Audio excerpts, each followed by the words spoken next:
My sense can't see behind the walls. Tully frowned, but then shrugged. Not like it matters. We only need to find the boss and kill it. Ryun agreed. He focused on his sense. With the amulet he had gotten from Zenker, his range was longer, and he could tell that there was something deep beneath them that all the tunnels led to, a cavern that he could feel just an edge of. He told Tali this, and they agreed to head in that direction. As they walked, neither one of them felt any signs of enemies. Even when the entire cavern filled his sense, there was nothing. He could sense that there was a large stone formation of some kind down there, a spiral that had to be artificial, but nothing else. They hoped that there was a clue down there, as there were no tunnels leading out of the cavern, and nothing above them or in the other tunnels. They were trapped. "Something is strange here," Tali mused after a while. "What do you mean?" Ryun asked. "Don't you feel it? There is something oppressive in the air," Tali said. Ryun frowned. He wasn't really feeling anything, but he closed his eyes and tried to feel it anyway. He used his mental fortitude skill, but he didn't feel anything trying to invade his mind. His sensory skill didn't sense anything amiss either. He glanced at Tali. She was wearing her combat robes while he was inside his armor. He removed the helmet for a moment, but still he couldn't tell. Was she imagining it? Doubtful. Tali was old and powerful. She didn't imagine things. He put his helmet back on and remained on guard. "Tell me if you sense something more," Ryun said. Tali nodded, and they continued. It took them a few hours at their pace to reach the bottom and step into the large cavern. It was massive, the size of a city, with a tall ceiling and flat floor, except for the stone formation in the center of the cavern. It was tall, at least 50 meters high, and rounded. It was like a snake, a massive snake, curled up on itself in a spiral. The walls of the structure were rough, uneven, but no different to his eyes than the stone all around them.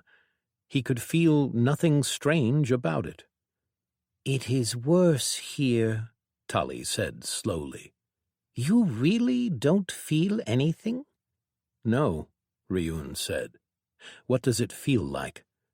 "As if something is pressing down on me. I don't know how else to explain it. It is as if we are in a presence of something great." Ryun narrowed his eyes.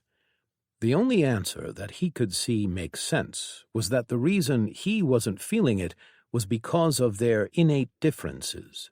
What did Ryun lack that she didn't? She was at a higher stage and had more path perks. She also had soulful perk from her crucible of the soul. Was she just more sensitive than he was? Or did he have something that protected him? Indomitable, Reaper's aura, the eternal hunter. It could be anything. The reason didn't matter, though. He trusted Tali. "Keep watch," he said slowly. "I'm going to see if there is something about this structure." He refused to believe that the structure had nothing to do with this scenario. He walked up to the stone wall and looked at it closely. The essence was of the highest tier, but it was different than any he had seen before somehow. It was denser, and, just like the walls around them, he couldn't sense anything deep inside, beyond the surface. Were they supposed to break in? He didn't immediately resort to that. Instead, he walked around it. The scale of the thing didn't really sink in until he started walking. The diameter of the structure was hundreds of meters across, and it filled a significant portion of the already large cavern. "Anything?" Ryun asked as Tali landed. She had scouted the top while he had walked the bottom. "Nothing. But then I can't really see in the dark. I sent a few blasts of wind over it, and nothing stands out," Tully answered. Ryun grimaced and then made a decision. "I'll try to get through, then." He walked up to the stone and placed his focus against it, then started channeling his technique through it. A moment later, he fired a beam of the void. It hit the stone, and, slowly, far too slowly, he felt the stone losing out. His void chi was tier 9, but the stone was tougher than anything he had ever tried to damage before. He was barely scratching the surface. He kept his hand on it, though, in contact with the stone, pushing physically just as much as he was with his chi. And then, in a single moment, something changed. The ground rumbled, the sound of stone grinding exploded, and Ryun screamed as his eardrums, or whatever it was that he had in their stead, exploded. He felt his insides tearing themselves apart, the essence that made up his body shaking and crumbling. Something pulled, then, through his hand that lay on stone. He was healing, his chi repairing the damage as it was happening, but then chi burst through his arm, exploding his conduits as it overloaded them. The stone pulled his chi out of his body and into the stone. His eyes widened, and he tried to move back, but something prevented him. With a roar, he shaped claws on his other hand and stabbed into his right arm as he dismissed his armor, then tore the arm from his shoulder. He stumbled back and shaped a pillar beneath his feet, pushing himself up and back. His sense was filled with noise. He could barely sense anything, and his hearing was coming back only to be damaged and healed again. He regrew his arm and put his armor back on, as well as another copy of his focus, the last one, as he hadn't had the time for Brightstar to make more. And then the sound and the vibrations stilled, and the structure in the middle of the room moved. A third of his chi was just gone, from healing, in part, but mostly from whatever it was that had pulled the chi out of him. He saw Tully flying to his side, a sphere of blended essence around her, bond and sky protecting her. He looked back at the structure and saw what it really was. Worldstone Worm, the one that sings of stone. Tier 27, image of Worldstone, bloodline of the World Worm. He stopped on a platform of void and looked as the massive creature raised its head up. A round head with no discernible features turned in their direction, and then it opened its mouth, showing a gaping maw filled with jagged teeth made of stone. For a split second he could feel inside the creature, but then it roared, and everything turned to noise. He tried to use his scanning ring, but it gave him nothing. He could already tell that this was going to be difficult. Chapter 57. The One That Sings of Stone. Tully grimaced as her sense disappeared, the air beyond her one-bonded sky shaking with the power of the monster's roar. The sphere around her kept her safe, particularly as she had used both aspects to strengthen her technique. Bond, to keep the sky together, to hold off any influence from the monster. While the air beyond her sphere shook and trembled, the air immediately around her was calm. There was no real sky here, but anything above the ground, in the air, could be considered as such. It was all a matter of perspective. Still, the fact that they were inside a cavern limited the power of what she could bring to bear from outside of her core. She couldn't pull on the vastness of the sky, but her chi was still strong. No, her biggest problems now were sight, or lack of it. She couldn't see in the dark, and the monster was doing something to the essence around them. She closed her eyes and pulled on her chi. It spilled out of her core, and she transformed, using her evolved form, Grand Minokawa. 6 wings spread around her form as she expanded one bonded sky to still encircle her now much larger form. A cloak made out of sky shrouded her large form and activated another technique, one with the world, which increased her stats. This was no time for holding back.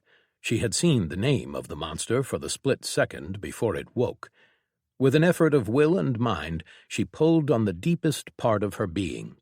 Domain, sky expanse. The light came back into the world as her realm came into being in the real world. It was an expanse of sky, a bright blue landscape, unending, stretching for infinity in all directions. There was no sun, but there was light as it was part of her sky. The winds and the faint white clouds surrounded them. There ahead she saw the monster, a massive being the size of a mountain now that it had uncurled itself. Her domain suppressed the effect the monster had on the air around it, and even the strange sensation that she had felt that she still couldn't quite put her finger on. Now she could both see and sense it, though her sense got messy the more it neared the monster. It was floating in her sky, of course, and she had expected something like this. She could feel something intruding on her domain, a force that was the opposite of hers. Stone? It was something related to the monster. It didn't matter. It was moving somehow, and it sprang into action. She beat her wings and pushed herself out of the way with her "mine are the wings and the sky" as the monster opened its maw and tried to swallow her whole. She just barely managed to get out of the way, and something still hit her. A small vibration pierced through her chi and made the air around her vibrate so hard that it shook her bones. One of her ribs cracked under the onslaught, and she knew that she couldn't afford to be hit. She wasn't like Ryun, who could regenerate constantly. She immediately triggered her ascended state, sky bond ascendancy, and felt her body healing. In the distance, she saw Ryun in his own evolved form, wearing his armor, with his avatar standing next to him. As the worm flew through the air, they both opened their mouths and fired thin beams of void. Their attacks hit the worm's side, but she could tell that they had barely scratched the stone. It was twisting through the air, as if flying, no, not flying.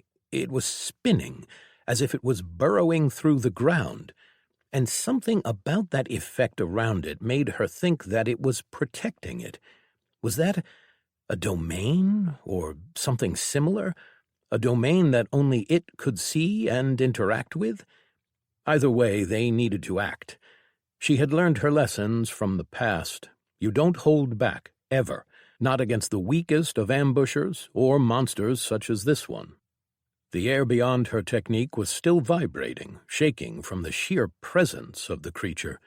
She needed to speak with Ryun, but there was no way that she was going to be able to hear anything that he said. Thankfully, her domain had probably settled their surrounding enough that he would be able to hear her, so she spoke. "Don't attack.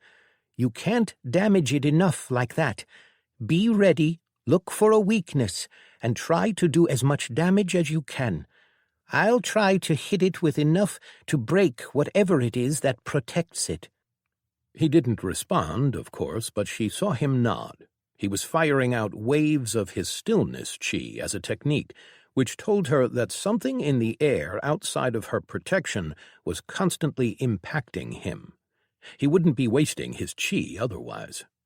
Her sphere defended her, but he didn't have anything like that aside from his armor, and that obviously wasn't working for some reason. Vibrations.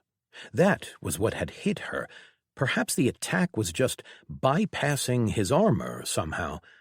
She pushed those thoughts away and focused.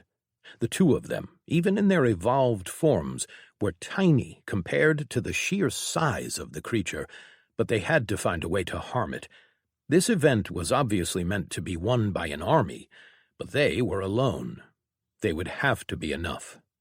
The worm turned and headed in her direction. It opened its maw, showing only darkness within. Then something rent the space and sky in front of it, creating a spreading wave of destruction headed her way. She pulled on her will and used her skill perk, Hold the Sky. The monster's attack hit and slid around her, and then she went on the offense. She focused her mind and being. Empty sky. The sky, or the might of what it represented, unbound, infinite, heavy, expanded outward from her body. The blast hit the monster and staggered it, made it turn, and the weight that she had been feeling vanished. She saw and felt the stone of its skin crack in some places. Her blast stifled its power, whatever it was, and then she followed through. Chi flowed through her conduits. 2 techniques were ready. She reached the monster and beat her wings, sending both techniques out. Empty World left her wings as a ball of compressed chi. It hit the side of the monster, and the technique activated. A sphere of bond chi expanded, and all essence it touched lost its bonds. The stone that covered the monster crumbled and fell away, and still it wasn't enough.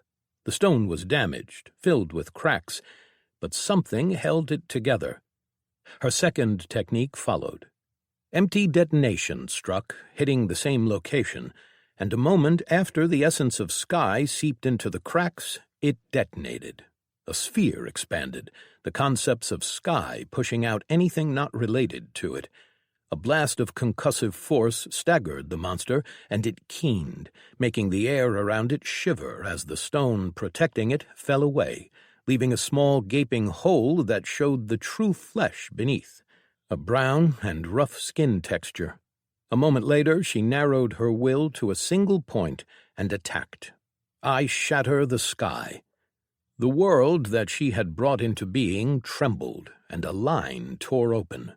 Cracks in reality, in space, and in essence itself rushed forward and struck the monster's exposed body. Everything exploded. The stone over its body shuddered as the crack spread from the wound and the flesh beneath sundered. Liquid spilled out, black and silver. The monster's lifeblood, a geyser of it, was now floating within the trembling sky. "Now, Ryun!" she yelled, hoping he could hear her. She had unleashed everything that she was capable of, and still the monster moved. The stone trembled as her domain tore itself apart. The sphere protecting her was filled with cracks. It wouldn't last for much longer. Ryun stayed back as Tali fought, engaged in his own battle. He couldn't speak, couldn't let her know. The way that she spoke made it clear to him that she wasn't aware of what was happening, that Ryun was barely holding on. If he had been alone here, he would have been dead 100 times over. This monster was the worst type of enemy for him. The monster's very presence was doing something to the world.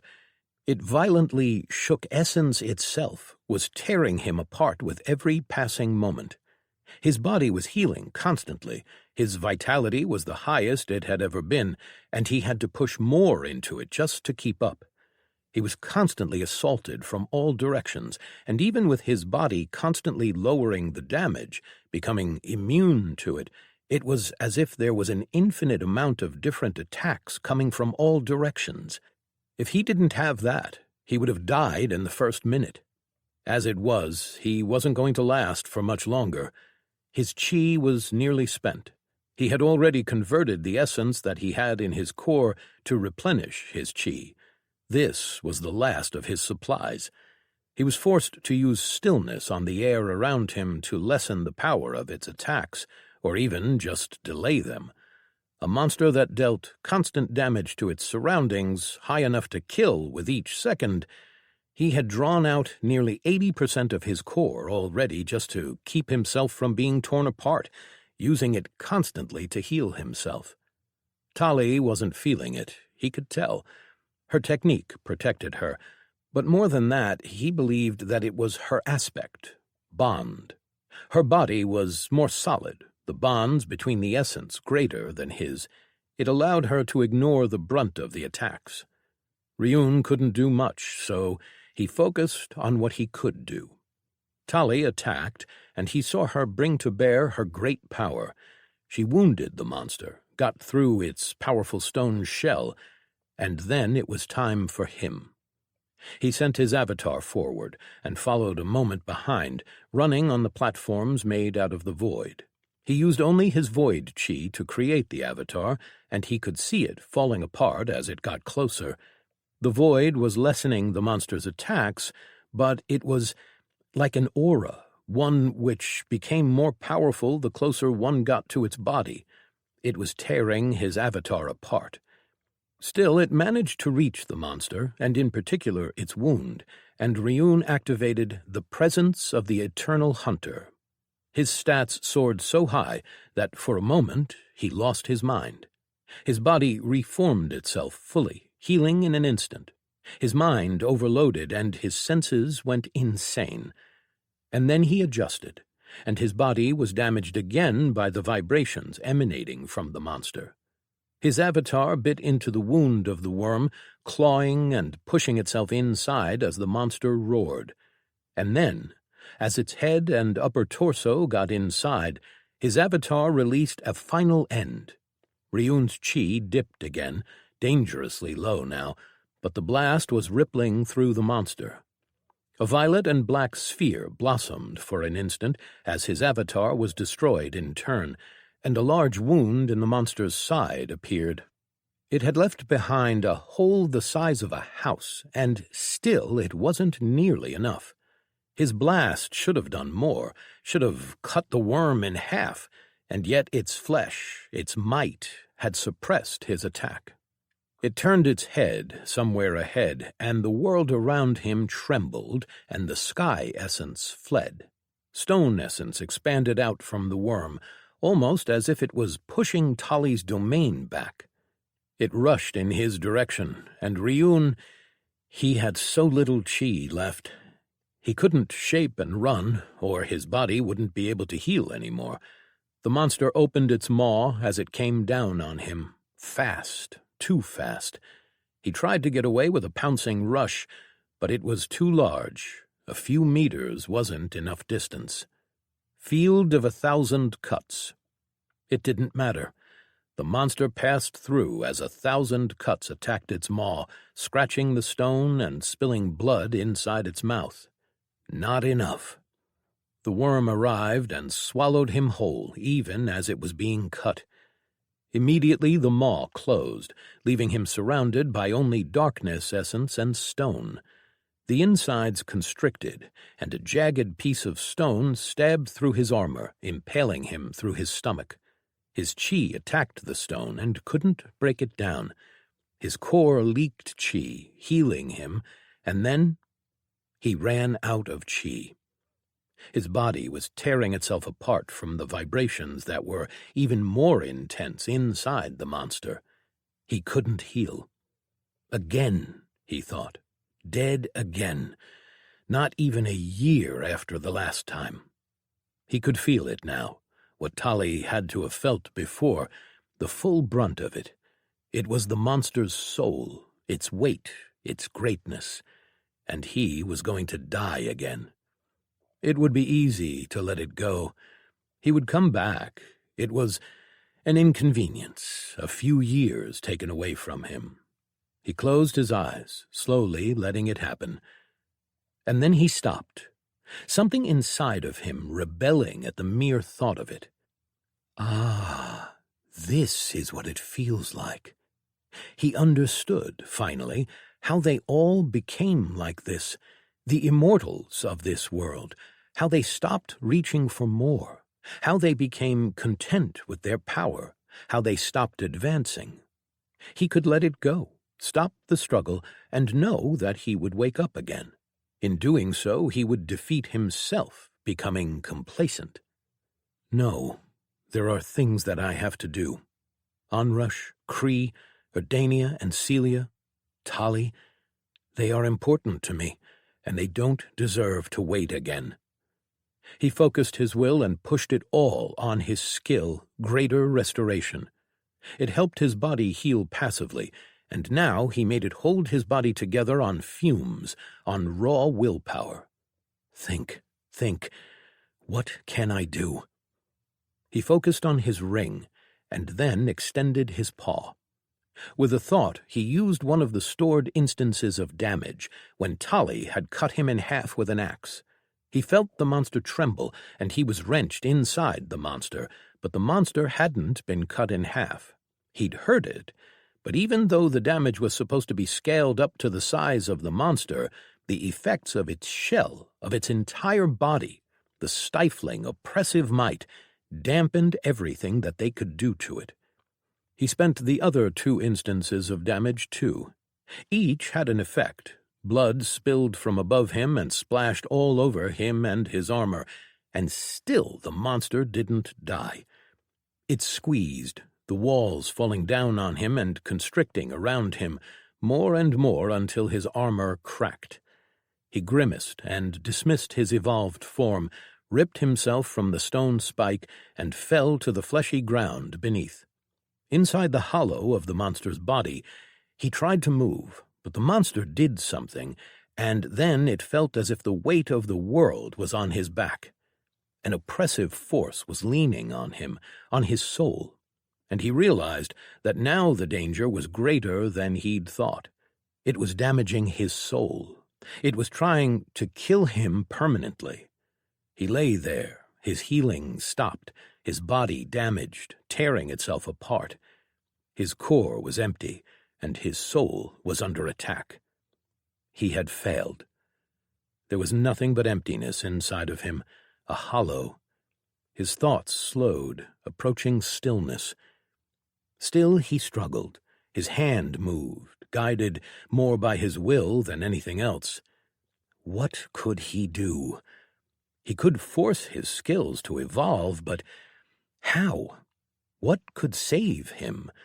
He couldn't let it kill him now, when there was no hope of resurrection. He didn't know. He reached for his storage, pulled out an elixir, and put it entirely into his mouth.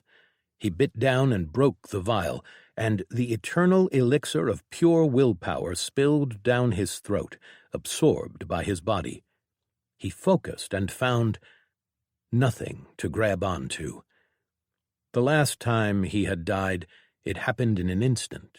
He didn't have the time to think, to reflect, to even wonder if he would wake up again. This time, his mind had the time to think, and his thoughts were moving so fast that time might as well have been standing still. He wanted to move, to pull out another of his potions, but time was standing still. Everything around him was still. His body, filled with wounds, had been torn apart. His soul was being pressed down on by one that was as vast as a world made of stone. The monster around him was stopped, frozen, stilled. He couldn't feel anything beyond its body, its stone shell keeping him in the darkness, in this hollow world. His core was empty. It was a gaping void, and it was still. He turned his will toward it, remembering Cree, hoping for something.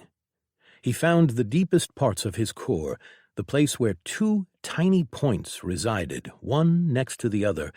He realized what they were. Tiny gates, conduits to the void and stillness. He bashed his will against them, trying to open them, but neither budged. They didn't answer his call. Why? He knew void. He understood stillness. Why did they deny him?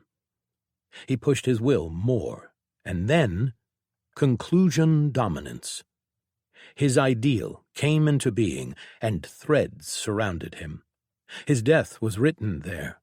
He snapped one, his will greater than it had ever been, but 2 more came into being. He was going to die, and not even this ideal could stop it. He turned his will and ideal back to his core.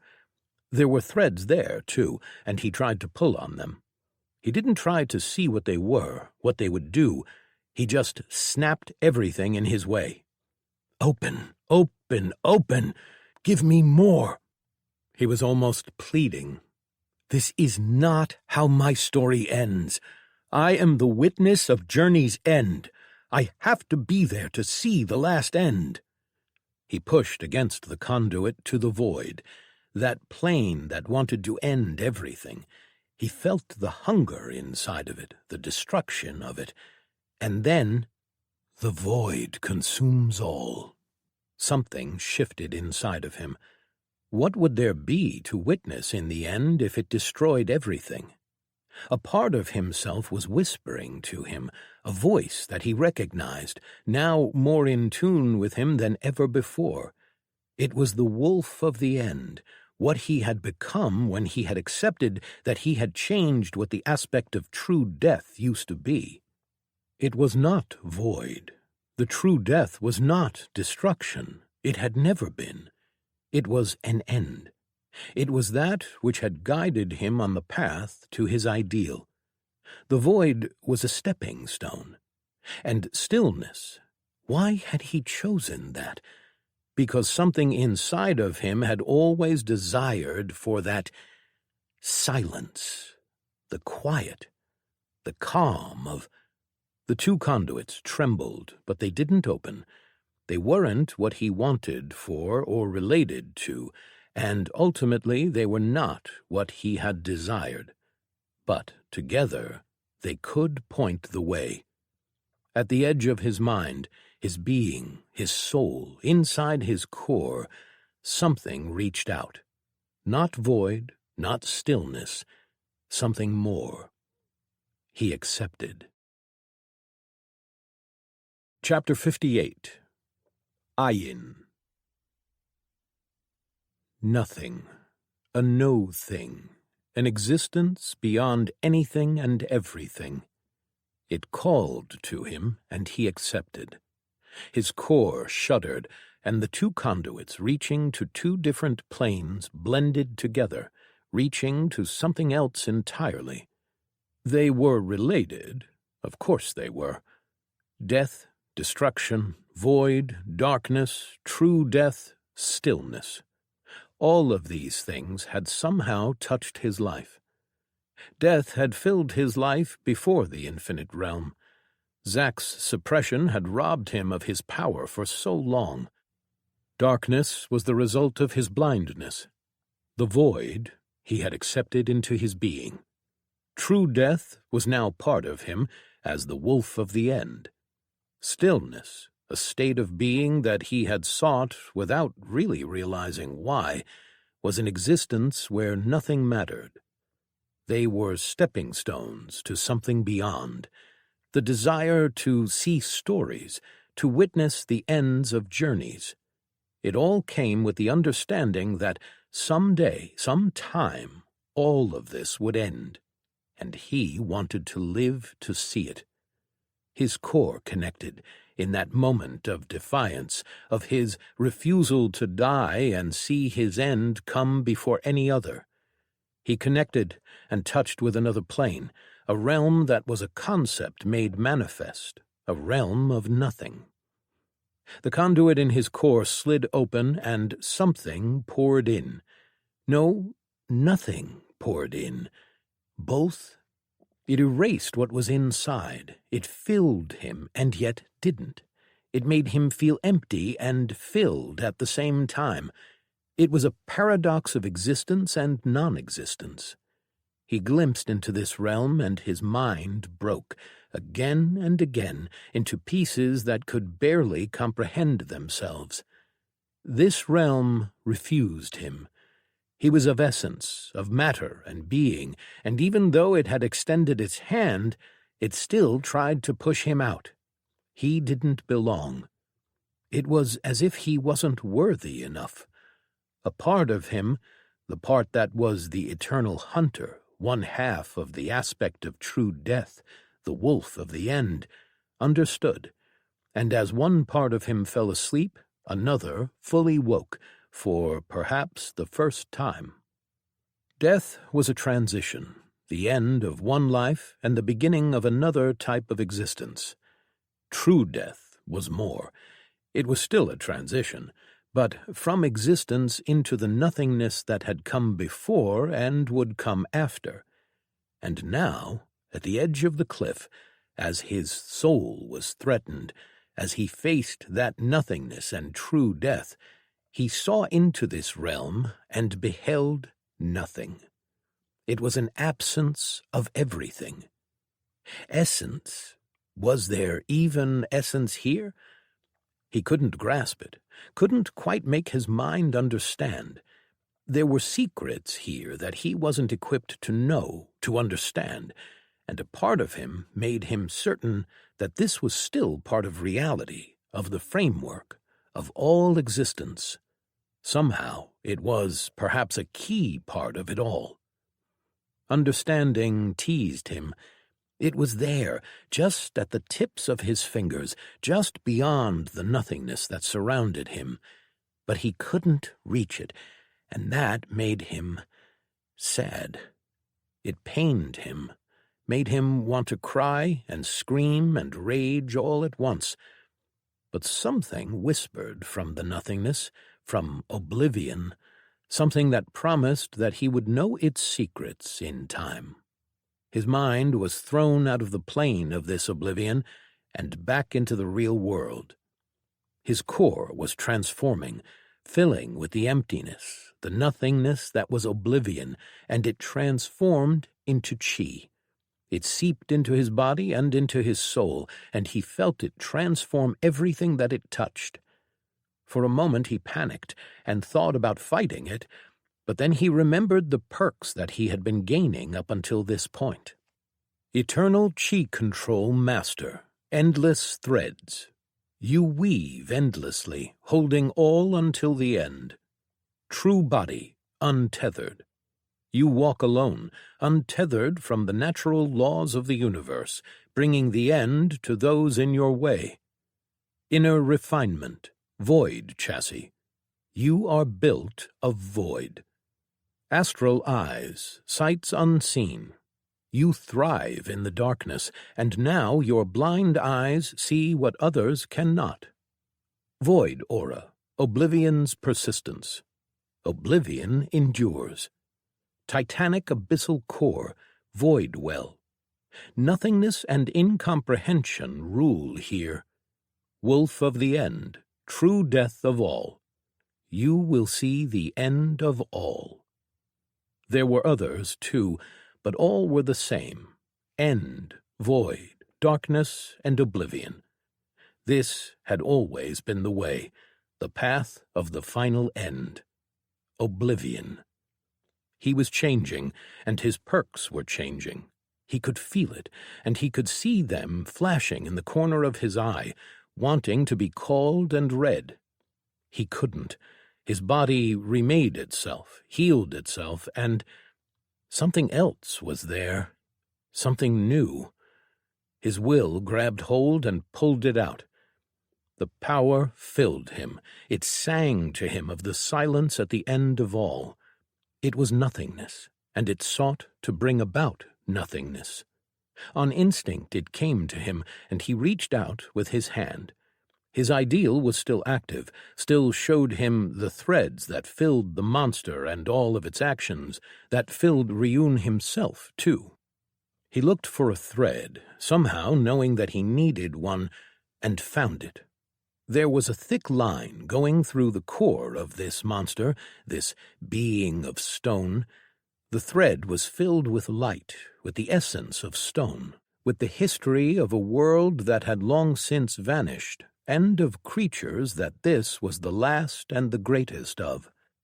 It was an ancient world, an ancient life, of growth beneath the stones of a world that dwarfed all others, of a reality with no sun, of battles and scars and glory. It was the thread of a life. He knew what it was. It was the thread that represented the existence of the one that sings of stone. He grasped with his hand, touched the monster's flesh, and let the power seep out of him. It touched the thread, and all of it went black. Reality whined around him, crying out in sorrow and despair.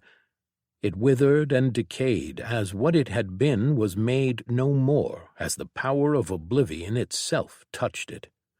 He knew the name of this power.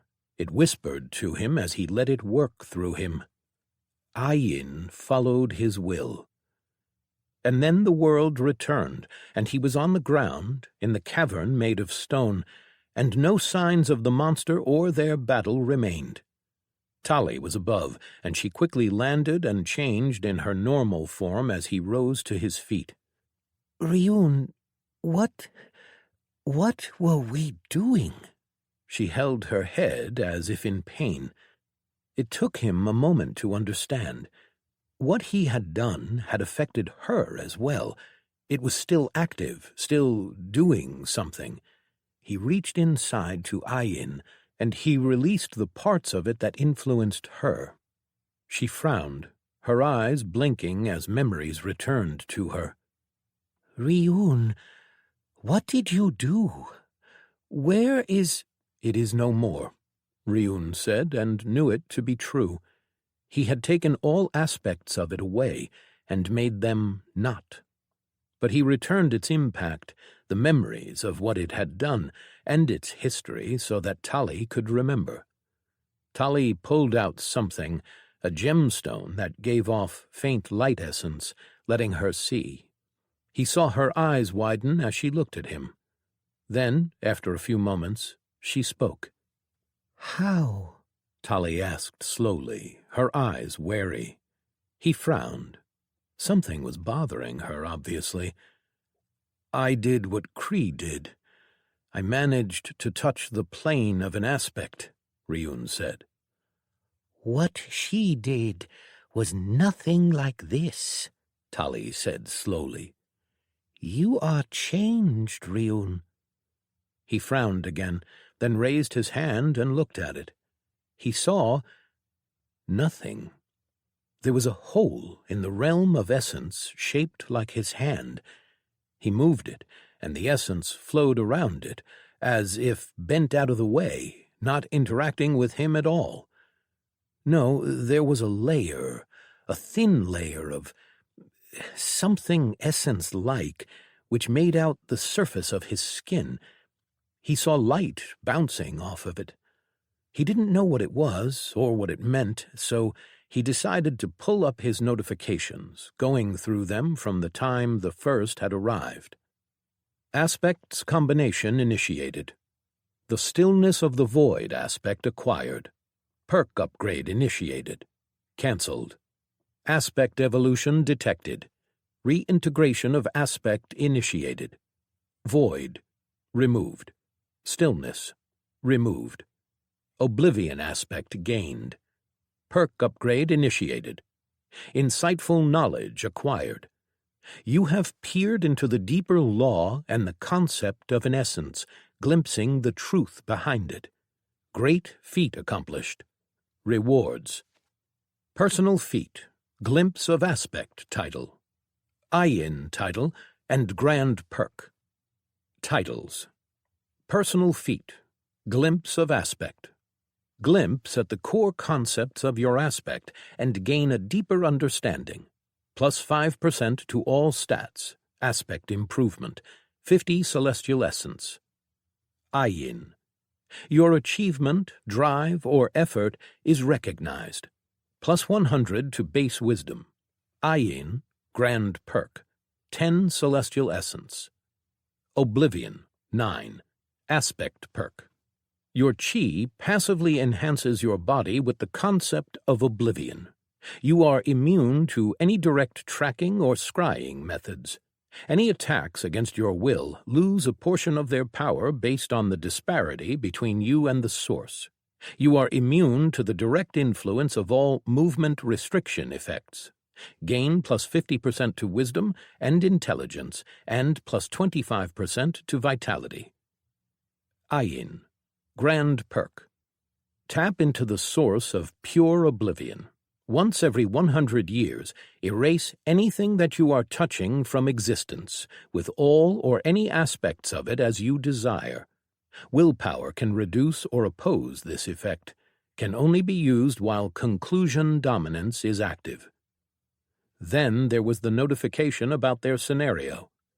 Congratulations for defeating the Den of the Ancient One scenario. You can leave the scenario whenever you wish. Rewards given based on your performance: Guardian of Worldstone, territory upgrade. Shrine of Worldstone, territory upgrade.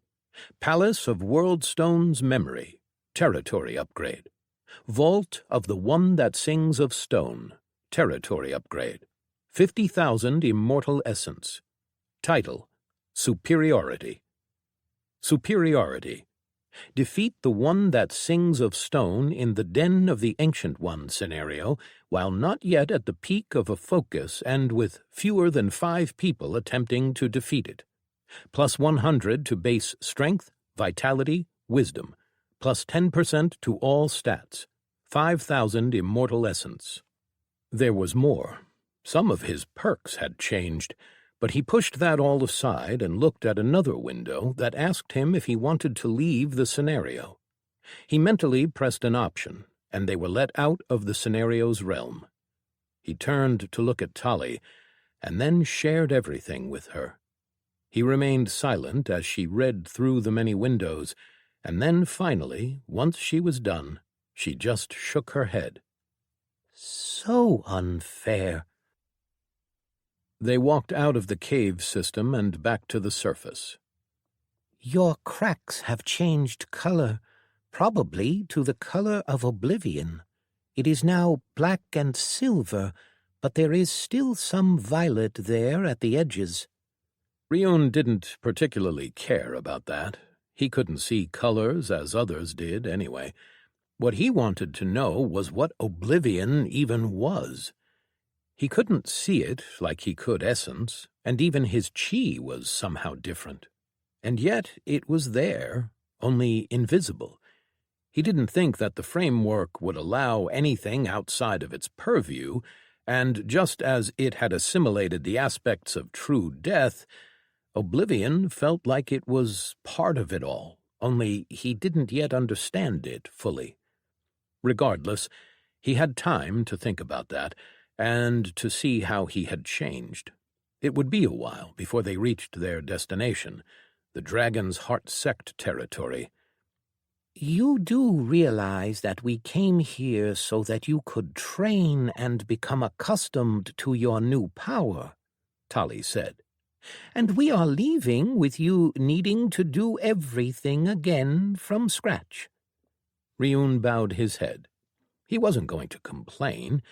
He had nearly died, but they would have to train and explore his new everything on the way.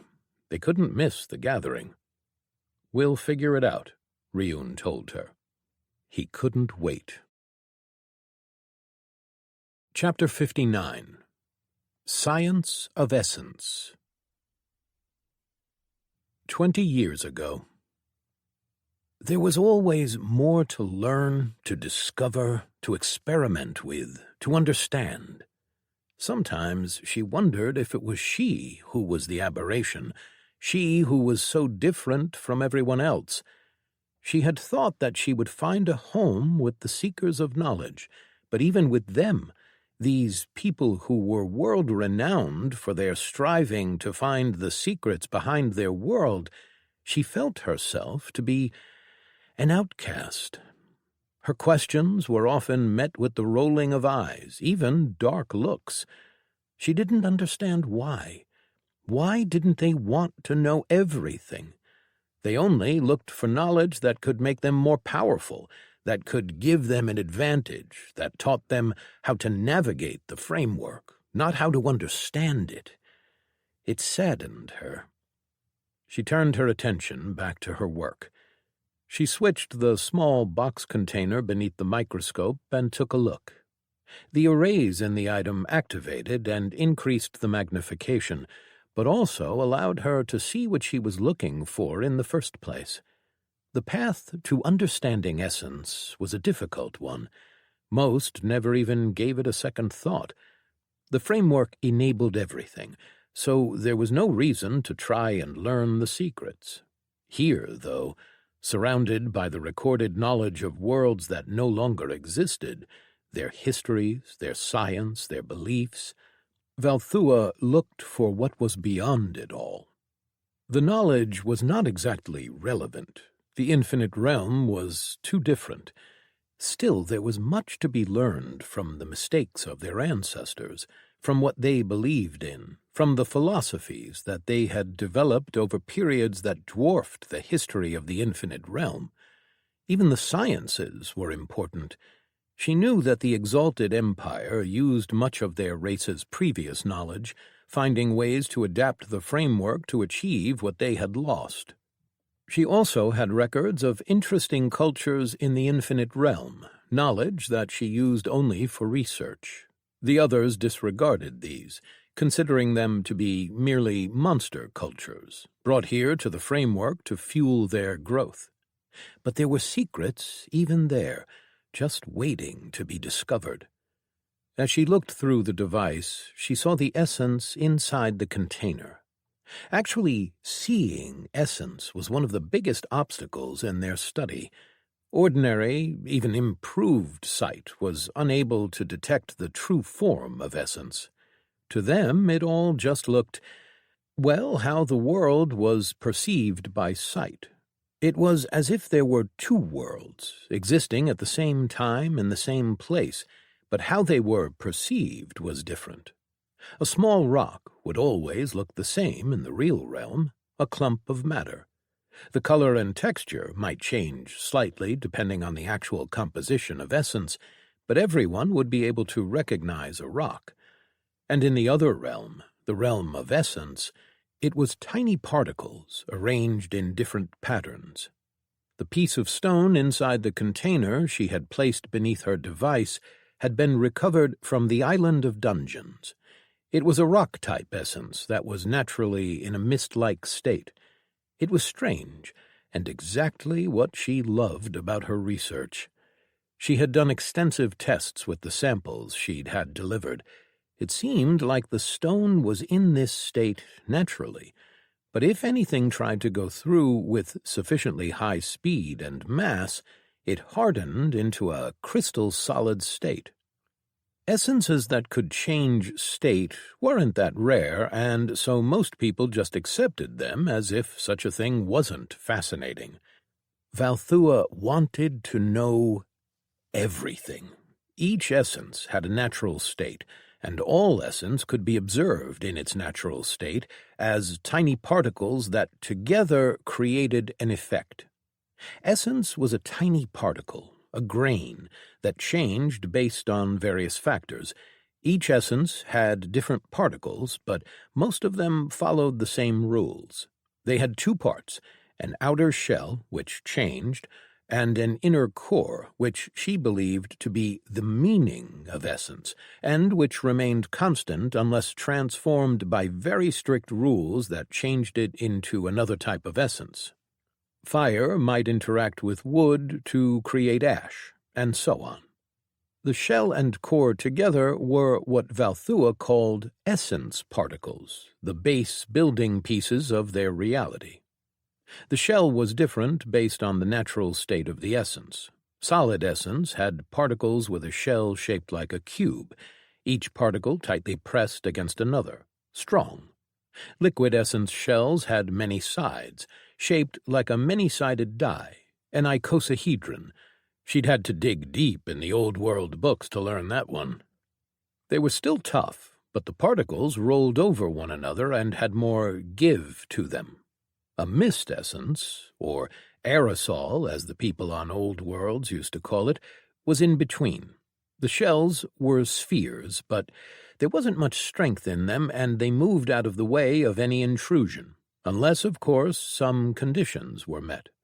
She had learned from the old books that the other universes had 4 states of matter, or rather 6 if her Cthulhu ancestors were to be believed.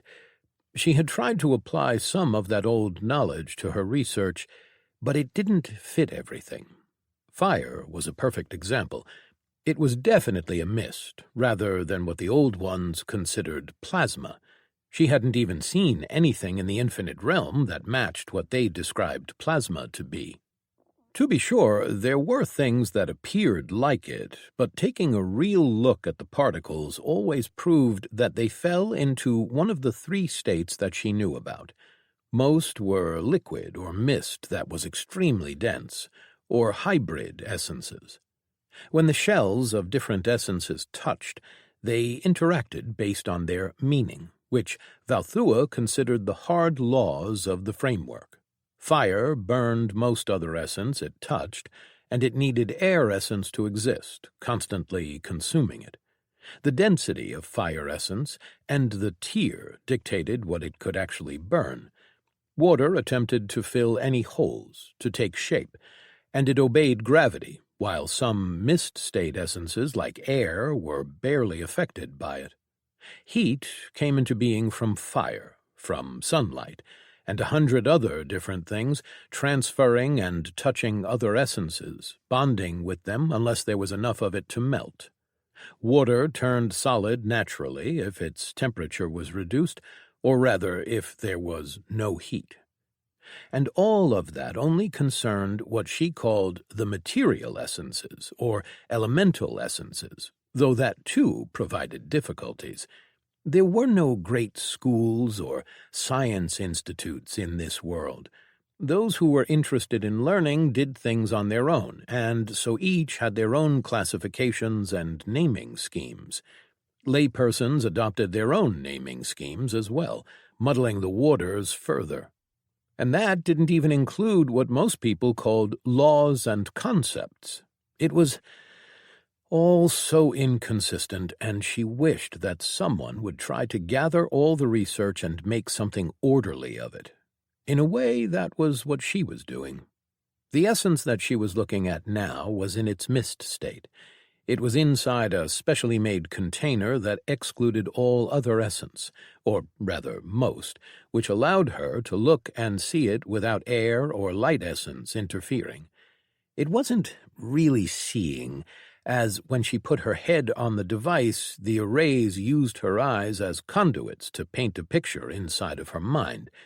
She, sadly, didn't have an ability to see essence, as that was a very rare thing, with only a handful of instances having even been recorded. As she looked at the essence, she turned a knob, which changed what she was seeing slightly. The container, filled with spherical gray particles with tiny pearls of black in the middle, were suddenly not the only thing inside. Tiny white threads were connecting each shell of the mist-form essence particles with one another. These particles were the bond essence, the thing that kept everything together. Depending on the particle shell, its influence increased or decreased. So, a particle of solid essence would have stronger bond essence tying it together, a particle of liquid essence more weak, and mist the weakest. It was everywhere, existing on a layer below the material essences. There were several different layers, and as such, different tiers of essences themselves.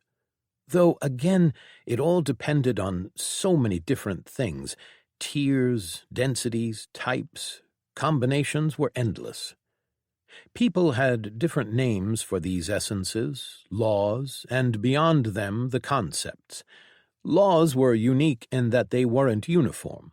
Bond was, in her opinion, a law, and perhaps slightly a concept. She had no real way of testing it properly to figure it out. Its appearance and rules were different than those of other laws. Gravity was a constant wave pushing down on everything, even what was inside the container, just like time and space. It was extremely hard to isolate law-type essences from, well, anything.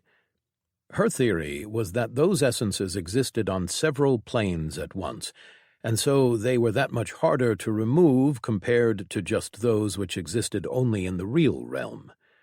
Still, there were many essences that were combinations of two or more essences, or even two categories, and that made them hard to study.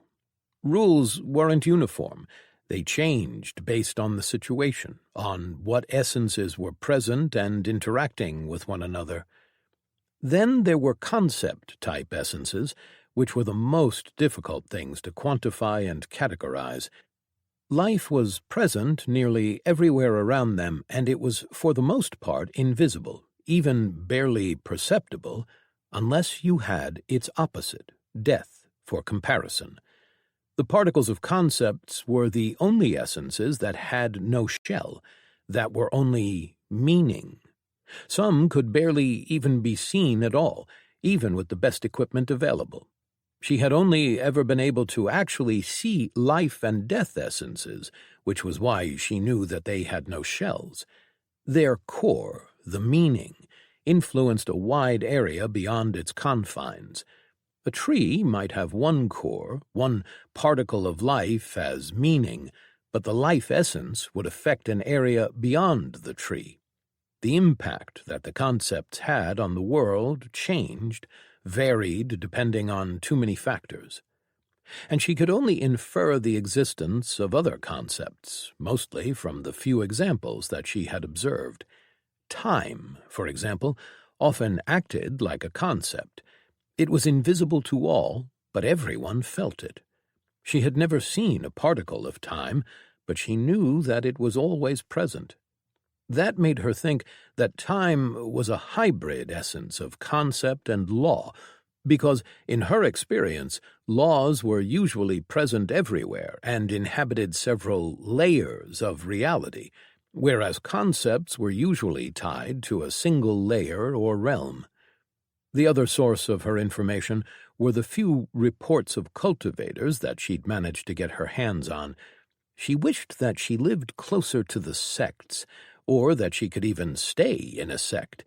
The fact that cultivators could sense and interact with essence was fascinating. Classers didn't care, for the most part, as the framework directly enabled their power. Skill users, for their part, were mostly hard-headed individuals who didn't care to understand what they were doing, but instead focused only on their will. Cultivators, though. She wished that she could study chi, that she could see what it was. The reports she had access to said that chi was processed essence, and that somehow this process of cultivating essence into chi allowed the cultivators a greater control over the essence, or chi, allowing them to force it to change state. She pulled away from her device, having not learned much new. The bond essence was tighter around the particles of this essence, but it was the meaning, the core, that governed how it reacted to outside influence. That was something that she couldn't really study any way other than with experiments. Many experiments. 10 years ago. They had come for the library. Valthua had known that they would, the moment the city gates had been breached. It was one of the most defensible places in the city of Dal Devor, and the seekers of knowledge had allowed the people to hide inside their halls. The library was falling. She could hear the seeker warriors fighting and dying outside. She still couldn't believe it. It still wasn't real to her. The Taken, people turned into followers of a monster? It was so hard to believe. It went against everything that she thought was real.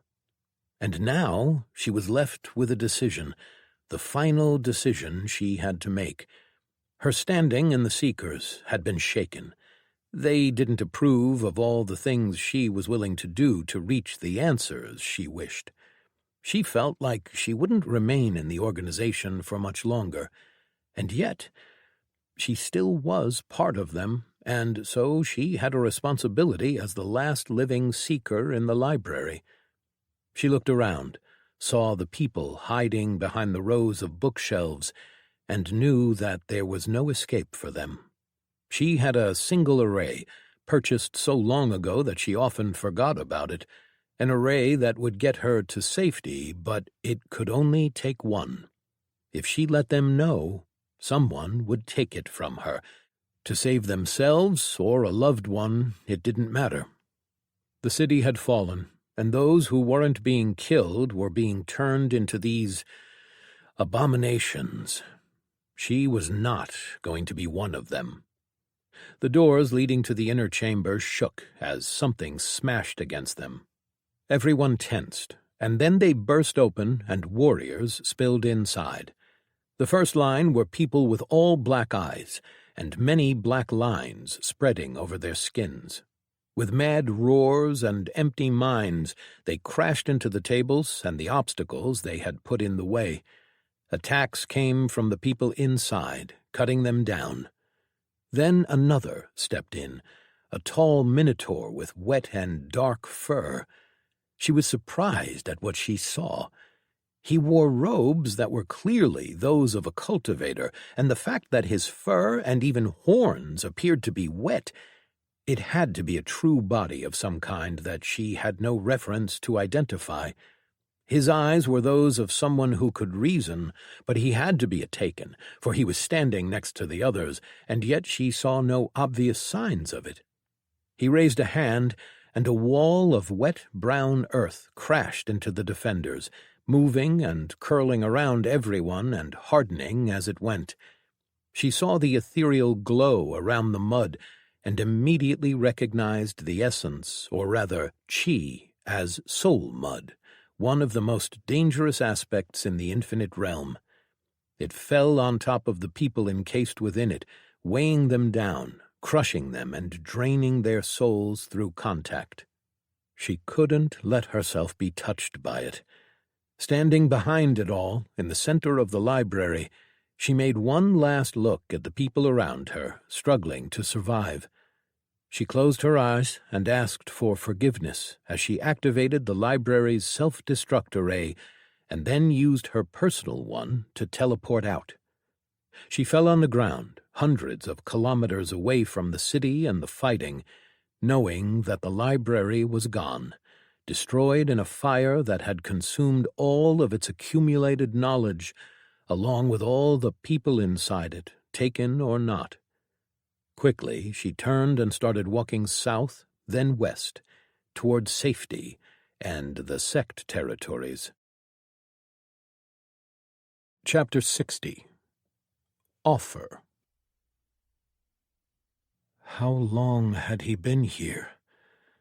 He was trapped in the open, a forest and a waterfall, running and always coming back to the same place.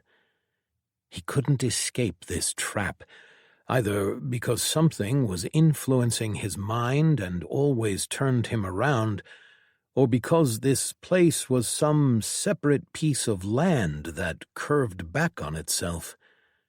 Or perhaps this was just the reality of this piece of the ethereal realm. What worried him was that he couldn't tell the passage of time. It was a sensation unlike any other. Without knowing how much time had passed, he worried that he would slip and become a shade. His protections wouldn't last forever. A moment or a year later, he still sat at the edge of the waterfall, thinking and worrying about his situation, paralyzed by the very nature of this place. Then something changed.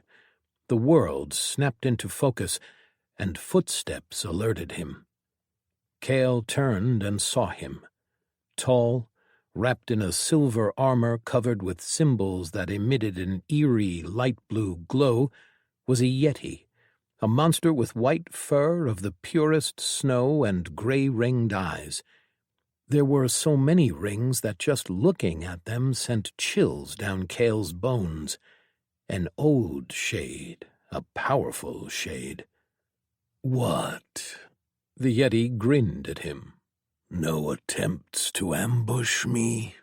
To fight and escape?" Kale had already witnessed this being's power and knew that there was nothing that he could do. He was at the shade's mercy. He didn't respond. The yeti's grin widened, turning almost unnaturally wide. "Smart. Perhaps you will be useful after all. But first..."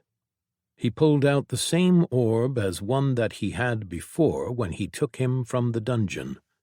This time it wasn't glowing, though. The yeti approached, and Kale forced himself to remain calm, tranquility flowing through his conduits. The yeti was now close enough to touch, and the orb was pressed against Kale's chest. The Yeti frowned and then pulled back, knocking on the orb in what looked to be confusion. I hoped it was just a temporary issue, but something has changed, the Yeti whispered. Then he raised his eyes from the orb and looked at Kale. Do you know what changed? Kale shook his head. No, he answered, hoping that he didn't trigger the clearly insane shade somehow. The Yeti nodded, then he gestured at the orb. I created this from the essence of a spirit I killed, a spirit tied to time. It could point me in the direction of the things that I need, things that I could use to bring about the most favorable outcome for myself. It led me to you, the Yeti said. But now it is silent. The Yeti tilted his head, and then his left arm blurred, and he carved a symbol in the air next to them. It shone with a green glow and pulsed rhythmically. Something is wrong. I can feel moments, seconds, minutes, hours, or days if I push. But there are no mirrors to look at, no far-off possibilities. There is only what is just ahead, and it rumbles, it burbles, and it roars. Something is moving ahead, pushed by a great weight. Kale remained still as the Yeti lost himself in his own little world. He wondered if he should try and take advantage, if he should attack and hope that he could catch the shade off guard. It is unlikely that we would win, the voice of his awakened object, Rem, said. I know, Kale responded. It was a fool's hope, anyway. The Yeti turned back and looked at Kale again. Well, regardless.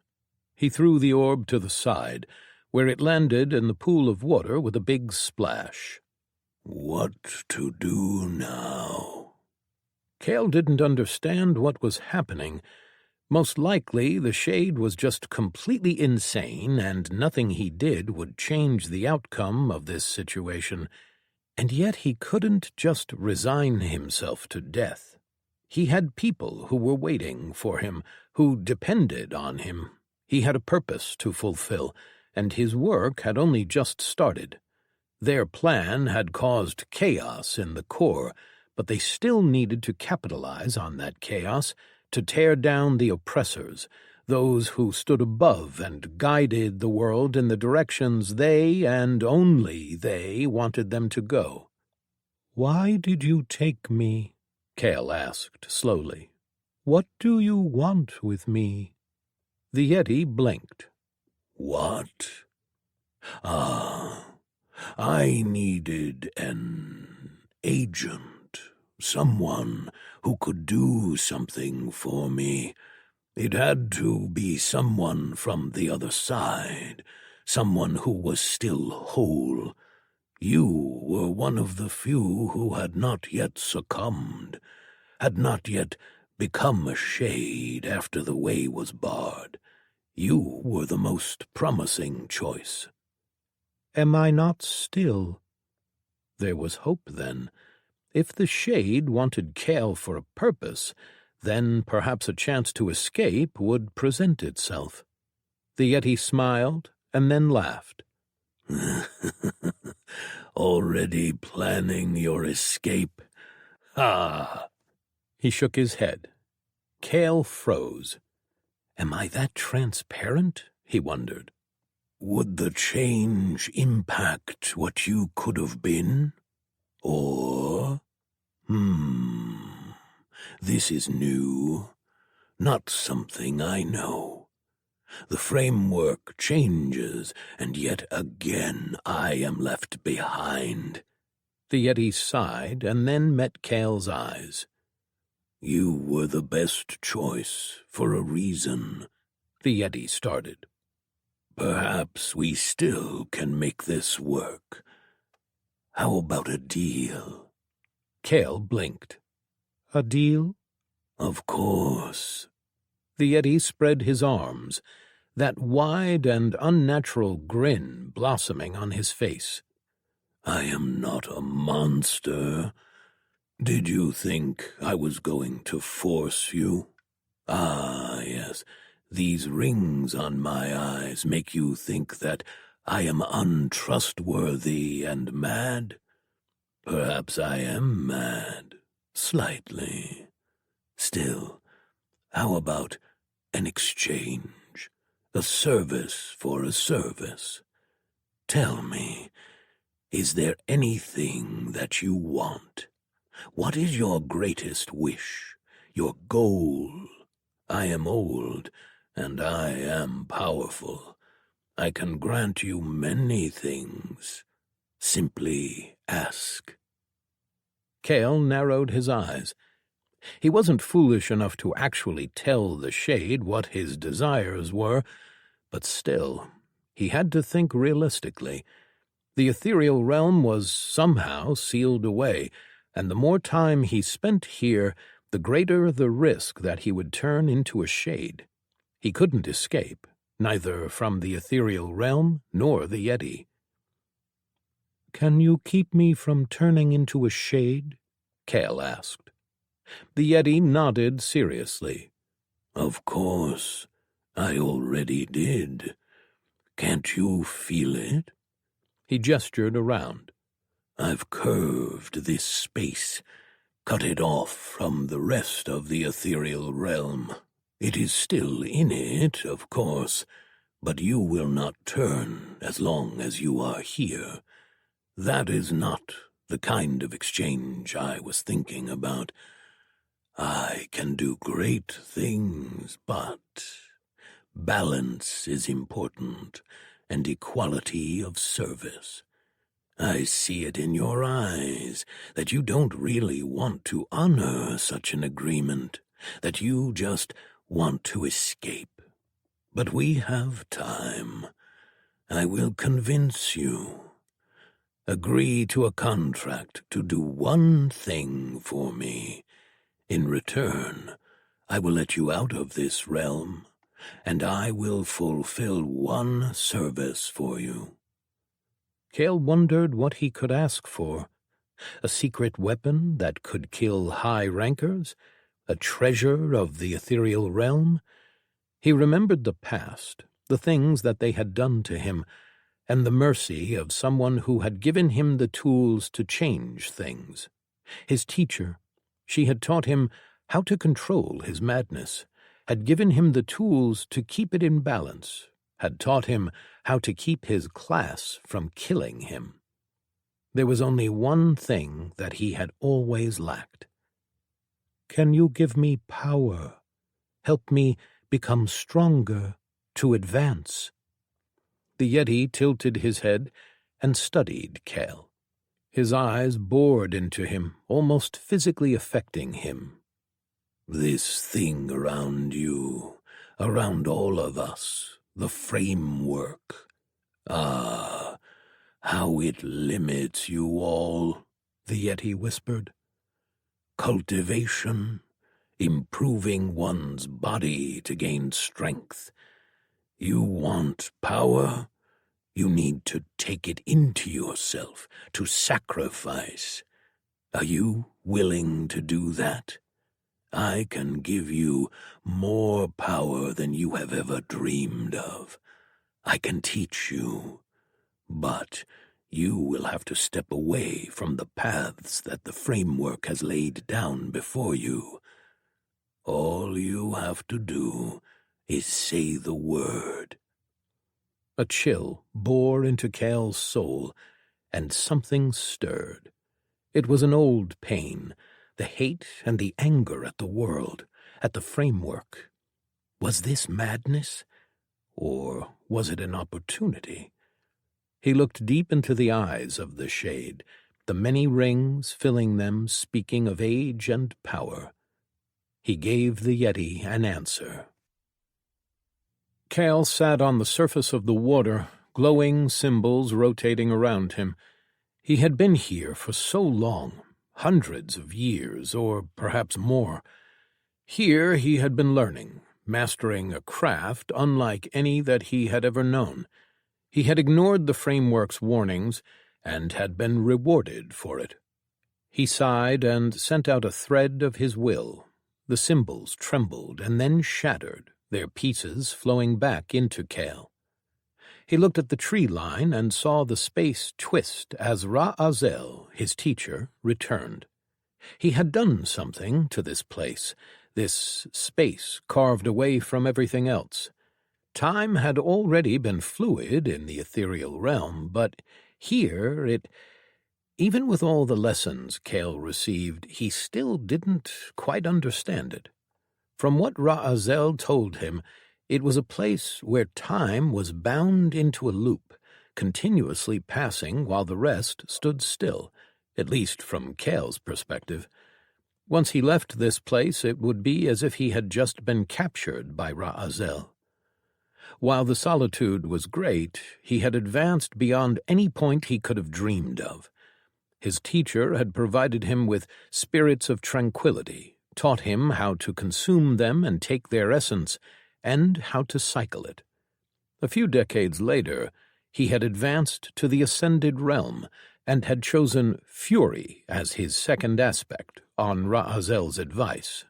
Ra-Azel didn't want him to mix them, telling him that they were only temporary, tools to prepare him for the future. Half a century later, he had reached the Eternal Realm. He knew that this was just a preparation stage for strengthening of his soul. Ra-Azel said that the framework limited him, but he had to admit that the advancement of the soul was streamlined and faster than what he'd had to go through. And Kale knew just how necessary a powerful soul and will were for Ra-Azel's way of using power. He walked over the water to greet his teacher. He would often leave and deal with matters outside. Kale didn't know what he was doing, but his teacher had enemies. Aside from learning how to enforce his understanding on the world through soul and will, Kale had learned a lot about the world that his teacher had grown up in. The previous version of the framework, the cruelty of it, knew no bounds. "Teacher?" Kale bowed his head as the Yeti grinned at him. "Ah, Kale, it is time," Ra-Azel said.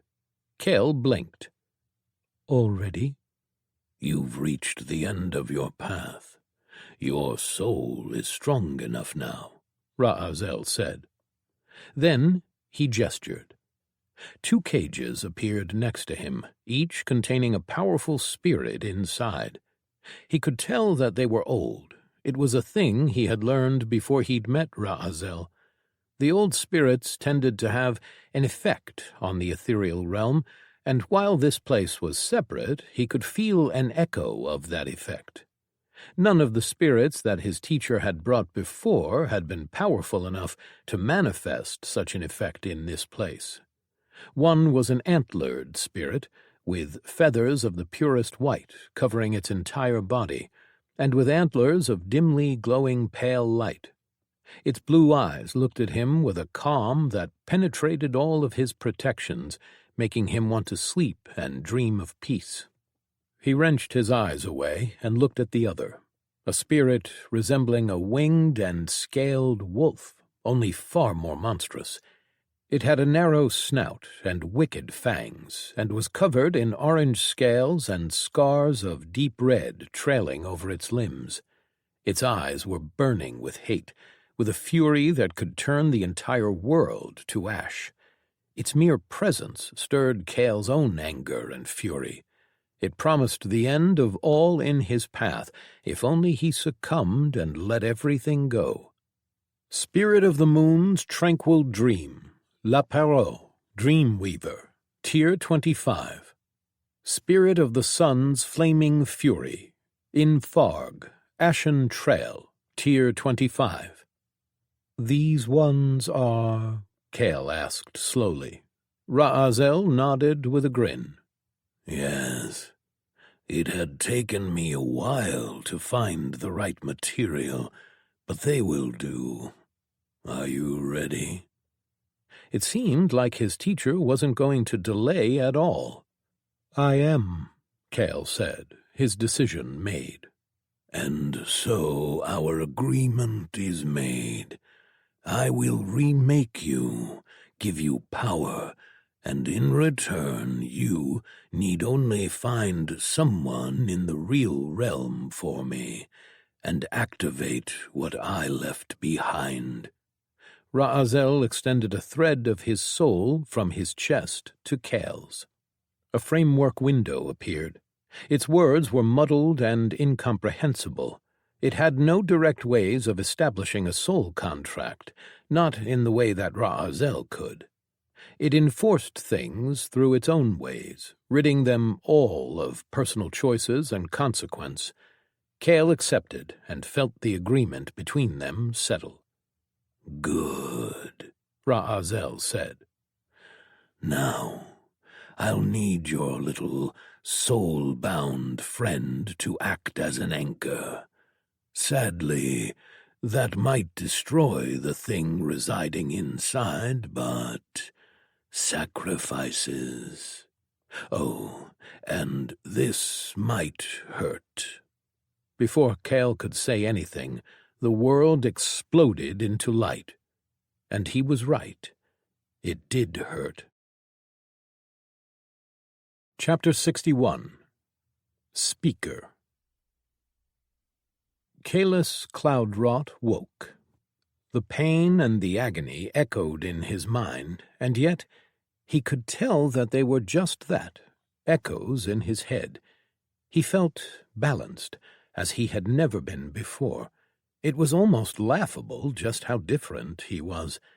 His mind, which had always been filled with the struggle of trying to calm himself and find tranquility, was now at peace. He was lying on the ground, looking at the pale and uniform light above. No sun shone down on him. There was no source of light at all. Slowly, he stood up and saw the changes. His body was different. His turquoise scales had been replaced by orange ones, and the claws at the tips of his fingers were red. His once colorful feathers were now pure white. The wings on his back were orange, framed by white feathers. It did not elude him that those were the colors of the two spirits that his teacher had brought. He knew what he'd planned on using them for, but he hadn't expected this. Then he remembered. "Rem?" Cale called. He felt nothing where his companion used to be. Sacrifice. Cale turned and saw his teacher standing to the side. Was that really necessary?" The framework is touchy when it comes to adjusting the souls of its chosen. Your soul weapon was the only conduit I had as an anchor for your ascension. Cale closed his eyes. He knew sacrifice well. Too many had died already, but he would not make their sacrifices be in vain. He looked down at himself and felt his power. "It worked, then?" Cale asked.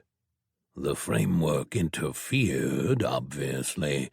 It could not stop what I did, but it adapted. So, you tell me, what do your screens say? Ra'azel asked in turn. Cale met his teacher's eyes and noticed that he was shorter? No, Cale was taller now. He glanced at the water in the pool and saw his reflection. As a child of a Karora and a drake, his features had always been strange. His body had been that of a drake, covered in scales, with feathers growing unevenly over his body. His snout had been narrower, more beak-like than an ordinary drake's, and his eyes had been those of a Karora.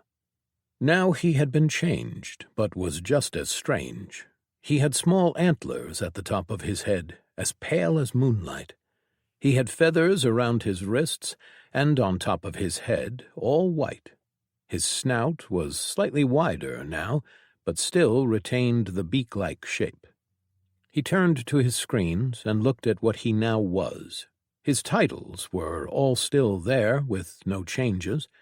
He had wondered if the framework would brand him a heretic or something like that. Next, his class.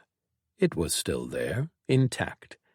His teacher had told him that he wasn't going to touch it, that he didn't understand it enough. His skills remained as well. That focus his teacher had seemed to respect, at least somewhat. The last thing was his cultivation, and he turned his eyes to his two paths. They remained as they had been, unchanged. It seemed as if his teacher had been correct. He had found two spirits that were compatible enough, as Cale hadn't wanted to lose his paths. He knew them, knew how to use those techniques, and how to fight with them. He didn't want to need to learn something new. So he turned his eyes, finally, at his cultivation perks, and saw that all of them had been changed. Looking at the perks, he saw the changes. Some things he had lost, some were joined together, and others remained the same, but his teacher had done as he had promised. He had given Cale power, had fixed the problems that his cultivation had. He looked next at his notifications and saw a slew of errors and corrections. He saw the adaptation that the framework had undertaken. The spirits had already been part of the framework, so what his teacher had done clearly wasn't completely forbidden. There were cultivation paths and classes out there that did similar things, consumed other beings to gain power. As he had expected, there were no mentions of his power over runes. What his teacher had taught him was outside of the current framework, even though the basis for it still remained. He didn't have powers like his teacher had that allowed him to use runes more effectively, but just like one didn't need framework-recognized skills to learn things, he had nevertheless learned runes. He simply didn't have any bonuses to show for it. He bowed his head in his teacher's direction. "Thank you," Cale said. Gaining more power was welcome, but what Cale was most grateful for was being truly balanced. He could see now just how much of his previous life had been a struggle between madness and calm, between purpose and control. Now he was finally free. "Of course," Ra'azel said. "Now it is time for you to fulfill your part of the bargain." Cale nodded. "Tell me what you need me to do." "I need you to find a man, a human. His name is Zachariah Gardner, and I've left something with him, a contingency, in case I hadn't found a way out of this realm on my own." Cale didn't recognize the name, though it did sound familiar. He had a big network of people, however, and he would find him. "And once I find him?" Cale asked. "All you have to do is touch his right arm and cast a Kashiu rune on it. That is all," Ra'azel said. Cale blinked. "Kashi, that is space? No, in that configuration, it's transport? No, translocation, swap?" Ra'azel smiled, but didn't answer. "Is there anything that I should know about him?" Cale asked. "We met a while ago, and he wasn't nowhere as strong as you then. However, he survived the dungeon where I found you, so I would be cautious," Ra'azel said.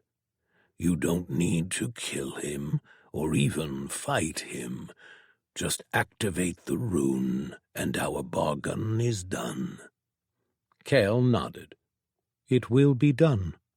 "Good," Ra'azel said. "Now, it's time to get you out of this place." His teacher turned and led Kale out of the forest glade that had been his only home for a long time. Kale didn't even look back.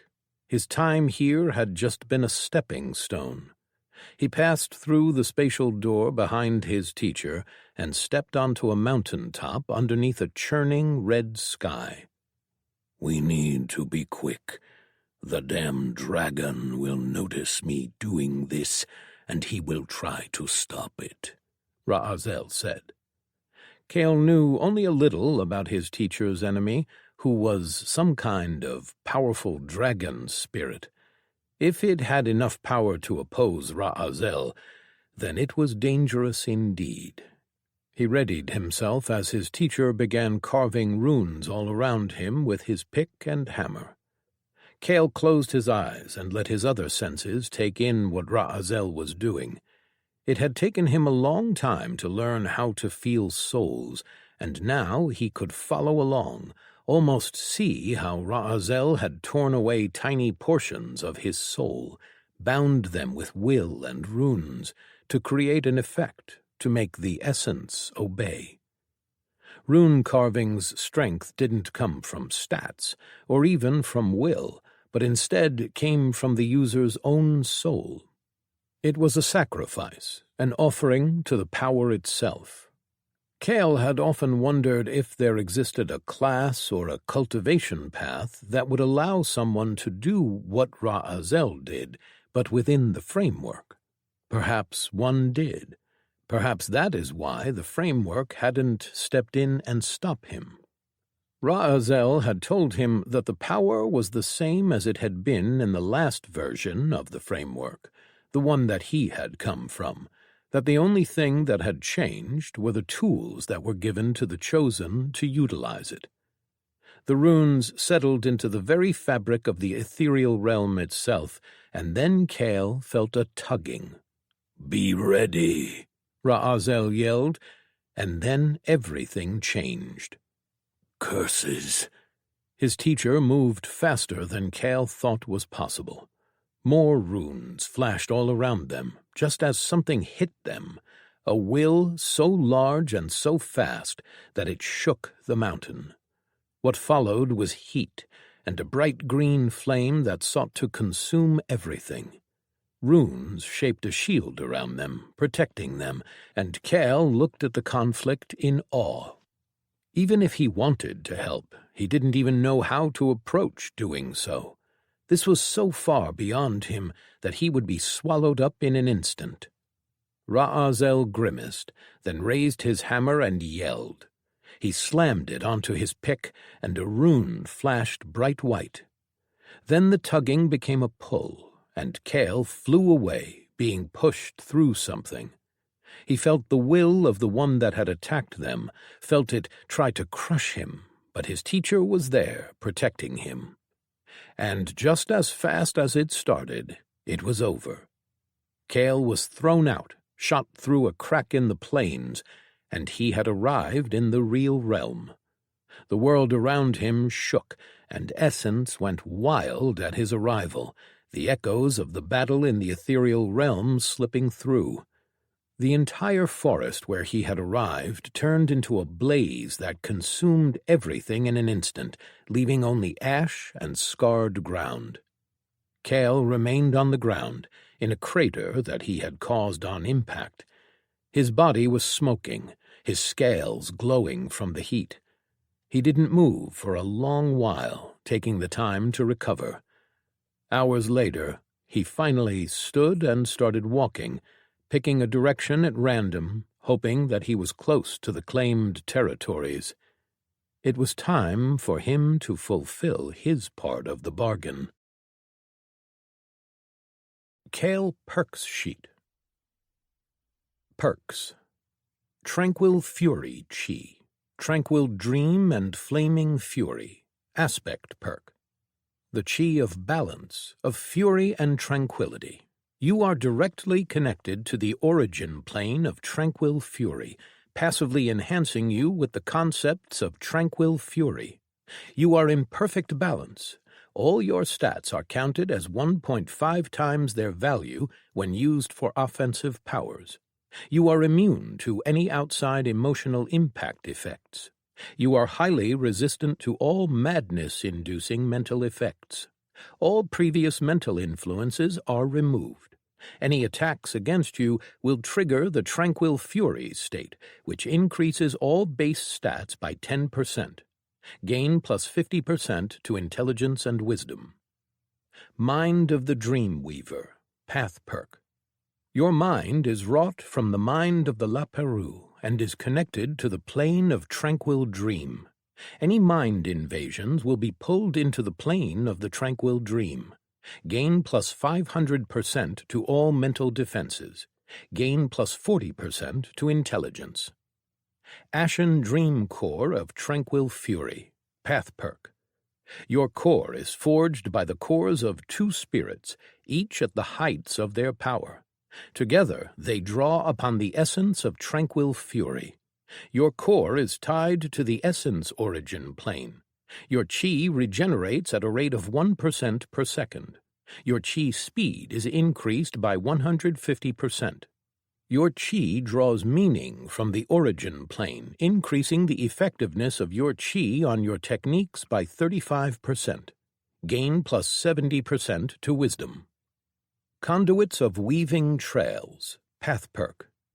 Your chi conduits are crafted from those of La Perot and Infarg, providing you with great control over your chi. Your conduits are immune to any adverse effects of channeling too much chi. You are able to use 6 techniques at the same time. Your chi conduits are nearly indestructible and are highly resistant to any powers that seek to harm them. Your chi is manipulated with the grace and rage of the two spirits, such that nothing leaks out. Gain plus 350% to chi speed. Your control is based on your wisdom. Gain plus 55% to wisdom. Aura of the Moon and the Sun, Path Perk. Your body naturally exudes the aura of the moon and the sun. Based on your desire, it will enforce a sense of tranquility or fury onto anyone in your presence. The effect of tranquility is stronger at night, and the effect of fury is stronger during the day. You may manifest your chi as a physical form, filling the area around you with the aura of tranquil fury.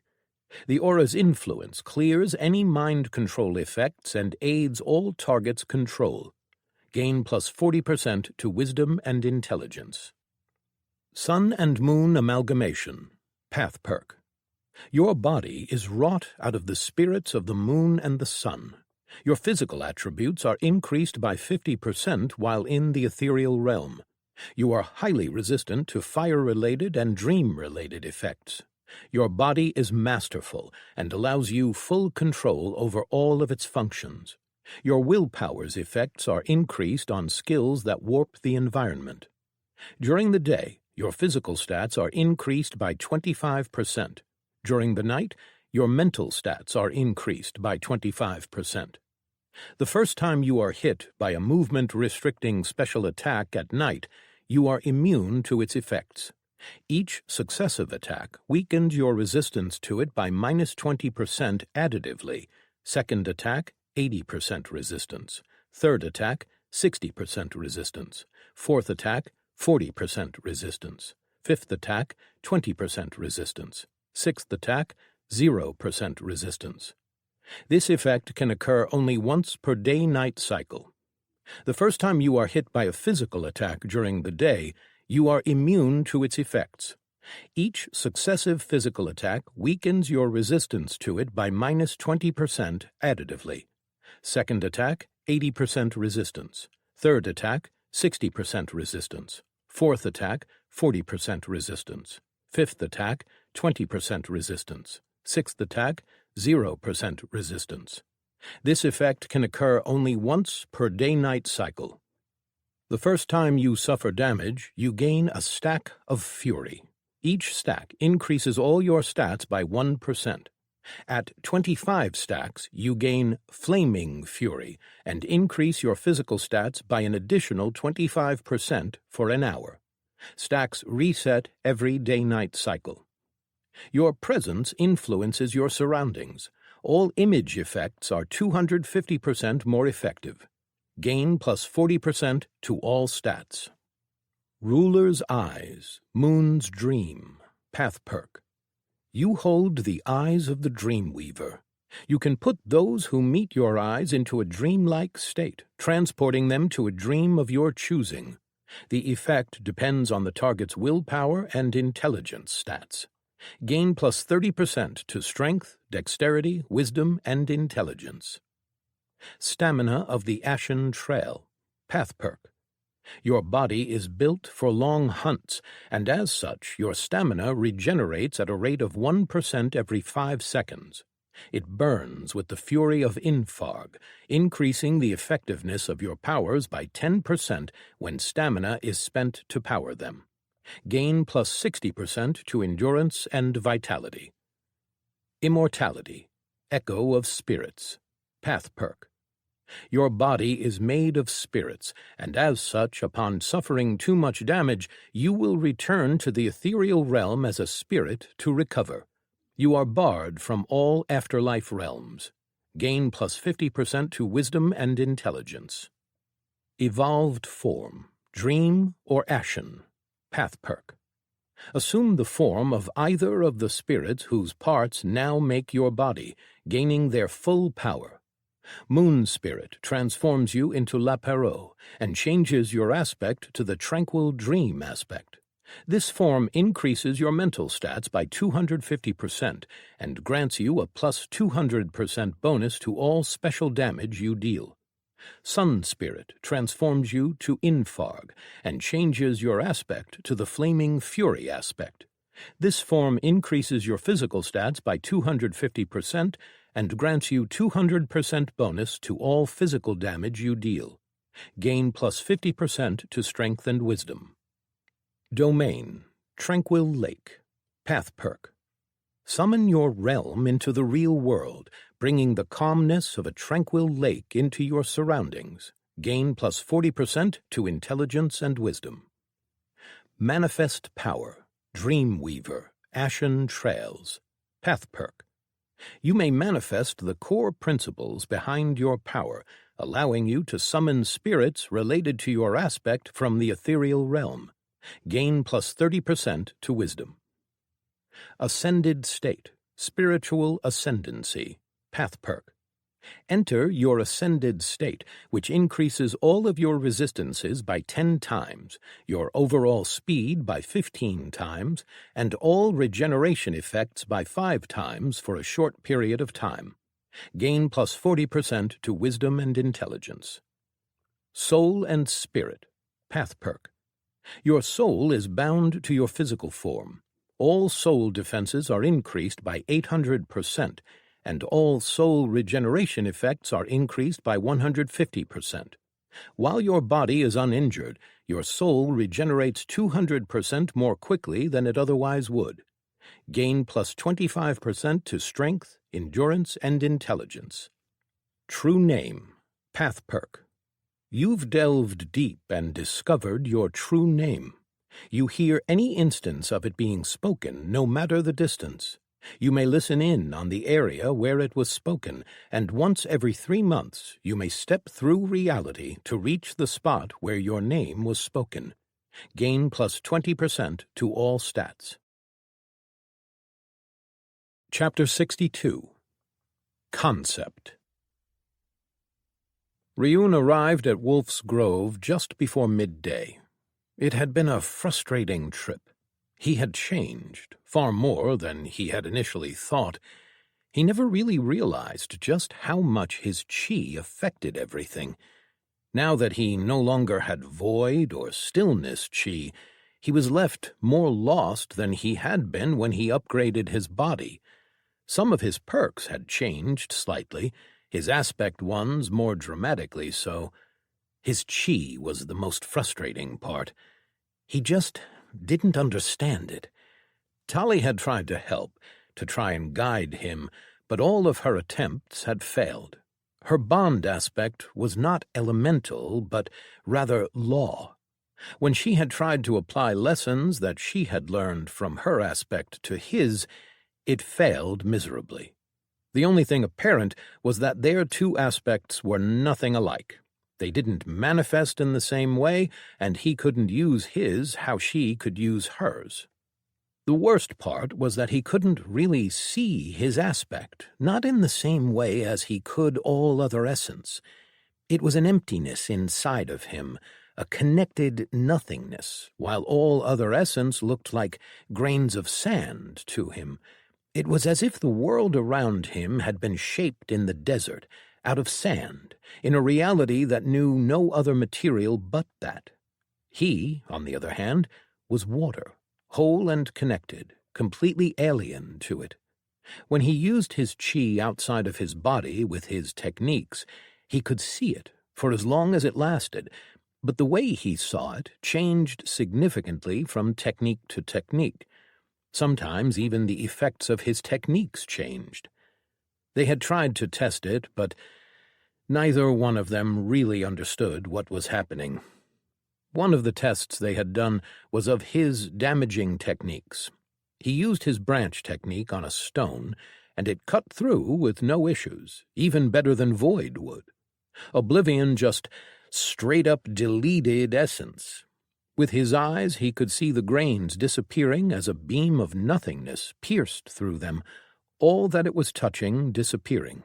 He didn't see any reactions, as he could with Void Chi, where it consumed other essence with a physical reaction, damaging other essence and burning through it. Oblivion just touched essence, and it was gone. That also meant that there was no lingering effects, as there was with Void Chi, no damage that lasted after the technique was done. It was slightly different in execution, too. Its range was seemingly infinite. He could reach across a territory with his beam, cutting through everything, probably forever, but the drain on him would increase proportionately. The further he wanted his beam to reach, and the more essence was in its way, the more chi he needed. They had figured out that what mattered was the density and tier of the essence. He could still send it out in a beam that traveled, by using a previous version of the technique where he was doing a constant stream of chi to his hand rather than charging it for a flicker. He had practiced a bit, so he knew how much chi was required for what distance. The issue was, well, Tali. They had tried to test the technique on her, too, to see how damaging it was, and the result was painfully weak. He could barely scratch her when she used her strengthening techniques. Even when she wasn't using them, the result was almost exactly the same. He had tried his beam on her arm with her techniques, and the result was a tiny layer of her skin removed, easily healed. Without her technique, it left behind a web of scars, again not hard to heal. That was with his fully powered beam. After those tests, they hunted monsters, experimenting. He had no issues with any of them, even with monsters that had higher defense than Tali's base was. They've even tried on one of his eternal armor copies. He obliterated them all in an instant, his flicker cutting through even eternal armor like it had no resistance at all. When he used his final end, a big sphere around him simply deleted everything. He charged his technique, and then there was no wave of chi, but rather just a flash around him, and everything was gone. Well, not everything. They had noticed, or rather Tali had noticed, that his technique didn't touch light, sound, air, and some other essences.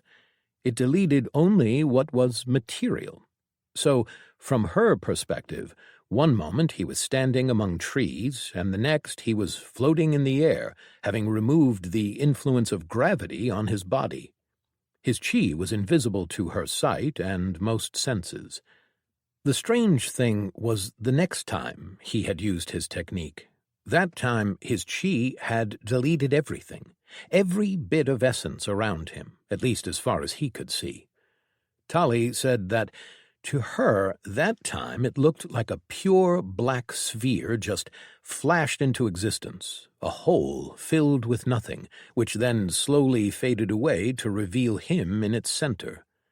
It didn't destroy all essence, though, but it did make him see more clearly what was there, those essences that were usually lost in the noise of everything else. Space, most definitely, perhaps time, and others that he didn't know about.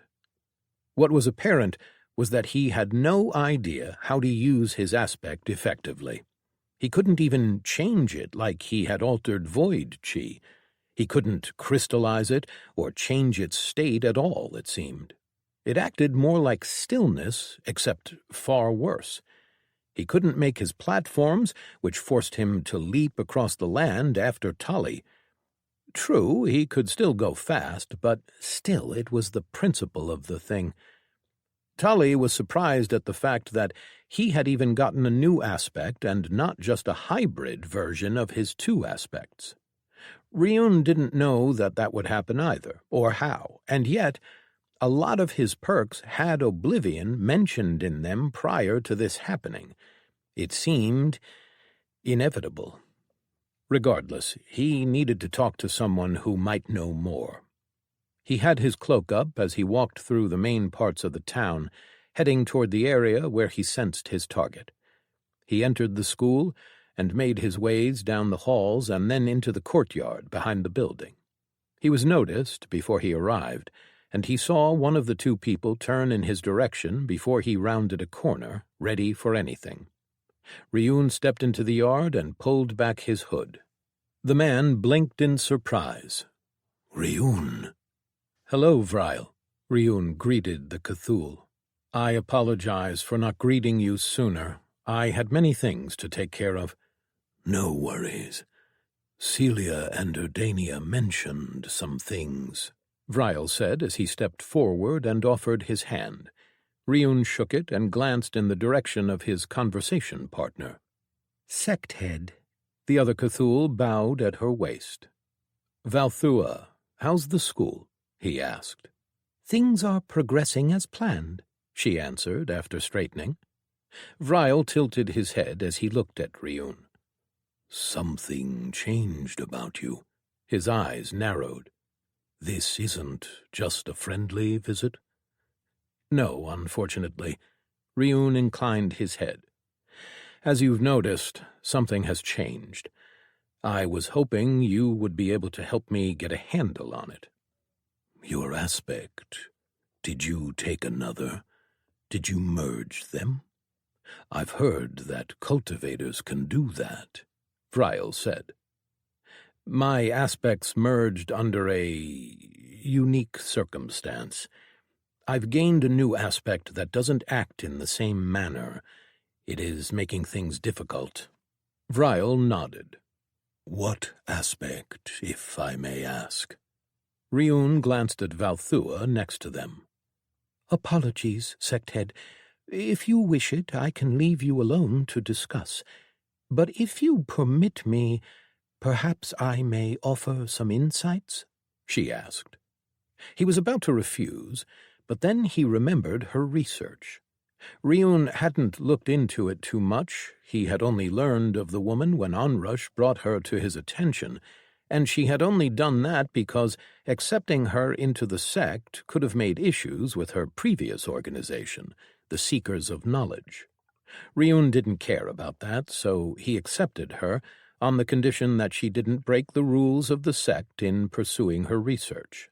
He had checked in on her from time to time, without her knowing, of course. She had kept to the agreement. "You research essence, yes?" Ryun asked. "Yes, Sect Head. One of the reasons why I moved here was because I thought studying cultivators could help my research," she answered. Ryun wasn't quite sure, but Vryle spoke up before he could say anything. Valthua is very knowledgeable. She has a brilliant mind, he started. We've had many discussions on the topic of essence, discussions that have helped me further the understanding of my own power. Ryun turned to look at the other Cthulhu, thinking. In the end, he was, frankly, desperate. Besides, he trusted Vrial's opinion, and she was part of his sect. That meant something. He made his decision. Very well. Let us head somewhere more private. They moved outside of the town, into the forest. He found a small clearing and led them there. Once they reached it, Ryun had them stop and then told them what happened. He didn't skip anything. It wasn't like he was keeping something a secret. The only thing that they might learn was about grand perks, but Vrial and a member of his sect in charge of shaping the next generations of his sect weren't people he would keep that from. Oblivion, Vrial said slowly. I've never known anyone with that aspect. Obviously, I've heard of it, but I can't remember if I read about it in the records of old worlds or somewhere else. Still, based on everything that you've told me, like all essence, it should be shaped by your understanding of it, though I've never witnessed essence that can't change state. It is a concept, Valthua interjected. Ryun turned to her. I've heard of concepts before. I thought that void had elements of a concept too. A lot of my understanding of it came from that. No. She shook her head. Void is principally an elemental aspect. Perhaps it has slightly higher meaning, which might make it seem like a concept, but it has essence that has form, that has... In my research about essence, I've discovered many things, but to explain this, I think that you need to know the basics. First, though, could you show me your chi? Ryun put his palm up and channeled his twilight-cutting void flicker outside of his body, keeping the chi inside a ball of oblivion, then held it there. Valthua leaned down and pulled out a pair of thick glasses. He saw her tap the side, and the essence of the glasses moved. Ah, I see. This is a pure concept, she said. What does that mean? Vrial asked. Valthua leaned back and put her glasses away. Ryun released the technique, and it shot to the side, making a hole in a small tree. He hadn't channeled that much chi into it, so it didn't go far. The two of them looked at the tree and then turned back to Ryun. As I was saying, Valthua started, essence is made up out of tiny little particles, individual essence pieces, if you will. Each one of those has two parts, a shell and meaning, or a core. Shells interact with one another and make up the larger essence. The shape of the shell dictates what state an essence is in. Elemental essences have shells that can be in 3 different states: solid, liquid, and mist. Laws are all unique, their shells and meanings different from all other essence types and other laws. And finally, you have concepts, which have no shell, but only meaning. Ryun immediately understood. The grains that he saw were clumps of these particles, or maybe even the particles themselves. His eyesight wasn't sharp enough to see them clearly, no more than his eyes on Earth could have seen the tiny crystals in grains of sand. No shell, Ryun said slowly, realizing why he couldn't use oblivion chi in the same way. That means that it can't change state. Exactly. Valthua nodded. A concept interacts with the surrounding essence through meaning only. It impacts the other essence's meaning directly. Things were starting to click into place inside of his mind, but he continued to listen as she spoke. I don't know what the concept of oblivion is, or what it does, other than as you've said that it is related to void and stillness somehow, but what you should try to think about is the concept itself, your understanding of it. What it does is tied to its meaning. My body is made out of it. Oblivion, that is. Why do I then have this hard shell? My body. He touched his hand, the skin on his forearm. Valthua leaned down and looked at it. It is still oblivion, she said. How? It doesn't act like how my chi does, Ryun said. A body is a vessel. You are a soul, and the meaning of your soul impacts the appearance of your body and how it manifests, Valthua said. My soul is oblivion too, Ryun added. It doesn't matter. A soul can be made out of other essence types. It's like a hybrid essence, in a sense. Fire, air, water, oblivion. These things change the soul due to one's aspect, but at its core, the soul is all three types of essence at once. What is most important is that it has a core of meaning, and that is who you are. That meaning is what guides your body and controls the essence it is made out of. Meaning is reality-given form. It is the breath of existence. Your soul sees you this way, and so the essence of your body forms into the closest thing it can be. Oblivion doesn't have a shell, but the essence around you does. This surface of your body, it is made out of the essence around you, changed by the meaning of your soul. Ryun blinked. That was going to take some time to truly digest. He glanced at one of his perks, at one that had been changed, his aura, now Oblivion aura. Her explanation made him remember that it had mentioned meaning. Manifest your chi in the form of an aura around you, affecting the meaning of the essence that your chi touches based on your will and understanding. Gain plus 20% to wisdom. Oblivion endures. Will and understanding.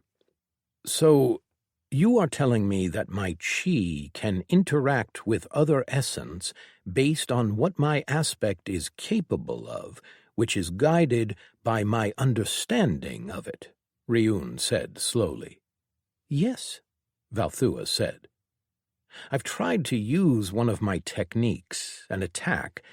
I had no problem with it against the environment and/or monsters, but when I used it against another person, it barely had any effect. Valthua thought about it for a few seconds, but then Vryle spoke up. If your chi affects meaning directly now, then that attack that you just showed us didn't hit the shell of essence, which is what usually creates effects and reactions. It just made the essence where yours passed through disappear, like what you told me your understanding of the void was, yes? An absence of something.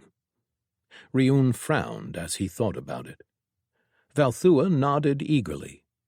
Yes, if you use it against the essence around you, then your chi just needs to overcome the meaning of what you are hitting. I would assume that none of this essence here was anywhere close to high enough tier to oppose your chi's meaning. Perhaps your will, too? She mused slowly. Yes, that might also play a factor. If you are affecting the meaning directly, and oblivion is an essence that brings this nothingness without causing a reaction of essence shells, then perhaps your will has a role to play too. As they spoke, Ryun was realizing a few things. When he had used his final end, it hadn't hit air, light, or sound, but then next time it had. His will could influence what his chi interacted with. It wasn't a physical thing. It had no shell. It was just meaning. When he had attacked Tali, He had never really wanted to hurt her, and perhaps his chi just didn't damage her because he didn't want her to be hurt, just like with air, light, or sound when they were unaffected by his fruit technique. And if it was meaning against meaning, then her bond chi had to have an impact too. It held her body together. The bonds between the essence that made her body were far stronger than most other things. Tali might be the worst type of an opponent for him if that was the case. They would need to test things out again with him really trying to hurt her. But for now, he turned back to the two Cthulhu. There were more things that he wanted to ask and learn about. Chapter 63. Oblivion. Valthua and Vryle had done a lot to help Ryun wrap his head around his aspect. The conversation had continued for the entire day and far into the night. By the end of it, he felt like he understood a lot, but in the end he needed to do testing on his own. He didn't have a lot of time, as he needed to head for the gathering soon, and he still hadn't talked with Celia and Dardania either, which he needed to do before then. But he wasn't going anywhere without first having a handle on his power. So he made his ways into the unclaimed territories, away from everyone, where he could practice in private. The first thing that he realized was that his power could only cause effects that the concept of oblivion aligned itself with. Now, after that long conversation, he understood that most of his ideas and understandings of void had aligned a lot more closely with oblivion instead of void and stillness. He wondered just how much the part of him that was the aspect of true death influenced that. It was a final end, an aspect that, just like death, was one of transition. In the case of death, it was from life to an afterlife. For true death, it was from existence to oblivion. He started practicing with his Path of the Final Ends techniques. They had been the easiest to understand and adapt to. Once he realized what oblivion did, it was a simple adjustment. Those techniques were made in a specific way that resonated with the concepts of oblivion, or at least part of it. They involved not the destruction of things, but rather the negation of existence. Both his twilight-cutting flicker, he had removed void from the name, and his final end were back to where he could use them reliably. The oblivion chi that he released in those attacks influenced the meaning of other essence around him, guided by his own meaning. He understood meaning as intent, separate from willpower, though somewhat influenced by it. If he didn't actively focus on any intent, his technique deleted anything around him that was what he considered in a solid state of essence, the ground, trees, stones, and so on. If he focused, he could just delete any other essence he targeted. He believed that as long as he intended to hit something, it would get hit by his chi. His base technique, the Mantle of Gathering Twilight, had grown significantly more powerful. The boost that he gained was still the same, but now, while it was active, he could move around all of his stats, aside from external stats like those that came from items, all of his total stats, any other boost that he could activate with his cultivation perks, everything.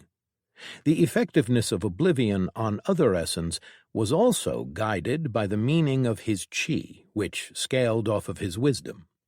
It was basically the raw power of his meaning, which had an effect on the meaning of other essence. He didn't think that most essence types had high meaning. Most of their power came from their shells, which his chi bypassed. From what he had seen with Tali, though, anything tied to someone powerful would have powerful meaning. Other cultivators' chi would probably be harder to overcome than unbound essence. His second path's techniques, on the other hand, were a bit more difficult. He had experimented a bit, and come to the realization that the techniques had an innate intent behind them, involving what the technique was meant to do. So, while his primary path's techniques had the intent of removing other essence, turning everything in their path into nothingness, his secondary path's techniques were the complete opposite in nature. They were defensive techniques at their core, for the most part, and Oblivion's effects manifested along the lines of its concepts. He had only started to explore those concepts, but his understanding of void and stillness impacted it, obviously, as otherwise he wouldn't have gained Oblivion when his aspects had merged. He was drawn in the direction that most aligned with his understanding. Oblivion was a state of non-existence, separated from reality, untouchable, able to remove anything tied to existence no matter how important it was. His grand perk, Ayin, indicated some of what the core of Oblivion was. He had gained it after glimpsing the depths of Oblivion. Most of the things he had seen in that place he had forgotten, but impressions remained. His techniques, though, were changed. Oblivion Chi, just like Essence, didn't have a shell, and so couldn't change its state. Chi was processed essence. Chi allowed the cultivator to influence essence, bringing it fully under their control, allowing them to change its shell and meaning. With Oblivion, he couldn't change its state, but he could bring the essence of Oblivion fully under his control. With it, he could influence the meaning of other essence. When he used his other techniques, their effects were very different.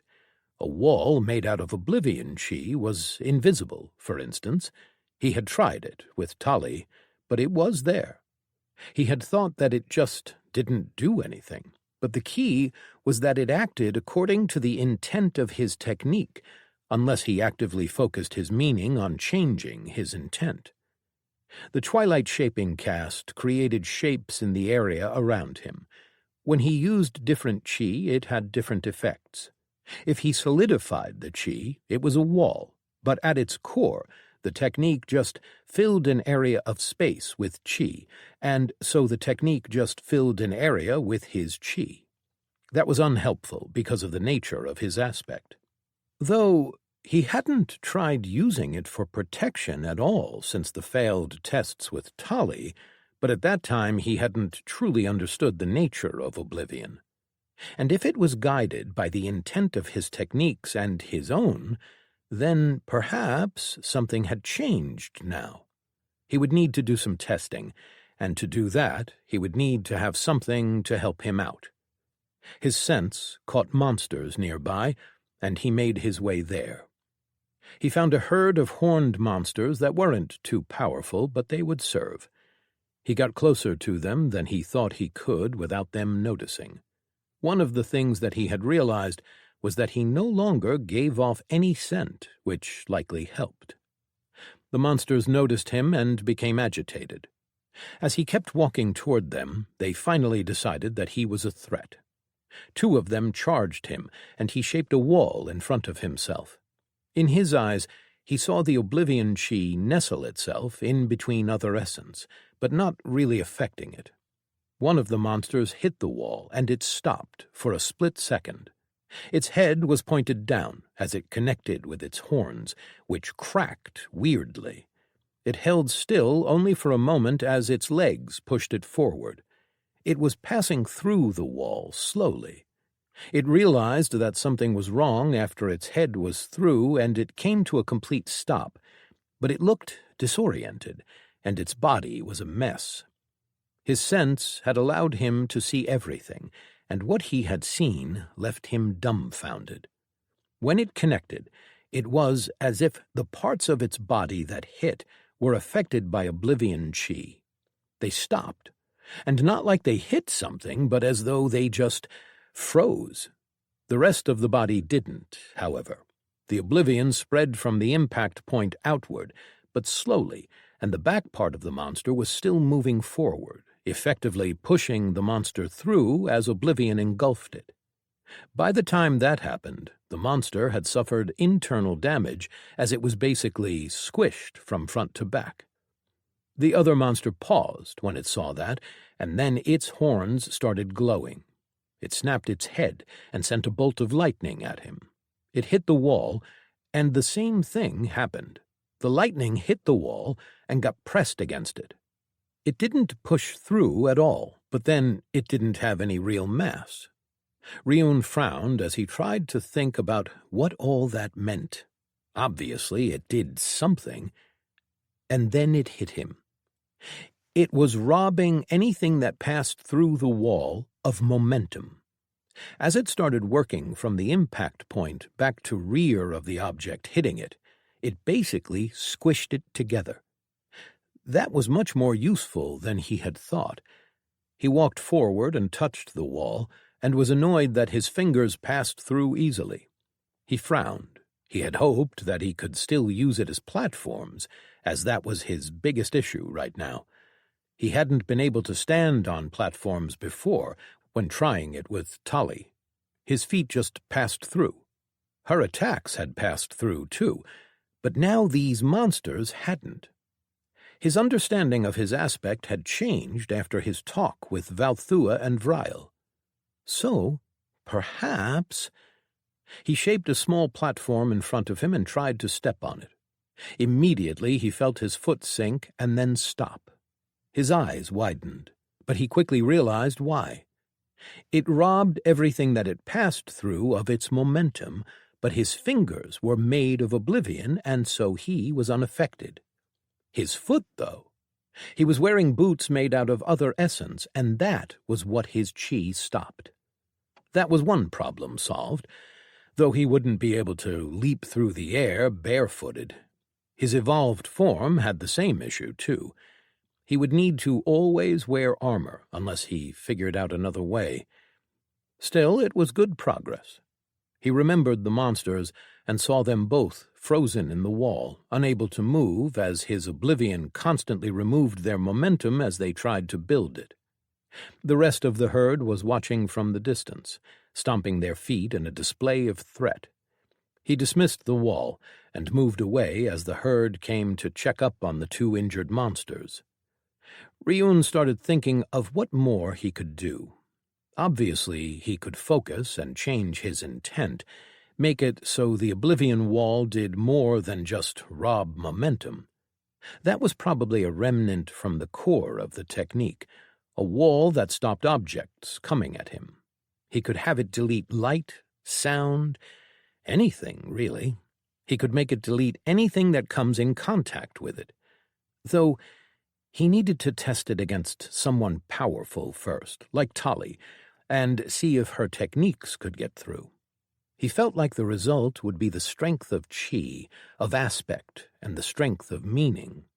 Oblivion seemed like a very powerful, top-tier essence, but he wasn't going to assume. Next, he checked out his branch technique. It didn't take him long to figure it out. It was similar to creating his Mist Void armor. He could shroud himself in Oblivion chi, which would delete anything that he came in touch with, or rather most things. He still hadn't tried to affect higher tiers of essences like space, time, and gravity essence. He knew that he could, though, and that was enough. He could also use it for stealth a lot more easily.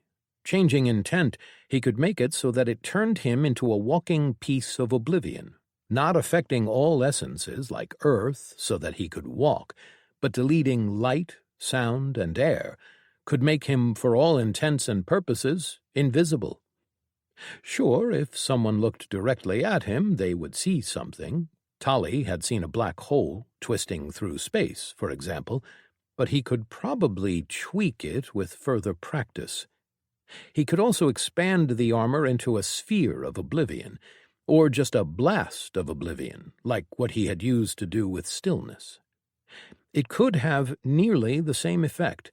He could just choose which essence to delete and stop things mid-air. His avatar was just a walking piece of oblivion, all black or nothingness with silver and violet threads around the edges. That technique didn't change too much, and it still did the same thing. With his techniques somewhat understood, he moved to the next item on his agenda. He had noticed that his aura had the word meaning in its perk now, and he wanted to do some more testing with it. He had a hunch that there was a lot more that he could do with it now. Chapter 64. The Reach of Oblivion. Unleashing his aura felt easier than it ever had before, and immediately he noticed differences. When he had used his void aura, it had always drained chi from his core to use. This time it did not. Instead, what he felt was a different kind of sensation, whereas using void aura had felt like he was activating a perk, something more mechanical. This was something else. It felt as natural as breathing. There was no drain on his core, either. It was deeper than that, almost as if... He didn't even know how to explain it. An aura was an aspect manifestation perk. He could have chosen different ways for it to manifest, but perhaps there was something more to it than he had realized before. The aura spread in a sphere around him to a distance of about 2 meters, filling his immediate surroundings with oblivion. He could barely see it among the other essence, but it wasn't doing anything. Of course, he realized that it needed his intent, or rather his will, as it said in the perk. His first tests were easy. He started by focusing only on air. Slowly, the aura leaned on the essence of air, and it started to disappear from the range of his aura, leaving only vacuum. The process wasn't instantaneous. It was gradual, but effective. He almost didn't feel it, aside from having to open his mouth and let the air out of the cavity inside of him. He had nothing in his body to expand, but he could see the lack of air essence.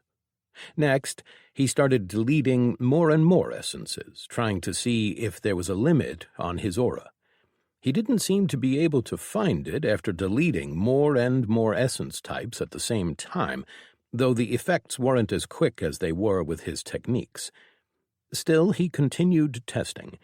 Focus and will were required to use the aura, and he could change the intensity and range just as he had before. The more he used it, the more adept he became with it, and more quickly than he anticipated. He felt that his aspect mastery helped a lot, too. Then he tried extending the range of the aura, wanting to see his limits.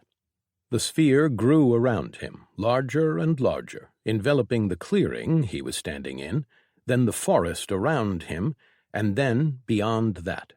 The more it grew, the more he felt the presence of his core. It didn't drain his chi, but something was... That's where it's coming from. Ryun felt the oblivion filtering through his core, but the source was beyond it. The realm of oblivion that he had glimpsed, that endless, bottomless realm of nothingness, that... The aura stopped, and a sharp pain went through his head. He could almost see it again, oblivion in all of its glory, the understanding that it offered. It was there, at his fingertips, and then it slipped away again. He realized that the aura had reached the farthest it could reach, which was almost half the territory. He couldn't see the edge of the aura, of course, but he felt it as another sensation. He could tell that there was other essence within his aura, or perhaps that his aura was in between other essence. The range was actually about the same as his skill sense, which he didn't think was a coincidence. Was that just the distance that his mind could handle? Perhaps there was something to that. The sensation he gained from his core was gone again, but he could tell now that the aura was fueled by the plane of oblivion connected to his core. He focused his mind and tried to delete the air essence inside his aura. Immediately he grimaced as he felt pain shoot through him. A big no-no on attempting to delete the air essence in half a territory at once. The range had to be an issue, or maybe the amount of essence that he wanted to delete. Next, he tried using his techniques, wanting to see how the aura's effectiveness increase interacted with it. He charged a flicker and felt chi surge out of his core, far more than he wanted to pull. He frowned, wondering if something was wrong, but then decided to release it. The technique shot out, and he sensed it cut through the territory. He blinked in surprise at what his sense was telling him. The technique had shot to the edge of the aura, deleting everything in its way. He hadn't planned for that, nor was he certain that it should have reached that far. From his previous tests, it should have taken him a lot more chi to hit that same distance and delete as much essence as he had just now. He pulled his chi back and fired off quick shots from time to time, not really focusing on them that much. Each time, the technique ended at the edge of his aura, almost as if it was a range limit for it. Each use cost a lot less, almost a third less. He tested it out without the aura, and his techniques would cost much more when trying to hit the same range. About an hour later, he had learned a few things. His aura made his techniques easier to use within its range, as well as less expensive, but he also didn't need to worry about how much chi he needed to get through something or reach some place. His techniques used his aura as intent. That was very useful. Another thing he'd learned was that the greater the range of his aura, the less it could do. Things closer to him were more easily affected by it, and the amount of essence and its tier played a part. On the other hand, the aura, even when spread thin to its maximum range, enabled his techniques, making them stronger and cheaper. Plus, it allowed him to control their range without needing to focus on it. He had a feeling that the aura would be hard to detect for most people. It was nothingness, and if he didn't use it to actually affect something, it was likely undetectable to all but those with the most powerful perks and skills, or eyes like his. Somehow, for the first time in a long time, Ryun felt like his build and his style of combat were clicking into place. Things came easier to him now, as if this was what they had always meant to be. Those things that he tried to do with void or stillness were now possible. It was as if he had always been trying to reach this point, and perhaps he had. Now it felt like he had been chasing oblivion, since the moment he had come to the infinite realm. No, since the moment he merged with the aspect of true death. All the death, all the carnage, the emptiness in his mind and heart, it was all searching for this, one aspect that resonated with him, with his ideal, his soul. He felt whole. A day later, he had managed to test out a lot more things. His combat styles from the past few years had somehow merged seamlessly together. What before he felt might be wasted time and effort now proved to be anything but. All those things had been stepping stones on his path. He still had some things that he had to test out that he would need other people to help him with. He suspected that damage over a continuous period of time would still be his biggest weakness. Constant healing drained him too much, but he had some ideas about how to lessen that. Burst damage was almost completely useless against him, as it had been for a while. He could lose half his body in a single shot, and it would barely slow him down. Forcing his body to constantly regenerate significant damage remained a different story. His combat style flowed from what he and Tali developed. Long and mid-range, keeping distance and taking down foes from afar. It felt right. Now he turned to something that he had been waiting for a while now. He had gained his territory a long time ago and had taken that because he had an idea that he had never been able to bring to fruition. He had tried with void and later with stillness, but it was just never enough. His territory was a space in his soul, a place that he could physically enter. He could walk out of the real realm and step inside, disappearing from this place. Once he had asked Tali how he could possibly do that, and her answer was uncertain. From what she knew, the soul was nestled in a deep layer of a plane that crossed the real realm and the ethereal, and those who had territories could bring their bodies, the vessels their souls used, to this realm somehow. He gathered that she didn't know as much as she pretended to. His territory was small, about 2 meters across and from floor to ceiling. It had been empty, a space filled with nothing but, well, space essence. There was no air, not even oblivion. He had been able to exist there, but then he was hard to kill. He doubted that anyone else could. The walls of the territory were the most interesting. They had almost felt like his soul, a barrier containing the space inside of it. Yet there had to be a way to expand his territory. He had pulled things inside before, items, furniture, even some plants.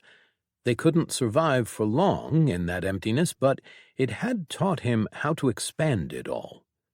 Tali had told him that it took cultivators a long time to shape their territories, the same as domains, that he had to give a piece of his soul to shape an environment, and that it had to be done slowly. Ryun had always planned to cheat. He hadn't risked Brightstar, but his plan had always been to try and manifest the realm of the Starforge inside his territory so that he could physically enter it, and so that others could too.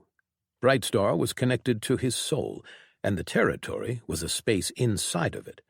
It seemed like it should work. He'd just never tried it, not after his failures. Now he turned his attention to his test. He used his aura, limiting the range to just his immediate surroundings.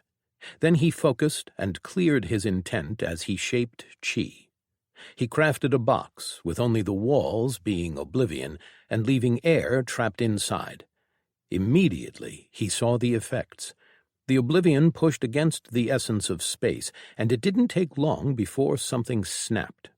Through his eyes, he saw the space essence inside the box disappear, leaving only a hard box of oblivion. The space around the box trembled, and then threads of it reached out, connecting with space through the box. No, over the box, through a layer that didn't touch it. He felt his chi trying to stop it, and with an effort of will he stopped the process. The space repaired itself, and everything was as it used to be, except that his oblivion box held something inside, separate from the world outside. In his sense, it was strange, but also familiar. The area where his box was had almost an overlap of space that was like seeing double or sensing double. The sensation was similar to how storage spaces had always felt to him. He had tried to do this with Void, but he had never been able to. He knew that crafters used Void to somehow separate spaces that could then be made into storages through spatial powers, or that, at least, that was one way to do it. He had never managed to get Void to consume space.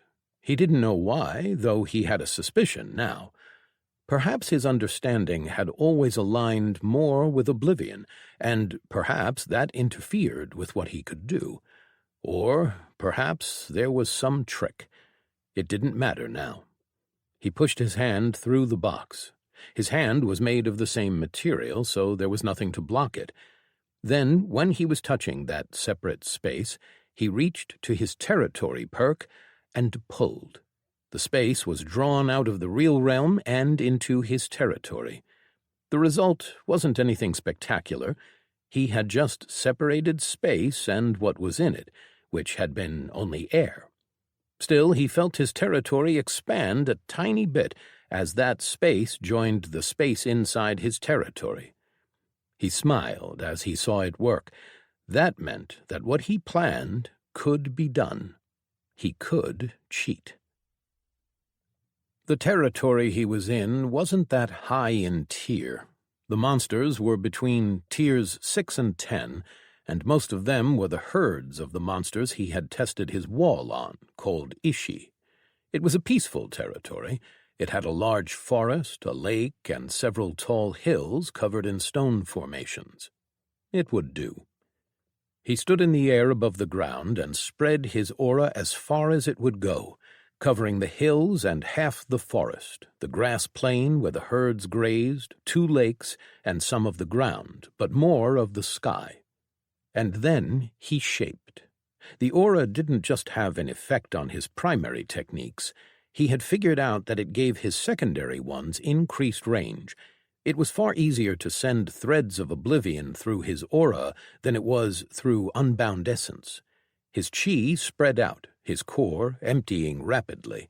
This was going to take everything that he had. He had already drank 3 elixirs to strengthen his chi and boost his regeneration, and still he pushed for more.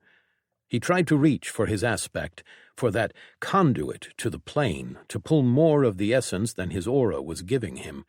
He didn't know if he succeeded. His mind was filled with his great working. His sense allowed him to monitor what he was doing, and he felt the walls of oblivion rise all around him at the edge of his range to half of the entire territory. And then, with an exertion of intent, of meaning and will, he separated the space inside from the space outside. The world around him trembled. He was locked inside his own space, isolated from the reality outside of it. Some essences still remained, gaining access even here in this place. The laws of time, of gravity, of things that he didn't yet know. He spread his arms and pulled. It wasn't violent.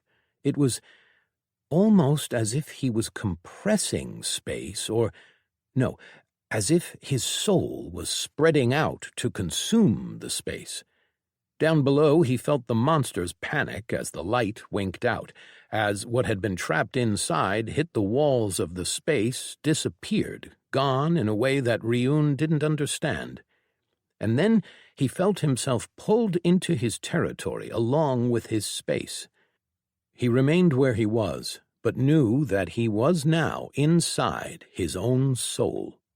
He reached into his storage and pulled out a small orb. He leapt up high, near the edge of his soul, and there he used it.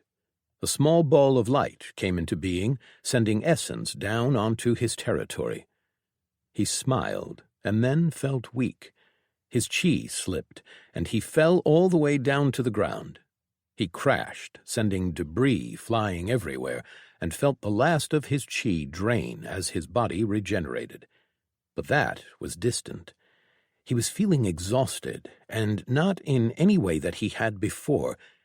It didn't take him long to figure out that it had to do with his soul, that he had strained it with the space that he had taken. But he had done it, and that was all that mattered. He exited his territory in the same place he had entered it. He was high above the ground, standing in the air. The space had repaired itself. The air had returned, as had the light. But the territory had a gaping hole in the middle, a box-shaped crater where he had taken a piece of it for himself. He chuckled, and then turned in the direction that the bond in his head pointed him at, heading back home. It was time to go to the gathering. Chapter 65. Reunited. Celia sighed as she sunk into the chair, exhausted after another day of meetings. There was too much to do, and too little time to do it. She had spent weeks now in talks with the most influential members of the Twilight Melody sect and the factions that were going to join it, hers included. The rough draft was done, and the 3 families within the new Twilight Melody sect had been decided. Now they had to deal with everything else. The sects had too many different paths and different subsects as part of it, as often happened with frontier sects where people who had no prospects came together and joined into a single sect to survive. Onrush, along with the rest of their small council, had decided to allow everyone to choose which of the main families they wanted to join, regardless of their paths, as long as their focus aligned with the core direction of the family. The rest would need to make their own families, which wouldn't enjoy all the benefits of high-rarity paths, of course, although not even those who joined would. Only their descendants could, or else those who still had room to grow and could take another path. The three families, as decided, would be Dagda, Wol, and Ikoa. It was a standard way of unifying a sect made out of many different families, and even Zhenquan had started that way. For now, all that joined a family would add a new name to their current ones. Over time, the sect would be forged into a more cohesive unit. Still, there were things that were unlike those that she had come to be accustomed to. She had expected that. Ryun wasn't at all a traditional sect head, and it seemed that Onrush was following in his footsteps. Each of the three families would have an overall focus, or at least a primary purpose. That in itself wasn't anything new. The way in which Onrush had imagined it, though, usually families would try to follow the same paths, or at least related ones. The three families of the Twilight Melody sect would only be required to follow the general focus of the family. It was a lot to take for someone like her, who had been part of the more traditional sect. She had been part of the discussions, of the decisions, however, and all parties had compromised. The Orn family was taking on the name of Dagda, an old name for a god from the old earths, as was chosen by Karya Orn. Their family would be led by Ender Orn, who would be given the role of sect leader. Orn's Dagda family was going to be focused on agriculture, on growth and the production of food, as well as special plants. Sect leader Embesh was likely to join the family, as Onrush wanted the primarily classer faction to learn more about cultivation. The Wall family would be the central family of the sect, led by Onrush herself. It was to be a faction focused on territorial defense and management, crafting and building. It was a bit wide as far as focus duties went, but the Twilight Melody sect wasn't ordinary. The name came from Onrush. It had some significance to her, but Celia didn't know it.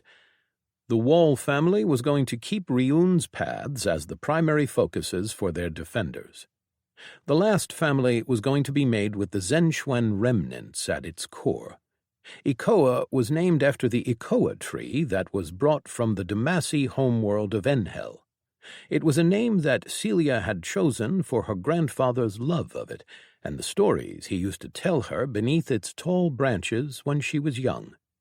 Ikoa would focus on the more martial paths, accepting all warriors, hunters, or adventurers. Their main job as a family would be to hunt high-tiered wandering monsters, to explore beyond the sect's borders, and to help claim new territories. Of course, every faction would still have warriors, crafters, and everything else that they wanted or needed to support their main jobs, but a primary push for a focus was established. This was just the beginning. It would take years, even decades, for them to truly grow into what they were imagining the sect to become. They hadn't made any agreement regarding which family Ryun would join. In fact, the current sentiment was that he shouldn't join any, to remain as neutral a leader as possible. In practice it didn't matter, as she doubted that Ryun would care for politics. Still, they had the agreements made, and would soon be putting them into practice. Celia had been asked to lead the Ikoa family, to become a sect leader again. After what had happened with Zhenquan, she had resisted leading, in part because she didn't want to have responsibility for an entire sect. What they were asking of her here, however, was closer to what she had been for Zhenquan while her grandfather had been alive. It was a familiar role, where she wouldn't need to be making any decisions that would have extensive consequences. "You look exhausted," Erdania said as she entered the room and found her sitting in the chair. "I am exhausted," she said. Their last meeting had lasted for several hours, and she had to spend it all trying not to think about the sensation in her head. "How did it go?" Erdania asked. "As good as it could have. We are mostly agreed on everything. Only a few minor things left to work out, Celia answered. Also, Ryun is back. He attended the meeting? Erdania asked, somewhat surprised. No, Celia answered. He skulked around, waiting for it to end. He is in the palace now, probably meeting with Onrush. Erdania chuckled. I admire the shirking of responsibility. His trust in Onrush is absolute. Not that I disagree. She is young, but she has proven herself. And you saw what effect Ryun had on everyone back then when... She shook her head. Whether he intends it or not, the mysterious sect head role suits him and this sect. True? Erdania agreed. Celia opened her mouth, then stopped and tilted her head. What is it? Erdania asked, noticing her distraction. He is coming here, she told her as she stood up and walked out on the balcony. A shrouded form leapt through the air, stepping on... nothing. Celia frowned. She didn't detect any chi in the air around him, nor did she see his usual void cubes. As he drew nearer and slowed, she saw something strange. Every time he took a step, his foot would hit something invisible in the air, causing a ripple to go through his pants, something that stopped them from billowing in the wind for just a split second. He stepped on the balcony and tilted his head. You noticed something, he just said. Celia met his eyes and then said what she had seen. Ah, I didn't think about that. He looked down at his pants. It robs my legs and everything touching them of momentum. You might want to explain what you mean by that, Erdania said from behind her. Ryun raised his head, then removed his cloak, which obscured his features. Celia blinked as she saw that he had changed. The cracks in his skin were more pronounced, and silver had joined violet and black. Yes, I think I should explain. Let's go inside. Celia followed him inside her rooms, eager to hear what he had to say. Oblivion. She hadn't actually ever met anyone who had that aspect. She heard of it, though she didn't remember from where or in what context. From what Ryun told them, it was very powerful. Again, she felt a pang of jealousy. He had advanced, and he had grown in power again, while she still remained in the evolved realm. Erdania had advanced too, after Celia had finally managed to convince her that she shouldn't wait for her. Both of them had spoken to her about the inspiration for the next realm, had tried to help, but she just couldn't. She still had the elixir that Ryun had gifted her, the one that he said would help her gain inspiration, if not outright let her skip it.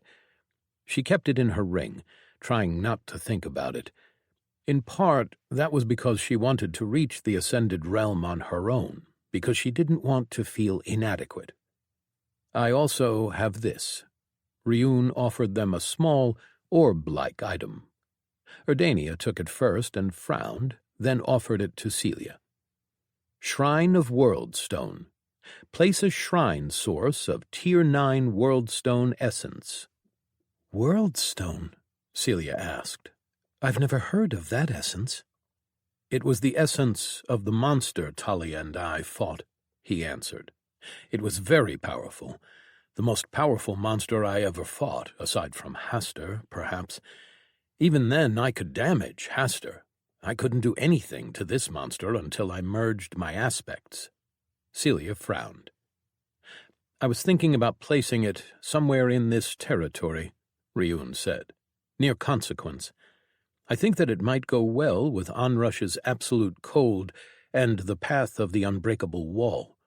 A high-tier essence source is a treasure either way, Erdania said. Celia nodded, agreeing. Yes, Ryun said. I've also been wondering if perhaps you would be interested in taking this aspect as your second. Celia blinked. We already have paths that we're following. Paths and builds that are not your own, Ryun said. "I know that you both plan on picking the kinetic aspect as your second. I'll understand if you don't want it, but, Celia, this aspect is highly compatible with willpower. It is highly resistant, strong, powerful. It might be a better pick for you." Celia glanced to the side and saw Erdania with a thoughtful expression on her face. "You're not really thinking about it?" she asked. Yes, I think I am," Erdania said. Celia opened her mouth and then stopped herself. She gave it real thought. Her build was one that her sect had honed over a long period of years. Adding the kinetic aspect to her own would give her constructs extra power. She didn't know what this would do for her. She only had Ryun's description of the monster's power, which was impressive, but it hadn't been tested. "Well," Ryun started, "I'm not going to press you on it. You make your own decisions. I came here for another reason, actually." Celia tilted her head. "I've been invited to a gathering in the Dragonheart sect," Ryun said, and before she could even process his words, he continued. "I wanted to see if perhaps you, Erdania, would like to come with me as my second. Tali is coming too, and she is bringing Lesametrius as hers." Celia blinked, then turned to Erdania, who was surprised by the question.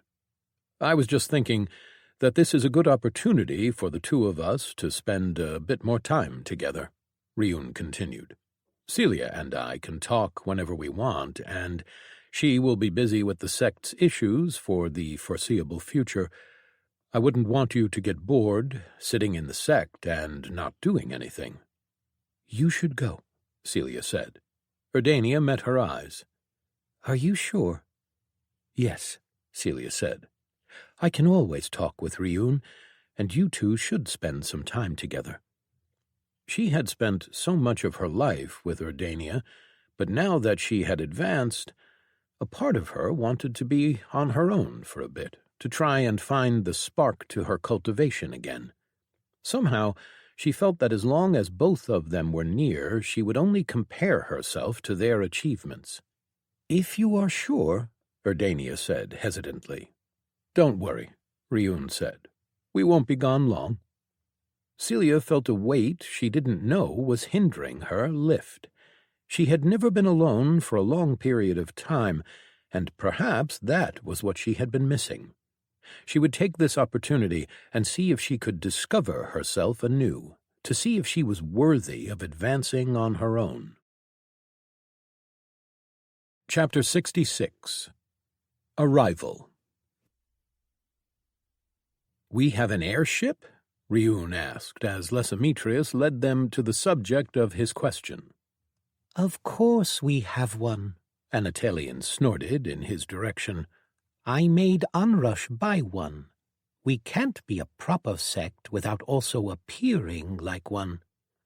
"Why did you make me walk all the way to the Midnight Rain sect, then?" Ryun asked. "What? You wanted to train, and besides, fuel is expensive. Before you arrived, we barely had enough to purchase food. I wasn't about to waste sect funds on fuel." "But whatever." Ryun seemingly gave up. Erdania just blinked at the exchange. She was standing next to a figure from the old stories, Anatolian Farsola, someone who had been there for all the major events of history, who was one of the people who had created the sects. She was an icon. "It isn't that impressive," Anatolian said. "It is an older model." "Master Farsola is correct," Lesametrius interjected. "It was purchased through my father's contacts in the Oaken Eye sect. It is a solid vessel, but it isn't anything special compared to what the sect heads in the core have." Erdania glanced at the wooden ship and agreed with the assessment. It looked like a terrace with a house on it, or perhaps a house and a small courtyard. Made out of dark brown wood, it had yellow clouds stuck at the bottom. The house was square and small, probably having only a few rooms, and the courtyard was maybe 10 meters across.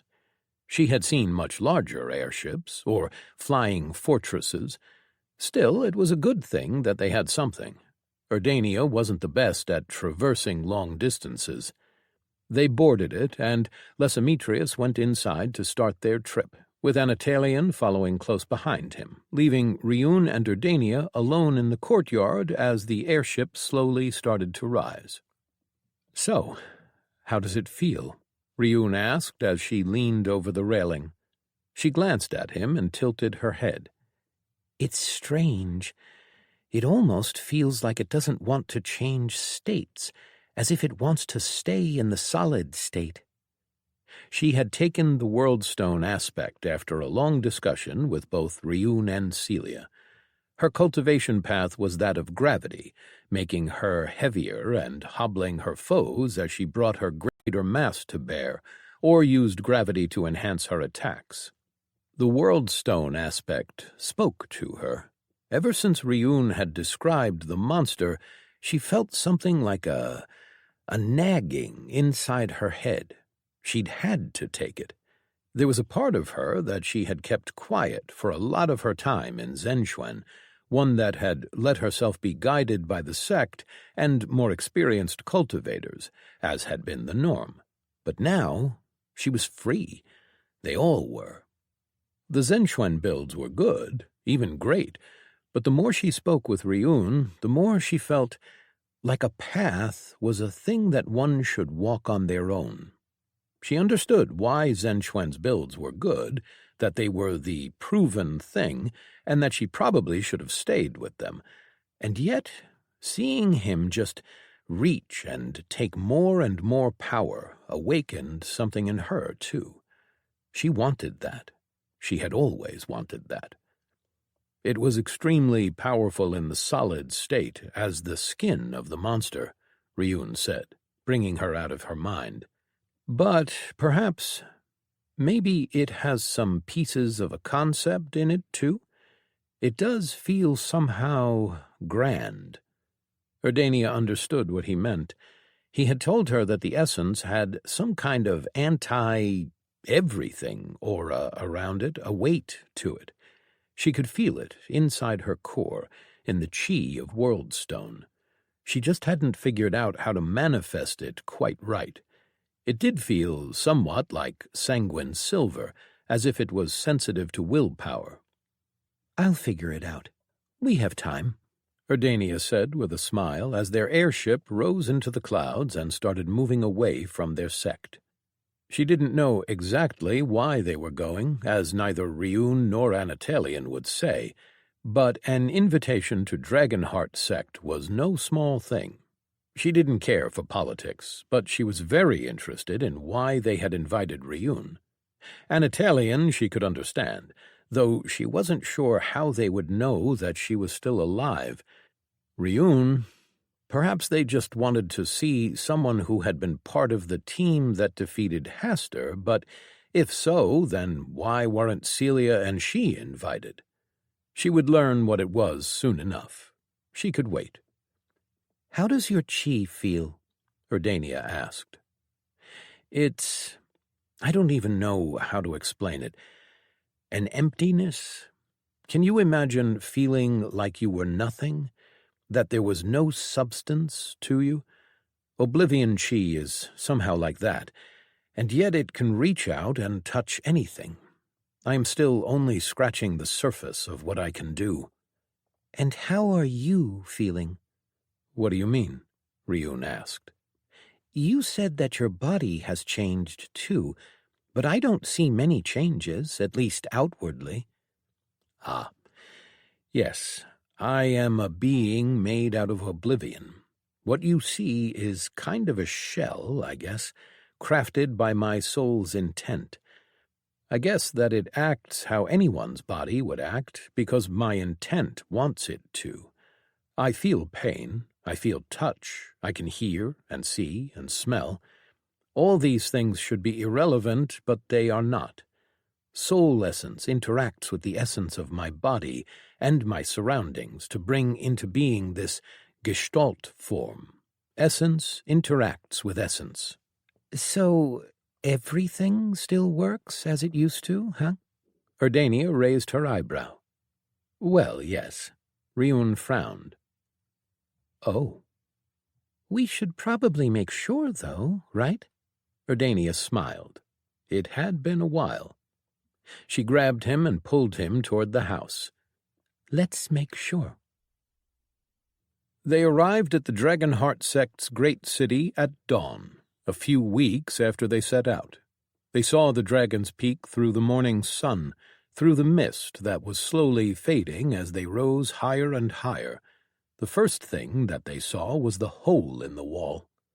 They were attacked, Anatolian said. Were, she'd said. Erdania looked closely and saw no signs of conflict. People were working on the wall, repairing it. Then, as their ship rose, she started to see a lot more ships around them, coming out of the mist all around the peak. The winding road leading up the mountainside was filled too, and then they rose above the walls and she saw... Heavens! Lysimetrius voiced her thoughts. There were so many airships above the city.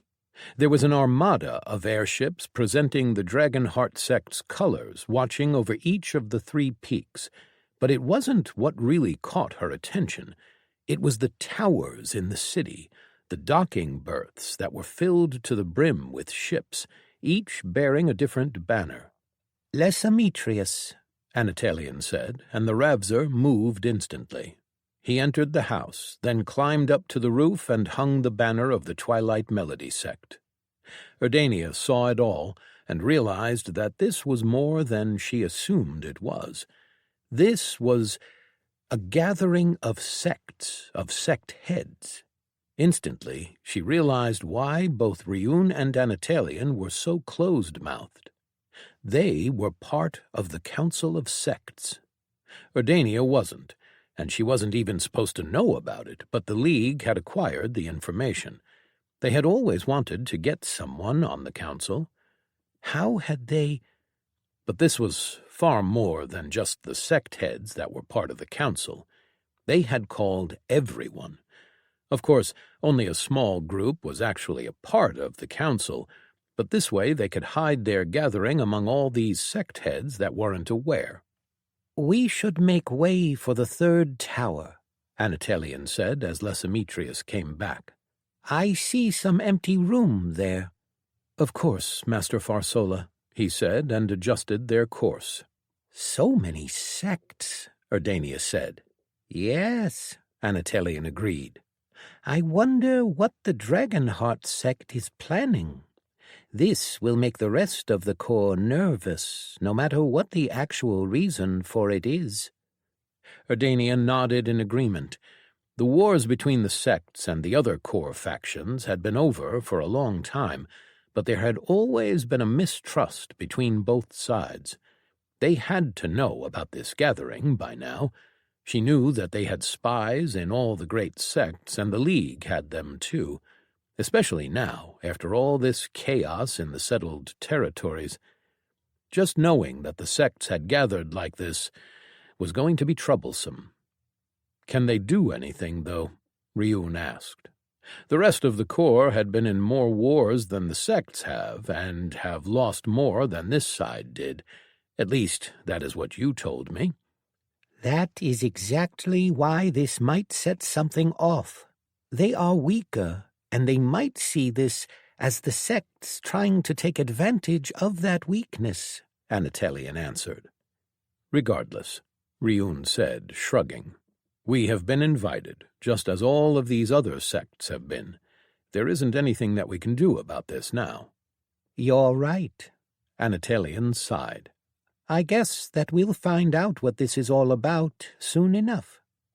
They remained silent as their airship docked, and then they readied themselves to disembark. Chapter 67. Backroom Meeting. Hytor looked out of the window of his tower, high up on Fostora's peak. The city had recovered well from the attack. They rebuilt the buildings and would soon rebuild the broken wall. His people were more vigilant now, the memory of the assault still fresh in their minds, and it would remain so for the foreseeable future. Up above the city, the Armada, the best airships available to his sect, floated. Many of them had been damaged in the fighting, and they were still not fully repaired, but their presence, at least, spoke to the people, giving them a sense of security. He didn't know what more he could do. The attack had gotten through their defenses, and if it hadn't been for an outsider, a visitor to their sect, the attack would have succeeded. His sect, gone in an instant. He still couldn't quite believe it. He had forged his sect into one of the greatest factions in the world. Few would dare attack them so blatantly, and fewer still could succeed. Nevertheless, they had been played. They had lost, no matter that they had been saved. In some different time and place, they hadn't been prepared. A part of him wanted to declare war on the collective, to attack and destroy them. They had interrogated the prisoners, and they knew who they were. The powerful were always known, always recognizable. Untraceable attacks were hard to accomplish because the very nature of powers meant that they could be identified. It would take a lot of resources to raise someone without their power being noticed. A lot of resources and patience, if one was to do it right. The attack on his sect was provocation enough, he knew. He could declare war and attack his enemies, and perhaps cause another great war, pitting sects against the classer factions once more, a war that would cost them all. He looked out at the thousands of airships in the city, both the ones that were docked and the ones only just arriving. Each carried a sect head, or at least their emissaries, from every sect in the settled territories. The news of the attack had spread, and he knew what they were all probably thinking. They thought that he had called them here to propose war against the rest of the settled territories. They were right. He wanted war, but they were wrong about the target. Still, he had used their belief to bring them all here, where he could convince them. Among all the sect heads were a few, a couple dozen at most, that were part of the Council of Sects. Hytor had to convince them first. The rest would follow the strong. This gathering had given him a great excuse to summon everyone without there being any suspicion thrown toward the council members. It was all theater, in a way, but a necessary one. Still, there were deals to be made. The future of the entire world would be decided here. A knock on his door pulled him out of his thoughts, and he called out for them to enter. A sect warrior entered and bowed. "What is it?" Hytor asked. "Sect head," he said as he straightened. "You wished to know when the Twilight Melody sect arrived." "They are here?" Hytor asked, now eager to hear the news. "They've started disembarking now," the warrior answered. "And who is—" "4 people. One matches the description of their sect head, Ryun Nacht. One is Erdania Shijan. The other 2 are a Ravzer attendant and a winged Demacy woman," the warrior said. Hytor immediately relaxed. He didn't know much about the Twilight Melody sect, aside from the fact that their sect head had been part of the group that had killed the Dome leader, which was worthy of respect on its own. That Erdania Shijan had come too was a surprise, but Vitor had informed him of the rumors that some of the former Zhenquan members had gone to the Frontier sect. No, what he cared about the most was the last person that arrived. "The Demacy woman. Does she match the description I gave you?" "She does, sect head." Hytor smiled. Vitor had passed along rumors, and they had tried their best to investigate over the past month. He hadn't truly believed it until Vitor found a warrior that had been part of a battle against the undead outbreak a few years ago. His account was what made Hytor finally give credence to the rumors. Now he had a card to play. "Send word to the dockmaster. I want the Twilight Melody group to be ushered to the Crystal Spire as quickly as possible. Respectfully, of course, Hightor instructed. The people at the docks already knew, but it bore repeating. Most of the sect heads and their entourages were placed in the city itself, and only a few had the privilege to be given rooms in one of the 3 peaks. Even if the rumors had been untrue, Hightor would have still granted the Twilight Melody sect's sect head the honor. Killing the Dome leader was a service done for everyone in the world. Hightor called in an attendant and sent him off to find his brother. A short while later, another person entered his room. His brother met his eyes and then spoke. "They are here," Vitor said. Hightor nodded. "I want to meet with our guests now." Vitor took a deep breath and then nodded slowly. They had kept them waiting for a few days, and he had Vitor entertaining them, excusing Hightor's absence as the inevitable result of the gathering and too much work. In truth, Hightor had been waiting for confirmation.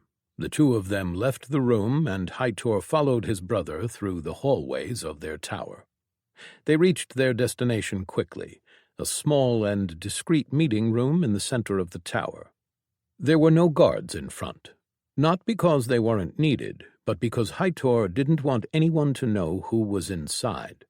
The occupants of the room had been escorted there through the secret passages by Vitor himself. No one in the sect knew that they had arrived.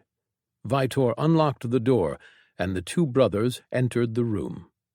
The 2 occupants stood up and greeted them. The first one was a young female drake. Pale skin could be seen behind her dry scales, a sign that told him that she was undead. The only thing separating her from mindless monsters was the look in her eyes, the eerie orange light that blazed from within. She inclined her head and spoke. "Sect head, thank you for your hospitality." The undead body spoke with a voice that was deeper, tinged with something ethereal. The other occupant was a human male, with blond hair and striking blue eyes. He inclined his head and gestured with one hand in a way that Hightor didn't understand the meaning. "Necromancer," Hightor said, using the title that the being in front of him was best known for, as he inclined his head toward the undead vessel of Erasmus Prideborn, the Lord of Death. Then he turned to the other person. "Shaw," he said, greeting Sigmund Ottensen. "I apologize for the delay in meeting with you. I had a lot to catch up with since my seclusion, and with the gathering—" "It is understandable, sect head. No offense is taken," the undead drake said. "Your brother has proven himself a great host." Vitor bowed in respect, and Hightor gestured for them to sit. "I thank you for coming. I know that it is hard for you to leave your own territories, especially with everything that is happening in the core," Hightor said as he took a seat across from them. "We were intrigued by your invitation," Erasmus said. "I assume that this has something to do with the attack on your sect and the gathering you've called for?" Hightor wasn't surprised that they knew. Rumors spread fast, even with the size of the core. "Yes and no," Hightor said slowly. "I guess that, to most in your lands, the gathering would seem like we are readying for war," Hightor said slowly. Sigmund raised his hands and gestured. Erasmus then translated. "It does seem that way, especially since the sects have fared better the last few years. Your wars haven't been nearly as bad as some of the others in the core." Hightor shook his head. "It's madness. It never should have been allowed to happen. I never believed that the peace in the core was so fragile as to be broken like that." "There are some circumstances that influenced those events," Erasmus said slowly. Hightor met the undead's eyes. Like? The Dome Leader, Erasmus answered. I believe that many of the weak-minded individuals in the world were influenced by the monster. Its mental power was significant. Our assault on it nearly failed because of it. If one of us hadn't managed to free himself from the mental prison, all of us would have died. Hightor blinked. The monster caused the wars? You are certain?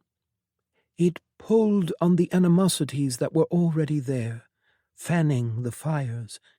I don't think that no wars would have happened without its influence, but they wouldn't have reached these heights. The Dome Leader is dead now, though, Hightor added.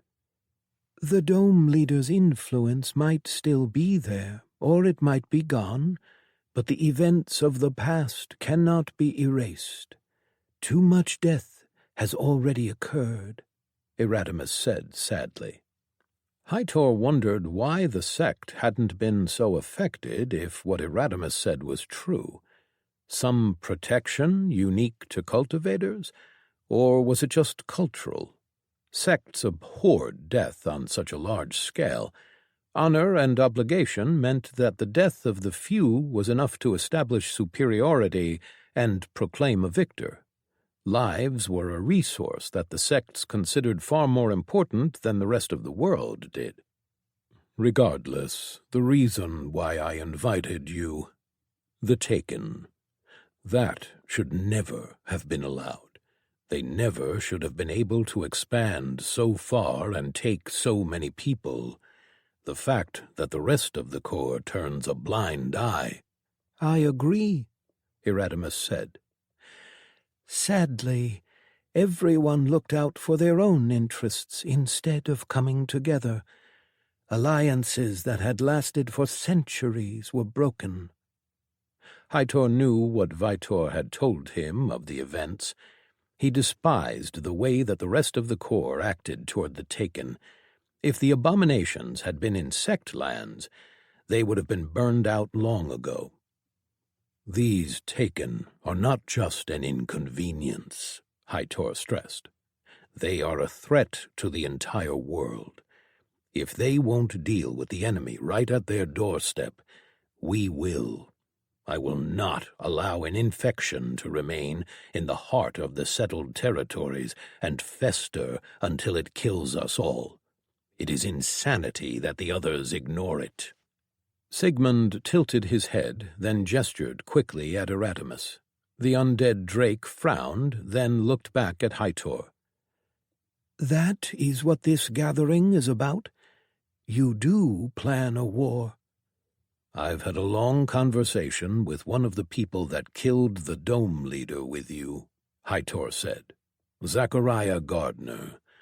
I know what happened to the Empire, and I am not allowing that to happen to the sects. If I need to march and level 1,000 factions in my way to reach the Taken, I will. They will see it as a war, regardless of what your target is, Erasmus said.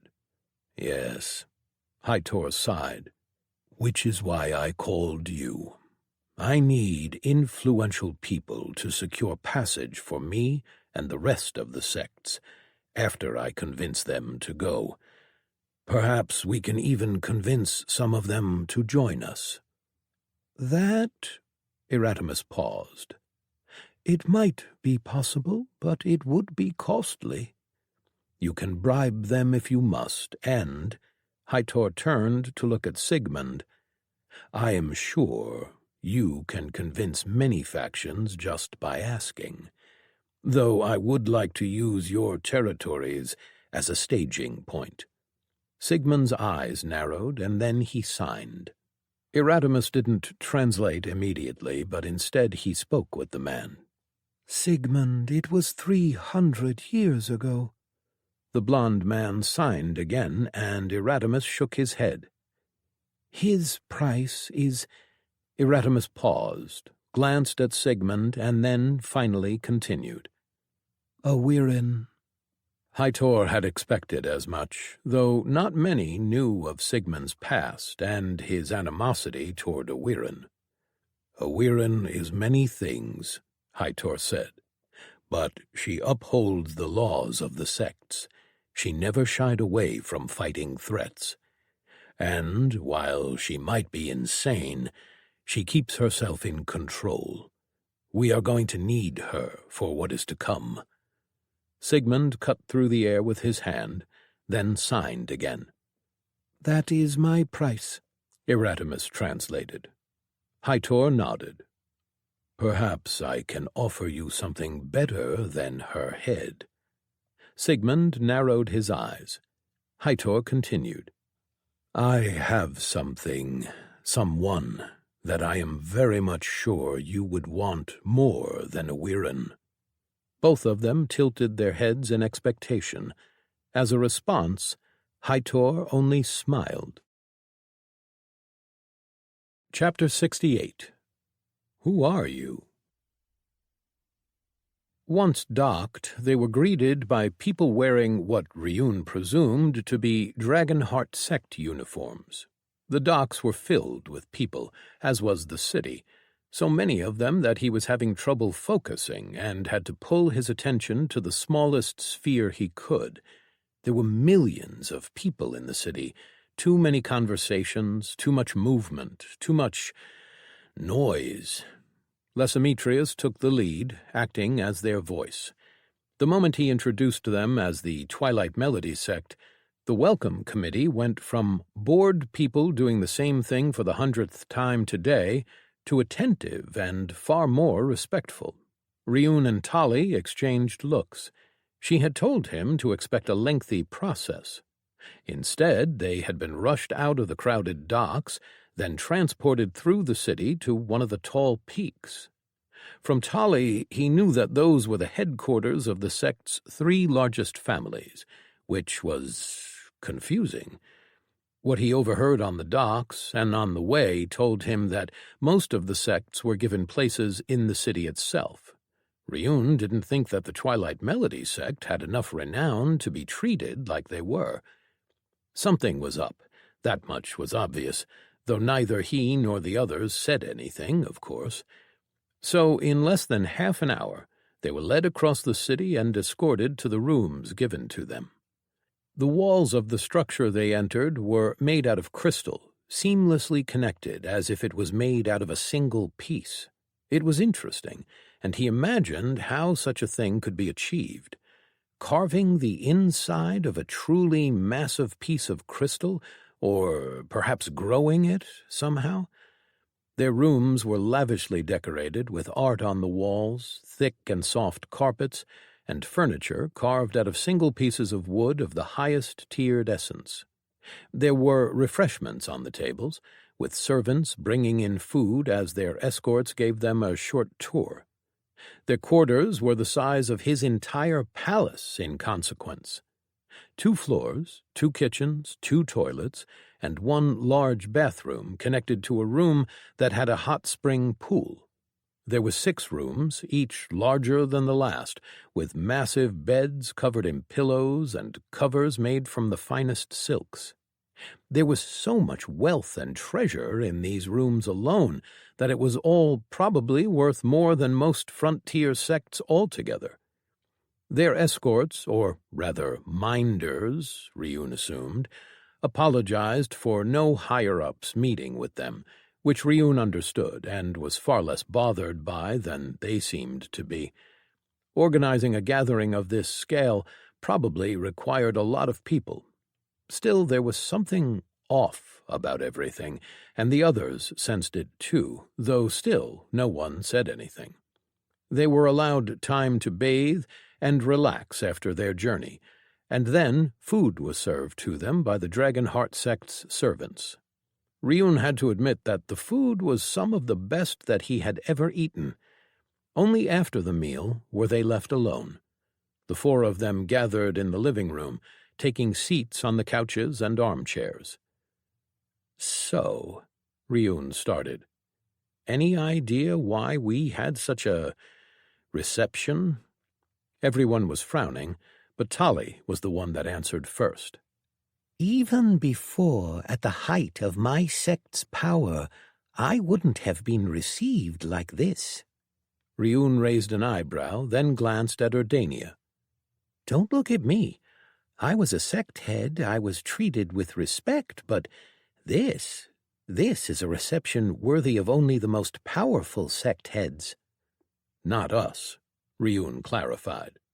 Well, Tali started. You did help kill the Dome Leader, and if Hightor hadn't changed much, he would respect that more than most. So I guess that could be it. I doubt it, though. This reeks of sect politics. What do we do? Ryun asked. Tali shrugged. Nothing. We enjoy it and see what comes out of it. It's not like we can really do anything. We are treated with respect and like honored guests. It wouldn't be courteous of us to complain or demand answers. Ryun grunted. He really hated sect stuff. He wished he had brought Onrush. Then he could have just pushed her in front and let her deal with it all. Ryun and Tali were escorted through the building. A sect leader arrived, a strong drake with metal scales, asking if they would meet with the sect head of the Dragonheart sect. It would be just the two of them, or rather at first just Tali, but neither of them agreed to that, and it didn't seem like they wanted to push it. After a day spent in the large quarters, all of them were eager to get some answers. They were led to one of the rooms that Ryun couldn't sense anything from, just like how the entire peak seemed to keep anything from the outside from getting in, even restricting his sense to just the crystal walls. Once they entered, they were met with a single person inside, a winged drake with scales similar to the sect leader who'd escorted them, but so much different. The scales and the body were made out of a strange essence that he hadn't seen before, somehow related to the essences of the sect leader, but far greater. There was a sense of power coming from the man, of greatness. It was not just something that he could see in the man's essence, but a sensation that filled the air around him, that made him fill the room with his presence. Ryun couldn't feel the man's chi, but somehow he was sure that the drake was in the eternal realm. Tali and Ryun greeted him. He bowed his head and pressed his fists together as he had been taught, showing just a bit more deference to the man. The man returned the bow, slightly shallower. And then he looked at Tali and smiled. "Old friend," he said, and stepped forward. Tali's perpetual frown grew softer, and she met him halfway in an embrace. "I am so glad that you are alive," the sect head of the Dragonheart sect, Hightor Fastora, said. "As am I," she said. "You must tell me everything, when we have the time, of course." Tali stepped back and looked at Ryun.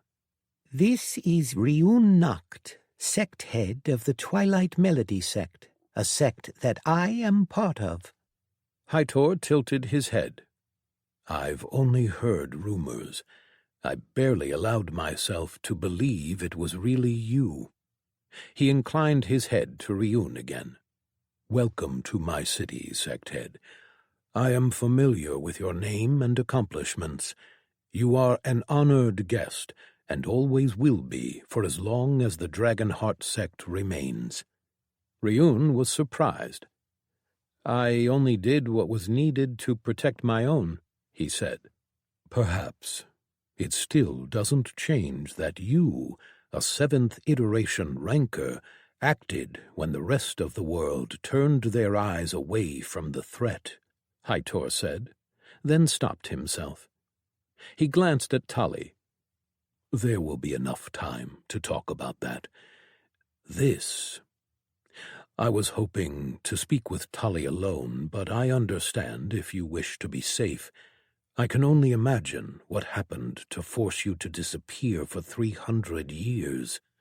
"You can say anything you want in front of Ryun," Tali said. Hightor nodded slowly, then spoke. There is more than a single thing. For one, I hope that you will attend the gatherings, both the public gathering and the Council of Sects gathering. That was my intention. It is time that I step back into the light, Tali added. Good, the Drake said. The other thing is more delicate.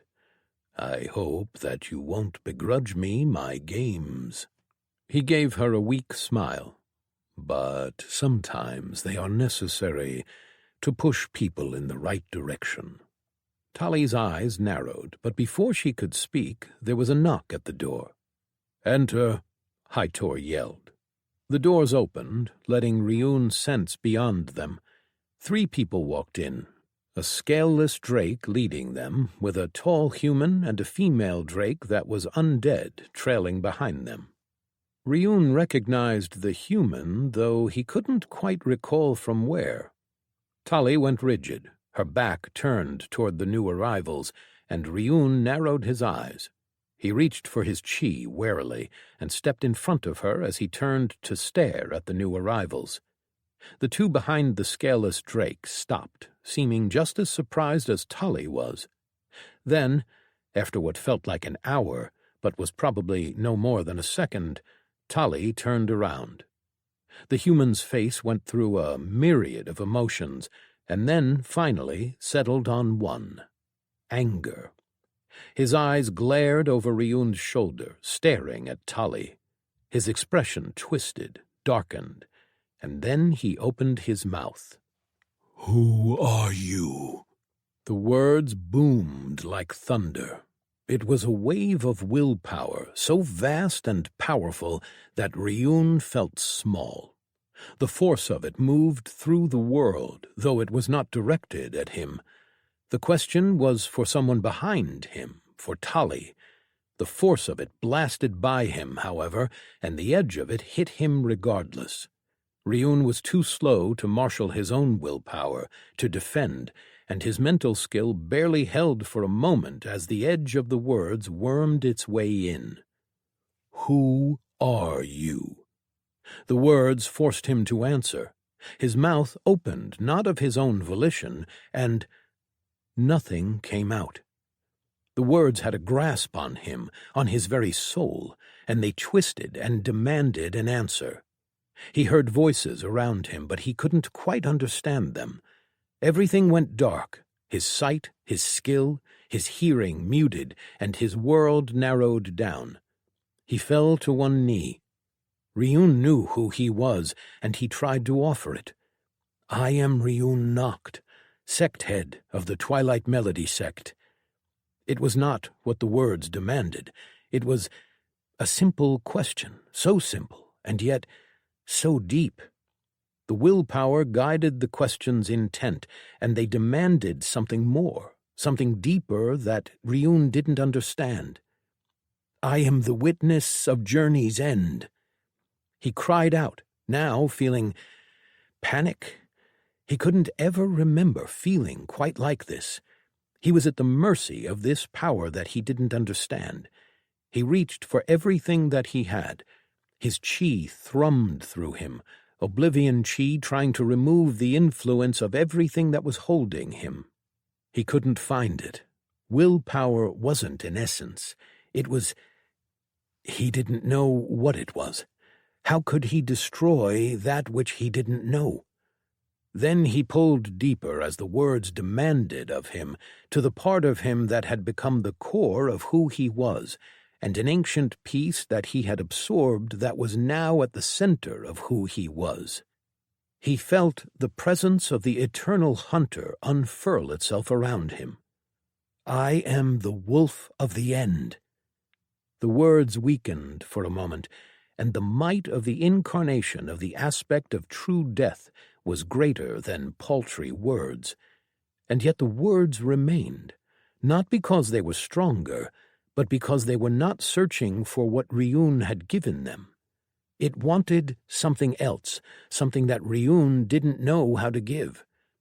He searched, deep inside, looking for something that could encompass all that he was. Who are you? The answer had to be more than a name, more than a title, more than nature. He felt his soul tremble, pulsing in the rhythm of his chi moving through his body. The core of himself was shaking. He opened his mouth, words coming without knowledge or understanding, from somewhere within that he hadn't quite yet grasped. I am he that stands. The effort nearly broke him, and the last words were too large for him to pull out, to know. He was going to tear himself apart, he realized. And then, as he nearly said another word, something took it all away, and he slumped down to the floor, the effort robbing him of everything. He slipped into sleep and knew no more. Chapter 69. Dream. Alone, always alone. I floated in the void between worlds, staring at the last embers of a dying star. It was its time. The end came for them all. It was, in many ways, a beautiful end, a life well lived. He understood that, even if most others didn't. The aspect of the star stood before him, weakening as the core of its essence cooled and approached the right time. "This can't be the end. It is too soon," the aspect said. It pleaded, it begged, it tried to run. In the end, it mattered not. I hunted the aspect down, and when the time came, I raised my scythe and gave it an end. The star's light went out, and a story had reached its end. And there he stood, all alone. Loneliness weighed on him after all this time. He watched over all, seeing them making connections, taking joy in the fleeting moments of their lives. And yet it was denied to him, for all feared him. With a step I was across reality, at the edge of this place that all things existed in. It was the end of the end, so far that nothing had yet reached it. With a hand of white and black, I pushed on the wall, separating the dream and the end beyond it. I stepped out of the reality and into the nothingness beyond, the oblivion.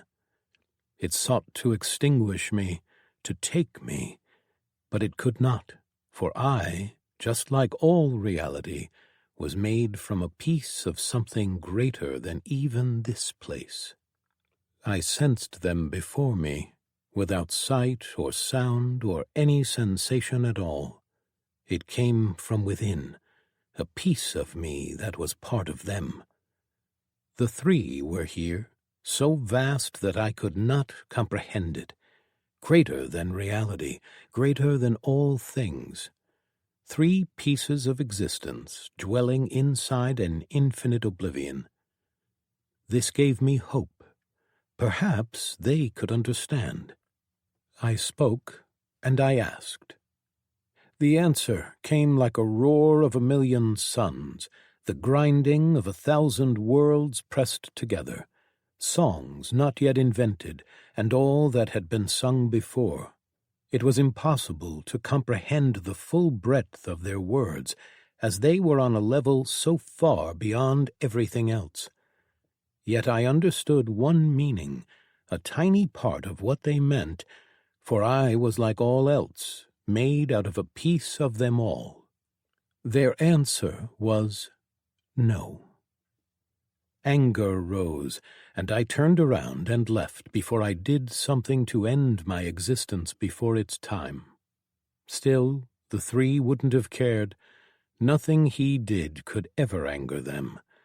For them, it would be as if they were angry at themselves. I returned to reality and pondered. So long I have served, so long I have done their bidding, all alone. Cycles beyond cycles, countless versions of their reality, and now this framework. I was there before all others, the first from whose pattern they had shaped all others.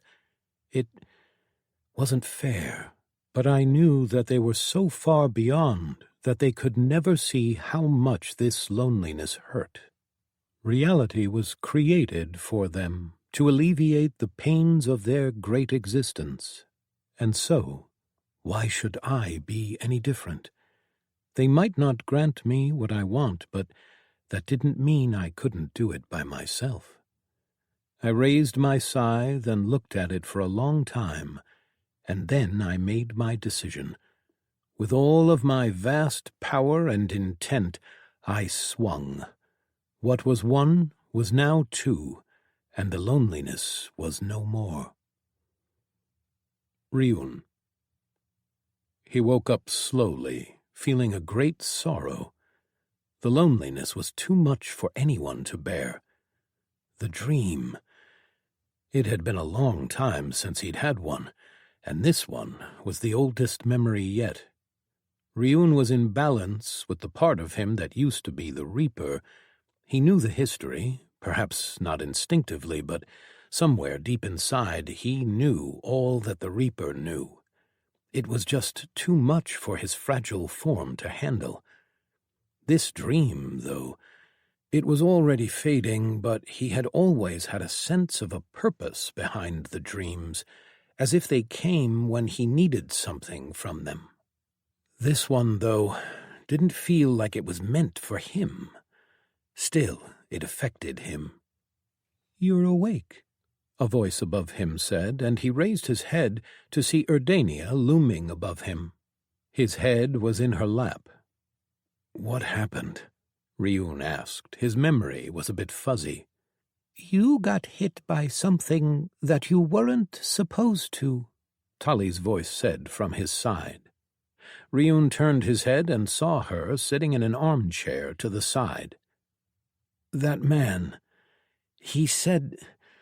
he asked something, and I—" "Sigmund," Tully said. "Ah," Ryun said, understanding. She had told him about him. "So, he attacked us?" No, Tully said quickly. "It was... he wanted to make sure I was who I appeared to be, but you shouldn't have been affected like you were. Something unforeseen happened." Ryun got up to a seating position, trying to remember what exactly happened. "What do you mean?" "His skill, it targeted me, forced me to answer him, and I did. But you only caught the edge of it, and you went a bit crazy there." Ryun tilted his head. "Crazy how?" "You shouted your name, your title, and other things. The whites of your eyes turned red, and then you unleashed your aura and blasted the apartment with your raw chi. Thankfully, you only destroyed the room, but everyone close enough was hit by your aura. Rumors are already circulating." Ryun narrowed his eyes. "I remember now. The question, it grabbed hold of something inside of me. It wanted an answer, and what I was giving it wasn't enough." "It shouldn't have affected you like that. You are powerful enough, especially since it wasn't directed at you." "Do you have any idea why it would affect him like that?" Erdania asked. "No, but I would think that it has something to do with his perk," Tully answered. Ryun didn't know himself, but anything was possible. What he didn't like was the fact that someone could do something like that to him. He would need to find a way to prevent it in the future. "What happened after?" Ryun asked. "Once you lost consciousness, we rushed you here," Tully said. I barely had a chance to talk to the people involved. but there were apologies thrown around. They owe you a debt, Sigmund especially, whether it was intended or not." Ryun nodded. "You didn't talk with him then?" "Not yet. I was invited to a dinner." "You should go," Ryun said. "I know how much—" "Ryun?" Celia's voice inside his head interrupted him. "Yes?" "What happened? I lost consciousness, and I had a dream unlike anything I had before." It seemed that he wasn't the only one who had been affected. Celia woke up from the dream in her rooms, Riki standing nearby. Faintly, she remembered that she was with him, training in the courtyard, and then the dream. She groaned as she stood up. "Elder sister, you're awake," he said, and rushed over to her. "Thank the heavens! I was about to call for a healer." "I'm fine," Celia answered. Then she felt something wet on her face. She touched her cheek and realized that she had been crying. "Do you know what happened?" he asked. "One moment we were training, and the next you just fell over." Celia didn't know what happened, but the dream, it stayed with her. The sorrow, the loneliness. It was so great that she could scant even imagine it. It hit her in the places that she had long since tried to forget, roused fears that she had tried to push aside. "No," she answered, "but I know who does." "Probably." She reached out to Ryun and asked him. "Ah," Ryun responded. "I was influenced by a skill. According to Tali, it shouldn't have affected me as much as it did. I don't know how it caught you, too. Did you feel any urge?" "No. I lost consciousness, and I dreamed," Celia answered slowly. She had known that there would be a price to pay for taking the power that he offered to her. She had agreed to it, but this was not something that she expected. "Is this something that can happen again? Things happening to you or to me, happening to the other?" I don't know. Melody and we didn't get the chance to explore everything," Ryun told her. Well, there wasn't much that they could do now.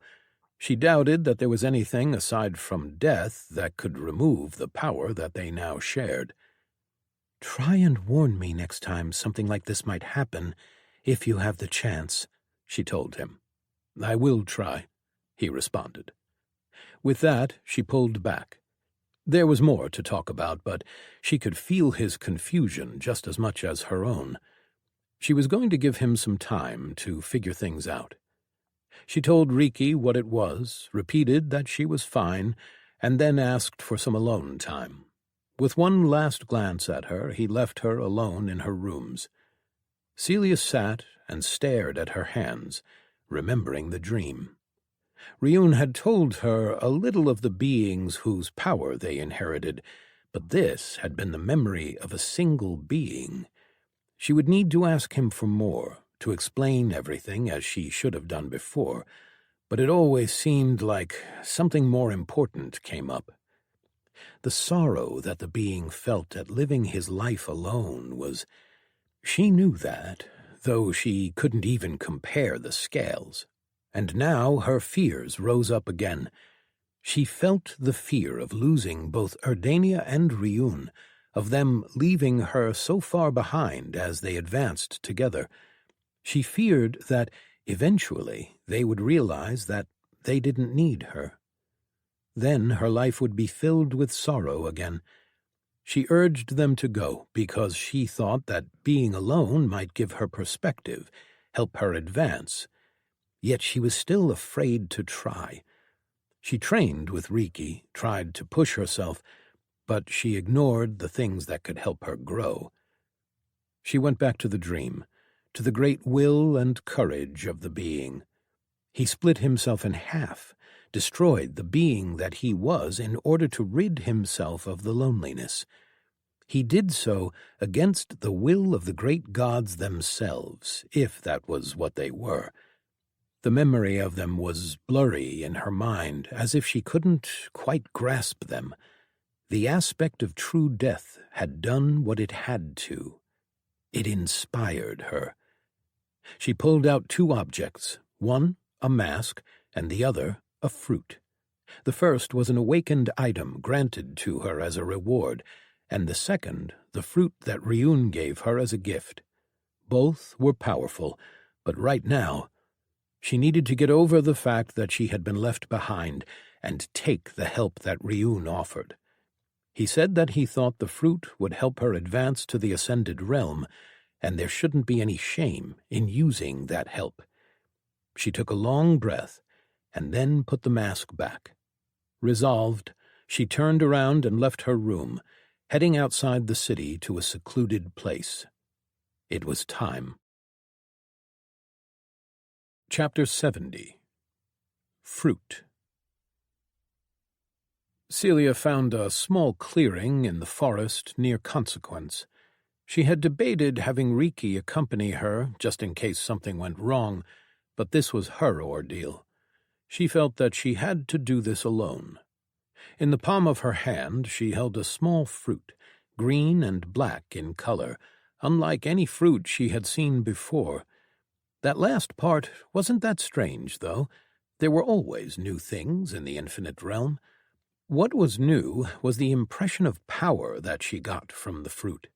Ryun had told her what it was and how he got it, and she couldn't help but wonder what exactly was it going to do to her. She checked its description again, trying to discern something that she might have missed before. Fruit of Lakrud's physical legacy. Consuming this fruit will improve all aspects of your body, granting you bonus base physical stats based on your current ones. It will cleanse and forge the essences your body is made up of and bring them all to Tier 9. You will undergo physical changes depending on your body's compatibility, death possible, and your race will change. The change is violent and painful. It was a fruit that was supposed to improve all aspects of her body, to make her more than she was now, to reshape her body in the image of the creature that Ryun had encountered. There was a lot to consider, but in the end, she was tired. She was so tired of letting her sorrows weigh her down. She raised the small fruit and put it in her mouth. The juices that it released were pleasant. They had an earthy taste to them that she couldn't quite place. Then her mouth started to heat up, followed by her throat. She grimaced as the heat started to increase, and then her entire body started to burn. Pain filled her entire being, and her vision grew hazy. Her ears felt like someone was playing drums right next to her. Her skin started to itch, then to hurt, as if it was being peeled away. Her bones shook and sent shockwaves of sharp pain through her entire body. Her chi trembled, the sanguine silver inside her veins churning and boiling. Her core twisted, and everything went red. She had never been in more pain. For a moment she felt like she had made a mistake, that this was going to be her death. But she held on, refusing to let this be her end. She couldn't feel her body. Her entire existence was just pain and sensations that she had never experienced before. She couldn't tell time, but to her it felt like an eternity of pain. Her thoughts were sluggish. She could barely remember who she was or what she was doing. She clung to a single thought, to the need to endure. And, after a time beyond the comprehension of her mind, the pain started to recede, and slowly her consciousness returned. Thoughts and memories returned, as did the cause of the pain. She couldn't move yet. Her body was aching like it hadn't been used in a long time, and every movement sent an echo of pain through her head. Slowly, she let her body settle, and then she opened her eyes. The light stabbed into her eyes and forced her to close them quickly. There was too much light, and so she slowly opened her eyes a tiny bit, letting her eyes adjust. Then, as her muscles burned, she tried pushing herself up. She realized that she was lying in a pool of something dark, and as her nose started working again, she inhaled an awful stench that made her retch, which sent stabs of pain through her stomach. She slipped and fell back in, then rolled to get out of it and onto the grass. She just laid there for a while, breathing slowly in and out through her mouth, trying to get herself together. She felt like an infant learning how to move again. Eventually, she managed to push herself off the ground and nearly let herself fall back down when she saw her hands. They were black, covered in scales with claws at the tips where her fingertips had been. She sat on her knees and pulled back her sleeve. Her clothes were drenched in a disgusting black ooze, and saw that the scale went all the way to her elbow. Her skin, which had been a pale silver blue, now had more of a darker tint to it, a dark gray. She grimaced and then removed her clothes as she walked to a nearby stream. She studied her body as she carefully made her way down the hill. She had scales on her legs, too, and her feet had changed. They, too, were clawed, and her heel had raised up.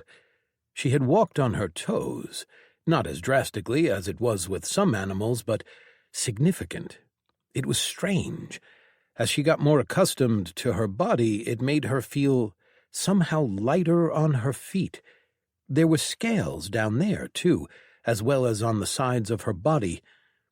The scales themselves were strange, unlike those of a drake. They were larger and pointier, slightly raised and rough, almost hide-like. They looked almost like scutes, the scales of some reptilian monsters found in water.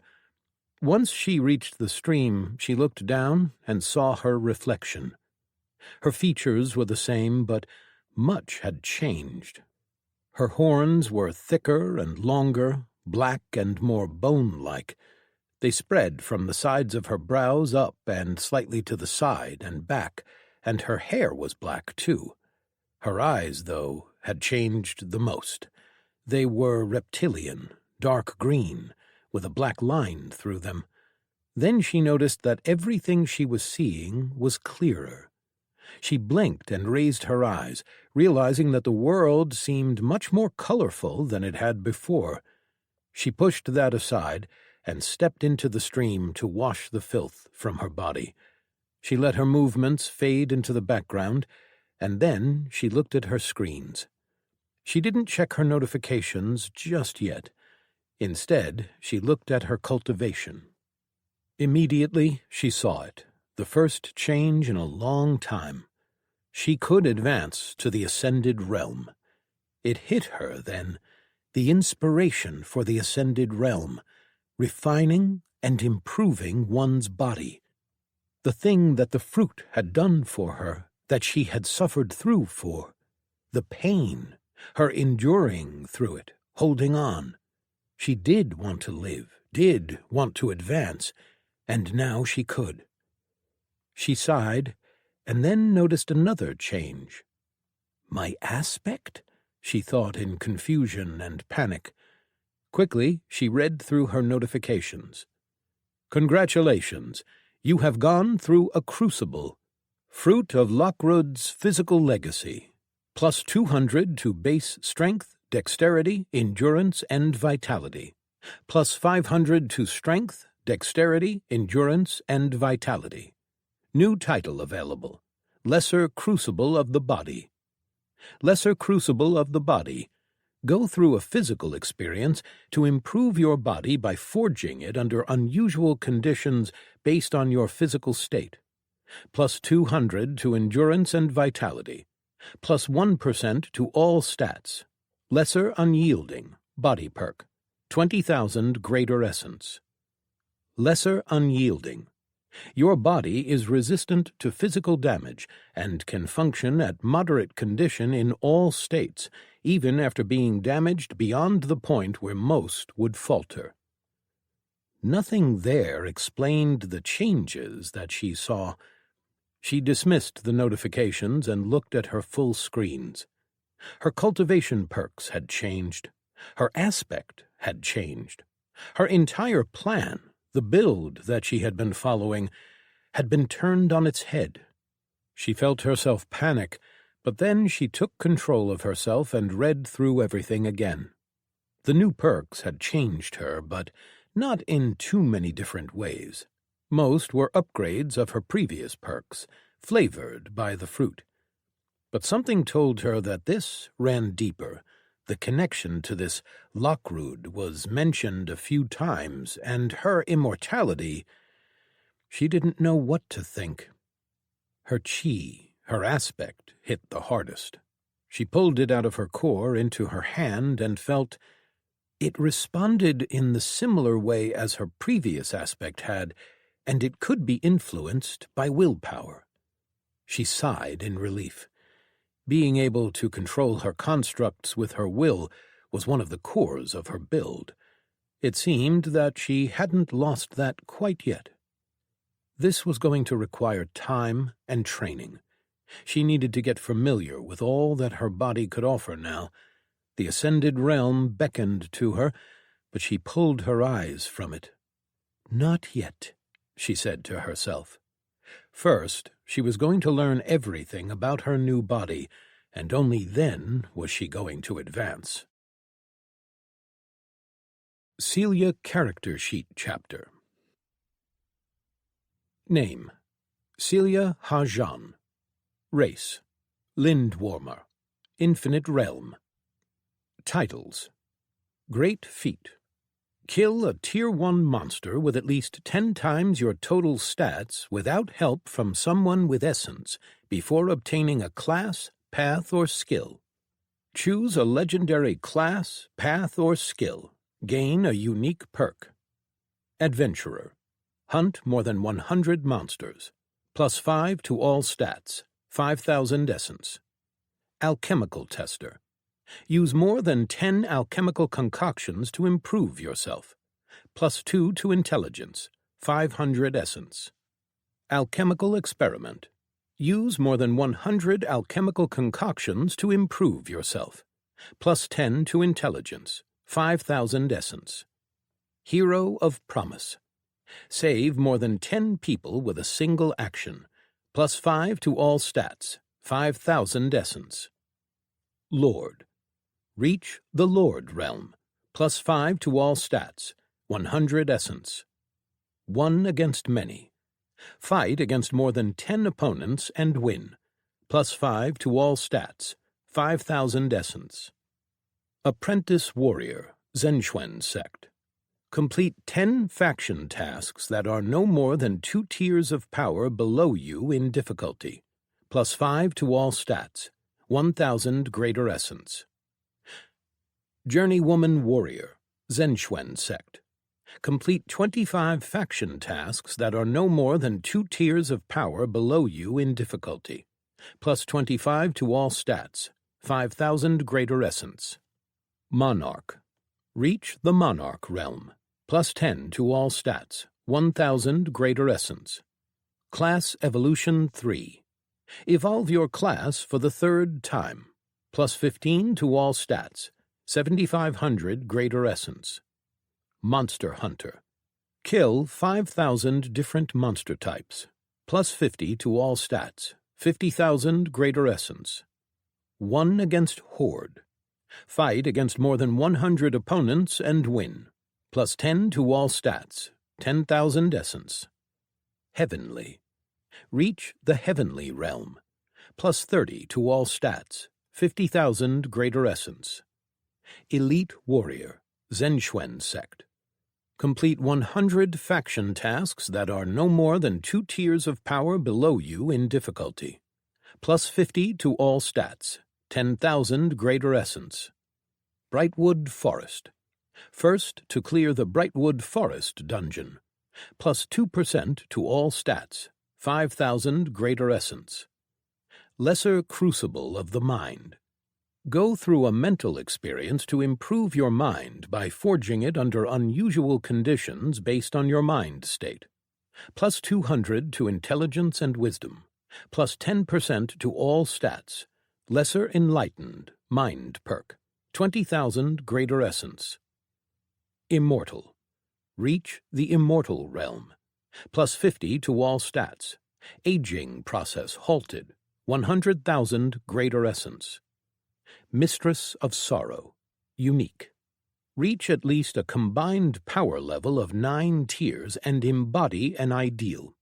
Plus 1,200 to intelligence and wisdom. Plus 5% to all stats. Experience sorrow. 100,000 greater essence. Zhenxuan. Great name. Become widely known as a member of your faction. Plus 150 to all stats. 150,000 greater essence. Ruler. Become the sole ruler of a territory. Plus 5 to all stats. 5,000 greater essence. Small mansion unlocked. Town upgrade. Zhenxuan sect. Leader. Become widely accepted as a leader of your faction.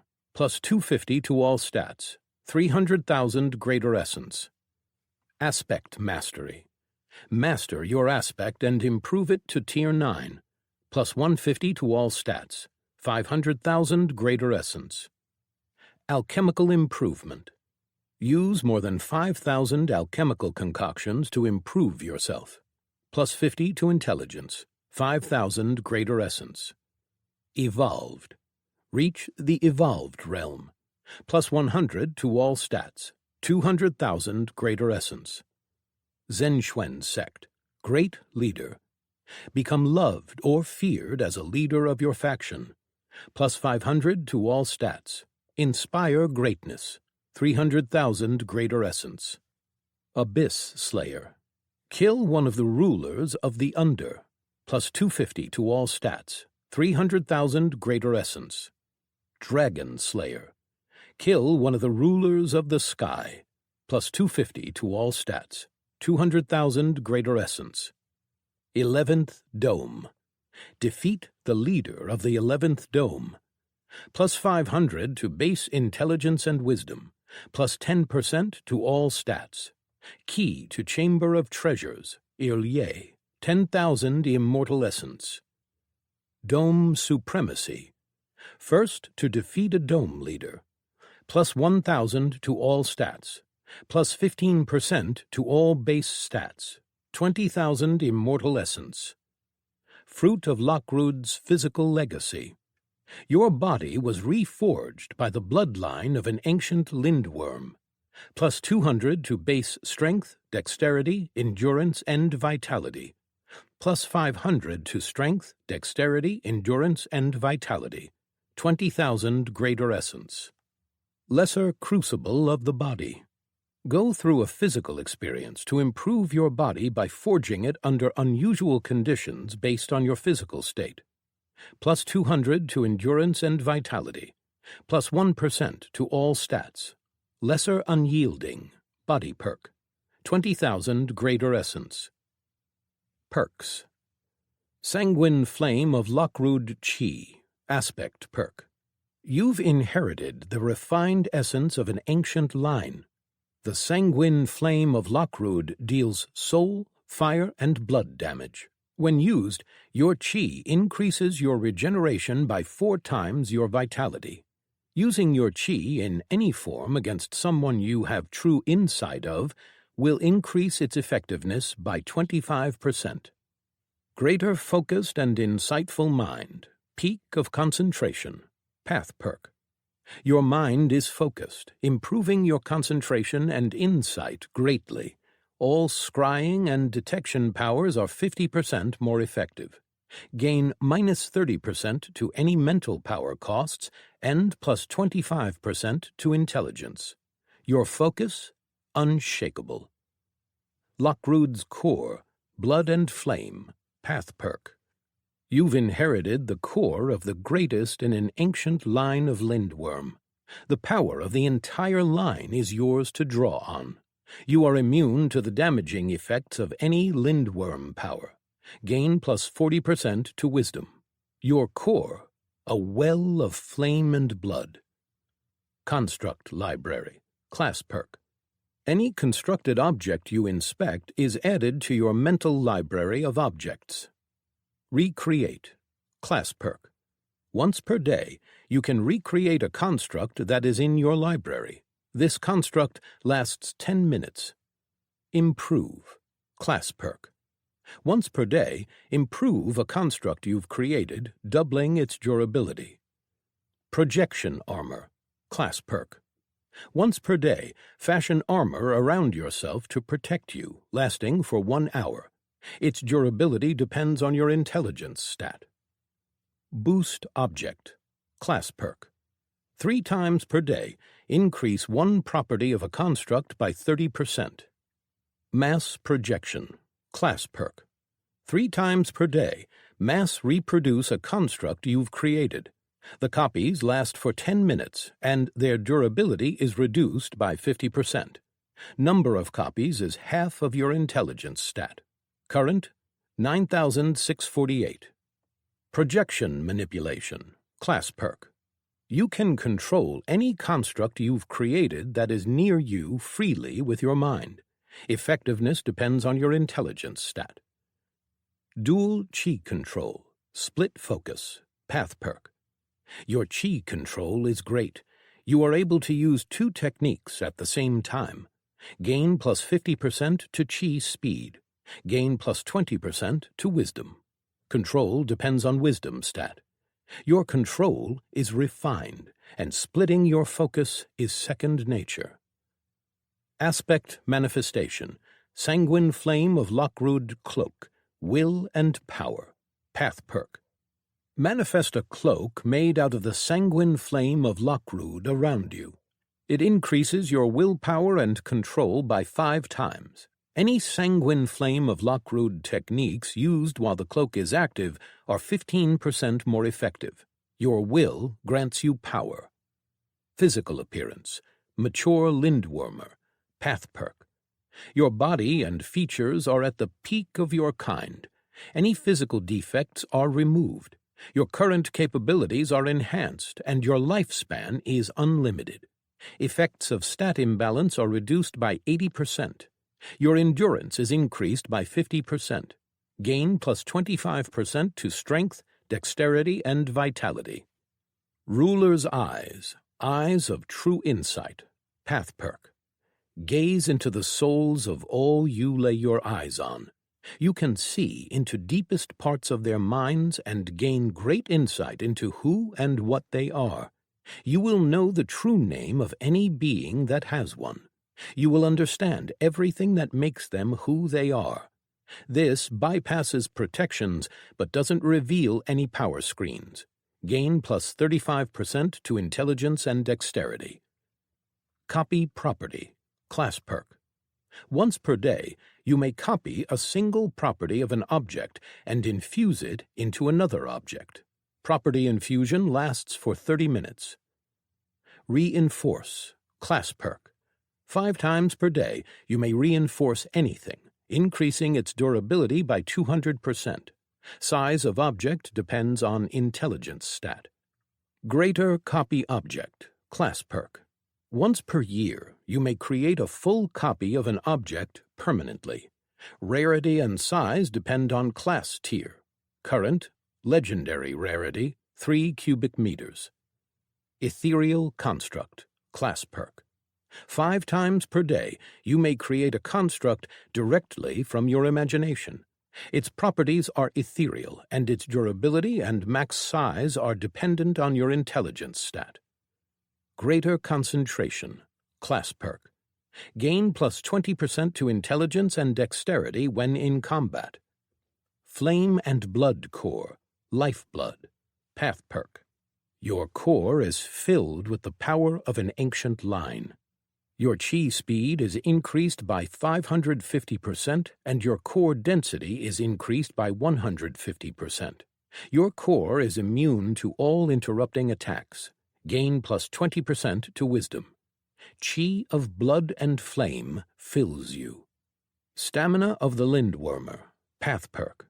The effects of your endurance and intelligence on all your stamina sources are increased by 5 times. Your stamina consumption is reduced by 40% when resting. Gain plus 30% to endurance and intelligence. Forging of body and aspect. Sanguine flame of Lockrood. Will of blood and flame. Path perk. Your body is forged by the ancestors of the blood, the earth, the flame, and life. The flesh and bones of your body have reached the peak of Lindwormer. Its durability is increased by 100% of your endurance. You are immune to most poison and acid, and highly resistant to most forms of fire and blood. Your lifeblood is replaced with the sanguine flame of Lockrood. Your physical regeneration is equal to 2 times your vitality as long as you have sanguine flame of Lockrood chi inside your core. You can substitute your own lifeblood for chi. Your lifeblood regeneration is based on your vitality. You are immune to all blood-affecting poisons. You may manipulate your blood freely with your will. Effects of your willpower are increased by 20%. All sanguine flame of Lockrood powers are 60% more effective. You gain plus 50% to wisdom and intelligence and plus 20% to vitality. Your lifeblood moves by your will. Immortality, Lockrood's will-shaped, path perk. Your body is bound by blood and flame. Upon death, your body collapses into a liquid of sanguine flame of Lockrood that you can control with your will for a short amount of time before your soul is untethered from it and pulled to the afterlife, where Lockrood resides. Your soul will remain there until you've learned one of Lockrood's lessons. The return will only be possible if there are others in the infinite realm who still remember the name and legacy of Lockrood. Gain plus 35% to wisdom and intelligence. Even in death, your will endures. Blood flame forged conduits, path perk. Your chi conduits are made for extreme durability. They can endure near limitless stress. Increases the amount of chi able to pass through your conduits by 200% and chi speed by 50%. Gain plus 25% to wisdom. Imaginative mind, projecting thoughts, path perk. Your mind has the capacity for incredible imagination. You are able to imagine workings in near lifelike fidelity. Gain plus 20% to intelligence. You imagine, and it comes to pass. Experience sorrow, title perk. You may sense sorrow in others. Once per 3 months, you may reach out and experience the target's memories surrounding that sorrow by living through those events. You may fashion the emotional trauma into a mental attack that you can unleash at any target. Every memory you experience adds to the power of the attack. All power is depleted once the attack is used and needs to be built up again. Lesser enlightened, unique perk. Your mind is resistant to mind-altering effects and can function at moderate condition in all states, even after being damaged beyond the point where most would falter. Evolved form, Lindwormer paragon, goddess of techniques, path perk. Assume your evolved form, that of a Lindwormer paragon. You gain the ability to use 12 more techniques at the same time. Your chi speed is increased by an additional 100%. All techniques cost 80% less, and their effectiveness is increased by 150%. Gain plus 100% to all stats, and plus 150% to chi regeneration. Gain plus 35% to wisdom and intelligence. You are a storm of techniques. Domain, path perk.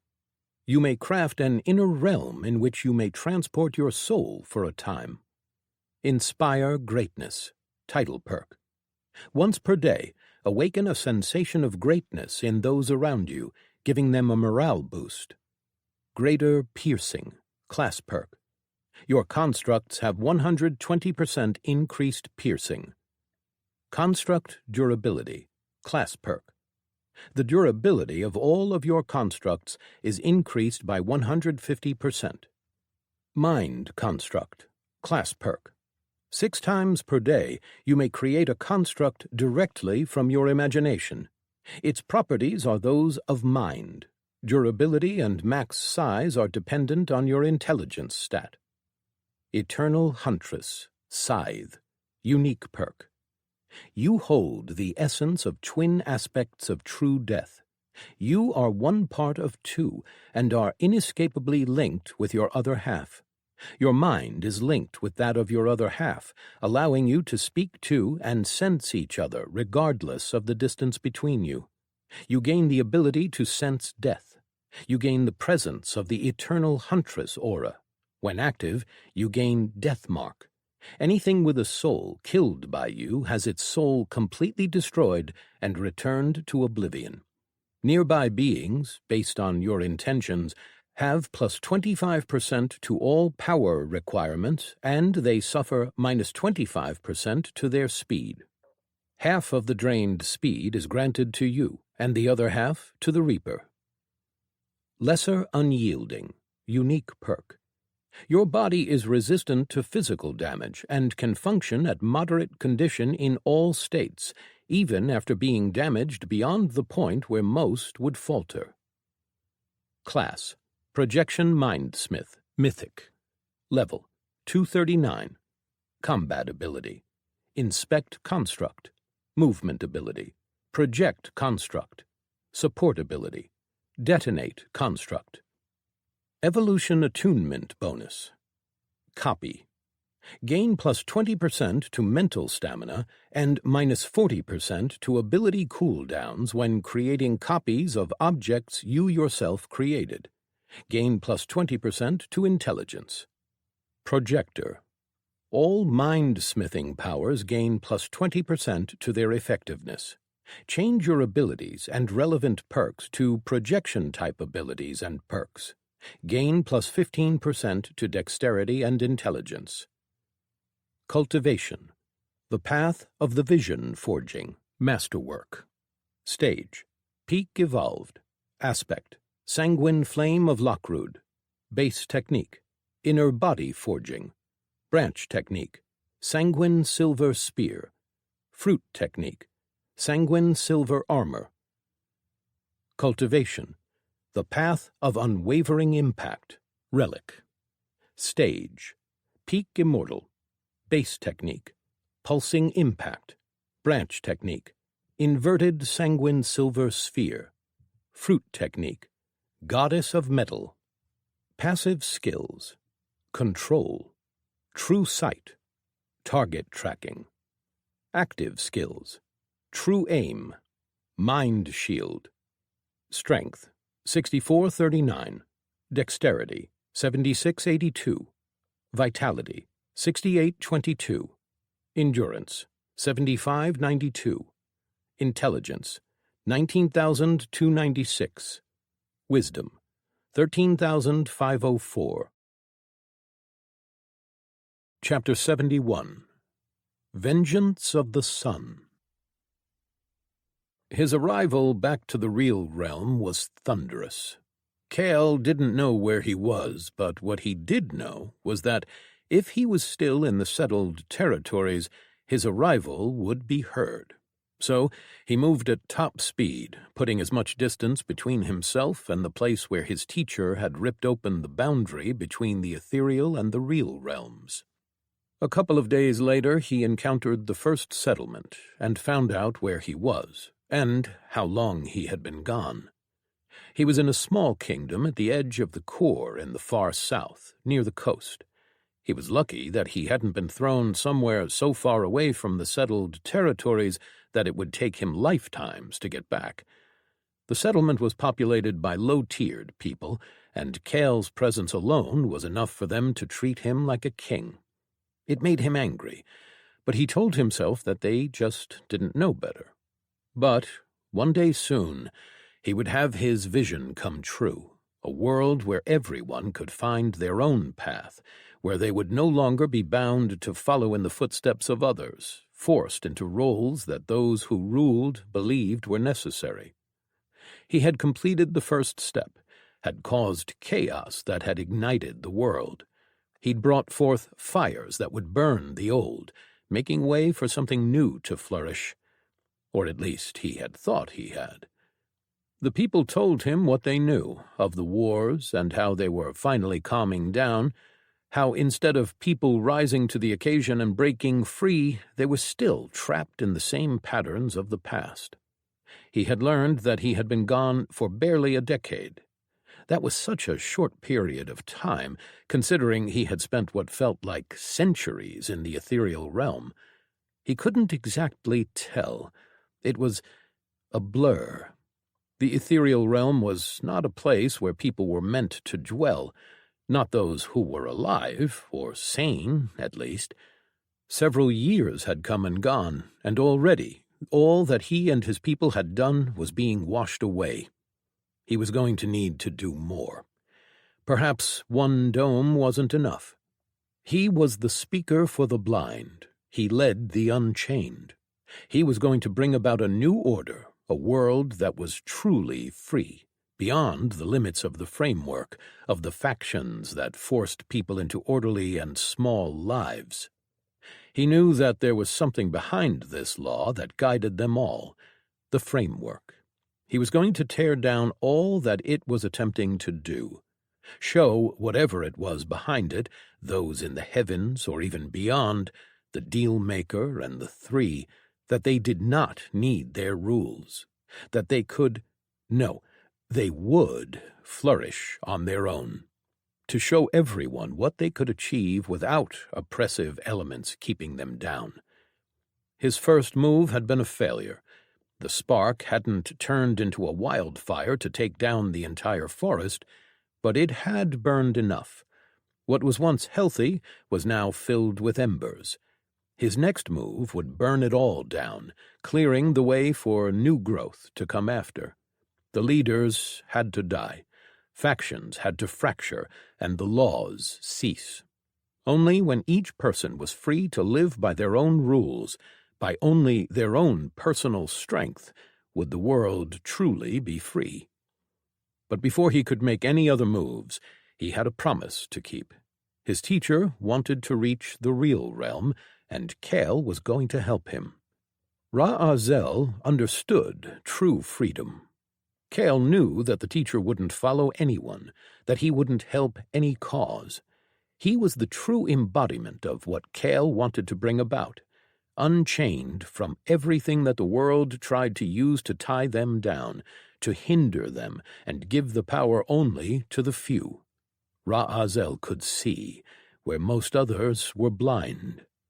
And as much as he wanted to do what he was instructed as quickly as possible, he knew that he couldn't do it alone. He needed his people, and he was already late for their rendezvous, late by a few years. He wasn't exactly close to their meeting spot, their old base, but he was a lot faster now. A few more weeks, and he would finally be reunited with his people. 6 days of flying across territories, trying to avoid any signs of civilization as best as he could.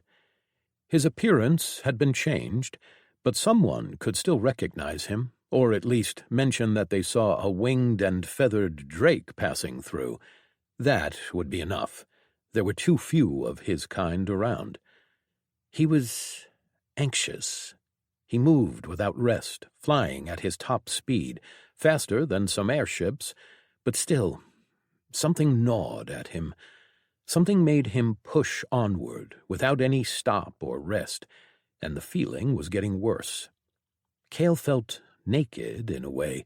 He had achieved great power, but he had no items on him other than his simple robes.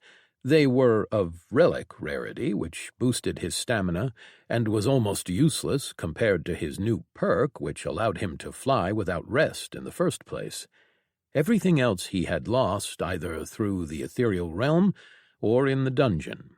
His teacher hadn't given him anything, saying that it was a waste of resources, and Cale was nowhere near as proficient as his teacher in order to make something by himself. Suddenly he came to a complete stop. He beat his wings slowly, floating above a dark forest beneath him. The moonlight bathed the land in the shadows, making the ground look like a gradient of dark colors. His scales were itching, more than before.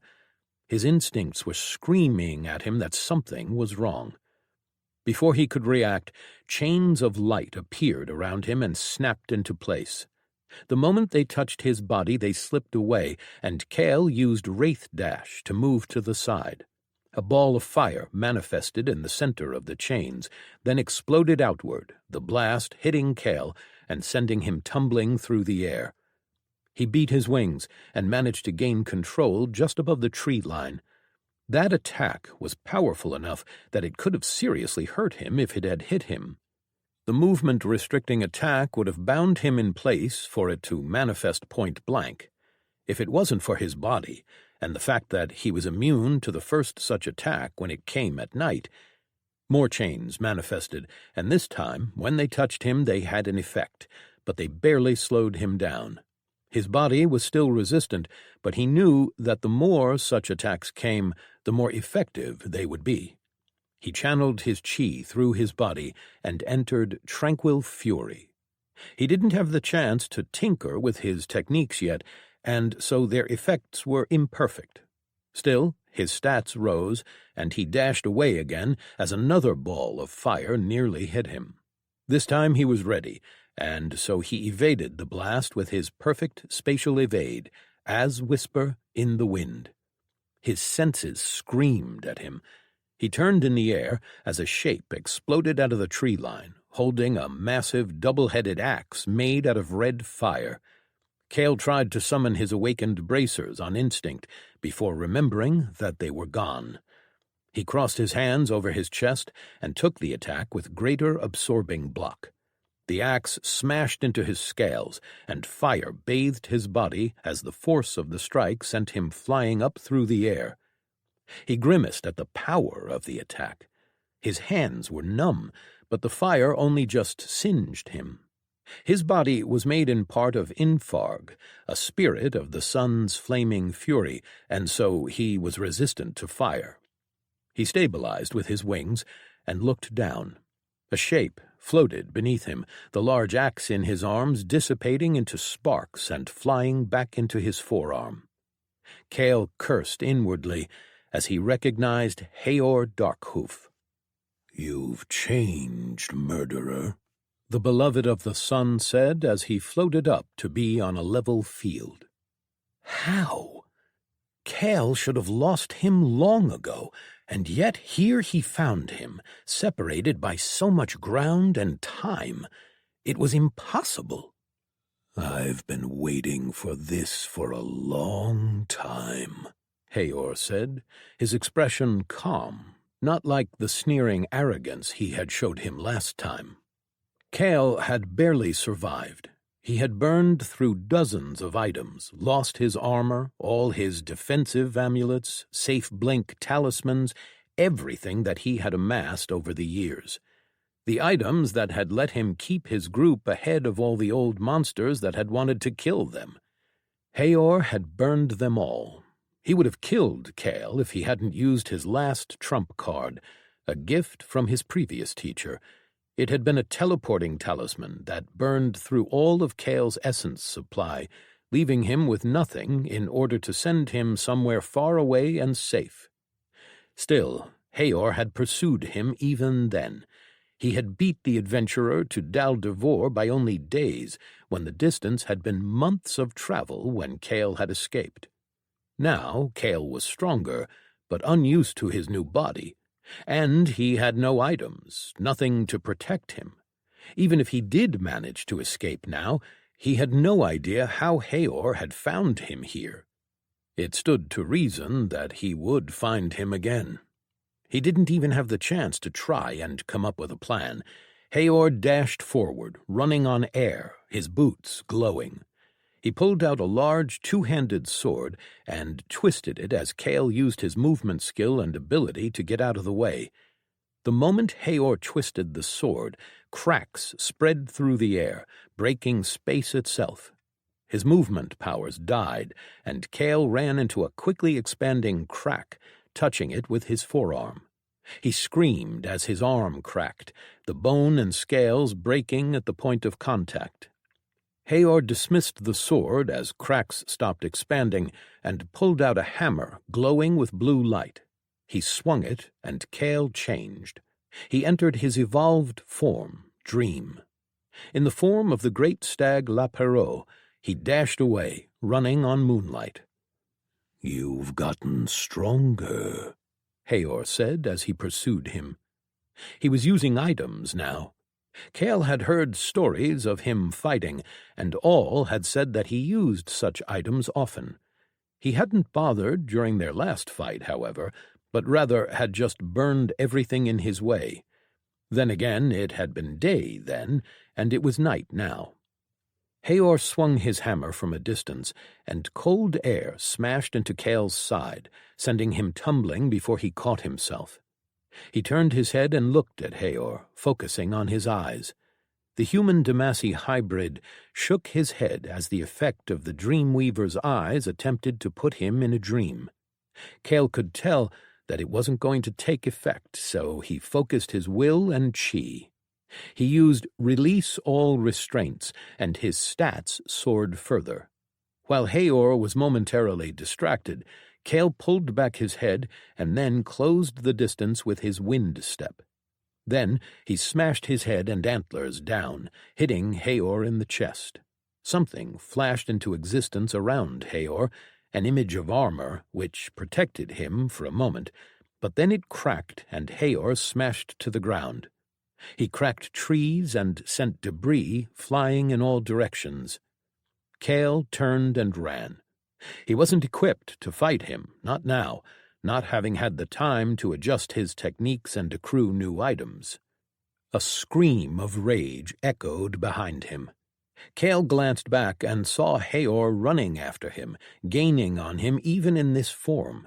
It shouldn't have been possible. Kale had gotten so much stronger, and yet he pulled his mind from such thoughts. His opponent was one of the most powerful beings in the world, and he had to afford him the respect he deserved. "Running is pointless, murderer," Haor yelled. "I am not letting you get away again." Kale glanced back and saw Haor raise a hand, then, Oath of the Sun God, Beloved's Call. The world trembled, and then there was light. The moon shuddered and turned into a sun, and night was banished by day. Oath of the Sun God, Churning Nova. Haor transformed, and a blast of fire expanded outward, burning the forests and hills beneath them clean of everything. Kale changed forms from La Perot to Infarg in an instant. The fire washed over him, and even in the form of the sun's flaming fury, Kale felt his scales burn, but nowhere near as much as they had during their last battle. He roared as the heat passed him over, and then Haor was there, his presence making the world shake. Haor raised his hands, and a ball of fire, like the sun, appeared above him. A moment later, it was coming for Kale. Reject. The fire sputtered out and disappeared. Haor laughed. "That didn't work so well for you last time," the man said as his burning form grinned at him. Kale used his ascended state and charged at Haor, pushing chi into his fists to attack before the man had a chance to. Haor pulled out a cannon and blasted him straight in the face. Kale flew back and smashed into a hill, cracking it in half. Haor was there above him again, and then sunfall. The world turned white, and light fell from the sky. A terrible burning light that washed everything clean. Kale would die. There were no talismans to teleport him away now, no defensive items to take the brunt of the attack. There was only one thing, and he steeled his will and knowledge. He raised his hands, and, with the speed of his ascended state, he stabbed his claws into the fabric of reality itself and drew 3 lines with a half circle over them, and then he whispered, "From protection." The world stilled, essence sputtered, and then it obeyed. Chapter 72. Runes.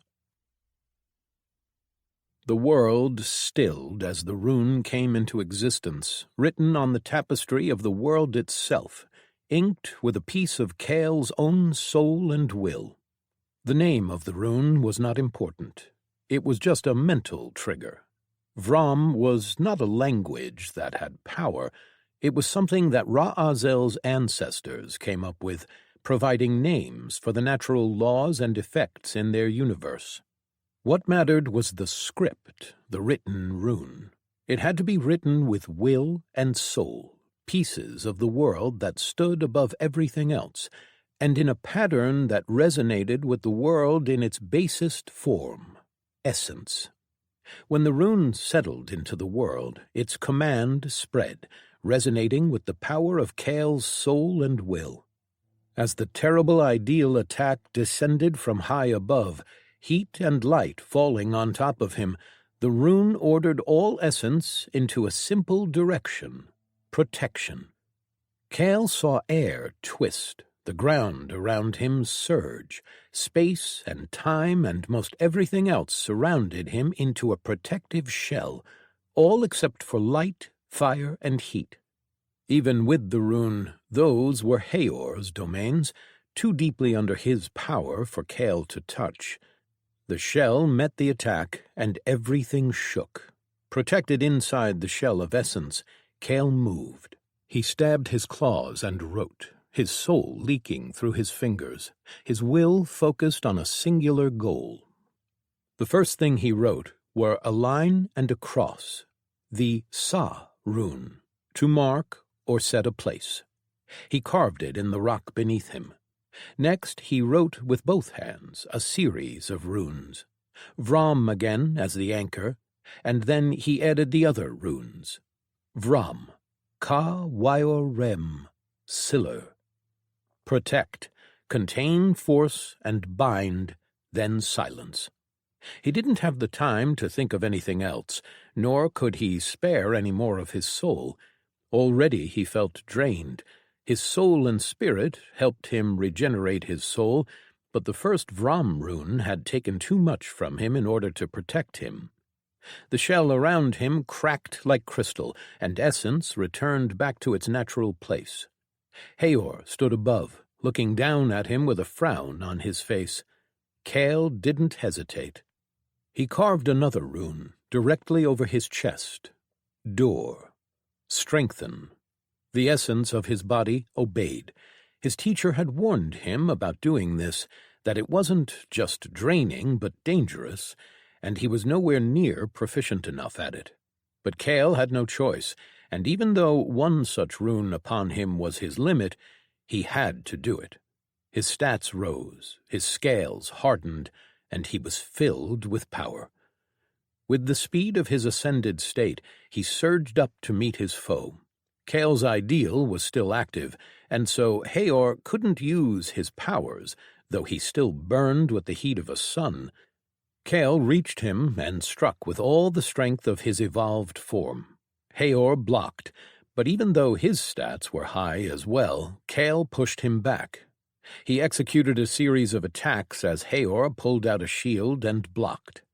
Each strike stronger than the last, his weight of a mountain and wrathful claws fueling his advance.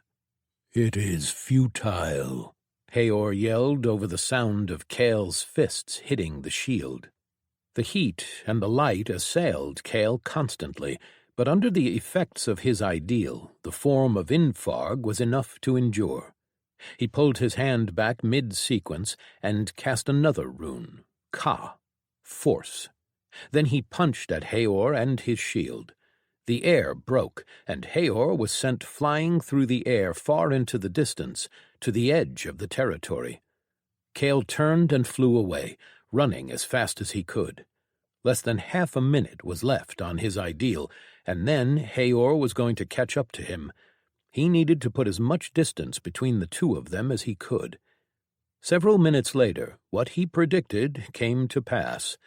A wave of light and fire gained on Kale, sending blasts of heat in all directions that scorched everything in its way.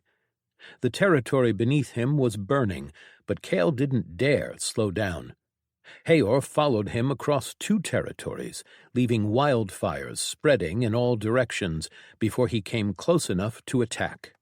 "You will not escape," Hayor roared from behind him, and then 100 rays of light pierced the air. Kale twisted, his chi fueling his body past all limits as his techniques burned inside of him. He evaded most of them, but 2 struck him. The ray of light pierced straight through his shoulder, opening a hole from one side to the other. The second ray singed his hip. He grimaced, but didn't even slow. The wounds cauterized immediately, and he couldn't afford to miss a step. A moment later, the air in front of him twisted, and Hayor stepped out of a blast of fire, still glowing like a sun having taken the shape of a man. He swung his fist, and before Kale could react, struck him across the face. The heat washed over Kale, singeing his scales, melting them on impact, but the physical force of it dissipated. It was the first physical attack against him during the day, and so he was immune to it. Kale twisted, grabbing Hayor in a hold while he was distracted from the lack of effect, then placed both his feet on the man's chest and kicked him down. Without even looking to see if Hayor hit the ground, he was flying, putting more distance between them. He flew for minutes, or maybe hours, he couldn't tell. He focused his all on running faster.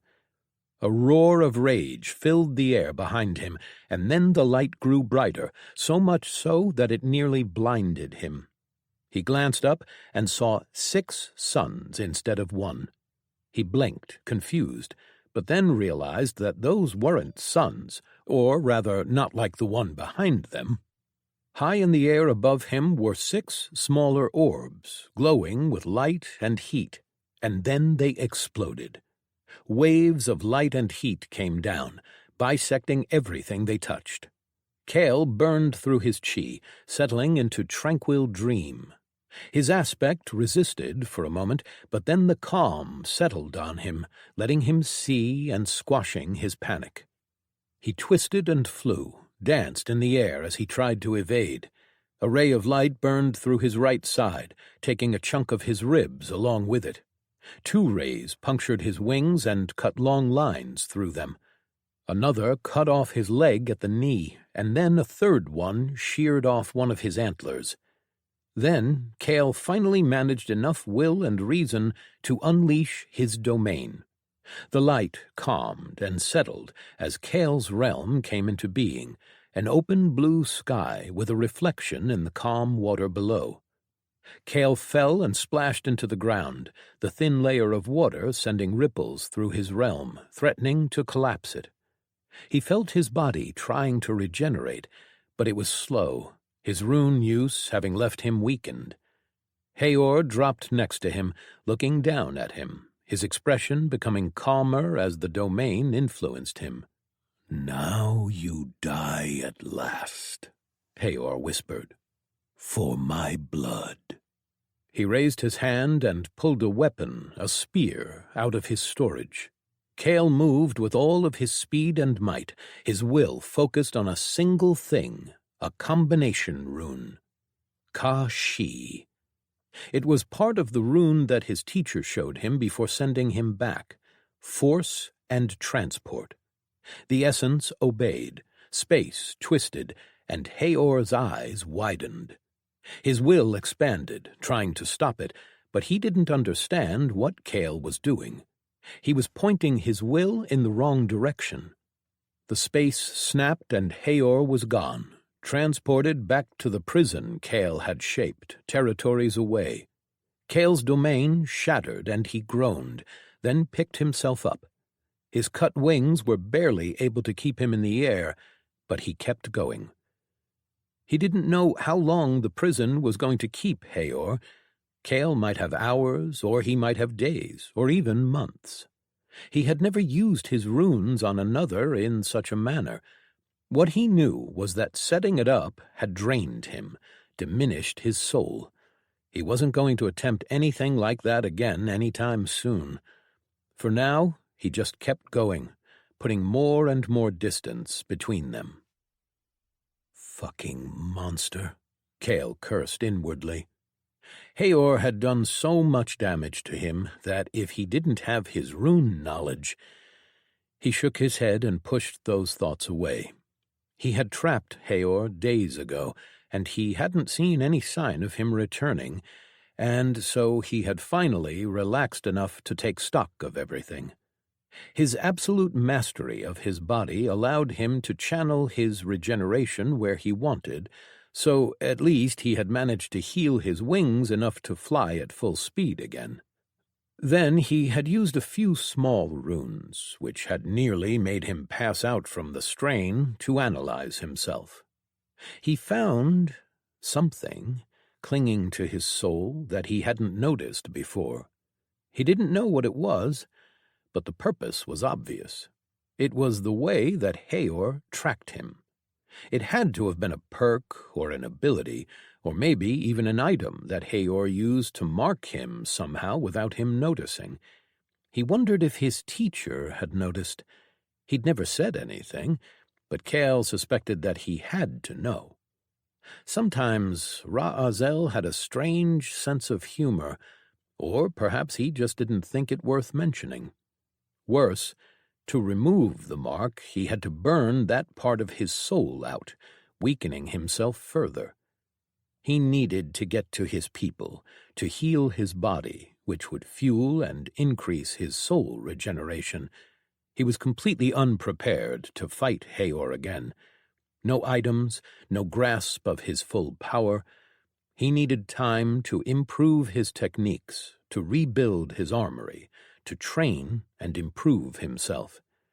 And time was something that he didn't have as much of as he needed. He needed his people, his team.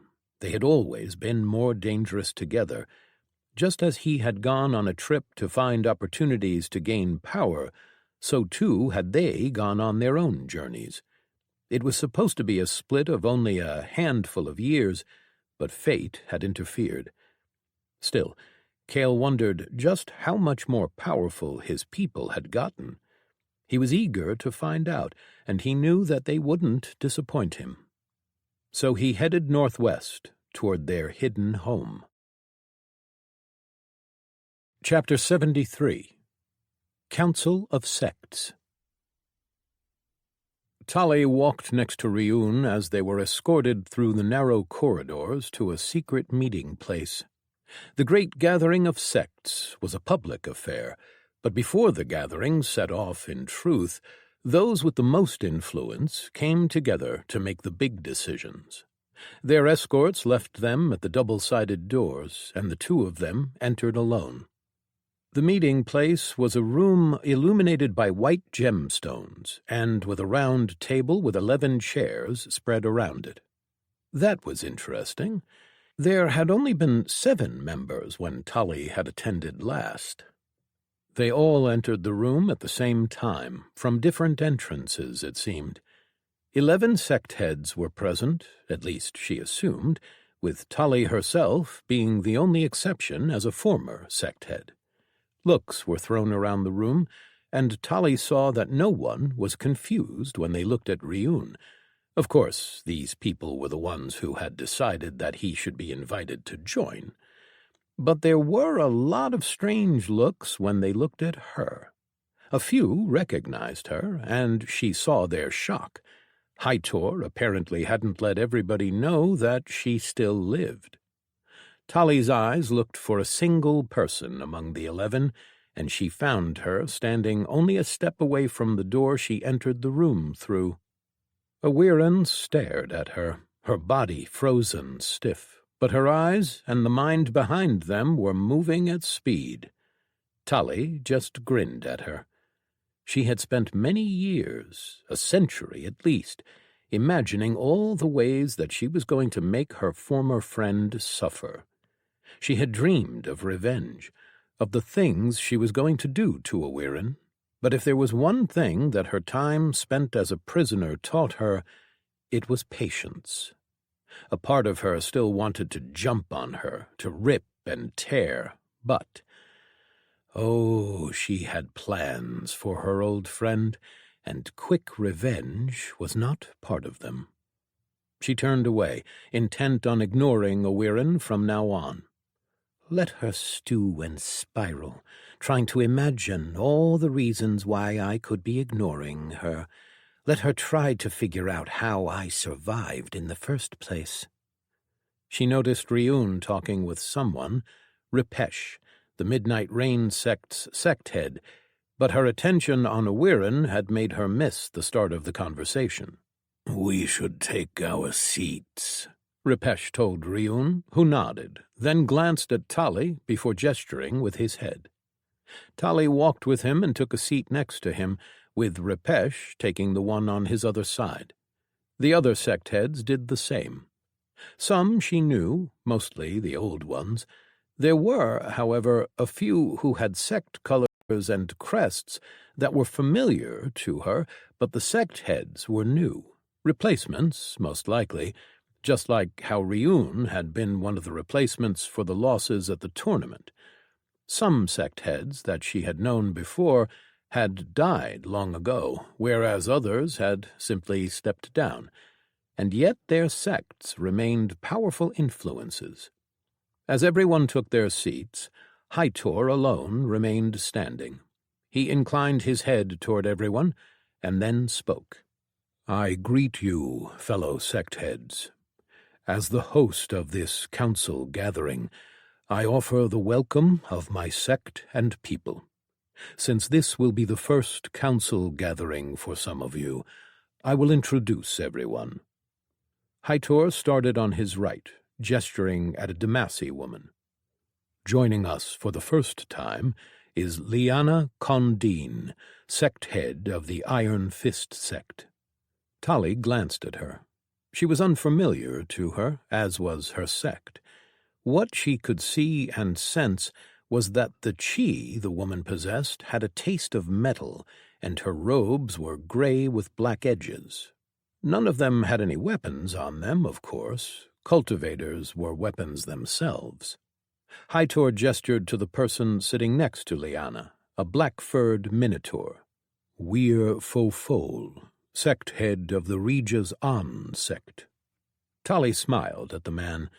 He hadn't been sect head when she saw him last, but he had been one of the Regis An sect's best commanders, the right hand of the man that had led many of the sect's armies during the war with the Third Iteration. Tali didn't know what had happened to him. She was yet to catch up on 300 years of history. "Henna Ray Tarun, sect head of the Starlight Call sect," Hightor said, nodding his head at a human woman. Her hair was white, and each of her eyes had 4 stars in it, surrounded by blue.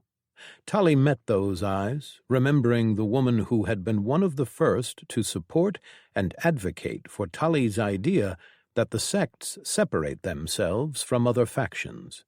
They went a long way back. Hightor motioned toward an orange-colored Cretan. "Joining us for the first time, Jeok Usho, sect head of the Breaking Waves sect." The bulky form barely fit in the chair, and yet he wasn't a war form, but rather just an unusually large Cretan, it seemed.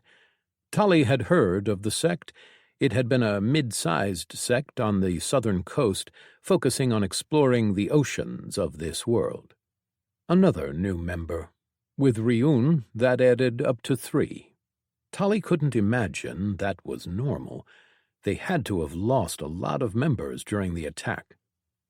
Awirin Golden Feather, sect head of the Golden Sky sect. Tali met her old friend's gaze and held it for a long minute. Her feathers were even more resplendent than they used to be. She had always been beautiful. Her coloring, the way that she carried herself, it evoked regality. Tali used to envy her that, long ago. It almost didn't seem real to her that she was sitting in the same room as her without trying to kill her. It just went to show how much she had grown over the centuries, though, if she was being honest, most of her growth had occurred in the last decade, by interacting with those who should have been as children to her but had ended up being peers. She pulled her eyes away as Hightor spoke again. Velorn Thorntail, sect head of the World Tree Sect. Tali looked at the green-scaled drake. He was another person that she knew from before. She and Velorn had never seen eye to eye. His sect kept to itself, holding the territories around the great World Tree, the first that they had found in the Infinite Realm. Later they would encounter another, but she still remembered seeing the first one long ago. Velorn had brought his people and laid claim to it before anyone else could, and had fought and killed anyone who tried to take it from him. Their cultivation came from the essence that the World Tree itself possessed. She knew that it gave them some great powers. The robe that he wore was woven from the silk threads harvested from the giant spiders that lived between the World Tree's roots. Ipali Bageu, sect head of the Crimson Tide sect. Tali didn't know them, nor had she heard about their sect. This wasn't their first time, so the Demacy had to have been added sometime in the last 300 years. The sect could have existed before, but Tali hadn't really paid attention to every little sect that came into existence. A lot could change over the course of centuries. Ripesh Emsis, sect head of the Midnight Rain sect. Hightor went on, motioning toward the Draugr. Then, joining us for the first time, Riun Nacht, sect head of the Twilight Melody sect. And, Hightor glanced at Tali, some of you might remember our old member, now returned to us, Anatolian Farsola, former sect head of the Grasping Sky sect, now of the Twilight Melody sect. She noticed people look up at that, interested. There will be opportunities for catching up later, Hightor said, preempting anyone asking questions as he took his seat. We have important matters to discuss. Yes, Weir Fofol said. Why did you call us? Why did you call the gathering of the sects? The answer to both is the same, Hightor answered the Minotaur, then paused. The threat of the dome monsters, and the Taken in the core. Velorn tilted his head. I've heard no news about them moving in our direction, the Drake said. They aren't, Hightor said, and then his voice dipped. That doesn't mean that they are not a threat. Velorn waved his hand. The Dome Leader is dead. What possible threat could they pose now? What threat? The fact that none of us have done anything to counter this threat is, if I am being honest, disappointing. The world collapsed into chaos, wars, and we all seem to have forgotten, or else have ignored, the threat that was announced by the framework, Hightor said slowly. I've also had confirmation that the Dome Leader was responsible for much of that. It was a mental-focused monster, one that could reach the minds of anyone across the world. It probably touched your minds as well. I would recommend meeting with a mental expert, discreetly, of course, to check for any lingering damage. I am led to believe that the Dome Leader simply nudged things along, however. Tali saw everyone start at that. Having one's mind messed with was terrifying, especially for people who were powerful. That, Velorn started, might well explain the events of recent years. It doesn't explain why you brought us here to talk about a threat that isn't anywhere near our territories." Hytor met the other drake's eyes. "The third iteration's empire has fallen to these monsters. The refugees are still spilling into the frontier, and others moving beyond our borders to the north. You've all heard about them, I'm sure. They were not weak. You all know that. And yet they fell to these monsters and the Taken. If the Dome Leader hadn't been killed, the scattered monster waves that now follow after them would have crashed down upon us. And yet we did nothing to try and stop a threat that should have united the whole of the settled territories. Only one person here has done what had to be done." Hytor turned to look at Ryun. "Sect Head, you've seen the threat with your own eyes. Tell us what you think. Why did you go when the threat wasn't anywhere near your own sect?" Tali grimaced. Hytor probably thought that asking Ryun was smart, that hearing his words might sway the others. He didn't understand Ryun. He was just as likely to say that the monsters and Taken in the core didn't matter. Ryun looked around the room, then spoke. "That is a simple question for me. If something is a threat to what is mine, then I will act to end it. If it isn't, then I don't care. The Dome Leader— perhaps I say this because I am a new ranker, because my homeworld is so near in my mind, but the framework doesn't do things that aren't meant to push us, that aren't meant to force us to struggle. I understood that the Dome Leader was a threat to what is mine. It was as simple as that. I have also seen what those monsters are capable of. I walked through the ruins of the Empire. Even without the Dome Leader, the Taken and the monsters are a threat, no matter where they are." At least he hadn't said that they weren't a threat. He was right, of course. Tali agreed with both Ryun and Hytor. She wouldn't have before her imprisonment, but she had gained a different perspective since. The others were the ones who had to be convinced. She understood that sects were, by their very nature, isolationist. They looked after themselves first. "He is right," Hytor said. "I've received news that the Taken and the monsters have stopped expanding, that they are fortifying their positions. There have been no people turned into Taken since the Dome Leader died, but they have been taking slaves. They are collaring the captured populations and forcing them to work for them. The monsters seem to be obeying the Taken, and the greater monsters known as a general and worse. I've received reports indicating that some people are serving them willingly. The Taken and the monsters are a blight in the heart of the core." "And what do you want us to do about it?" Velorn asked. Hytor narrowed his eyes. "If the others won't deal with it, then we should. I am not going to sit silently as an enemy grows strong enough to eventually take us on." He looked around the room, meeting everyone's eyes. Then, finally, he looked back at Velorn. "I want us to go to war." Chapter 74. Question of War. "War?" Velorn Thorntail, sect head of the World Tree Sect, asked. The Drake was frowning, and Tali could see that he was not in agreement with Hytor. That wasn't surprising. Velorn cared only for languishing among the branches of his great tree. "War with whom?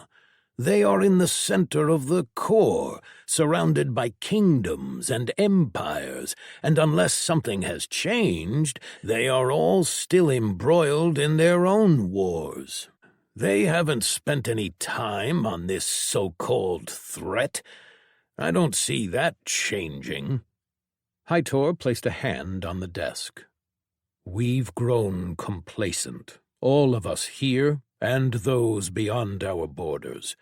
We forget that the infinite realm is a test. I am done basing my decisions on the actions of others. If we have to carve a path through their kingdoms and empires in order to eliminate this threat, then that is what we should do." Immediately the room's atmosphere changed. "You want to attack them?" Jeuk Usho, sect head of the Breaking Waves sect, asked. The Cretan seemed almost disbelieving. "If they will not deal with the threat, and if they will not allow us to pass through, then yes," Hytor answered. "That is madness," Velorn said. "They outnumber us. This will mean a true war. Leaving a blight at the core of our civilization, that, my friend, is madness." Hytor hardened his expression. "But are we really willing to let danger grow until it swallows us whole? I understand your concerns, and I am in talks with several of their leaders. I've invited some here to my sect. Eratimus, the Lord of Death, and Sigmund the Voice are here. They understand the severity of the threat and agree with me. They alone will be enough to convince most leaders whose territories we need to get through. Some might even join us." "All that we are," Henna Rai Taran, sect head of the Starlight Call sect, started, "and all that we stand for, the foundations that we built our civilizations on, all of it is based on keeping to ourselves, allowing us the time to grow stronger in order to protect our people. You can't think that we will be able to convince all of the sects, even if it didn't sound like insanity." Tali knew that this would be the biggest obstacle that they had to cross. The sects were built in a way that made what Hytor was suggesting hard to accomplish. They saw themselves as better than the classers, in that they had honor and didn't engage in the pointless slaughter that they practiced often. To enter their lands uninvited, to spit in their eye and disregard their autonomy, it was unimaginable. It would be a breach of personal honor, and even though the classers wouldn't see and understand that, it would mean something to the sects. Invading with armies is what they did, not what the sects did. It would lower them in their own eyes. Hytor took a deep breath. "We were meant to create a safe haven to cultivate, to grow our power, to reach for greatness. And we have stagnated. The entire world has stagnated. We grew enamored with peace, playing in little conflicts that never caused any permanent harm. This dome was a wake-up call. A single dome caused all of this chaos, and it hadn't even been opened anywhere near us. An entire civilization was brought to ruin, and its people were sent running. Our lands turned against one another. There are 26 domes remaining, and we are not ready for them. This isn't just about stopping a threat. This is about waking our people up, about waking everyone up." There were 26 that they knew about, to be precise. The number of the domes in existence had been inferred. They had found a handful of them, and they were all numbered. As they had never found a dome with a number higher than 27, they assumed there had been that many from the beginning, though they didn't know for sure. The silence that followed his words spoke more than anything they could have said. They had to know that he was right. Tali also felt fear. They had all seen just how quickly the rest of the settled territories collapsed into wars. Even the sects themselves had not been untouched. That they had managed to keep the chaos to a minimum was a credit to the system that they had built, but still. Before I arrived in this world, over a decade ago, Ryun began. Tali blinked. She hadn't expected him to be the one to fill the silence. I often wondered what this world was going to be like. What was I going to encounter? When I finally reached it, I was disappointed. You are given so many opportunities, so many avenues for growth, and you, or most of you, misuse it. In less than a decade, I have climbed to match the power of the greatest in the world, lacking only in experience. You should keep your tongue still, Velorn said slowly. You insult us when you've probably been raised by an Italian. Don't mistake your being placed in this room as anything but a necessity born out of the recognition your name and the lucky circumstances of your past. Tali snorted, making everyone look at her.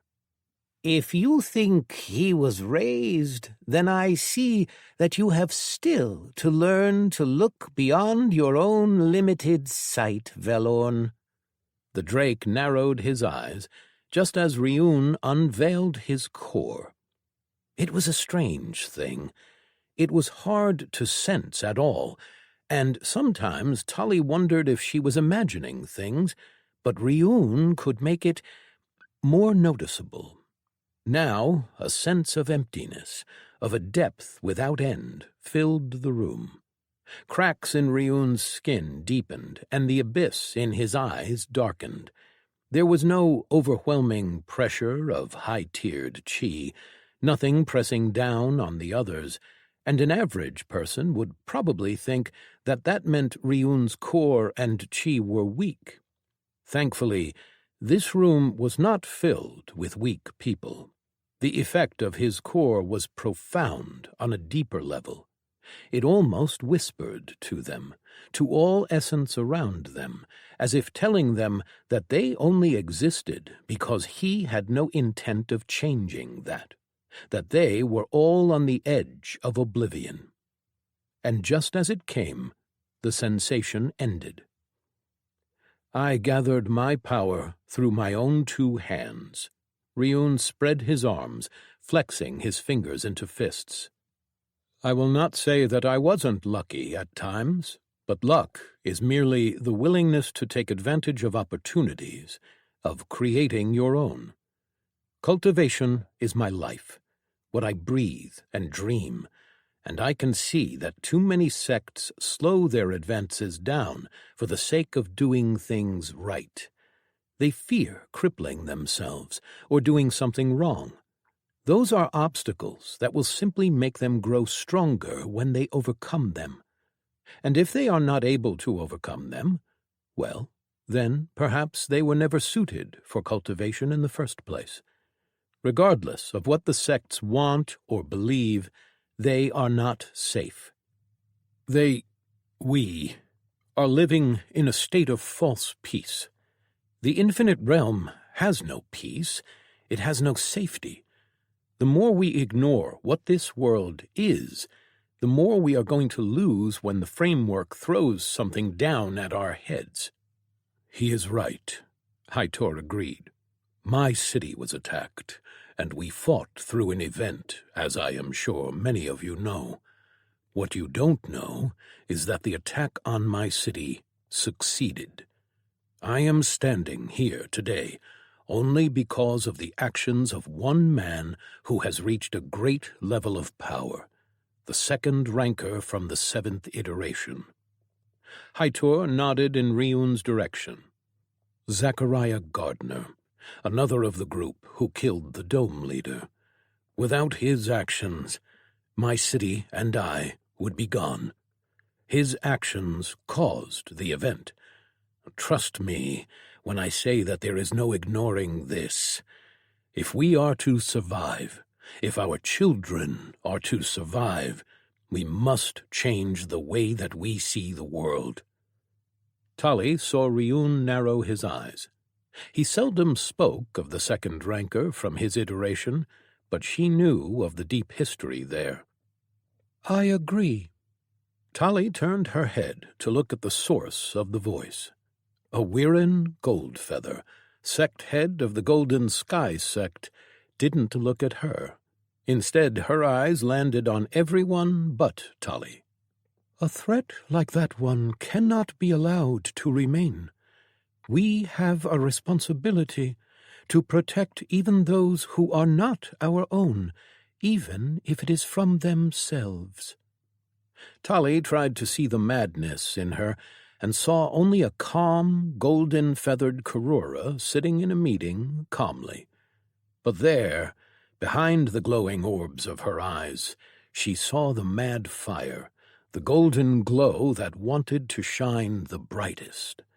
She had learned to cope, to hide and present a mask, but Tali knew. A Wirren was obsessed with being the most beautiful, the most revered, the most loved. All that she did was in the service of that goal. She had been Tali's best friend, her right hand. Tali hadn't seen it in time, how her madness took root and tainted everything about her. She envied Tali her strength, the position that she held as one of the most honored and loved sect heads in the world. She wanted it for herself. She couldn't stand that Tali flew and made the sky her own, not when that was always supposed to be her place, or at least that was what a Wirren thought. She didn't care about others' safety. She cared that they saw her, glowing brightly as she saved them. She cared that they loved her. How long was it going to take, Tali wondered, before a Wirren decided that what she had now was not enough? Before the beautiful and honored image that she built for herself shattered. Repesh Emsis, sect head of the Midnight Rain sect, shifted in his seat. What has been said rings true. I've spent centuries accumulating power, gathering and putting things in place. But even in undeath, I have felt the ages drag on. The power that is gained is a trickle compared to what I once experienced. The last true struggles we had were centuries ago. A dome has been opened. We no longer have the luxury of time. Hytor nodded. I call for a vote. Let us decide if we will go to war, and if we will use our influence to convince the rest of the sects. At that, Hytor raised his hand first.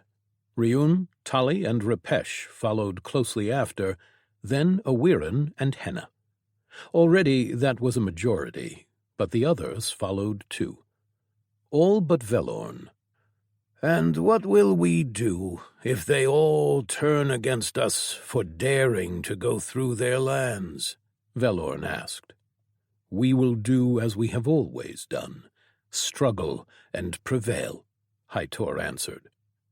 With a sigh, Velorn raised his hand in the air. We are all agreed, Hytor said. We will marshal the sects to war. Tali and Ryun sat in their lavish meeting room. It was far grander than anything they had back in the Twilight Melody sect, and it was just a small part of the guest compound that had been granted to them. She looked over at the entrance where Lesametrius was talking with his father, who had come as escort to the sect head of the Green Rain sect. Ryun was speaking softly with said sect head, just next to her. Warriors wearing the Green Rain sect heraldry stood in the corner, trying not to look out of place. Erdania had pulled one of the Green Rain's sect leaders aside and was about to drink him under a table.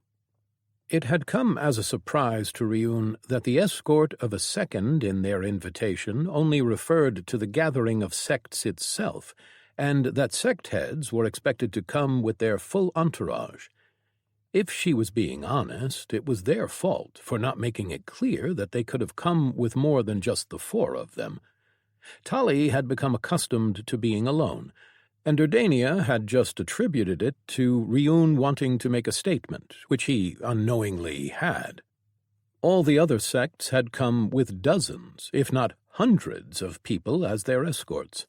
The fact that they had come almost alone made them seem far more confident than they had intended. She sighed as she listened back to the conversation. The council had agreed to go to war, and now it was on each member to convince as many sects as they could. Their influence was what was going to guide the gathering. The Twilight Melody sect had relationships with many of the sects in the frontier. Tali had influence, not because of who she was, but because of stopping the undead attacks years ago. It was a bit refreshing. Most of those sects were young, and so their people barely knew who she really was. The Green Rain sect would follow their lead. It was clear from the moment they spoke with the sect head that he respected Riun's power as well as hers. They would need to speak with a few more sects over the next few days, but Tali could feel that she would soon run out of excuses. Sigmund had been sending her messages daily, wanting to talk, and she had rebuffed him, using responsibilities to her sect as an excuse. She knew that they needed to have a real talk, but she was hesitant.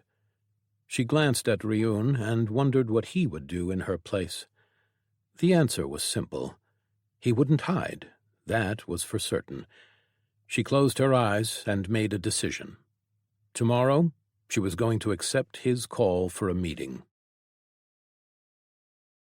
Chapter 75. Progress.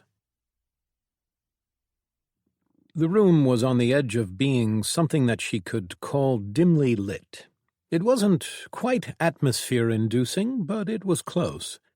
The room was lavish, as most in this part of the massive compound were.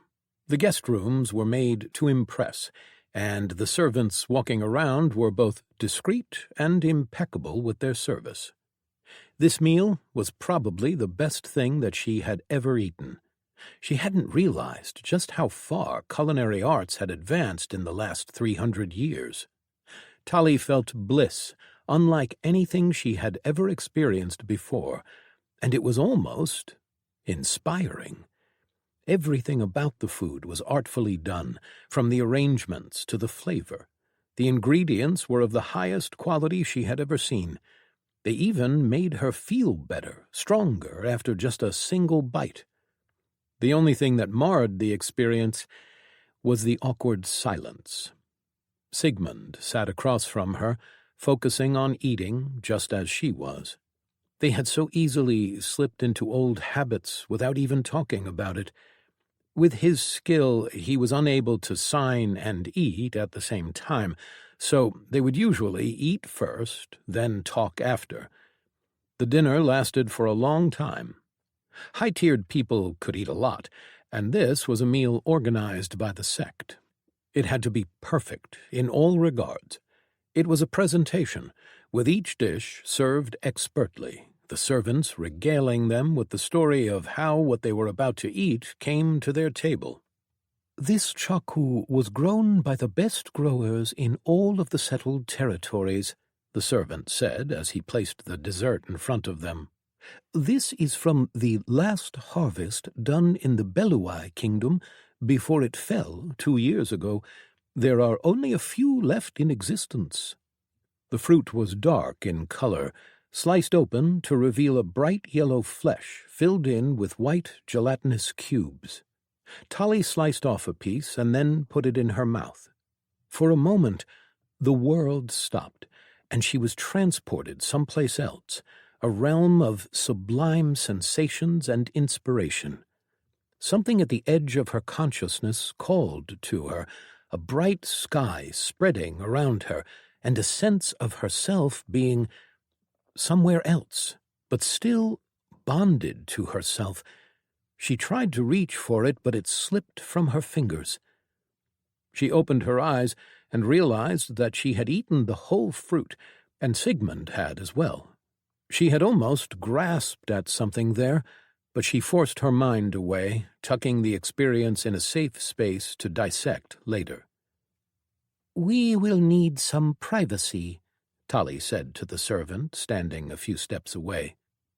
He nodded, then left, and a moment later she felt the privacy screen activate. She reached for a napkin on the table, playing with its edges with her fingers, trying to figure out what to say. "So, how have you been?" she asked. Immediately she regretted saying it. Sigmund signed, and she winced. He was right. This wasn't them. "I'm sorry," Tali said. "I just don't know what to say. I can't imagine what you felt like when you thought I was dead." He signed again. Erasmus couldn't find your soul. Tali nodded. "I was too injured, my soul crippled. I was captured, made a slave." She paused as she saw his expression darken. "They wanted me for my knowledge. I was treated like any other servant, one that couldn't leave. I spent centuries in their service, and then I was free."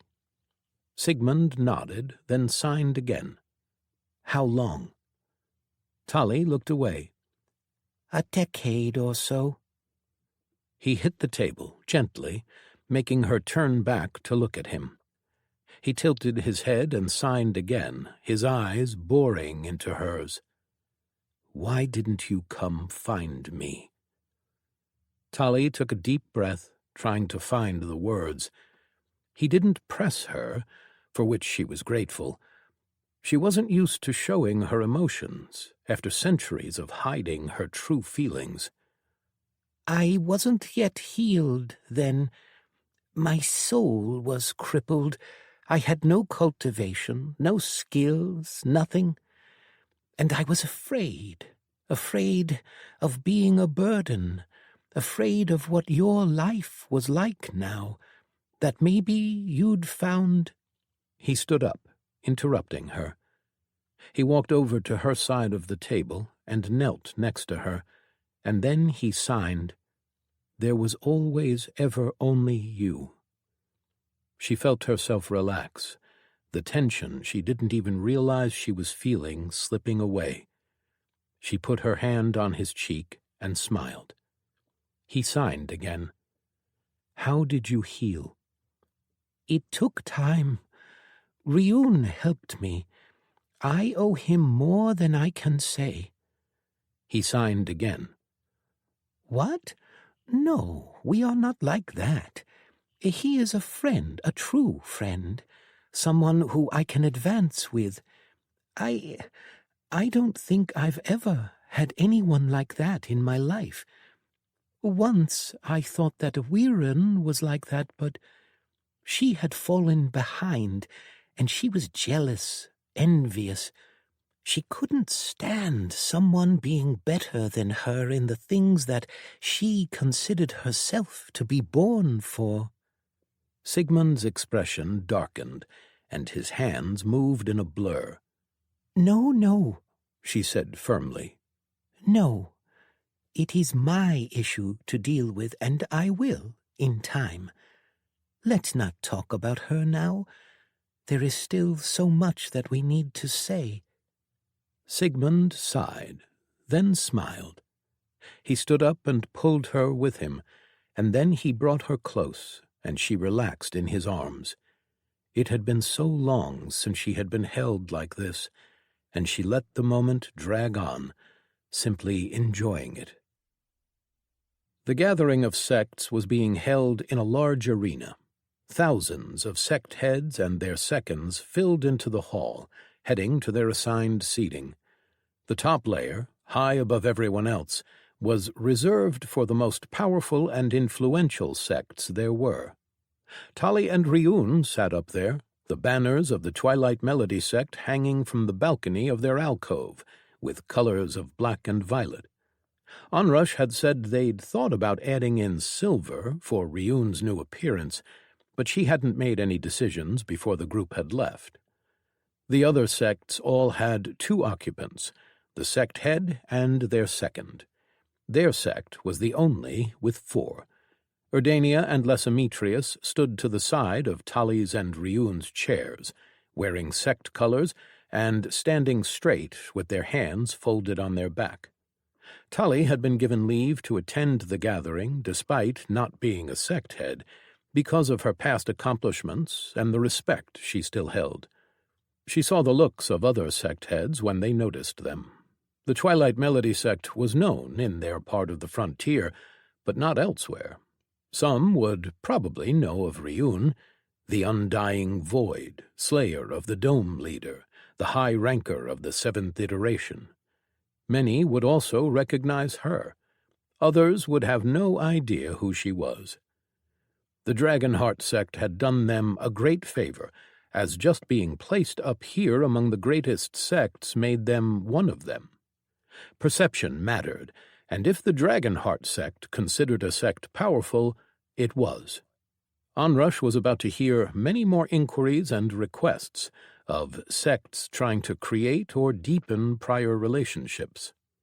There were thousands of sects here. The entire arena was filled with colorful banners, a sea of whispers, and an air of anticipation. The result of the gathering was already decided, for the big thing, at least. Everyone, or at least those that were needed, knew that the sects would be going to war. What was about to follow was theatrics, face, perception. As everyone settled in, Hytor walked on a stage far down in the center of the arena. Formations projected his voice to the highest alcoves, and his image was displayed high in the middle of the arena, magnified and in perfect color. She glanced at Ryun. "Can you see?" she whispered. "Only essence," he answered. His eyes were a great advantage, but there were some disadvantages as well. To him, the projection would be just a moving field of light essence of varying density. Then Hytor started to speak. "My fellow sect heads, I thank you for answering my call.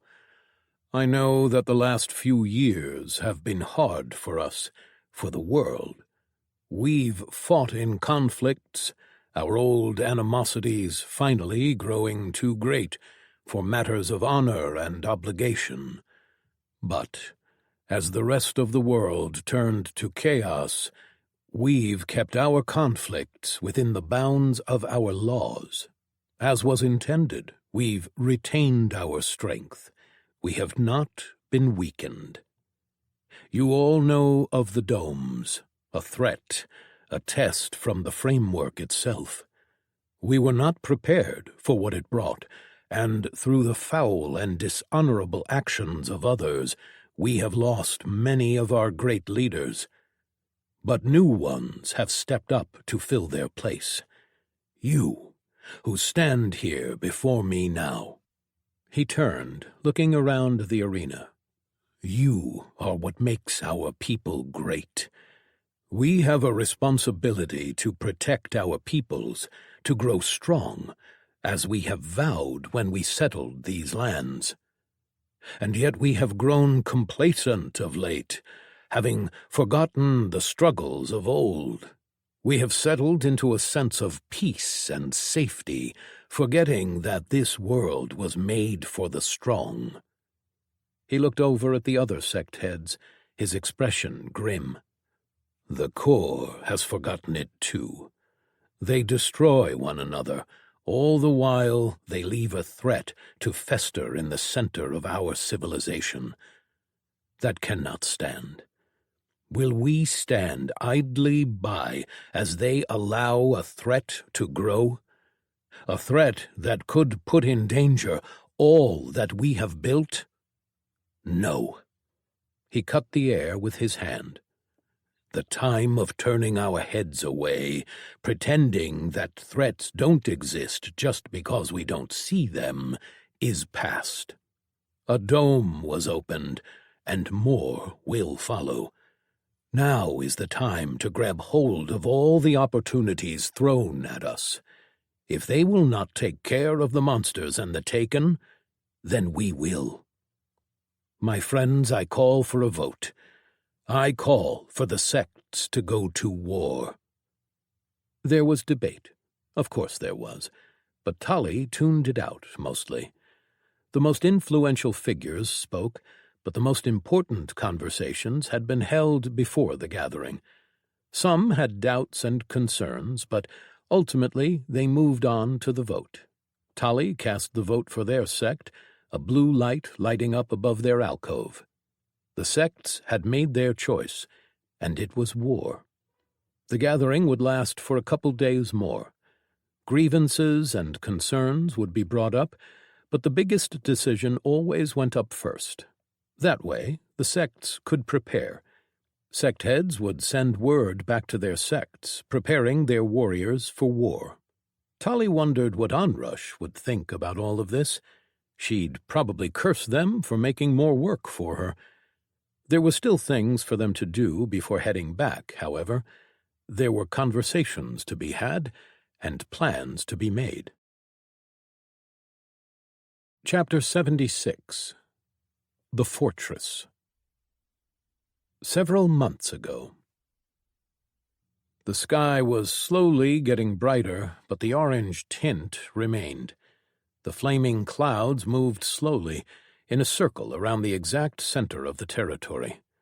The territory was peculiar, and more so than just clouds that were made of fire. The rivers were dark. What flowed through them was not water, but liquid metal. The mountain in front of her was tall and filled with precious ore, some not found anywhere else in the world. The fortress, looming over them all now, had never been taken in a straight siege before. The tall black stone walls had been layered over the centuries, the formations and arrays inside of them having been made by the best in the world. It had been at the edge of her territory, being a bastion that was supposed to protect the entrance into her lands. Only a fool would try to take the black stone mountain. She had made sure of that when she had it built. It was a city of millions, filled with some of the best metal workers in the world. This had been a forge that fueled the arms of her troops, that had created wonders, and now it was in the hands of her enemies. Fallen, but not through force of armies, not through siege, but treachery. The gray horde closed her eyes, feeling weary. More than a decade of fighting wars, of reclaiming lands that she had lost and punishing those that had dared to turn their eyes on what was hers, and this fortress, this territory, was the last of her land that was left to retake. The attacks on her kingdom had not been a result of the madness that had consumed the rest of the settled territories. No, it had been executed too perfectly. Too many things had already been in place. They had taken advantage of the chaos, as of course they had, but it had not engendered this. She had taken her armies away, far to the south, to deal with another threat to them all, and then the tournament, the dome, reaction engine, and everything. They'd struck when she wasn't there. They'd killed her people, taken her lands. They'd known exactly where and how to strike. They'd been preparing for a long time and acted accordingly, crippling her kingdom's economy, taking key positions, assassinating her governors. By the time she had returned, a third of her territory was in the hands of her enemies, and they were pushing to take more. Without the bulk of her army there, they were mostly unopposed, fighting only troops that she had left to guard her lands, which had been insufficient. She had returned ahead of her armies, along with a fighting force of her fastest, those who could survive the pace that she kept to return home. The enemy forces stalled when they reached her inner lands, which was one thing she was grateful for. Their foolish attacks had allowed her to test the defense of the core of her lands, and she had found them worthy. That did not absolve them, however, for what they had done. 15 factions had banded together to wage war against her, and she had crushed all of them. She had rallied the troops remaining in her lands and retaken her territories, fighting a dozen small wars. The progress had been slow until her army had returned, and then she had rolled over them all, taken back her lands, and spilled her hordes into theirs, taking everything from them, crushing everything that they had built to rubble. Only the Black Stone Mountain remained. Her enemies, huddled up inside, had nowhere to go. She had made a point to destroy their homes before coming here. The factions they used to belong to no longer existed, and it was still not enough to repay for what they had done. Millions of people lived in the city beneath the mountain, and they had butchered their way through it until the rest bowed, just so that they could survive. She knew that they had brought in a lot of their own people over the years, and any information she had of what was happening inside had ceased years ago. She didn't even know if any of her people still lived. She couldn't feel them, which meant one of two things. They were either dead or enslaved. Collars prevented her powers from recognizing them as her own. And now she had to take a fortress she had built to be unconquerable. Grey Horde turned and looked behind her, at her army. There was an endless sea of troops. The sky was filled with her airships and combat wings, Karora and Screen, flying in lazy circles. The preparations for the siege were being carried out. Fortifications were being constructed for their camps, and siege equipment was being set up, all done by the drones. The Screen drones were slow, but methodical.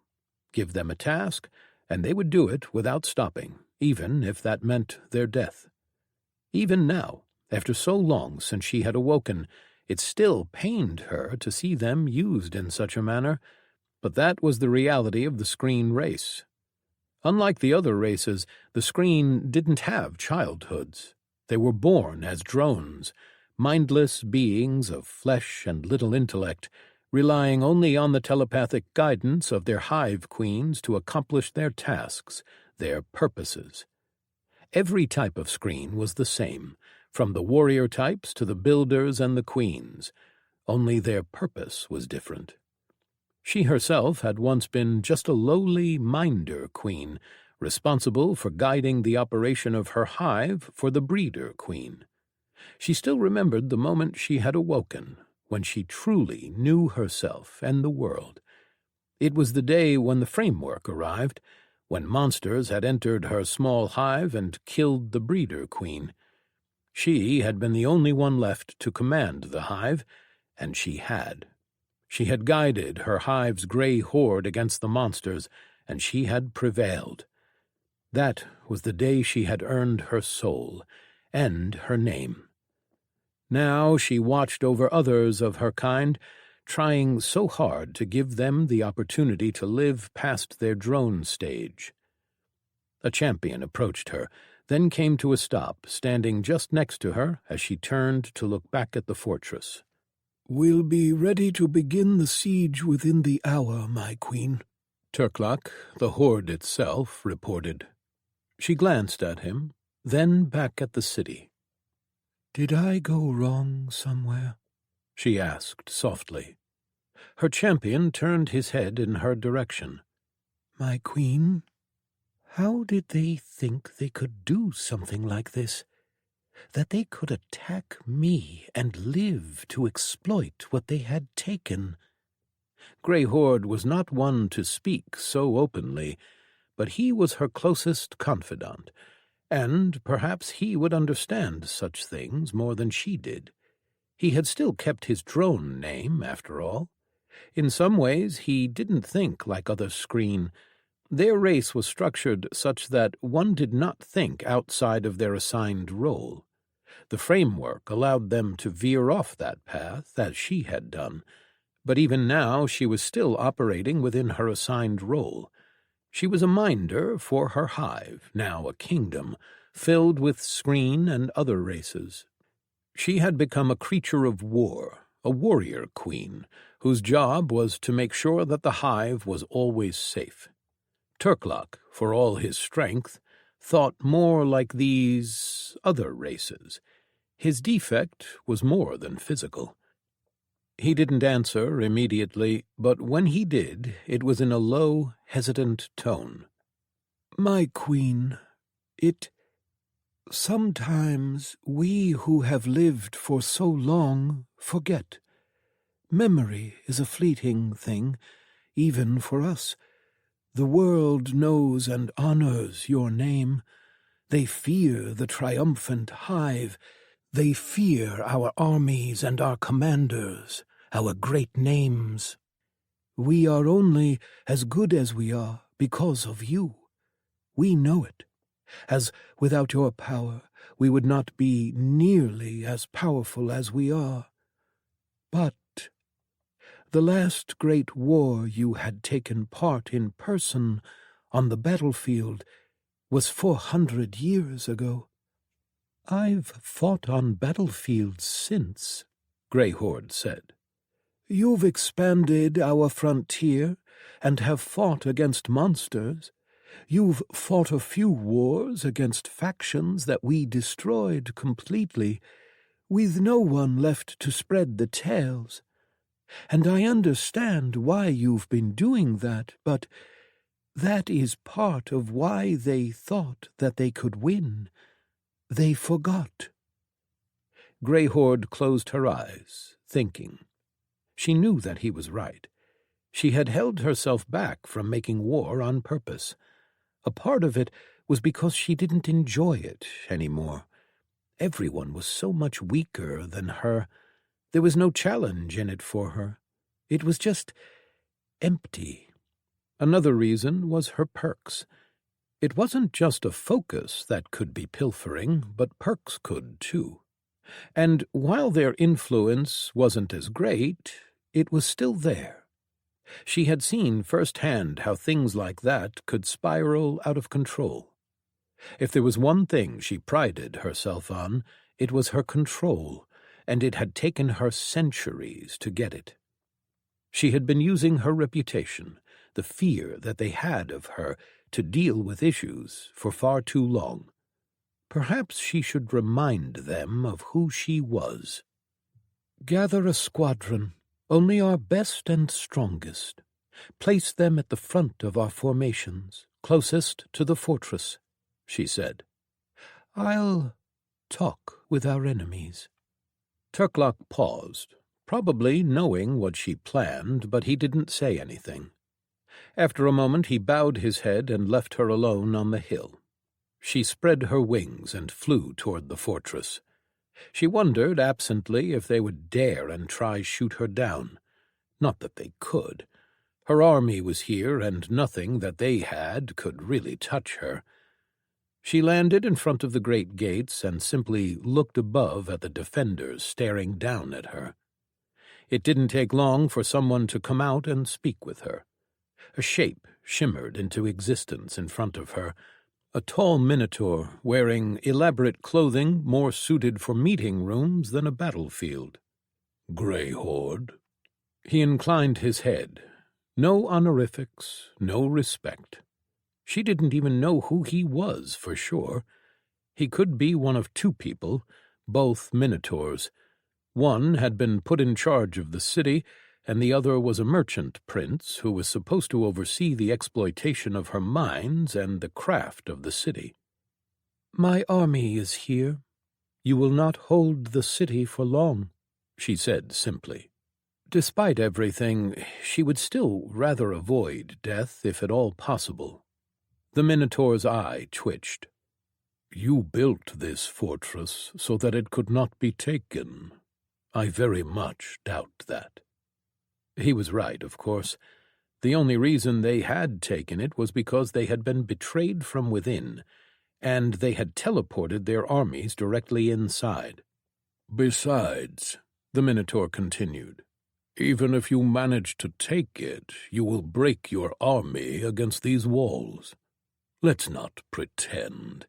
You left this place for last for a reason, and the moment we know that we are losing, we will make sure that the mountain and the city will never serve anyone ever again." Her anger rose at that, but she kept it under control. Turklak's words echoed inside her head again, and she made a decision. "Very well, then." Grey Horde closed her eyes. "Come, old friend," she spoke, and her awakened gauntlets rose from the depths of her soul to nestle against her arms. "Finally," Warpath said. "We were always meant to lead from the front." "I know, my friend," she said as she activated his war gear ability. Her body was enveloped in a suit of silver armor, leaving only her wings and antennae peeking out.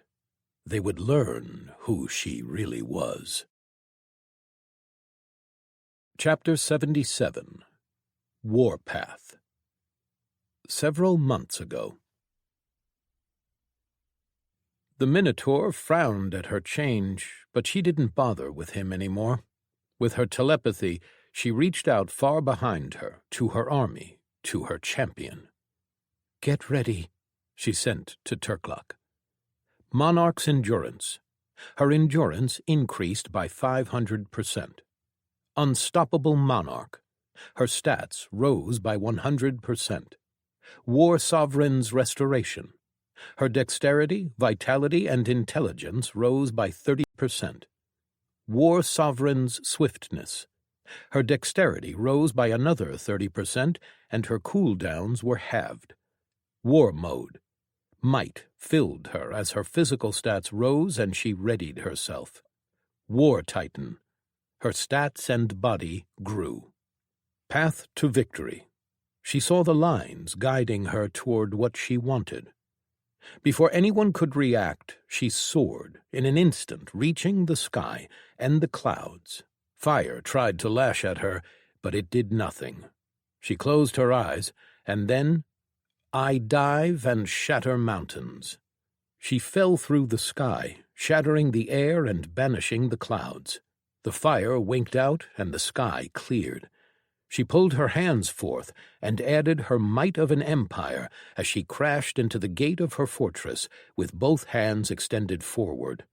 She smashed through the gate that had repelled armies, and then through the walls behind them, through the second gate, and into the large cavern hall inside.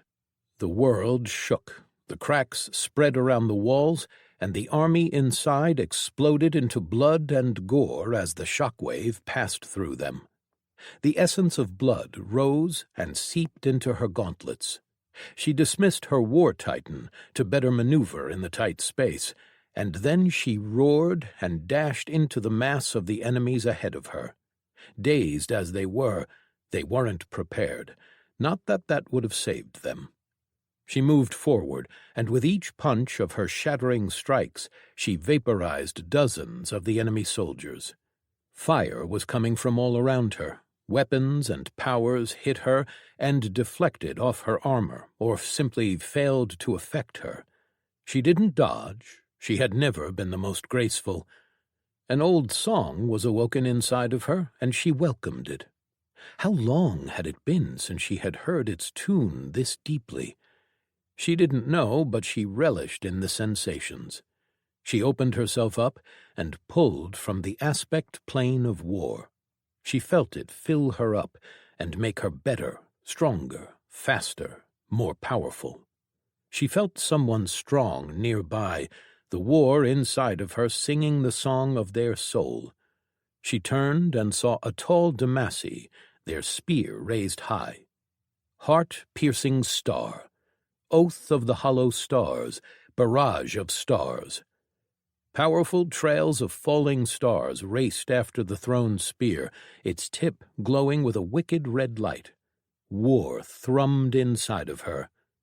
Grand Queen's shield and a sphere manifested around her, and then defense of the sovereign made it stronger. The stars shattered against her shield, but the spear struck and released a terrifying amount of energy, sending a surge of air all around it, flowing in all directions, sending soldiers tumbling to the ground. It hung against her shield, trying to pierce it, and it probably would eventually manage it. She walked forward and broke her own shield, then caught the spear with her hand. An awakened weapon, it fought in her grip, but war filled her entire being, and she was only getting stronger by the moment. It turned to mist in her hand, dismissed. She glanced at the Demacy as he readied another attack, and she charged. With flight of war she surged through the air, casting burden of rule at the spearman. The air around him became heavy, forcing him to his knees. An oath-bound power flared around him, but she didn't wait for it to form. True shatter power, and it broke before it even had a chance to come into existence. His eyes widened as she swung her fist. Strike with my sphere. His body disappeared as his body splattered across the few hundred meters of stone behind where he used to be, painting them orange. The army around her had rallied. She felt the thrum of battle and more powerful individuals coming. With her reset flight of war, she soared into the air above them all. Falling mountain. She flattened a few hundred soldiers marching on her in formation, filling the area with the colorful mist of their evaporated blood. A wall of earth essence rose, trying to give them room or to box her in, she didn't know. She fell on the wall and hit it with earth shatter, cracking it into pieces that fell on the soldiers below, crushing them to death. Someone called for a retreat, but she focused on clearing the room and letting them go. This was only the first defensive chamber. There were many more beyond it. Once the cavern was cleared, she focused as the aspect of war shrouded her, and then she called, "True Link, summon army." Turklok and his squadron appeared around her, as if they had always been there. She felt his link to them all, screen and not, and she reached out too. True Link, Hive. She pulled on their stats and commanded them forward. They reached another gate, and without any spoken word, Turklok understood. He charged, his body glowing with a red light, and he smashed into the gate, and the earth around it gave, even though the gate itself did not. Their obstacle fell forward onto the ground, and they walked over it into another cavern. This cavern, though, was empty. She listened to the song of war, trying to figure out what they were doing. Retreating to another more defensible place? Then she realized it as she sensed arrays that hadn't been there when the fortress had been hers. Without a word, her people reacted. A drake in the middle of her army turned and jumped on a small human woman, one of her commanders, Elisha Senna. He embraced her and was then embraced by those around him as they piled on top of each other around her. She focused her will and threw it out over her people. I shielded all that are mine. The explosion was great, almost rivaling the reaction engine. The cavern was filled with fire, and she knew that her will was not strong enough to hold it off. She would survive, but her army— the cavern would collapse on top of them even if they survived. You will not die. Her perk took hold as her skill collapsed. Her people had cast their own defensive powers, but the red fire engulfed them all. It roared for what felt like minutes as she used her war titan to cover them and shield her squadron from the debris. Her injured soldiers held on, her perk preventing them from dying. Elisha was let out from the protective shell and acted immediately. Oath of the Green Touch Light, restorative weaves. Green light spread through her army, healing them to full health. Her geomancers stabilized the earth around her and then bore a hole to the next cavern, with Turklok punching through yet another door. They fought through another army, smashing them to pieces, even though they were outnumbered. She settled into the rhythm of war, listening to its song and leading her people. 3 ideals were thrown at them, and she shrugged them off before destroying her enemies. There was nothing that they had could touch her. They were so beneath her. This wasn't a challenge. It was why she hadn't fought wars from the front. She would rather her people get the experience they needed. And yet, Turklok was right. They had to see her, had to be reminded what it meant to cross her. She walked through them, bringing only carnage, her armor soaked in their blood. The fortress fell within the hour, and the city followed soon after. Covered in blood, she sat in what had once been the seat of her governor. He had been killed years ago, when her enemies had taken the mountain. She was still feeling the song from the origin plane of war, urging her on, wanting her to call on it. She let it pass over her, draining away as it found no purchase. She was its master, not the other way around. She was right. Her people had largely been enslaved, those who had called the mountain their home. But many had been brought here by her enemies, their people. She would have to decide what to do with them now. She would kill non-combatants, but some of them, at least, had been complicit. But that was a question for later. Now she looked through the documents that her enemies had hastily tried to destroy, looking for any clues as to why they thought they were so important. "My queen." She raised her head to see Turklok standing in the doorway. "What is it?" He raised a hand and showed her a far-link orb. "Lord Eratimus wishes to speak with you. He believes it to be urgent." Grey Horde narrowed her eyes, then relented. She took the orb from him and spoke. "What do you want, Eratimus?" "I apologize if I am interrupting you," Eratimus said respectfully, robbing her of much of her annoyance. "It is done," she simply said. "Speak." "I'd like to invite you to a gathering," Eratimus said slowly. "The last time you invited me somewhere, it stranded my army half a world away while my people needed me." "There was no foreseeing that, but I believe this to be important." Grey Horde closed her eyes, her mandibles waving around in anger and annoyance. But then they stopped as she felt the song of war intensify inside of her. There was a sound of dull and distant drums somewhere in the song. After a few minutes of silence, she finally spoke back. "Tell me." Grey Horde Character Sheet Chapter. Name: The Grey Horde. Race: Screen. Hive Home, Iteration 1. Titles: Adventurer. Hunt more than 100 monsters, +5 to all stats, 5,000 essence. Chief. Create an outpost, +3 to all stats, 1,000 essence. Leader. Upgrade an outpost into a town, +3 to all stats, 2,000 essence. World Leader. Upgrade a town into a world capital, +20 to all stats, 10,000 essence. Undisputed. Unite your entire race under a single banner, +200 to all stats. Ruler's Presence Aura, 5 million essence. One against many. Fight against more than 10 opponents and win, +5 to all stats, 5,000 essence. One against Horde. Fight against more than 100 opponents and win, +10 to all stats, 10,000 essence. One Woman Army.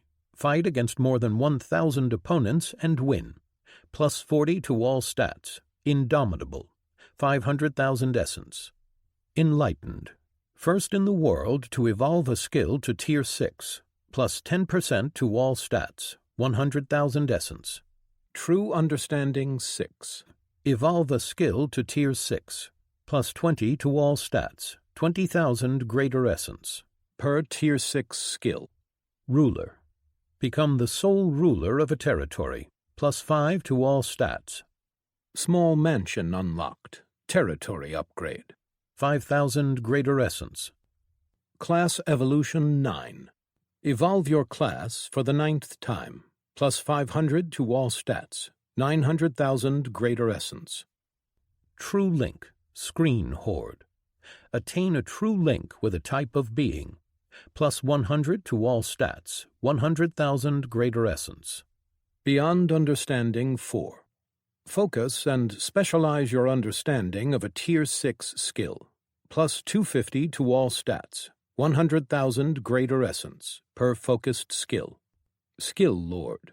Evolve 3 skills to Tier 6. For every 3 skills evolved to Tier 6, gain plus 2% to all stats. Monster Hunter. Kill 5,000 different monster types, plus 50 to all stats, 50,000 Greater Essence. Queen of the Triumphant Hive. Reach at least a combined power level of 9 tiers and embody an ideal. Plus 1,200 to strength and dexterity, plus 5% to all stats. Shatter all, 100,000 Greater Essence. Genocide. Kill more than 80% of a race from a single iteration, Cretan Iteration 3, plus 250 to all stats, 200,000 Greater Essence. Immortal Skill Master. Achieve 3 Tier 7 skills, plus 50 to all stats, aging process halted, 100,000 Greater Essence. Combined Understanding 2. Combine 2 of your Tier 7 skills, plus 50 to all stats, minus 1 skill slot per Tier 8 skill, 100,000 Greater Essence. Great Ruler. Hold over 100 territories, plus 50 to all stats. Great Mansion unlocked, territory upgrade, 50,000 Greater Essence. Eternal Understanding 2. Improve a Tier 8 skill, plus 50 to all stats, 10,000 Celestial Essence per Tier 9 skill. Lord Ruler. Hold over 500 territories, plus 250 to all stats. Territory Essence upgrade unlocked, territory upgrade, 500,000 Greater Essence. Superiority. Burning Lake. Defeat the Burning Rajas in the Burning Lake scenario while not yet at the peak of a focus and with fewer than 5 people attempting to defeat it. Plus 100 to base strength, vitality, and wisdom. Plus 10% to all stats. 5,000 Immortal Essence. Personal Feat. Glimpse of Aspect. Glimpse the core concepts of your aspect and gain a deeper understanding of it. Plus 5% to all stats. Aspect improvement. 50 Celestial Essence. Overlord. Hold over 1,000 territories. Plus 1,000 to all stats. Fortify territory. Upgrade. 50 Immortal Essence. Personal Feat. Grasp of Aspect. Gain a grasp of the core concepts of your aspect and gain a deeper understanding of it. Plus 7% to all stats. Aspect improvement. 50 Celestial Essence. Aspect Mastery. Master your aspect and improve it to Tier 9. Plus 150 to all stats. 500,000 Greater Essence. Grant me fuel for my war. Your achievement, drive, or effort is recognized. Plus 100 to base intelligence. Grant me fuel for my war, grand perk. 10 Celestial Essence. I call the world to my war. Your achievement, drive, or effort is recognized. Plus 100 to base intelligence. I call the world to my war, grand perk. 10 Celestial Essence. Perks. Great Command, class perk. You are able to send telepathic commands to those who are sworn to you, regardless of their race or their distance from you, and hear their answer. Grand Queen's Shield, class perk. Once per day, you may summon a shield of energy to protect you. The shield will manifest as a sphere around you, and its power is equal to 8 times your intelligence. Grand Commanding Presence, class perk. Others feel more comfortable in your presence and are more likely to follow your commands. Their mental resistances are increased by 20%. Strength of effect depends on your intelligence stat. Inspiring presence, class perk. Once per week, give everyone in a radius around you a morale boost, dispelling harmful mind effects depending on your level. Size of the radius depends on your intelligence stat. Ruler's Presence Aura, title perk. You may unleash your Ruler's Presence Aura, making it harder for people in your presence to go against your will. Strength of effect based on your will. Queen's Vision, class perk. You may look through the eyes of anyone who is sworn to you. Greater Inspiration, class perk. Once per 2 months, give everyone sworn to you a morale boost, a 10% increase to all stats, and a temporary skill, pain tolerance, allowing them to ignore pain. Dispels harmful mind effects depending on your level. The duration of effects depends on your level. Indomitable, title perk. You are immune to all mind-altering effects from opponents that are of a lower level or cultivation stage than you. Improved Learning, class perk. All those sworn to you can improve their skills at a 50% faster rate. Warrior Queen's Fortification, class perk. Any fortification you are in has plus 150% to its durability. Hiveborn, class perk. While inside your hive, you gain plus 20% to all stats. Power of the Hive, class perk. For every 2 million people that serve you, gain plus 1 to base stats. Current, 3,506. Fertile Fields, class perk. All growth inside the territories you rule have a plus 10% to fertility, inclusive of both people's and monsters' reproduction rates. Monarch's Grace, class perk. Once per 2 months, you force reality to bend to your will. You may temporarily grant one of your subjects great powers.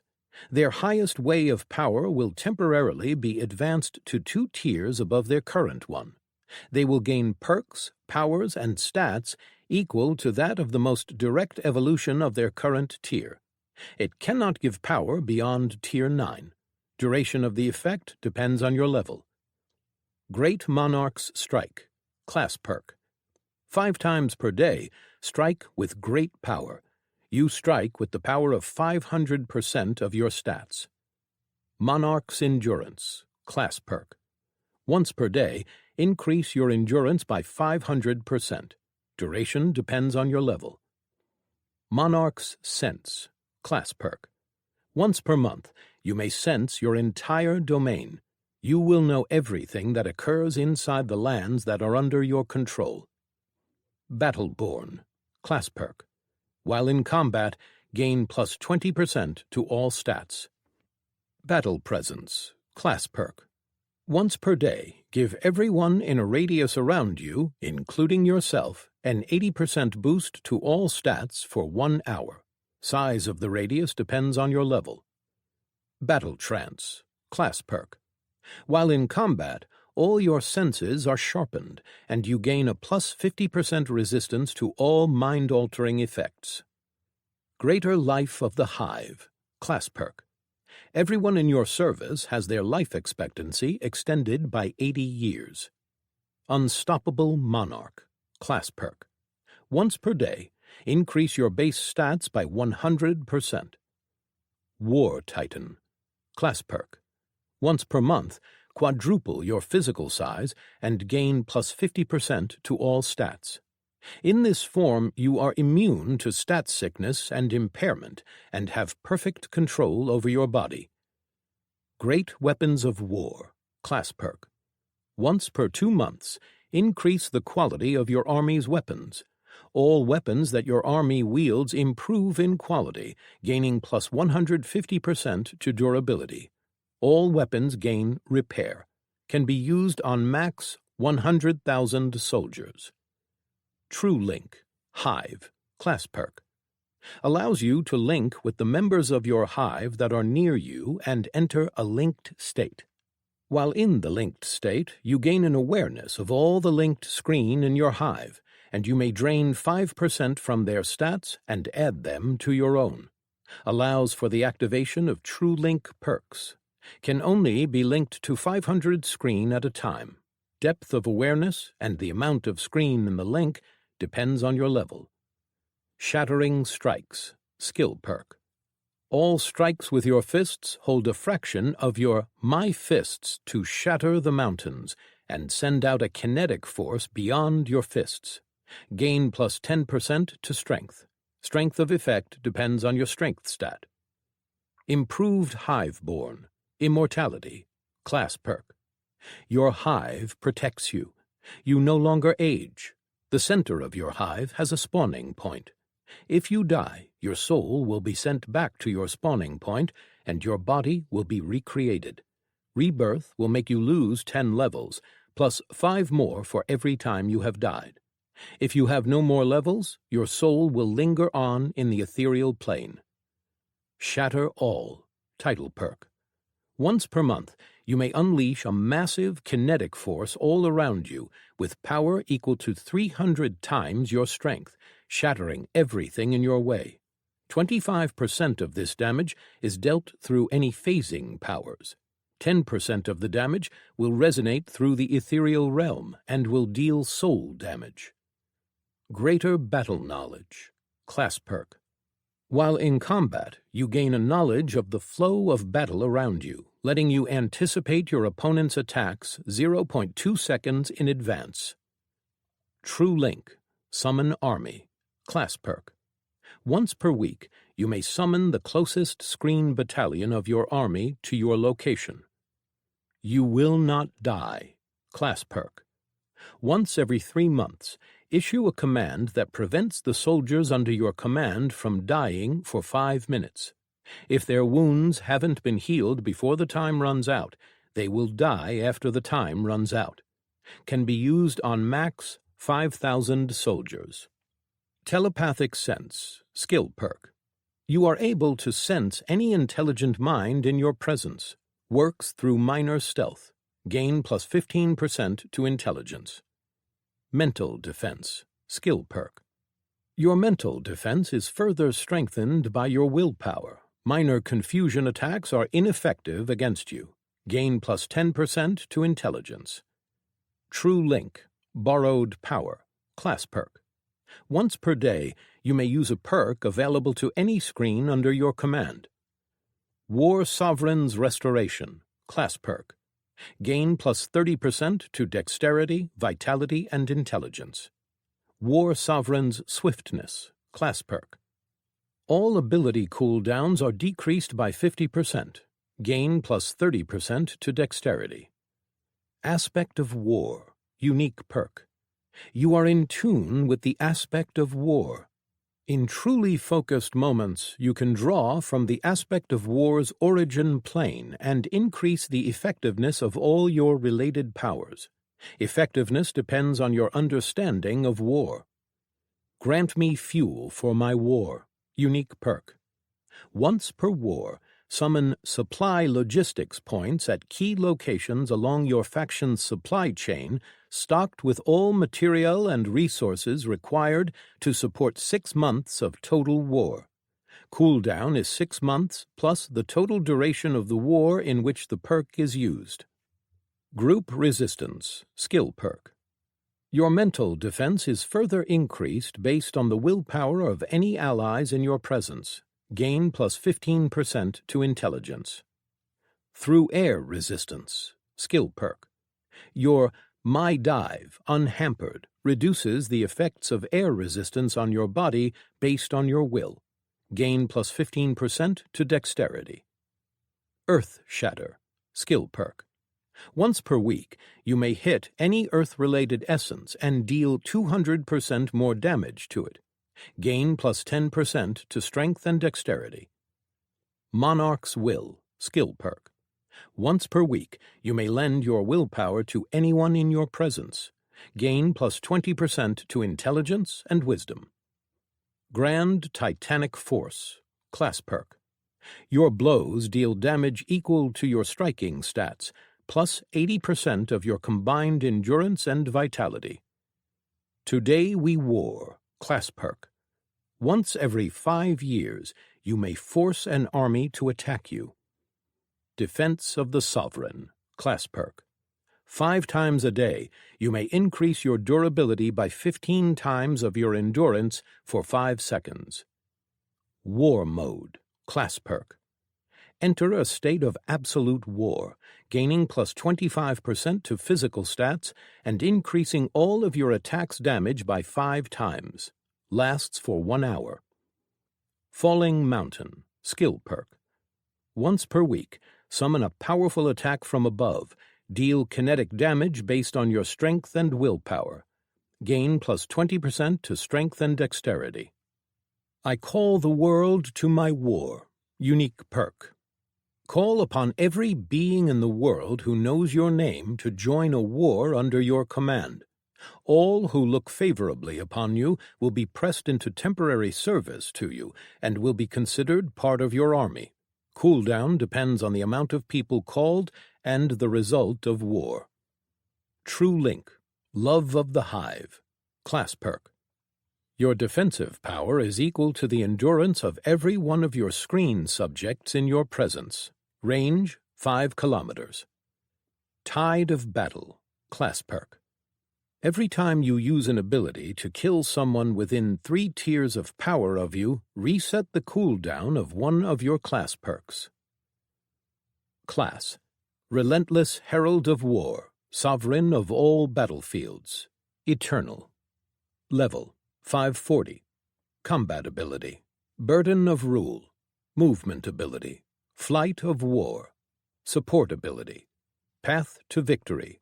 Additional ability: True Shatter Power. Additional ability: Strike with my Sphere. Additional ability: Might of an Empire. Evolution Attunement Bonus. Great Hive Queen. All screen in your hive gain plus 15% to their stats. Slightly lowers requirements for first 3 tiers of class evolutions. Gain plus 15% to intelligence and wisdom. Greater Monarch. Your territories are more bountiful. Crops and births are increased by 20%. Trade through the framework interfaces is discounted by 2%. Gain plus 15% to intelligence and wisdom. Greater Warrior's Soul. Gain minus 25% to all ability cooldowns and plus 25% to stamina regeneration when in combat. Your daily perk limits are increased by half. Gain plus 15% to strength and endurance. Greater Battlefield Presence. Any soldiers under your command gain plus 15% to their stats while in combat. Their stamina regeneration is increased by 25%. Gain plus 15% to strength and endurance. Greater Triumph.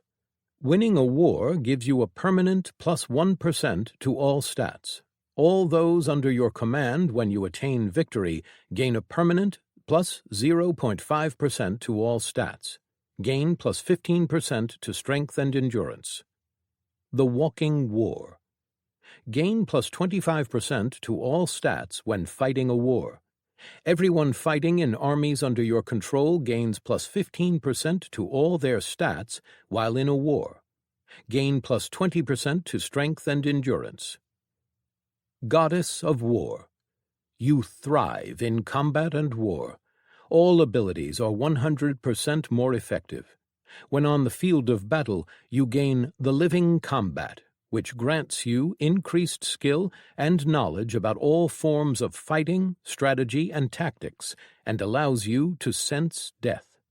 Gain plus 30% to strength and vitality. Tenet of War. Perk improvement. Attunement improvement. Your presence is that of honor in war. No ambush powers work against you if they are not used on the battlefield. Anyone attempting to utilize dishonorable powers within your territory gains a minus 15% penalty to all stats. Those who die on the battlefield you walk on either side, will be directly transported to the gates of a warrior's afterlife. Gain plus 60% to wisdom. Passive skills. I shielded all that are mine. Perfect threat assessment. True balance. Greater soaring. Greater war mastery, war gauntlets. Greater sphere of awareness. Greater poison resistance. Active skills. I dive and shatter mountains. Perfect blink. Enhanced sight. Stunning roar. Greater stomp. Greater barrier block. Greater inspiring presence. Strength, 29,754. Dexterity, 20,095. Vitality, 16,202.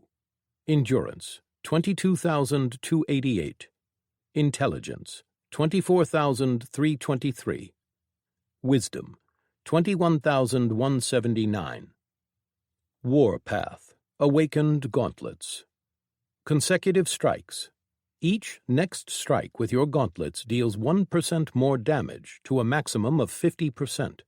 This effect works on all striking powers. Juggernaut. Every strike you make while in combat grants you a stack of Juggernaut that lasts for 10 seconds. All stacks are refreshed when another is gained.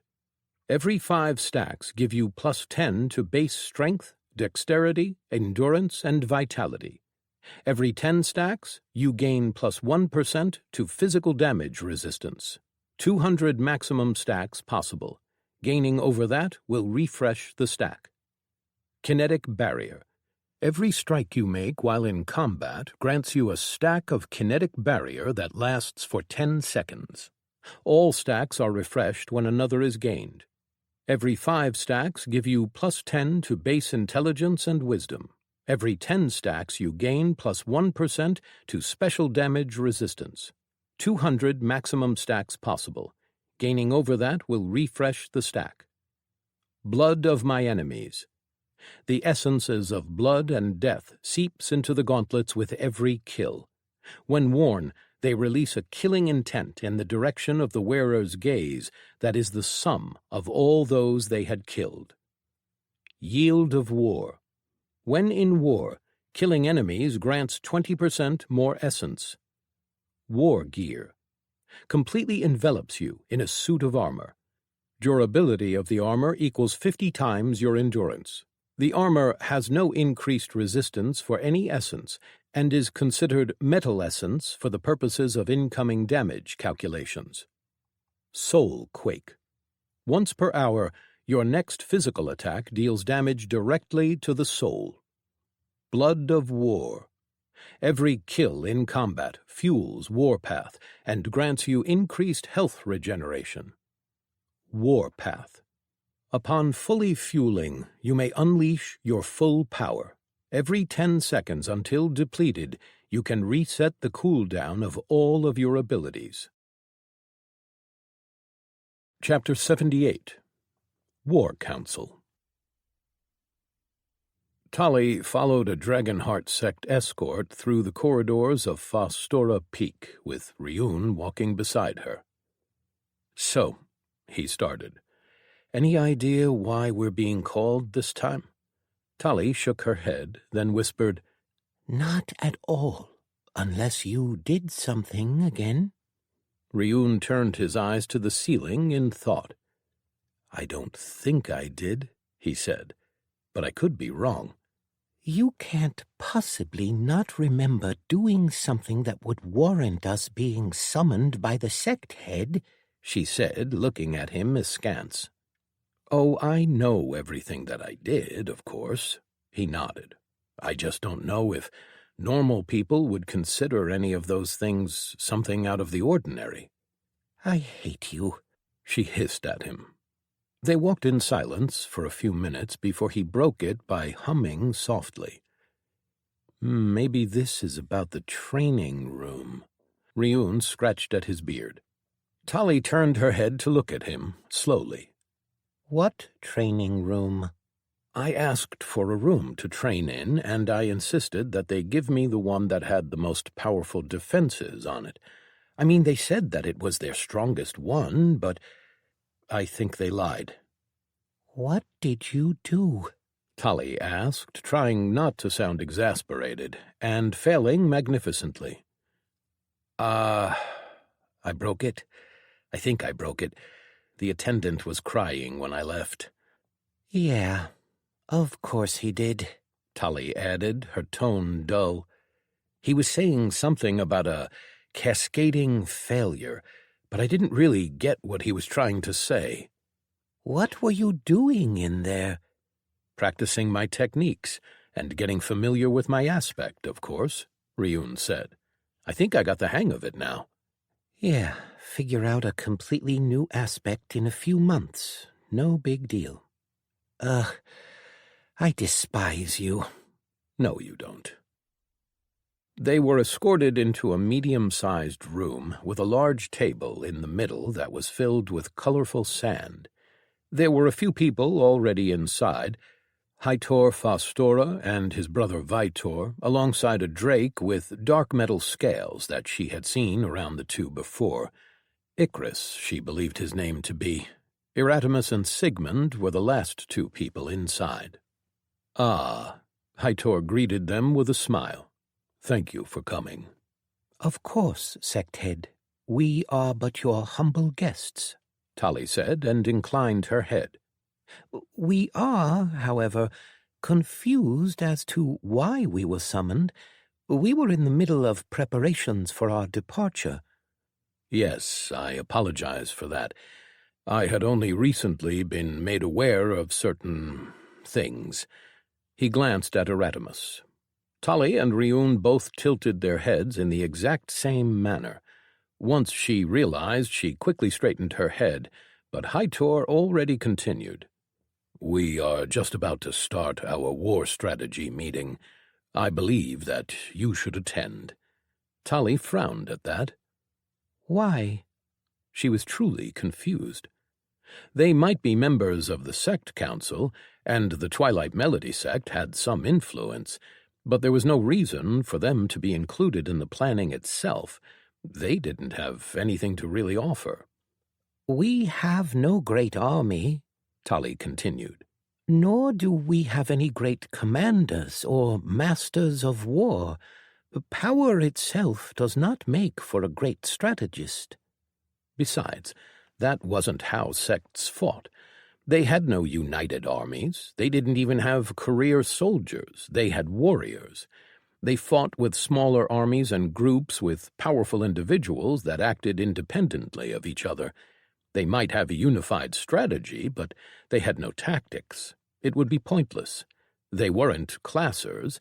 They didn't have powers that benefited them in groups, helped them fight like a unit. They were irregulars, pure and simple. She had assumed that some, like Hytor and Erasmus, would set the overall strategy, and then they would just march. Ryun hummed, then spoke. "I could contribute. I know how to fight armies." Tali glared at him. "Of course," Hytor said. "Any input shall be considered. Though as to why I asked you here today, I've recently learned that some of the third iteration's refugees have joined your sect. Is that true?" "It is," Ryun said. "They are part of my sect, the same as any other member." Tali rolled her eyes. He probably didn't even realize that his tone was threatening. "Of course," Hytor said again. "The war ended long ago, and with their empire gone, they are no longer a threat." He waved his hand. "No, what interests me is that I've been told that one of those who joined your sect is a woman who matches the description of Karya Kani. Is this true?" Ryun nodded. "Karya Orn now," he answered. "She and her family are the ones who joined." "And they would be part of the troops your sect sends?" Immediately, Tali realized why he wanted them here. Karya had been one of the most powerful of her people's generation, a great leader. "I will take anyone that I feel will be able to contribute to the war," Ryun said. "Of course," Hytor said. When he said this, The other doors opened, and more people entered. Awiren, then Velorn Thorntail of the World Tree Sect, were followed by Ipali Bageu of the Crimson Tide Sect, and Weir Folfol of the Regis An Sect. The last two were people that she didn't recognize. "We can talk about it later," Hightor said as he turned and greeted the others. Awiren paused when she saw Tali, but then turned her head and acted like she wasn't there. Tali saw Sigmund straighten, and she signed at him quickly. Ryun and Tali walked over to the table and were approached by the two people that she didn't recognize, a tall black human and a woman who seemed to have a strange, mismatched true body of different races, and yet she didn't feel like a cultivator at all. "Zack," Ryun said slowly. It took Tali a moment to remember the name. This was the other ranker from Earth. "Ryun," the man, Zack, said slowly, almost hesitantly. "I am glad that you've returned."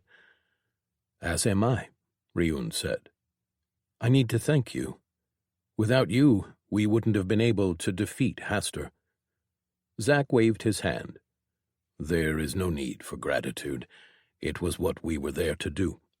Still, I would like a moment of your time after this meeting." Ryun looked at him for a few seconds, and then nodded in agreement. "Good," Zack said, and then turned, walking to the other side of the table with the woman to stand next to Vitor Fastora. "What was that about?" Tali asked. "I have no idea," Ryun said slowly. "But I guess I'll find out."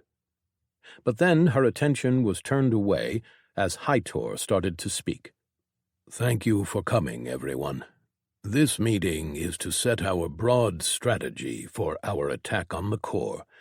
We are waiting on one more person, and then we will start." "Ah," he said, as another door opened and a tall crimson screen entered the room. "And here he is, the emissary of the triumphant hive, who has agreed to join our war." Tali blinked as Turklok, the horde itself, walked into the room. He bowed to the room, then spoke.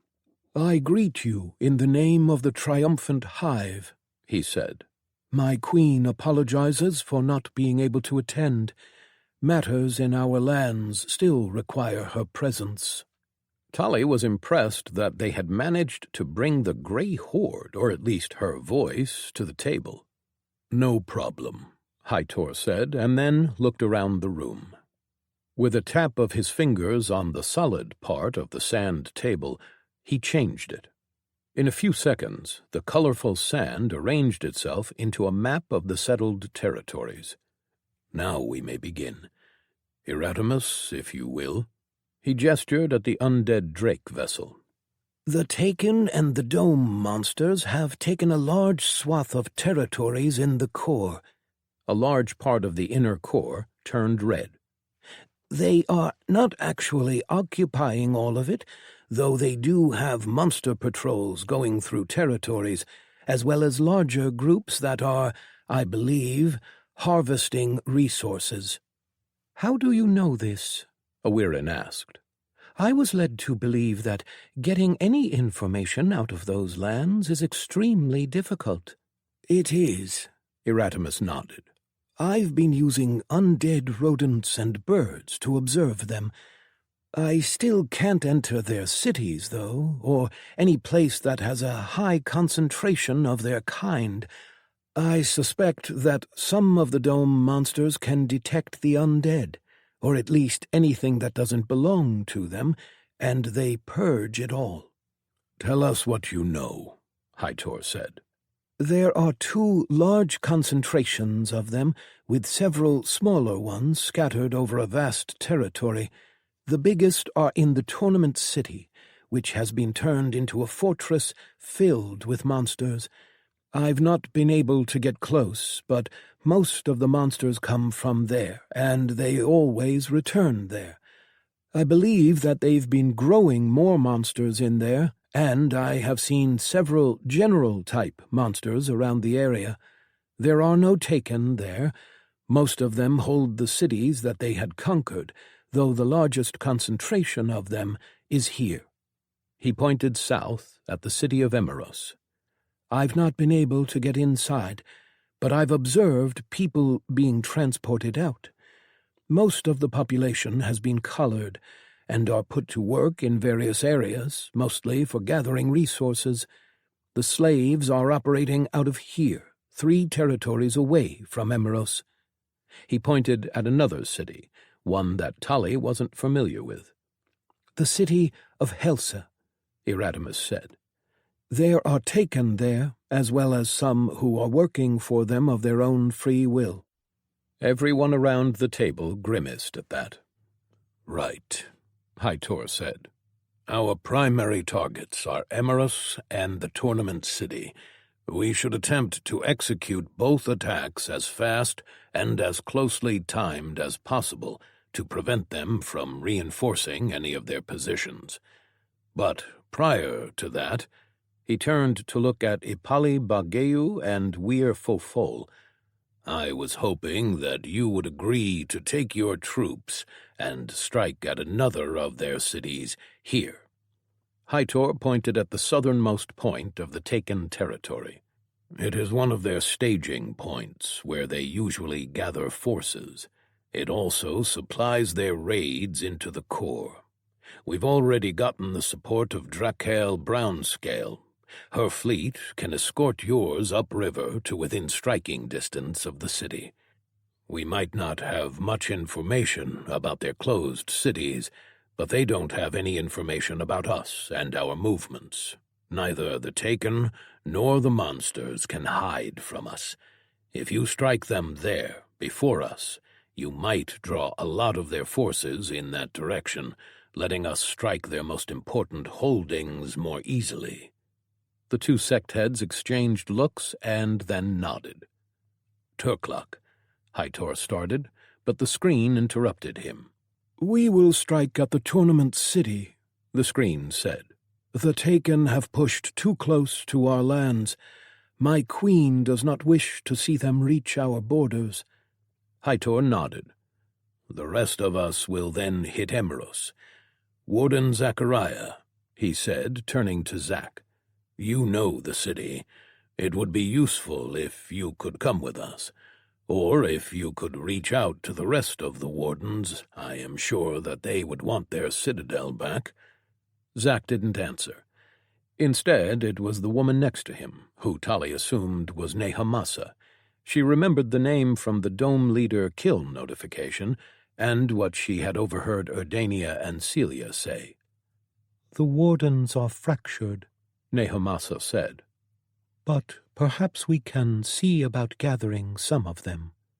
"It would help us to have people who know the inner layout of the city and the citadel intimately," Hytor said. It was a sound strategy.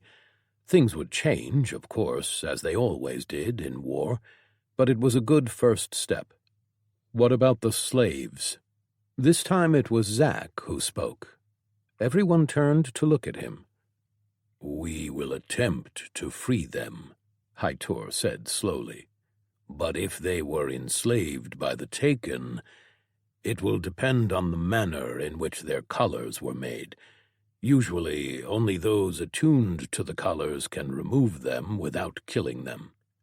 Zach narrowed his eyes but didn't speak again. "Now," Hytor started, "if anyone has any more questions or concerns, this is the time for them." The meeting lasted for another 2 hours. Chapter 79. Past Recall.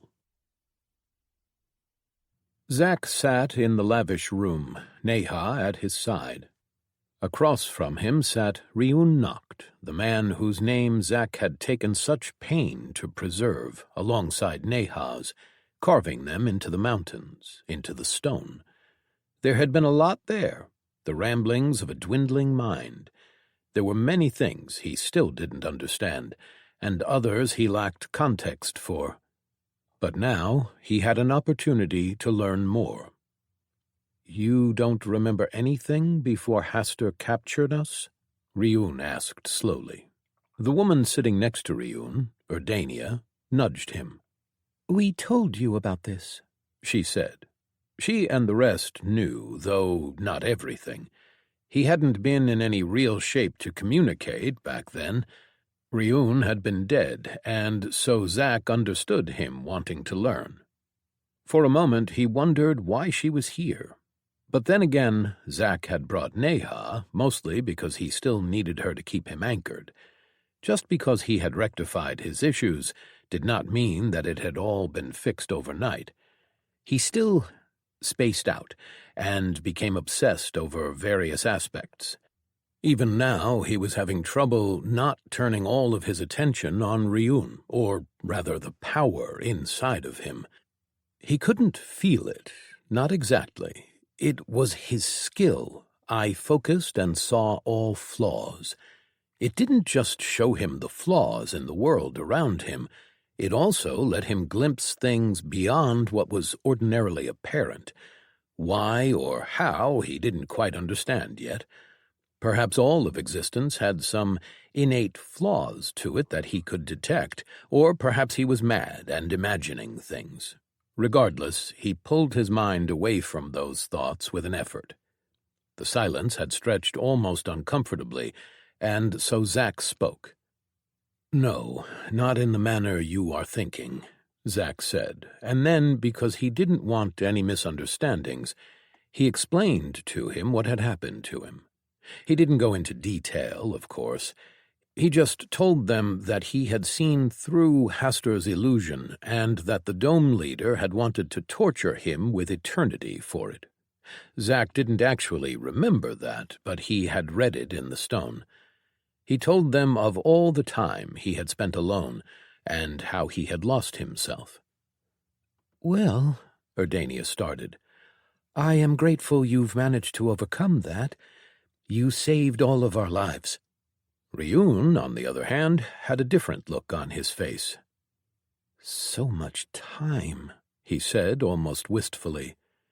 "Such an opportunity is a horrible thing to happen to anyone," Erdania interrupted. Ryun paused, but didn't respond. Zack could see that he didn't share the same sentiment. In some ways, Zack didn't either. He had gained the power he held because of it. "You wanted to talk with me," Ryun said. "What about?" "I want you to tell me about us," Zack said. "Who we were to each other, what happened on Earth. Everything." Neha had told him what she knew, which was what he had told her before. He didn't know how much his hate had tainted the story he had told her, but he would like to know both sides. Ryun tilted his head, his expression wary. "Oh," Erdania spoke. "This is going to be that kind of conversation, then." As Zack turned to look at her, she leaned over the table and pulled out glasses and a bottle of something dark. She stood up and, slowly, with great care and grace, poured each glass while humming softly. There was something about the act that echoed to him, that made for a calmness that settled in his bones. Everyone around the table was almost entranced by it. "Come now," she said and gestured. "Drink up." Everyone else reached for a glass. Zack, for his part, looked at the liquid in his glass suspiciously. He didn't drink, or at least he didn't remember a time when he had. Slowly, he took the glass, raised it, and drank it. He nearly coughed. It was intense, and it burned as it went down his throat. Erdania released a loud sigh of contentment. "Ah, there. That should cool everyone down." Ryun glanced at her, then smiled and nodded, something passing between the two of them that Zack didn't understand. "We," Ryun started, "were friends once. Then we were enemies." He started the story at the beginning, which took place before what Neha had told him. He told the story of children, two friends in a world far stranger than the one that Zack was in now. It was a story about friendship born out of being different and commonality. And then The framework arrived. Once we made contact with the government, I left with Melody, Ryun said slowly. Perhaps that was my mistake, but I have never cared much for people, and I wanted to test myself against the world. He continued, giving him the short version of the time he had spent wandering, their encounter with an ancient aspect, and then founding a small town. He spoke about them being attacked, and all that followed after. After Melody died, a part of me died with her. The thing that was inside of my head was filled with grief, and I was filled with anger and rage. Some at everyone else for allowing something like this to happen, and some at myself for not being strong enough, for letting other people slow me down. I wondered if, had we been stronger, had we not settled with other people.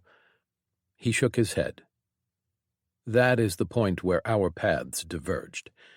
You were protecting those who were too weak to protect themselves, and I cared nothing for those who couldn't gain strength enough to survive. My grief, my wrath, my resentment, and my disdain for all others grew beyond control. I devoured what was left of the aspect inside of me. I changed its nature, and I went mad. I started killing anyone in my way, and we were, after a time, at odds. He paused and then spoke again.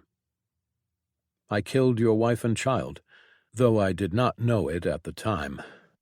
I had no patience for anyone, no care for any life in front of me. The story continued.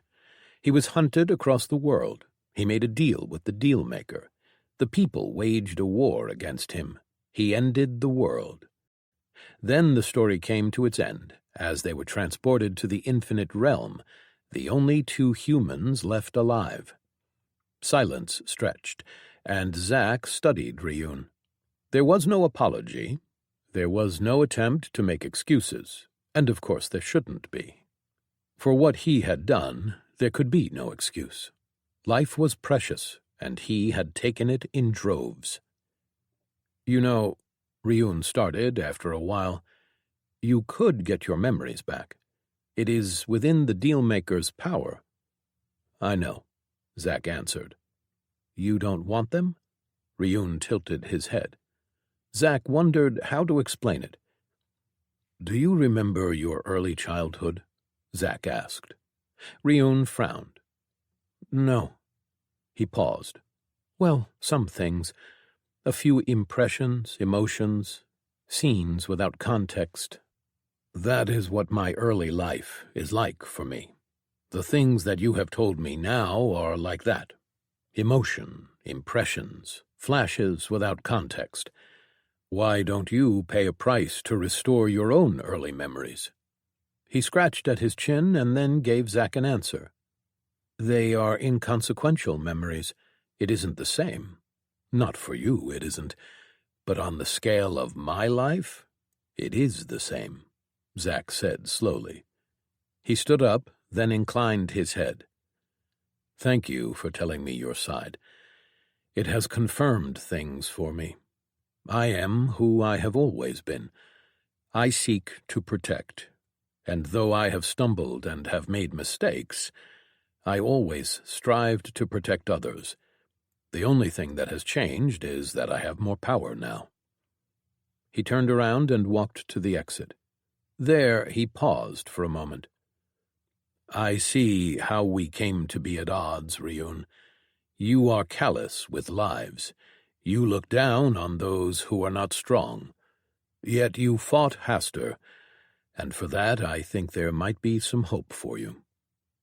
With that he left the room, Neha following close behind. Once they had walked for a few minutes, she spoke. How are you feeling? I am well, he said. You don't need to worry. I always worry about you. He smiled at her. I know. Did you find what you were looking for? I did, Zack said slowly. You know, Neha began, you could have punished him for what happened back then. If I had been this strong back then, yes, Zack replied. But the river of time moves only onward. What has passed has been etched into the banks of the river far behind its first wave. It is history. He has shown the capacity for good, and life is precious. Neha nodded and didn't say anything more for a few more minutes. Then she spoke up again. What now? Now, Zack looked at the sky as they left the mountainside. Now we will do as Haitor had asked of us. Let's see if we can find and gather the wardens. Ryun.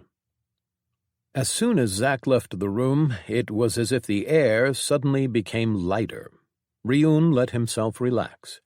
He had seen Zack's power when they had fought Hastur, but now there was so much power around him that it almost stifled the essence surrounding him.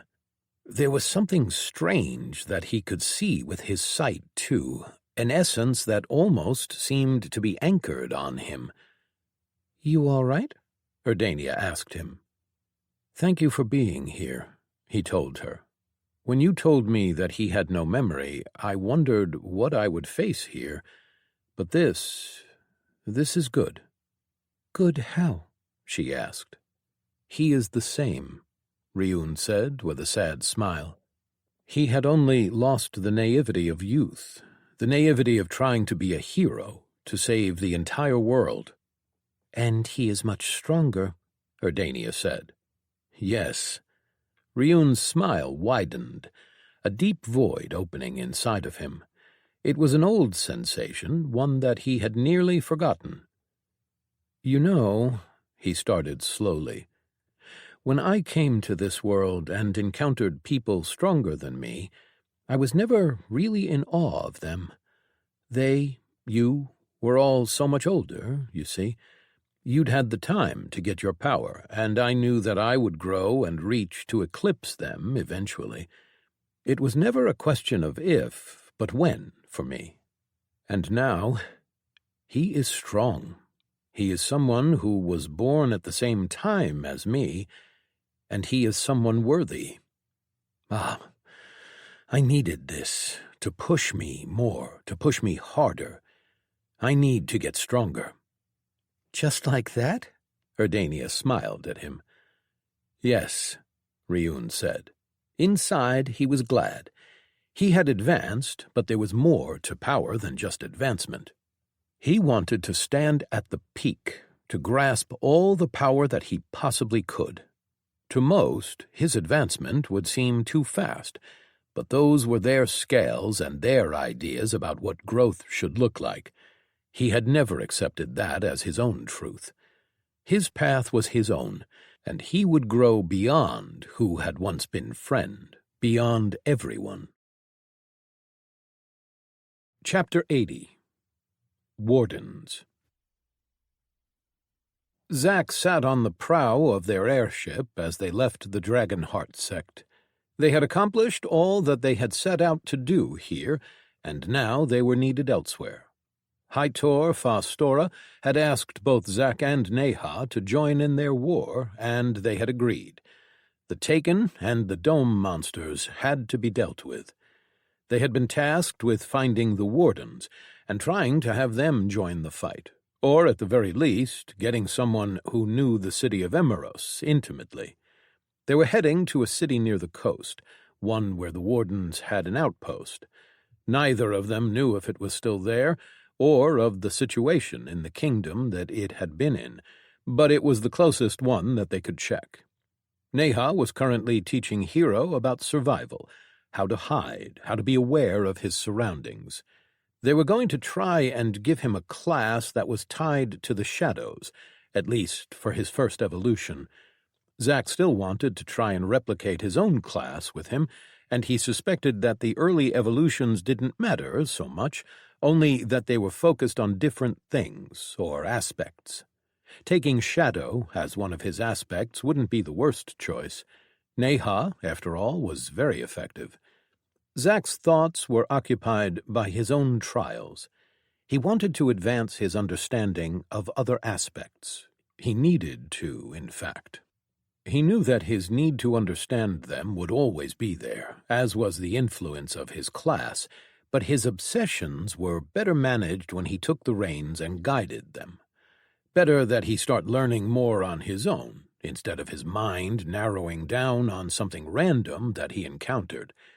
For now, he was putting the most effort into the soul and mind aspects, which had proven to be a lot more difficult than he anticipated. There was not much of such essence around him that he could try and study, which left him only able to study himself and his own soul and mind. "You can always use your spirits," a voice from his sword said. Zack grimaced. His sword was slung at his waist in a custom-made scabbard. The soul inside of it was that of the Yeti that had been brought as a test in the event against the Dragonheart sect. Ra-Valim Helenos was a being from a different age, from a time when power had not been bound by a framework, where it had been innate and wild. The two of them had made an agreement, knowledge in return for life, such as it was. Sealed inside his blade, Zack could slowly gain its mastery and knowledge. In practice, though, it was difficult. Zack suspected that the origin of the Yeti interfered somehow with the process. He was pretty sure that he could drain the soul and take everything forcibly, but he was, of course, not going to do that. Still, there was much that he could teach either way. "I am not going to experiment on the spirits of my old world," Zack said. The spirits from his perks were, in fact, souls, somehow transformed so that they qualified as spirits, but they were inside of him, or at least inside the framework, or the connection it had with him. "You don't need to experiment. Simple observation can provide results. All power requires understanding," Ra-Valim said. Zack didn't comment. What he said made sense, and it would be harmless for most people. Zack, however, couldn't risk losing himself and going beyond simple observation. He didn't even know if the spirits could be destroyed, but he was unwilling to risk it until he got a better handle on his urges. That left the other aspect, that of mind. He reached through his shirt and unclasped an armband from his right arm and pulled it out. It was silver, his reward for the event. It was nothing compared to what Neha had received, of course. He hadn't done anything close to what she had. He had fought a few of the monsters and then left to deal with Ra-Valim, whom he had sealed inside his sword, while Neha had killed her opponent. The framework obviously didn't consider the two equal at all. Still, his reward was useful to him. Band of Memories Hall. Allows for the storage and retrieval of memory. The first person to place memories inside the band will have it attuned to them. The owner may impart their will to the item. To anyone else, the band will look and feel like a simple and worthless item. Anyone attempting to read the memories without the permission of the owner will have to overcome the owner's will. It was an item that would probably not be useful to just anyone, but it was useful to him because he understood living so long that you simply forgot. And there were things that he wanted to remember. Slowly, he reached out to the band and started placing memories inside. First came Neha, the most important thing in his life, and so he started putting all of his memories of her in there. He wouldn't want to forget her again.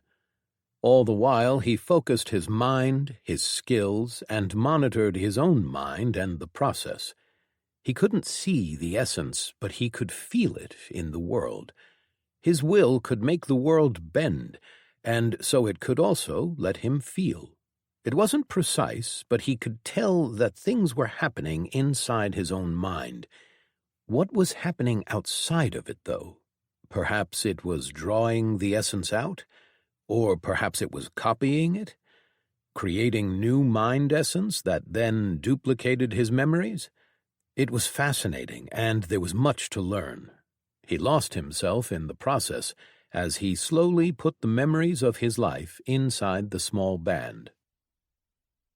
They arrived in the city of Felkor a few weeks later.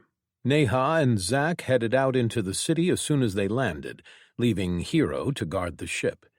There was no need for that, with there being guards at the docks, but it made him feel useful, and that was important at his age. After a few inquiries at the docks, they learned that the warden headquarters in the city had been shut down and repurposed. But there were, apparently, still some wardens who occasionally stayed at the Adventurers Guild, so they made their way there. It didn't take them long to get to the large red stone building that was the headquarters for the city. They entered and navigated their way through the crowd, heading to the counter behind the far wall. The people in the room mostly gave them a glance or two before dismissing them as inconsequential. They reached the counter and flashed their badges. "I am Warden Neha Masa Plain Runner," Neha said. "We were wondering if there are any wardens currently present in the city." The woman at the desk looked at their gold badges and, with a sigh, responded. "There should be a few around," she answered. It seemed that she wasn't going to volunteer anything more than that. Just as Neha was about to say something more, someone yelled out, "Zack! Neha!" They turned and saw a tall minotaur walking their way. "Okim," Neha said, surprised. Zack didn't know the name, but that wasn't a surprise. He approached them and then clasped Zack's shoulder. "I can't believe I ran into you here," he said. "After everything I've heard you've done, I had imagined you would be back at the fort." Both Zack and Neha tilted their heads at that. "The fort? You don't know?" he asked, surprised. Then he noticed their badges.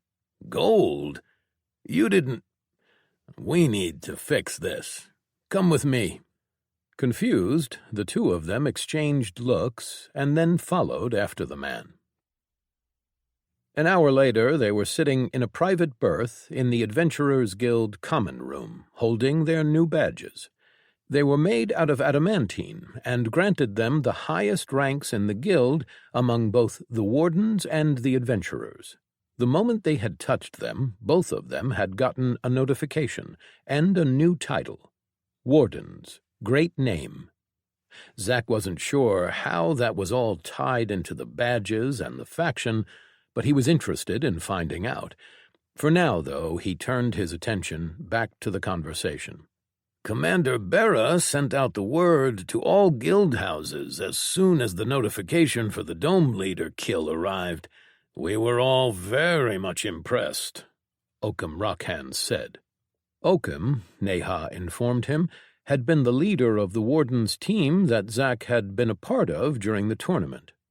"It was not an easy endeavor," Zack said slowly. "I can see that. It has changed you both," Oakham said. "It has," Neha replied. "So, what have you been doing since?" "Making our way back to the settled territories, for the most part. Then we visited the sects," Zack said. "The sects?" "Yes, that was why we came looking for wardens. We have a message for the leadership," Zack added. "Well, the fort will be where you want to go.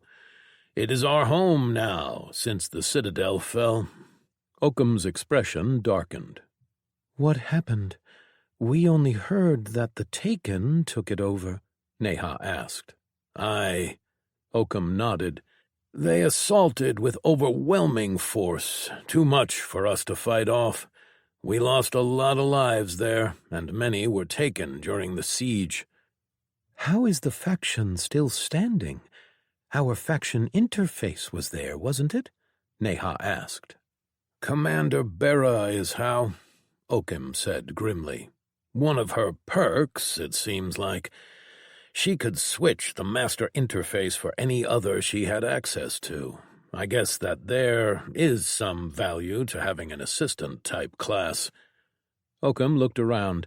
as if trying to see if someone was listening in, and then he leaned in. I am not privy to everything, of course, but apparently Warden Commander Urel was taken. Zack narrowed his eyes. He knew of the woman, or at least what Neha had told him of her. He wouldn't wish such a fate on anyone. Bera had switched the interface as soon as they found out, Oakham added. That was smart, Zack said, admiring the foresight. Yes, but sadly it didn't save us. Not really, Oakham sighed. Most of us are barely hanging on. Commander Bera is doing all that she can from the fort, but the ideals that we once held are... Well, when you see the entire world go mad and break all the laws that they agreed to, it is hard to remain faithful to them. Many of us have abandoned the faction and turned to adventuring to survive.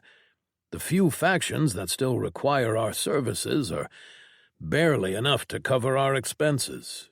The wardens are struggling. Zack glanced at Neha. That didn't sound encouraging, but they had to try and get the wardens into the war.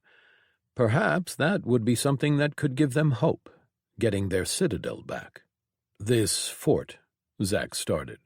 Where is it? Red Forest territory, up north, Oakham said. You plan on going?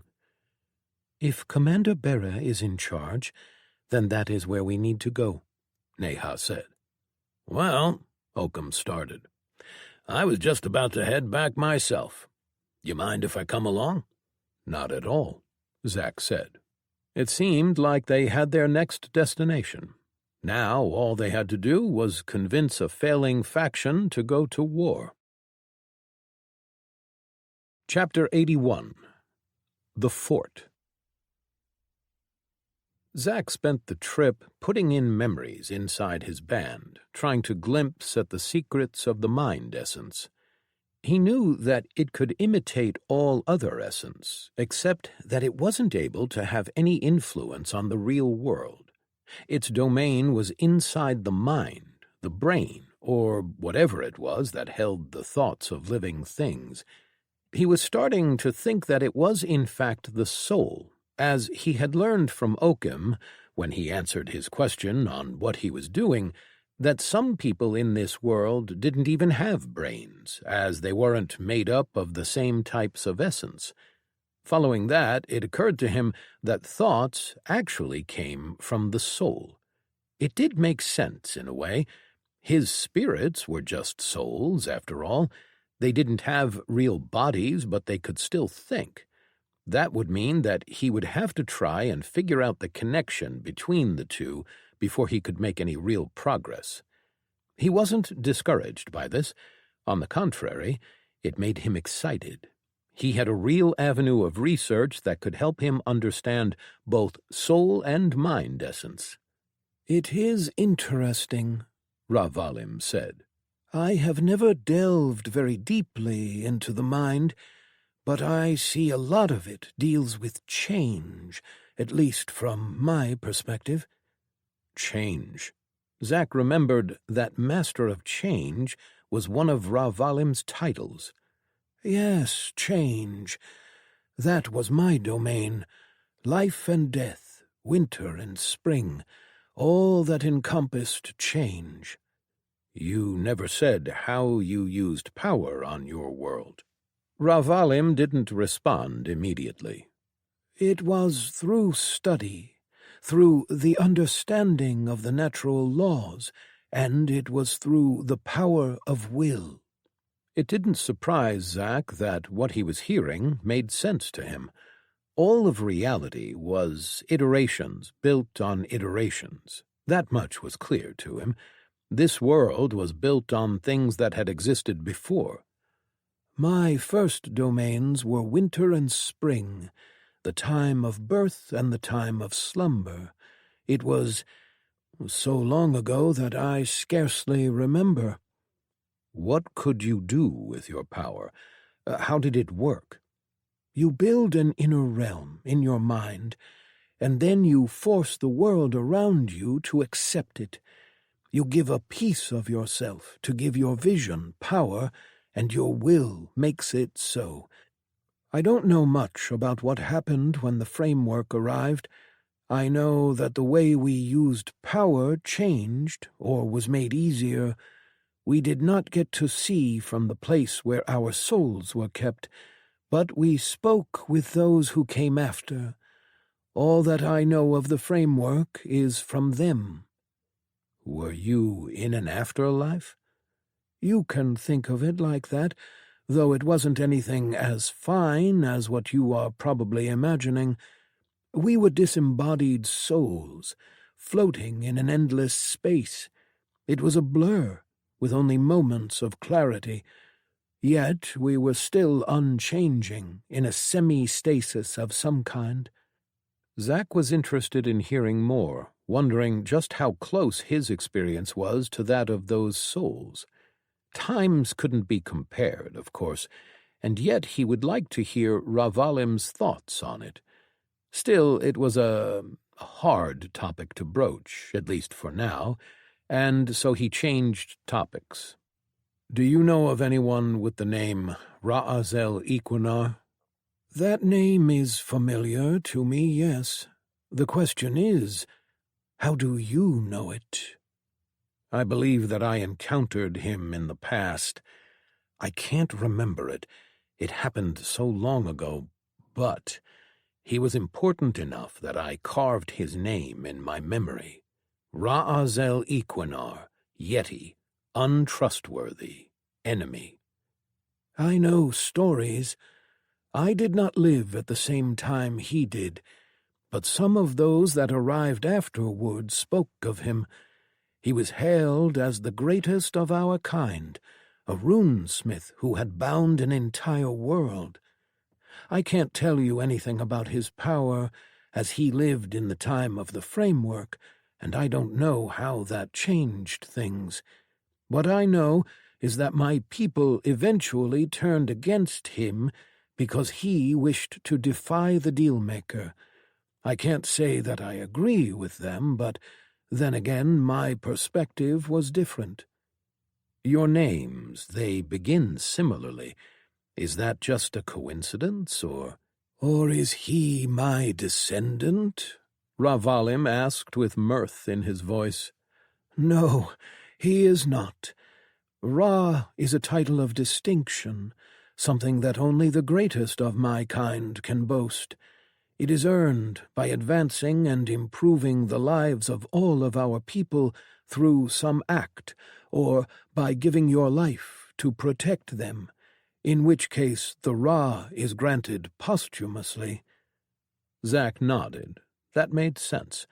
That meant that Ra'azel had been truly powerful. Why don't we get back to your essences? Ravalim suggested. Zack turned his attention back to the band in his hand, and they started discussing mind essence, along with ideas about its connection to soul essence. The Red Forest territory was, as its name suggested, a red forest. Tall trees covered the landscape, but in the distance he could see a small fort on top of a hill surrounded by red. As they approached, he could see more and more details, like that it was made out of wood. Big logs made up its walls, each as wide as their airship.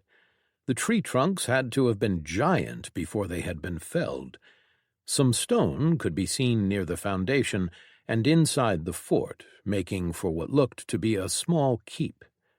They had to land outside of the fort, as there wasn't much room on the inside. Once they landed, Oakham led them up to the gate. The wardens standing guard were looking at them warily, but once they came close enough, they seemed to recognize them. "Warden Gardner! Warden Plane Runner!"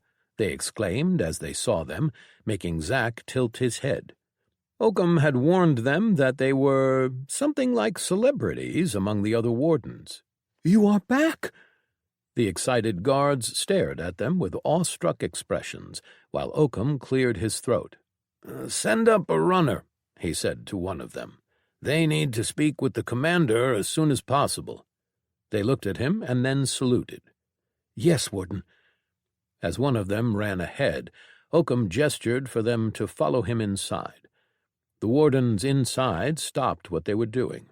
Most were sparring, while others were working in open workshops that looked like they were everything from tailor shops to small smithies, and stared at them. It seemed they were indeed famous. Zack took note of the state of these people. The armor they wore was ragged and their expressions almost hollow. "We could use your fame to get things moving a bit," Oakham grinned. A group of wardens stepped up to escort them to the keep. "Go," Oakham said. "I'll show Hero around. I am sure that you have a lot to talk about with the commander." Zack and Neha followed them inside, and soon enough they were let into a small room occupied by a single person. Commander Bera was a minotaur, taller and wider than a human, and yet somehow she did give a feminine appearance. Her fur was dark, and a pair of glasses hung on the bridge of her snout. As they entered, she looked up from a table filled with papers and immediately looked relieved. "Wardens," she greeted them. "I am glad that you are well and that you have made your way back to us. With no word from you, I'd feared the worst." Zack was surprised at the care in her voice. He wasn't aware that their relationship was so close. Neha hadn't said as much, though perhaps that was just the sentiment she had toward all of the wardens serving under her. He decided that that had to be it, which immediately raised his opinion of the woman by quite a bit.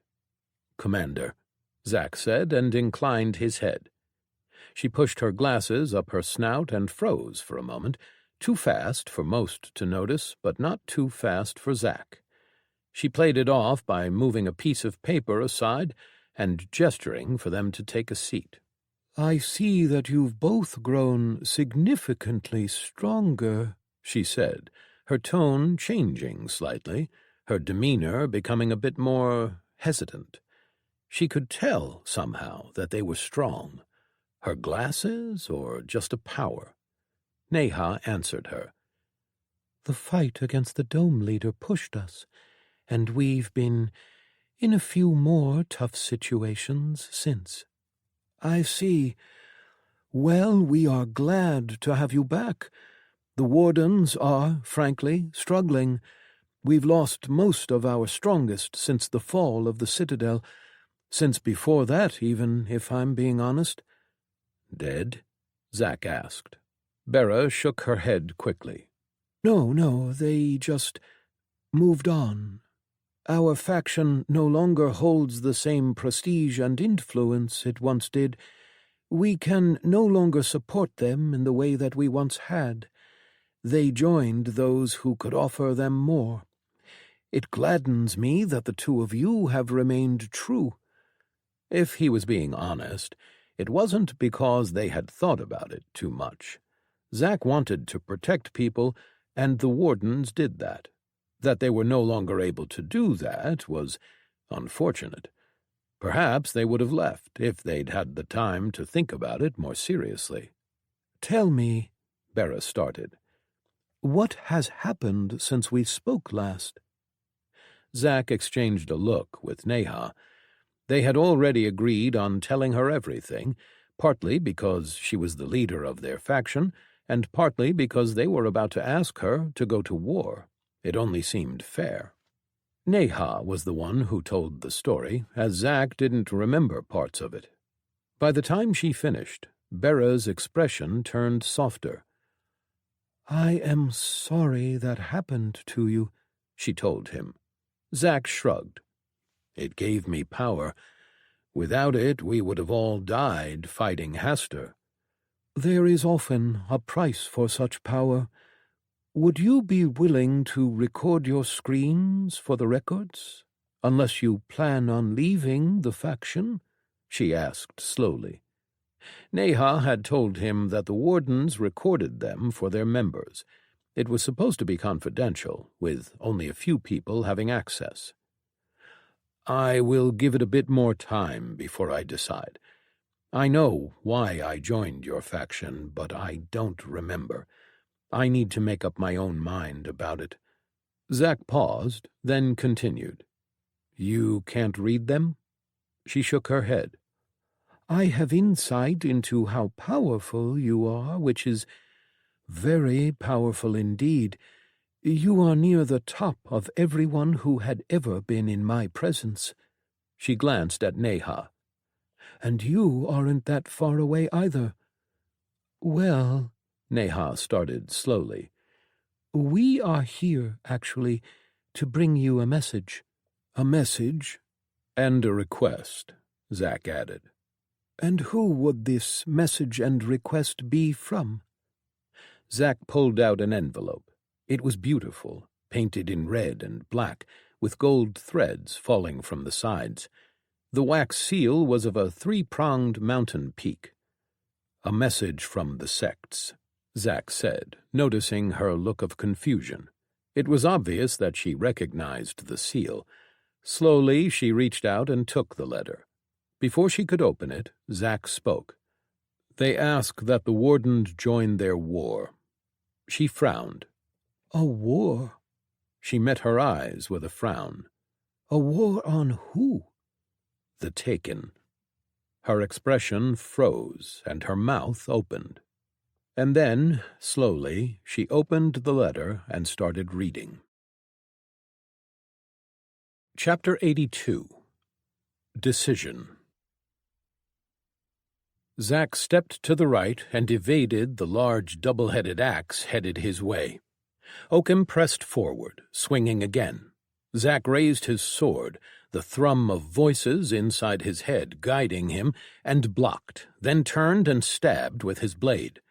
He missed as Oakham used an ability to blur away. The miss made Zack grimace. Oakham was strong, but not nearly as strong as Zack was. He had an immortal class, a warrior type, sure, which accorded him some advantages, but he wasn't even close to Zack's level. And yet, here they were. Zack could win every fight, 10 out of 10, but that was only if he overpowered him, if he used his greater willpower to make any mastery irrelevant, and this wasn't about that. Zack had more stats, he was faster and stronger, and still Oakham could evade his strikes. He couldn't touch Zack. His flaws were laid bare, but even though Zack could see them, he couldn't quite take advantage. His movement, even guided by the spirits of the last sovereign of Terra, was clumsy. No, not clumsy. His movements were as perfect as the voices and his own fighting mastery could make them, but for some reason Oakham could read them.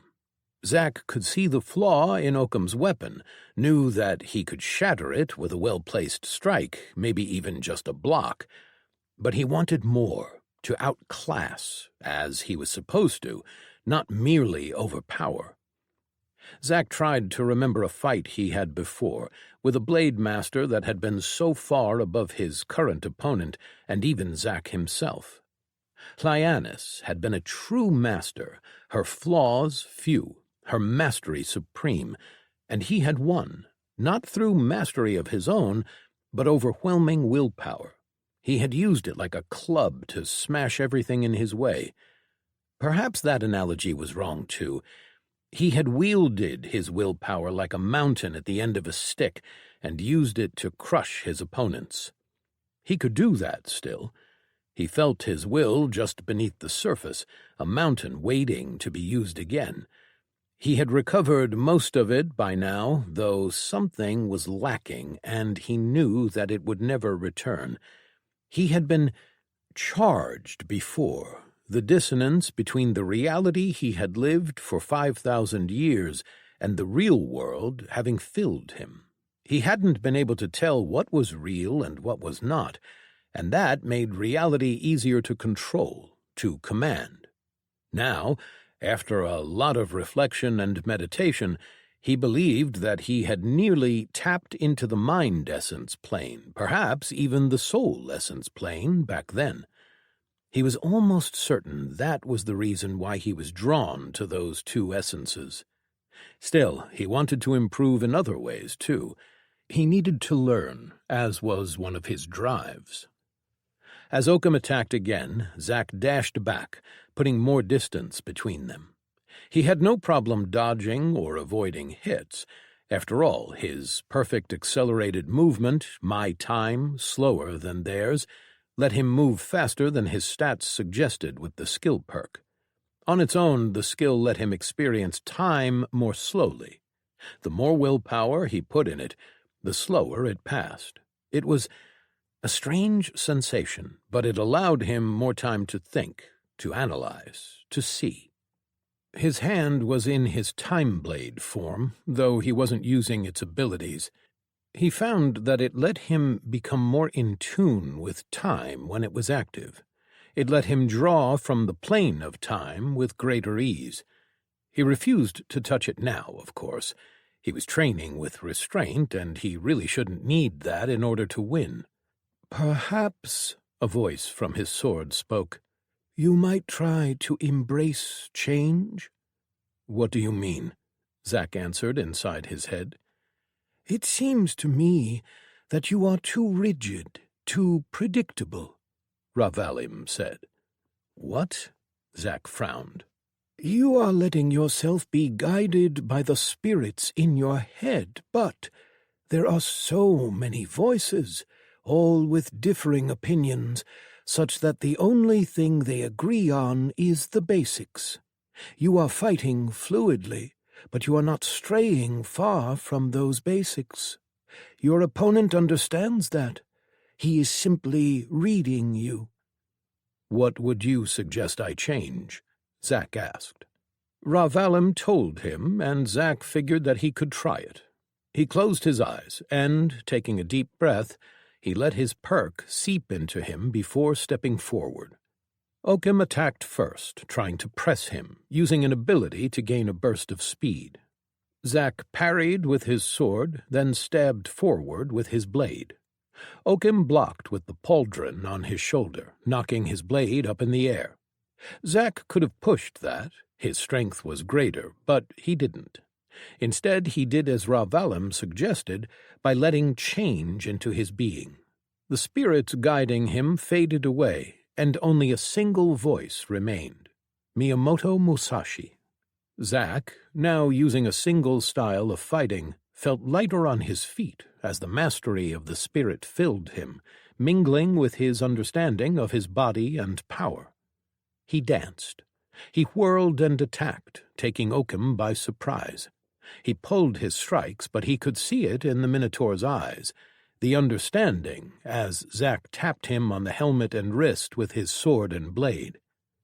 Oakham disengaged, trying to get more distance, and Zack let Musashi fall away, pulling in someone else.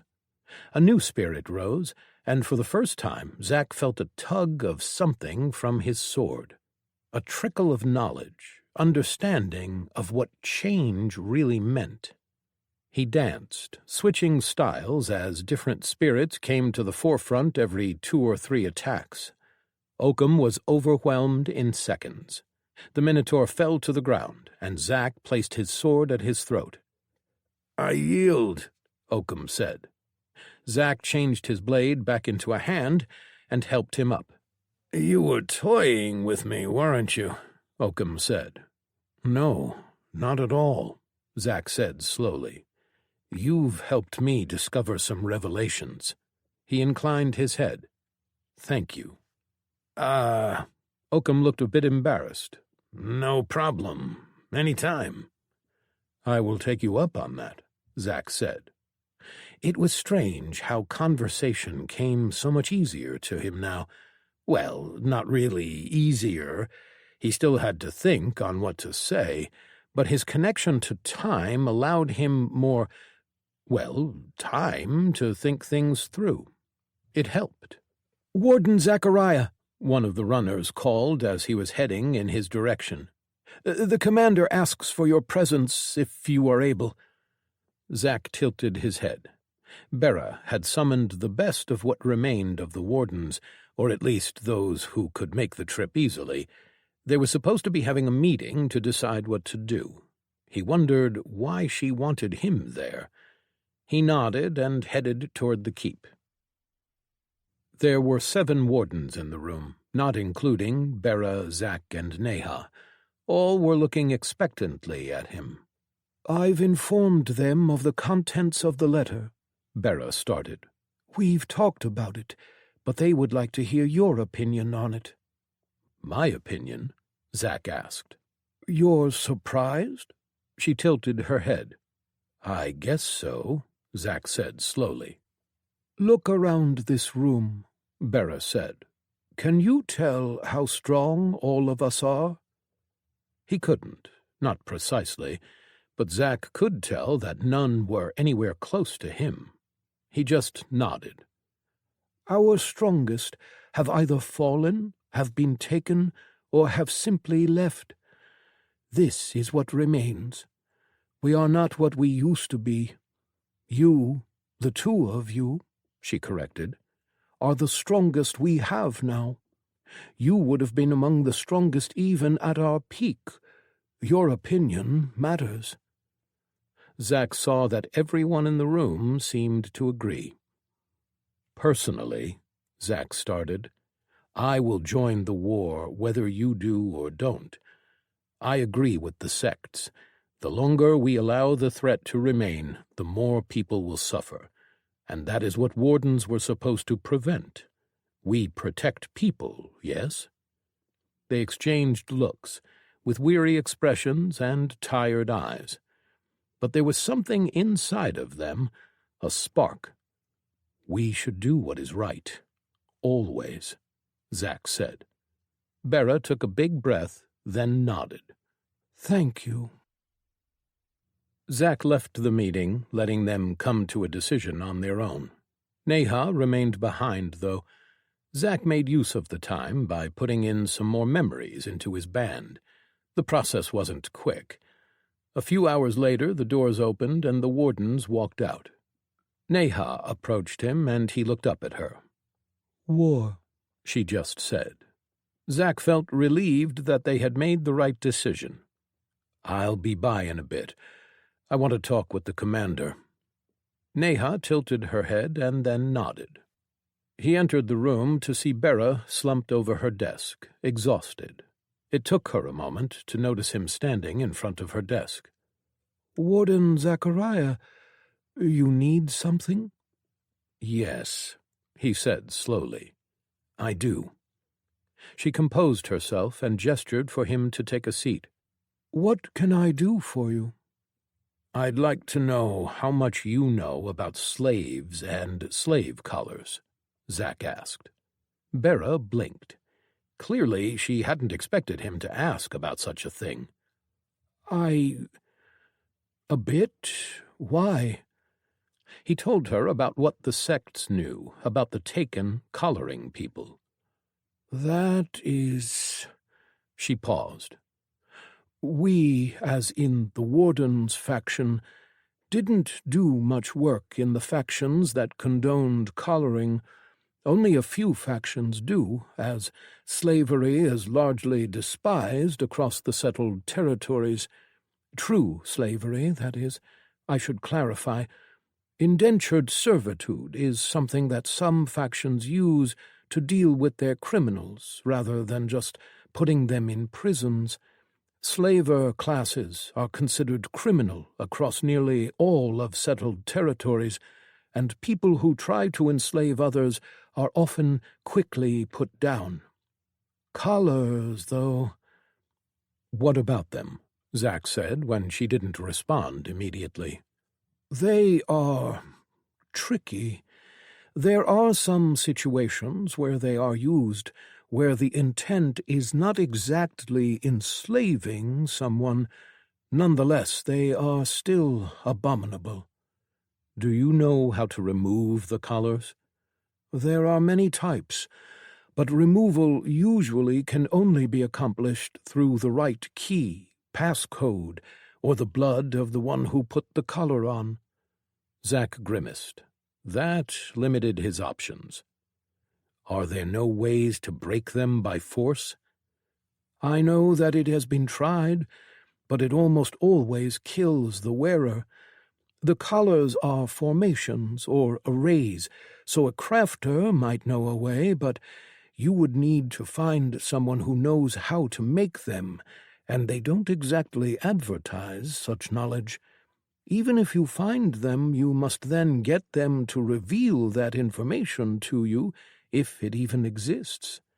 That wasn't encouraging, but at least he had a direction now. Thank you for your answers, Zack told her and stood up. Why are you interested in collars?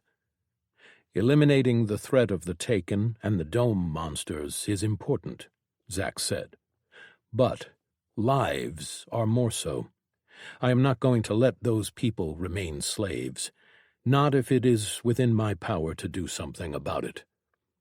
You are not going to follow the attack on the Citadel, are you?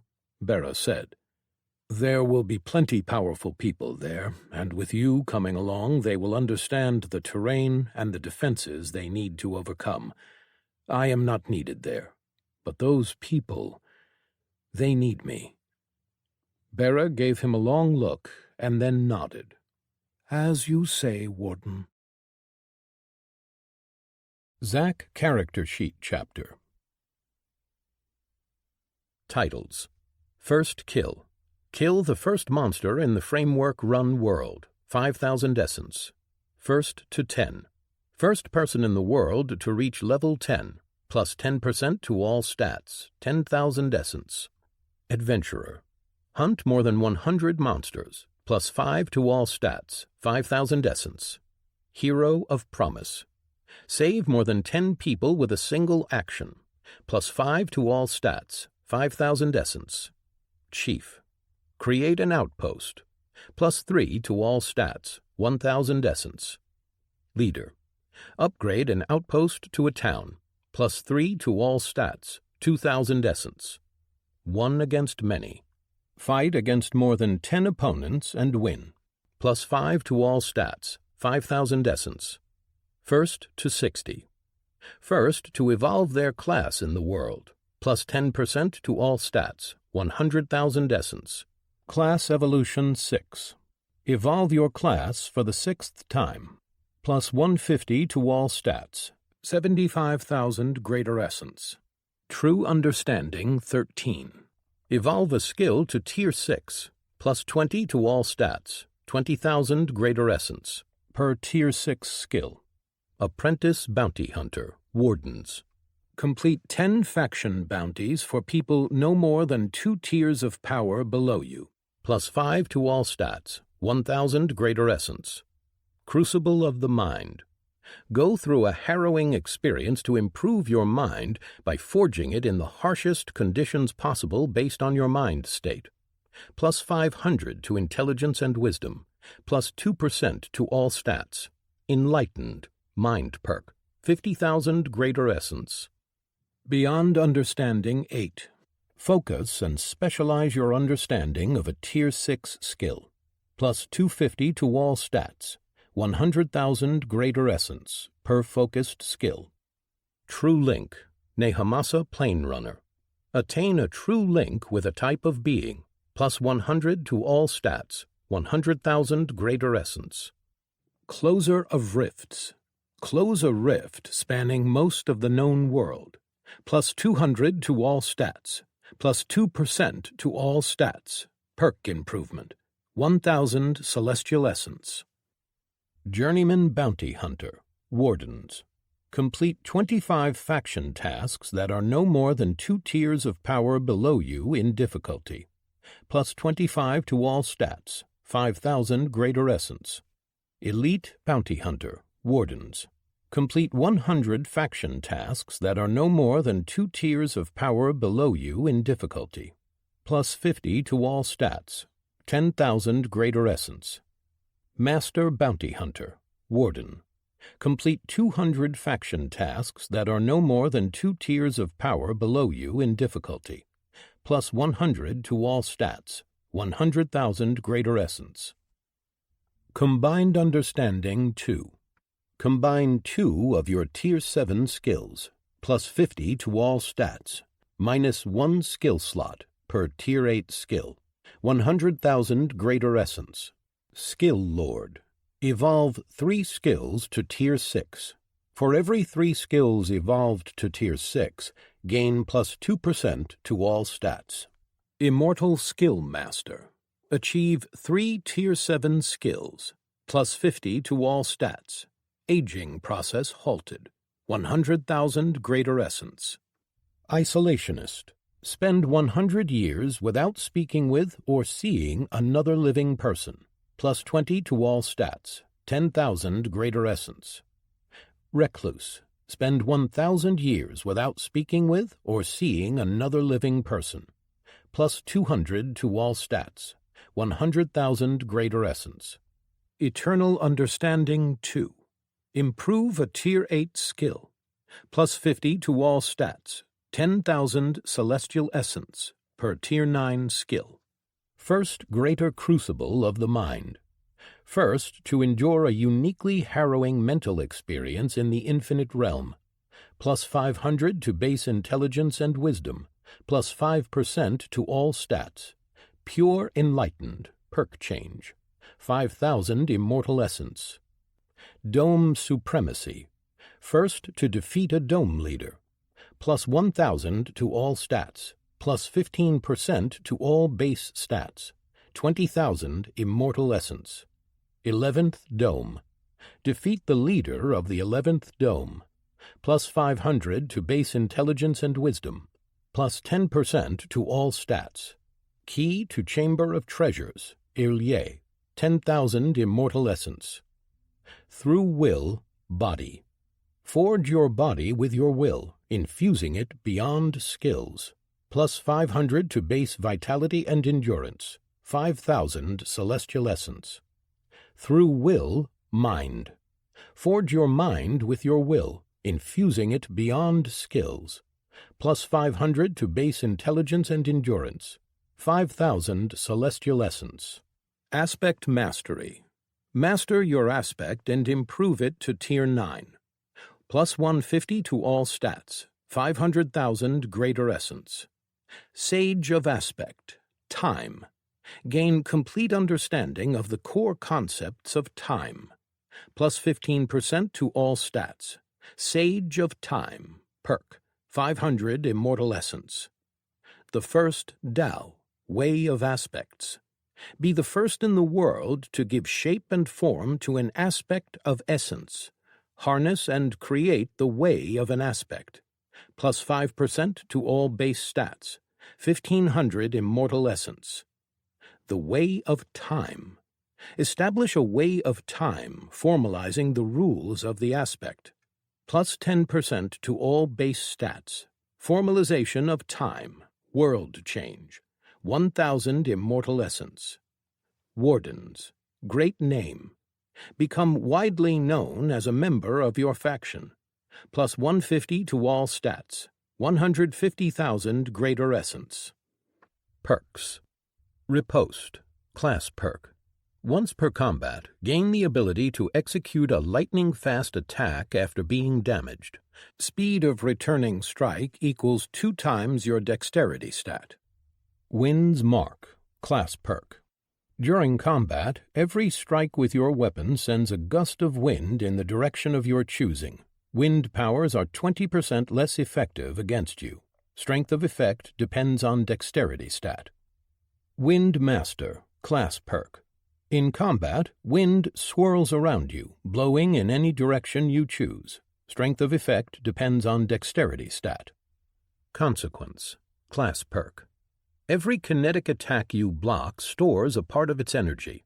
Once per combat, unleash all the stored kinetic energy.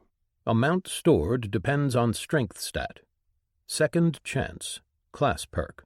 Once per combat, upon taking damage that would kill you, you may heal yourself instead. Healing speed depends on vitality stat. Last Sovereign of Terra. Class perk. Once per week, you may call upon the Spirits of Terra, which grants you the combined knowledge, talent, and expertise of all the sword masters who had ever lived on your earth. The Spirits of Terra imbue you with heightened senses, doubling your total stats 150% for the duration, and lowers the stamina requirements and cooldowns of your abilities by 30%, 45%. All sword-based skills level 5 times faster. You may pull out up to 3 Spirits of Terra to fight at your side for a short duration. The Spirits of Terra will have half of your current total stats, and each will be able to use up to 3 of your perks, currently designated 0. While they are using your perks, you are unable to. Upon Spirits of Terra's ending, you will be unable to use abilities for 30 minutes. Duration and cooldown depend on your highest stat. Ancient Heritage, class perk. Once per combat, you may activate this perk to borrow the power of all of your ancestors, increasing all of your total stats by 120%, 180%, for 6 seconds. Duration of effect depends on your highest stat. Ethereal Blade, class perk. Summon an ethereal blade in any shape you desire. It lasts as long as you want, but drains you mentally while it is active. The sword deals 20% of its damage as soul damage and 80% as physical damage. As it is ethereal, it can endure only 60%, 90%, of the force that would break an ordinary blade.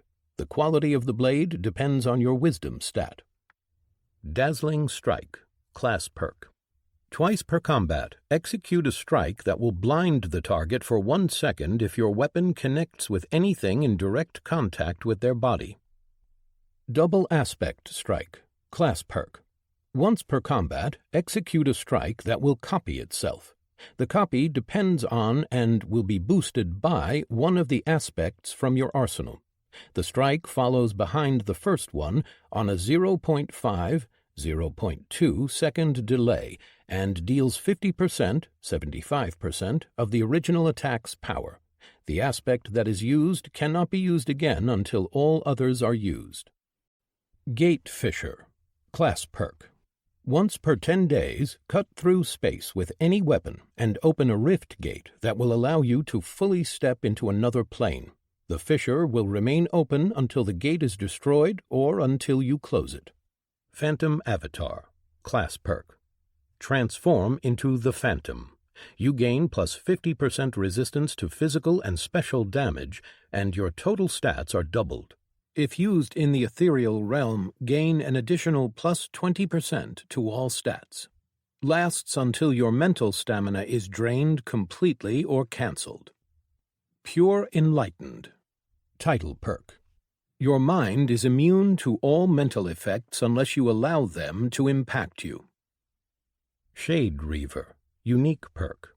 You have gained the Shade Reaver, a soul weapon. It grows stronger with you and allows you to take power from the shades and spirits you kill. Your soul weapon can have at most 9 forms, each with its own unique power. Forms are made from the most dominant aspect of the shades or spirits you take it from. The stronger the target, the stronger the power and form. You can use Source Drain to drain power from shades and spirits. Doing so on living spirits and shades will grant you 10% of all the essence they had ever used in life for advancement, along with all of their unassigned essence in the case of shades, and in the case of spirits, 10% of the essence that comprises the spirit's power. Planar Mantle, class perk. Gain a passive bonus depending on the last plane you traveled from, even when Phantom Avatar isn't active. Real Plane, plus 10% bonus to all stats. Ethereal Plane, plus 20% reduction to physical and special damage. Essence Planes, plus 20% bonus to essence damage of corresponding most dominant essence type. Stalwart Soul, class perk. Reduces any ethereal damage you receive by 30%, 45%, and increases your soul's natural regeneration by 30%, 45%. Aspect Blink, class perk. 10 times per combat, and unlimited outside of combat, teleport to any place in a 25-meter radius around you, or step through a weak rift in the plane you are currently in to blink to another plane. When the blink ends, you gain 15% resistance to all aspects in your arsenal. Essence Sense, class perk. Once per day you may activate this perk to gain a sense corresponding to the last essence plane you visited. Lasts 10 minutes. Essence Elemental, class perk. Once per week you may transform yourself into an essence elemental for 5 minutes or until cancelled. To activate, you need to visit a part of the essence plane that is of at least 5th tier. Your stats and power will depend on the tier and type of essence you take. Any wounds you have suffered will be healed. You will only be able to use planar abilities and perks for the duration. The transformation will store everything you are wearing in a special storage place inside your soul. Greater Rift Tear, class perk. Once per day, you may forcibly tear a weak spot in the plane you are in, releasing a blast of corresponding essence damage increased by 100% of your intelligence. Greater Rift Seal, class perk. Once per day, you may seal any type of rift or portal that is within 100 meters of you. Rift Shout, class perk. Once per combat, unleash a devastating shout that sends a blast of planar power in a cone in front of you. The blast will deal essence damage corresponding to the last plane you visited, and it will weaken the area in front of you, creating new rifts leading to the closest essence planes. Whirling Tempest, skill perk. Your My Art Whirling Tempest makes you unrelenting, and a fraction of that power bleeds into your ordinary movements. Slowing effects are 60% less effective on you. Gain plus 20% to dexterity. True Link, Nehamasa Plane Runner, class perk. Allows you to make a link with Nehamasa Plane Runner and enter a linked state. While in the linked state, you gain awareness of Nehamasa Plane Runner, and you gain a bonus of 10%, 15% of her stats added to your own. Allows for the activation of True Link perks. Picking this perk will make it impossible for any other mind-linking perks with other living beings or contract perks to be learned. Depth of awareness depends on your bond with Nehamasa Plane Runner. Warrior's Stamina, class perk. Your stamina regeneration rate is increased by 50%. True Link, Our Power, class perk. Allows your partner to designate one perk and share it with you. You will be able to use an active perk once per 5 days, or a passive one for 4. Once the perk is used, or 5 days have passed, a new perk can be designated. Both sides will be able to use the perk independent of each other. Cooldown depends on your bond with Nehamasa Plane Runner. Pillars of the Aspects, Immortality, class perk. You seek to understand the aspects, placing the basis of your being in their pillars. You are able to place 3 pillars anywhere in any plane in the infinite realm. Only one pillar can be in any given plane. Upon death, your soul will be sent to the ethereal realm, and you will retain the power of 3 perks: Gate Fisher, Last Lord of Terra, Rift Shout. You need to make your way to one of the pillars in order to be reborn. Every future direct class evolution of Lord of the Aspects class will give you 2 more pillars to place and 1 more perk to be retained. If all pillars are destroyed, your soul will move on to the afterlife. The rebirth process takes 3 days, during which time you will not be able to act. When you are reborn, you will not be able to use the aspects in your arsenal for 9 days. Unleash Arsenal, class perk. Once per day, unleash a powerful attack in front of you, dealing 8 times your intelligence in damage, which is based on one of the aspects in your arsenal. Once you use up one aspect, you can't use it again until you use the others available first. Lord of Grace and Woe, class perk. Using this perk grants you a plus 50% buff to overall speed and plus 25% effectiveness to the powers utilizing the aspects in your arsenal. Enemies using the aspects in your arsenal have their related power effectiveness reduced by 25%. You also gain plus 100% stamina regeneration, while your mental stamina is drained at a rate of 5% per second. These effects last until turned off or until your mental stamina is drained. Time Strikes, skill perk. Your My Strikes rend time influences your attacks. Any anticipation and precognition powers of equal or lower tier that could detect and anticipate your attacks will not work against you. Gain plus 10% to dexterity and intelligence. Temporal Fighting, skill perk.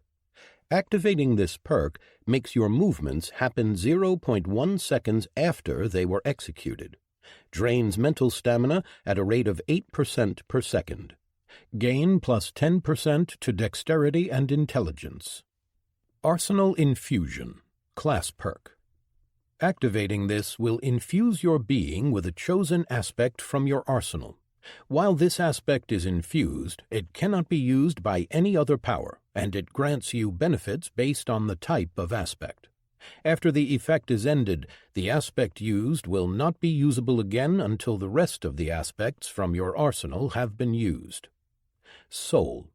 Your attacks deal 50% of their damage as soul damage, and your soul defenses and soul regeneration are increased by 250%. You can sense nearby souls. Costs 10% of mental and physical stamina per second, with every attack and every soul injury received consuming an additional 1%. Wind. Your attacks deal 50% of their damage as wind damage, and your overall speed is increased by 250%. You can freely control the wind around you. Costs 10% of mental and physical stamina per second, with every attack and every injury received consuming an additional 1%. Time. Your attacks deal 50% of their damage as time damage. Any damage you receive is delayed by 5 seconds. Effects of time-related powers on you are 250% reduced. Costs 10% of mental and physical stamina per second, with every attack and every injury received consuming an additional 1%. Exploit Flaw, skill perk. Once a day, you may exploit a flaw in any object, decreasing its durability by 50%. Gain plus 10% to dexterity and intelligence. Always Focused, skill perk. Your mind is always focused on the task at hand, and you are unlikely to be distracted. Gain plus 20% to intelligence.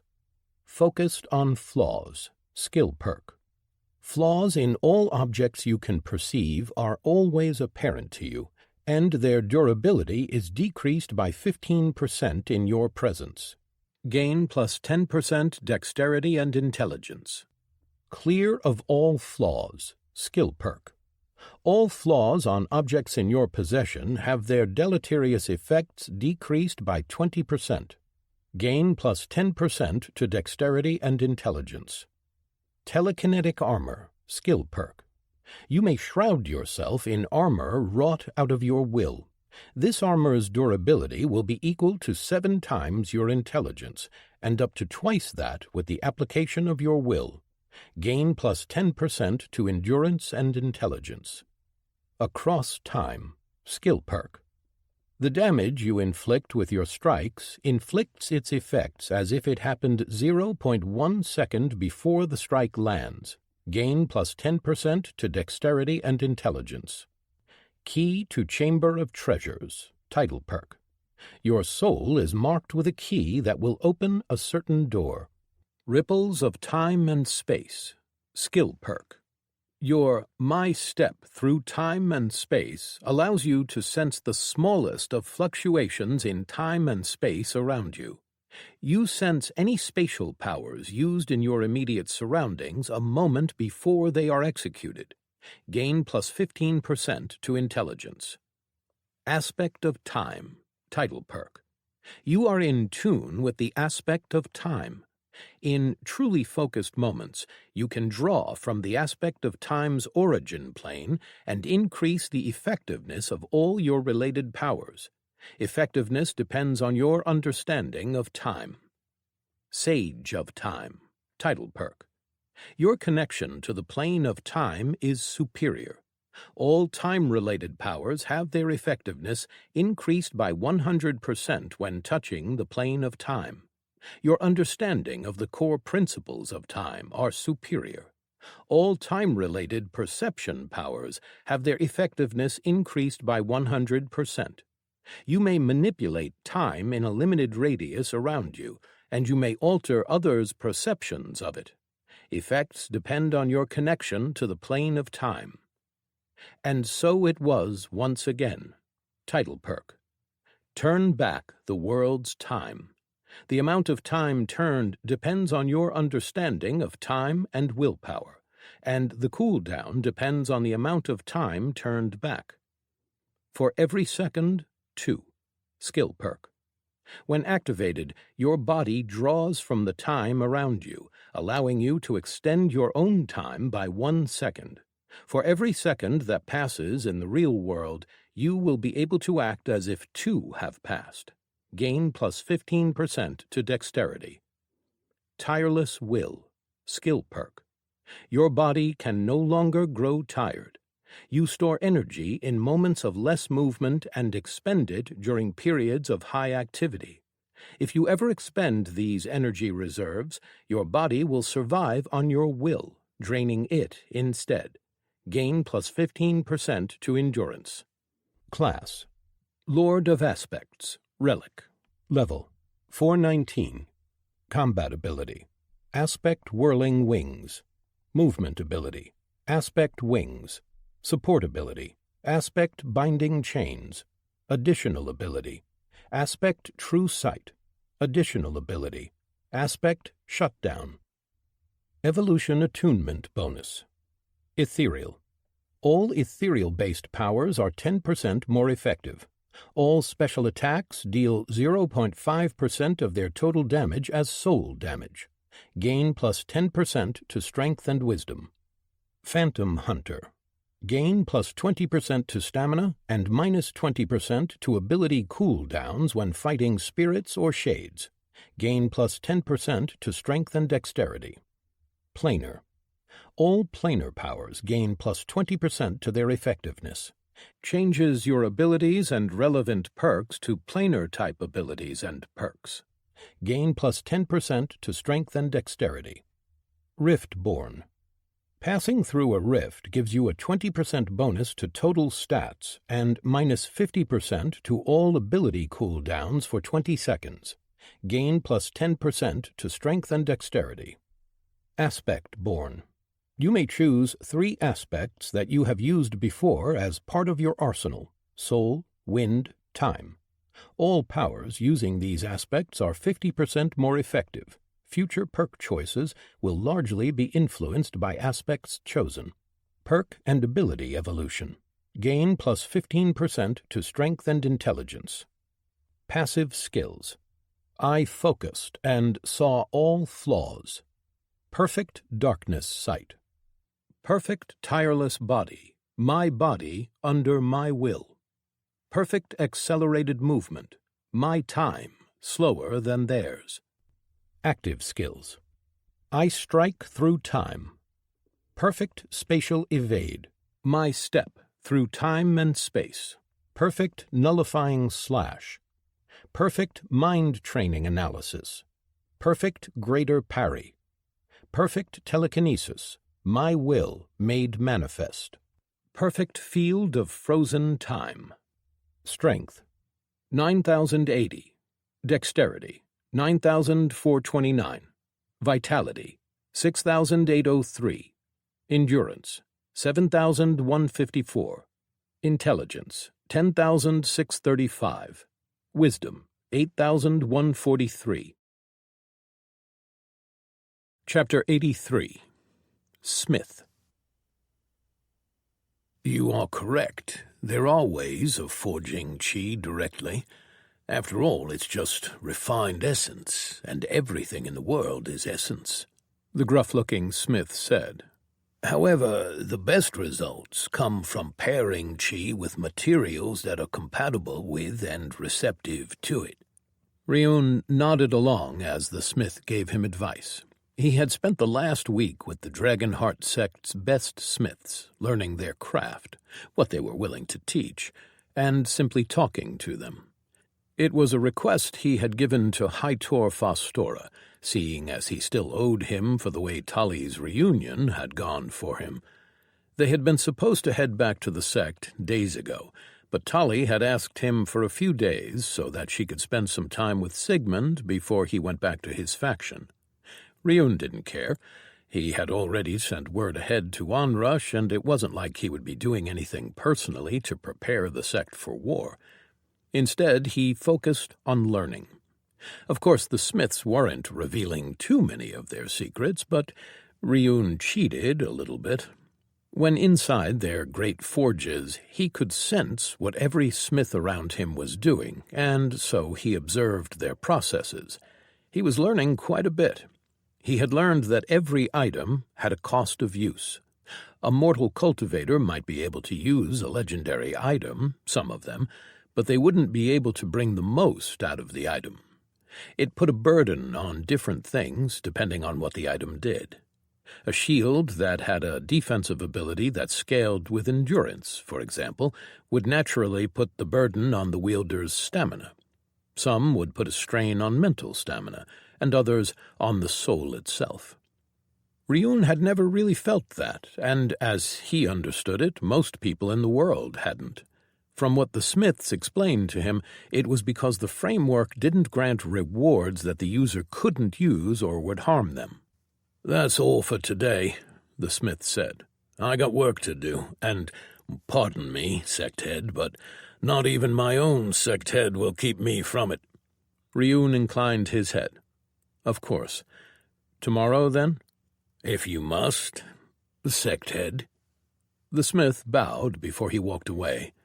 Ryun stayed for a few more minutes, monitoring the work, and then he stood up and left the smithy, heading back to his rooms. He had practiced a lot over the last week, and under the supervision of masters, though while most of his understanding of blacksmithing came from his awakened forge, he had still learned a lot. He had even managed to make a few fairly useful epic items. His rooms were empty. Tali was probably with Sigmund, and he knew that Urdania and Lesemetrius were talking with representatives of other sects, making connections. Ryun sat on the floor, alone. "Do you think we're ready now?" Ryun asked. "We were ready a while ago," Brightstar answered. "You know more than you think you do." Ryun pulled a small object out of his storage, the inheritance of the smith. He had been reluctant to use it until he had a better grasp of smithing. Brightstar was right in that he had learned smithing years ago now. He might not be the greatest smith in the world, and in truth he probably never would be, but he was good enough. His strengths weren't in the mastery of metals and melding formations with his craft. He was good at joining refined essence with metals. That was his strength. Most cultivator smiths were in fact formation makers as well, infusing their formations into their creations. It allowed them to make more complicated pieces, like Ryun's armor. What Ryun did gave his creations passive effects based on the essence he used and the manner in which he used it. One of the things that he had learned from the smiths in the Dragonheart sect was that intent mattered in Ryun's process, which was also why there were very few cultivator smiths who went down Ryun's path. They rarely had anywhere near as great of chi and essence control as Ryun did. Ryun made a decision and used the item. Everything changed. He swung and expelled his chi in a technique. Fire spilled out of him and swirled around his hammer and the metal in front of him.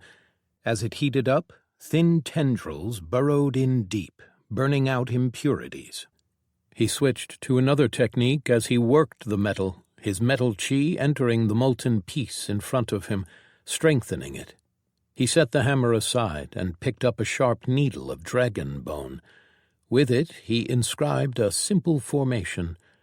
It took him longer than it would take most smiths, as he did not have a path focused on inscribing. He relied on mastery of the art alone. With his fire and metal chi, he kept his creation at the right temperature, reinforcing it with his techniques, imbuing the metal with his chi. And then he was done, and the shield was finished. He raised it up and looked it over, admiring his work. It was not his first eternal item, but this one, it was the greatest by far. Ryun felt the joy of the smith as he worked. He experienced every swing of the hammer, understood every thought in the smith's mind.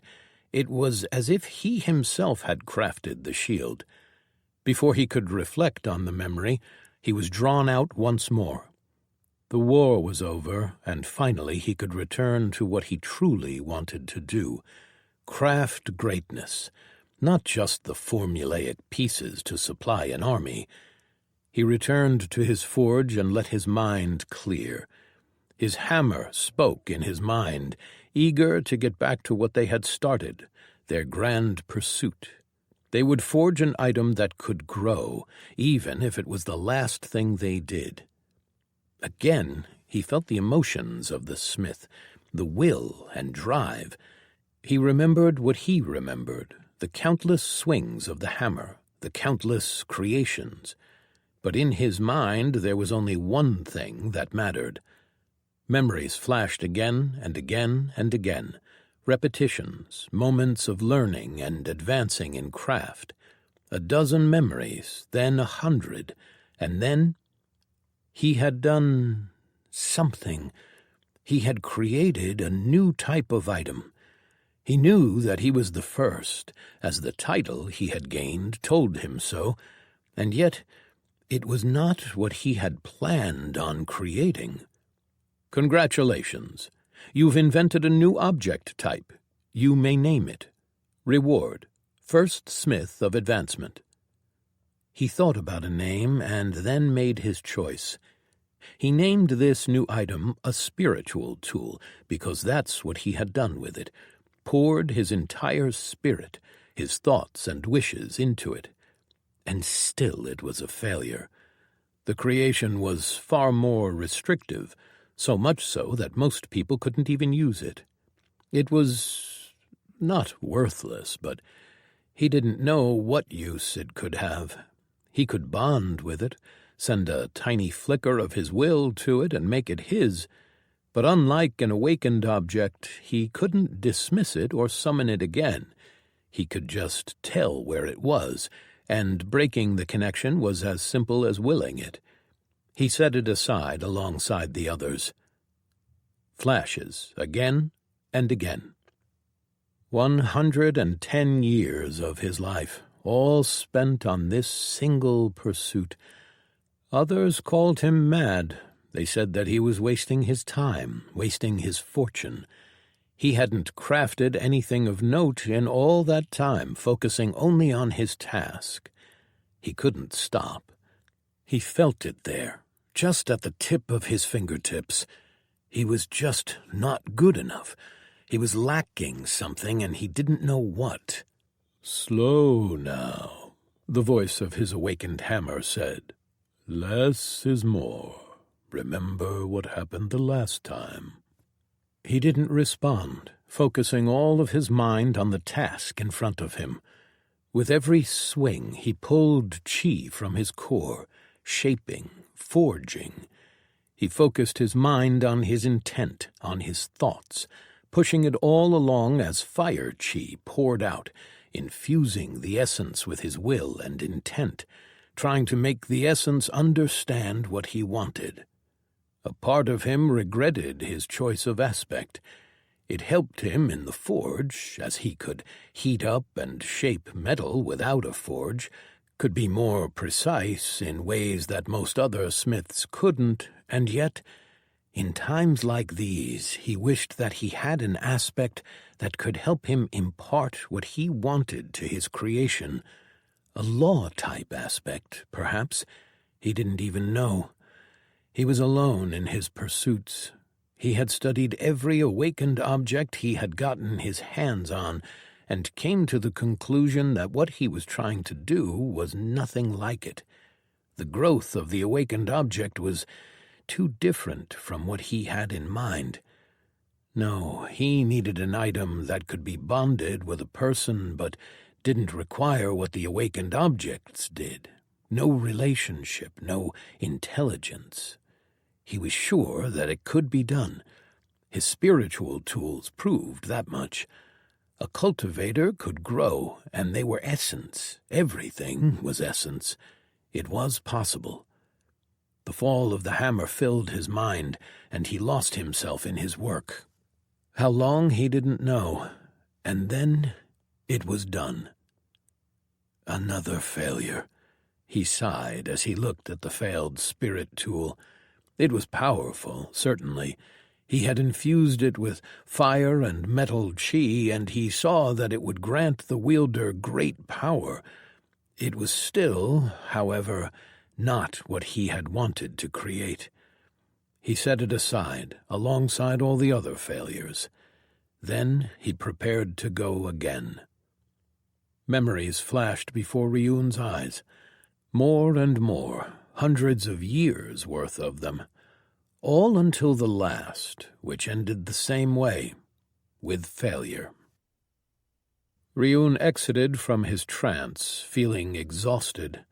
He had experienced the smith's memories, years' worth of them.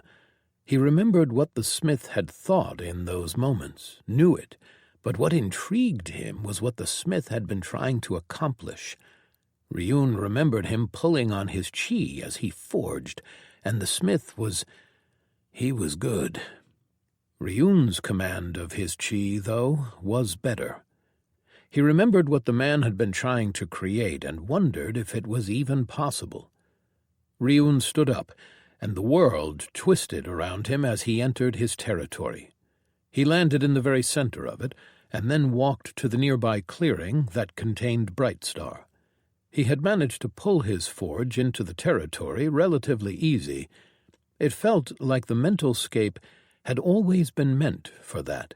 It was a space where his soul could work, and it could create things that he could take out of the forge. It was a real place. The forge had transformed a part of his territory, turning the clearing floor into a clear, glass-like surface, and as he stepped on it, the sky turned into stars. He walked over to the anvil and took a seat. There, he and Brightstar discussed for hours before they started their work. "Halorentum, that's what you want," the smith said. "It is the best material if you want to specialize in chi forging, though you need extremely fine chi control to make it work. I know of only a handful of smiths who are on that level." Fortunately for Ryun, he wasn't just a smith. His control was greater than most smiths. "That will do," Ryun said. "It is expensive, like really expensive," the smith said. "And what supply the sect has is under strict control. We don't just sell it, not even to you, sect head."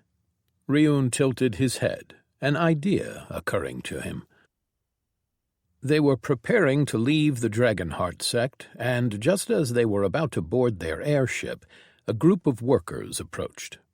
They carried a large crate, which they placed in front of Tali, who was dealing with loading all the things that they had been given as gifts and such. He wanted to just put it all in his storage, but Tali said that this was about perception, that they should be seen loading it all up. "Ryun," she called him over. "What is this?" she asked once he walked to her. "Yes?" "There is a note here from Sigmund. He says that this is for you, in hopes that it will repay any debt that he might owe you. What did you do?" Ryun opened the crate and then smiled at the contents. It was filled with ore, Halorentum ore. "I wondered if he would manage it," Ryun said. "You could have asked him for anything, and you asked for a crate of metal," Tali said slowly. "Special metal," Ryun clarified. Right. Tali shook her head and walked away, murmuring curse words under her breath. Ryun reached down and stored the crate in his ring. He couldn't wait to get started. He turned around, walked onto his airship, and, within minutes, they were headed home. Chapter 84. Failure. The sound of the forge echoed through Ryun's every waking moment. He had been back in his sect for a month, and nearly immediately upon his return he had sequestered himself in the forge. He split his time between the sect's forge high in the mountains and his territory, working with other smiths when they were awake, and retreating to his territory when they were not. His work consumed him, so much so that he had Tali try to pull him away from it. He still remembered their conversation. You called the sect to war, and are now just hammering at metal all the time, Tali said. They don't need me, Ryun responded. Didn't you tell me that a sect head should be mysterious and removed from their people? A symbol of strength, you said. She grimaced. This is not what I meant. What about the Orns, pardon me, the Dagda family? Ryun turned and gave her a long look. You and Karya are old friends, are you not? You are far more suited to talk to her than I am. And you are part of my family. Did we not decide this? Who better to send than my dear sister? She had marched out of the forge in a huff after that, though he had heard that she had gone to the Dagda family part of the sect. So, in a way, he'd won. Still, he wasn't an idiot, and he knew that he was obsessed with the project. A part of him did realize that it was an obsession driven in part by his focuses, by the person that he wanted to be.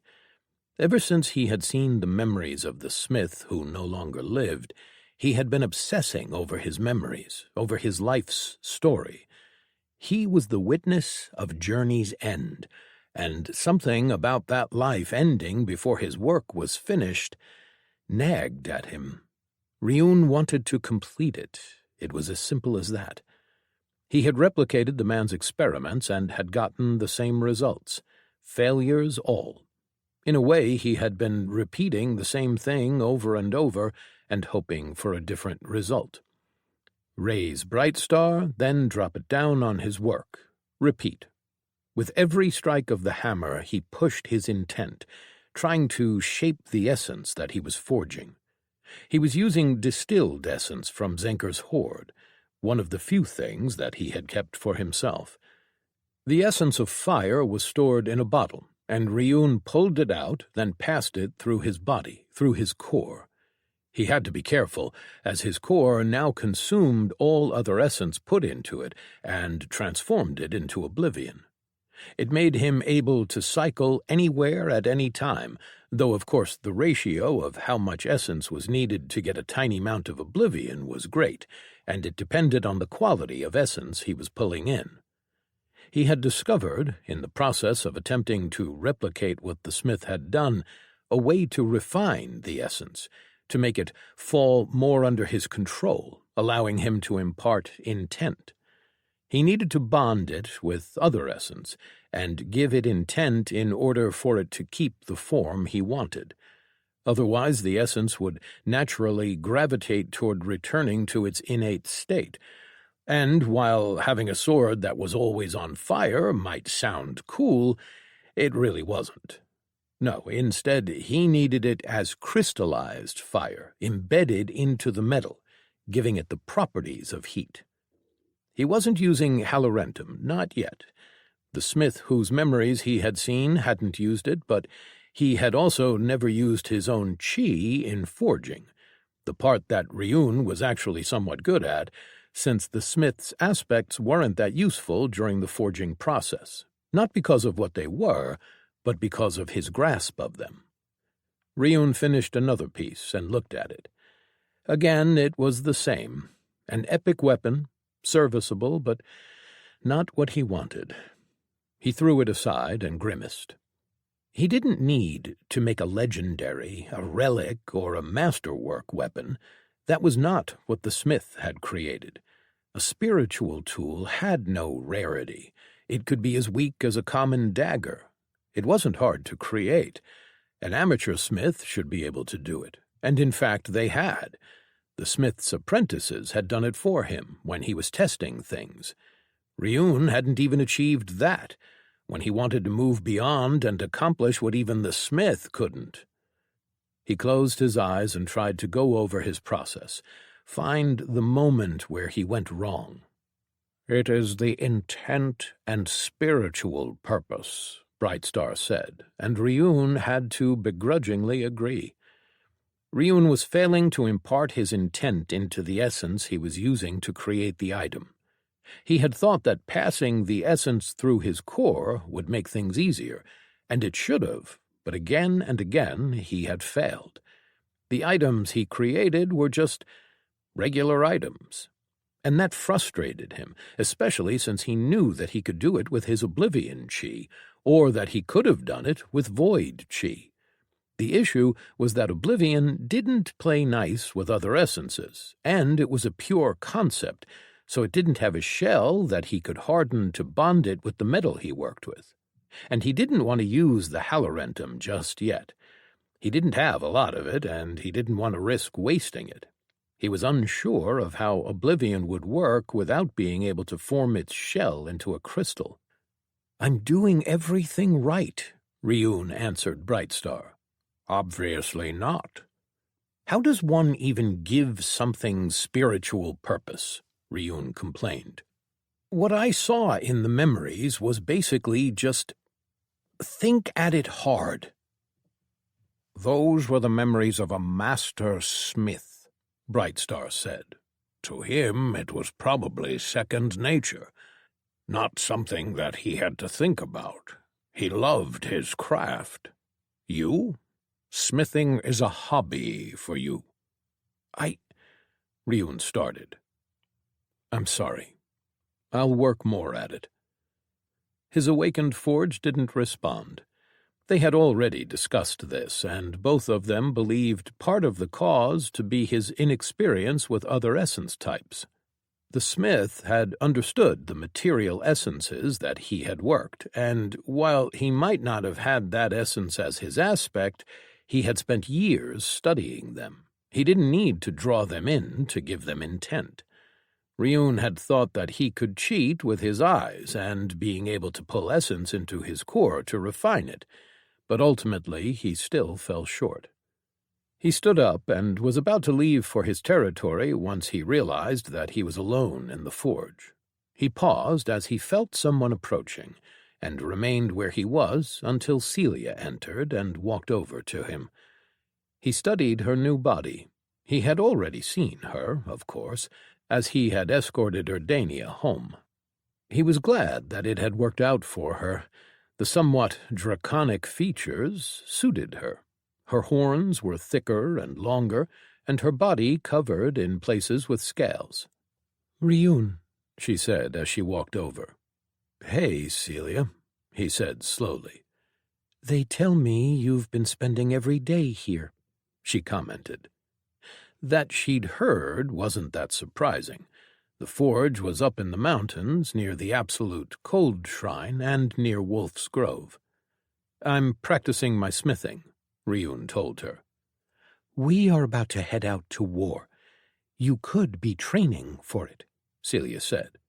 It might have sounded accusatory, but because of their connection, he knew that it wasn't. Ryun waved his hand. "I know war," he said. "My understanding of Oblivion has improved.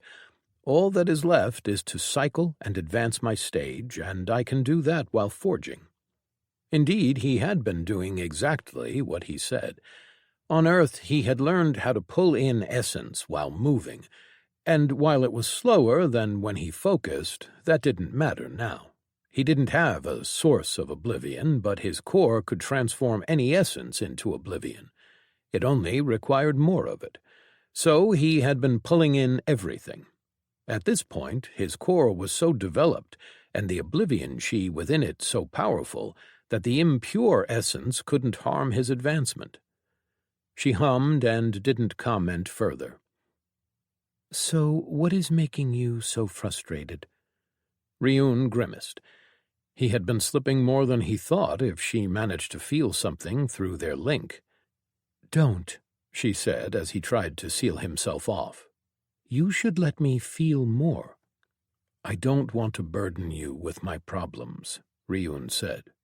Your problems are my problems. Now tell me, what is it? Who knows, maybe I can help. She smiled. Ryun looked at her for a few seconds, and then told her about the memories and about what he was trying to do. She listened patiently as he went through all of his failures and his frustrations. He raised his hand and pulled in air essence, channeled it through his conduits and into his core, then out and back through the hand. With his will and intent, he shaped the essence. In a few seconds, he had a crystal dagger made out of air essence in his hand. See? I can do it like this, Ryun said. Of course, this is weak, and only as strong as the essence around us. It will not last long, as my intent is fleeting. Melding it with another essence through forging makes my intent stick, become permanent. But to create a spiritual tool, I need to add more than that. I need to give it a purpose, and I am failing to do that. The memories of the smith were in the moment, not always of the entire process, and so he had to piece together most of what he knew, but he was certain that it should not be this hard. Celia tilted her head and took the dagger from his outstretched hand. I know something about intent and will. Most of my techniques work that way. My former aspect was one that could be shaped just by will, requiring no intent. I used my will to manipulate techniques and throw them at my opponents, she said. Ryun knew this, but he let her talk, as she was obviously thinking things through. Now, my new aspect still responds to will, but less so. I have to give it intent while forging the technique. I can't just shape it in the air, as the technique would fall to the ground. I am not yet that good with it, so I've started supporting that with free essence, air essence mostly, using it to hold my techniques and throw them. That part he hadn't known, and it was interesting. How? I've tried to use free essence in techniques outside of my body, and I couldn't manage it. Ryun had only been able to create techniques by first pulling essence inside of himself and then running it through his channels. Will is the power to, well, bend the world to your will. Skill users are not the only people who benefit from willpower, Celia said.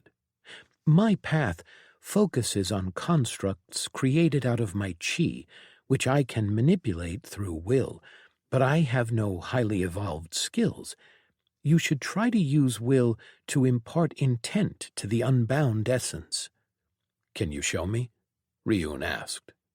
Celia nodded and walked over to stand next to him, then took his hand and raised it up so that his palm faced the ceiling. She mirrored his position next to him. Watch, she said.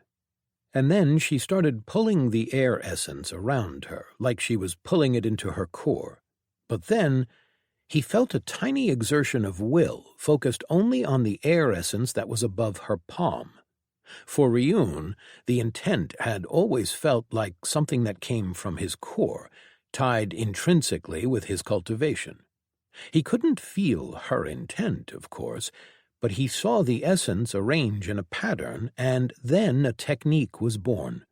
A tiny spear of crystallized air floated above her palm. You see? She asked. Do it again, Ryun said, his eyes focused on the essence. He was going to figure this out, and then he would finish the smith's great work. Chapter 85. Spiritual Tool. Ryun ordered the smiths to leave the forge, giving him and Celia privacy as they worked. He knew that they were probably going to be losing time on their work, but he would grant them compensation. It was necessary. They needed peace and quiet in order to focus, and just having them anywhere near the forge strained his sense, drew attention away from his task. He had asked them if anyone knew anything about spiritual tools, hoping to get more help. It took Celia mentioning it for him to realize that he could have had help all along, but sadly none had heard of them. That was strange to him. The smith had clearly spread his knowledge to his apprentices, so it likely meant one of two things. With the smith's death, and probably those of his apprentices, the knowledge was lost, or else people just didn't see any real need for them, and the knowledge had fizzled out, left to sit forgotten somewhere in some book locked inside a vault. Though it could be that people just guard that knowledge fiercely. It wasn't like anyone would be able to tell that an item was a spiritual tool at a glance, or at least Ryun thought so, and he knew that people in the infinite realm had the tendency to keep power for themselves. He raised Brightstar, then brought it down on a piece of metal sheeted in a layer of air essence manipulated by Celia.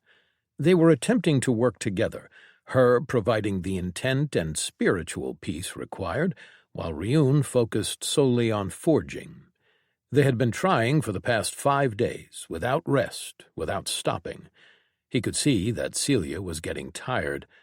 Her body was still flesh and blood, and while she could probably go for a long time without sleep, she had told him that she hadn't slept since she'd used the fruit. Erdania had come to visit a day ago, and had left when watching them work became too boring for her. With each strike of his hammer against the anvil of stars, the dagger took shape. Brightstar covered a lot of Ryun's lack of knowledge. It knew how to forge, and it had devoured countless items, understanding their composition. Each strike did more than just pound essence on essence, but rather shaped it beyond the impact point. With every strike there was a force, the will of Brightstar, that gently influenced and shaped the dagger. It made the process faster, and far better than what Ryun could have achieved on his own. One last strike, and the dagger was finished. A wave expelled out of the anvil, rapidly cooling the metal in a perfect manner. Doing this had its perks. He didn't need the fire of the forge and all the other things common in smithing, but it also drained his stamina. With the dagger finished, he pulled out a simple handle from his storage. He had commissioned the other smith's apprentices to make him simple handles and other tools that were needed to finish anything from armor to weapons. Once he placed the handle and finished the weapon, he took a look and then took a step back from the anvil, his head raised and eyes closed. "Well?" Celia asked. Ryun turned to look at her. Another failure. The intent is still not settling in the essence as it is supposed to, Brightstar told him. They knew that. What they couldn't figure out was the cause. What they were doing was enough to create a rarity-holding item, but it was obviously not enough for a spiritual tool. It lacked something beyond just intent, the spiritual part. She visibly deflated, disappointed just as much as he was. It had become a point of pride for both of them, and he could tell that she was already prepared to go again. Ryun walked over to a bench nearby and sat down. She followed and sat next to him, their knees and shoulders touching. They sat there in quiet, just resting for a bit, or trying to, at least. "Maybe," Celia started after a while, "we are going about this all wrong." Ryun tilted his head and glanced at her. In what way? "We are obviously not able to impart our creation with something beyond intent, this spiritual part," Celia said, her words slow, as if she was choosing them carefully. He could feel her excitement through the link, though. You said that in the memories the smith poured all of himself into his work.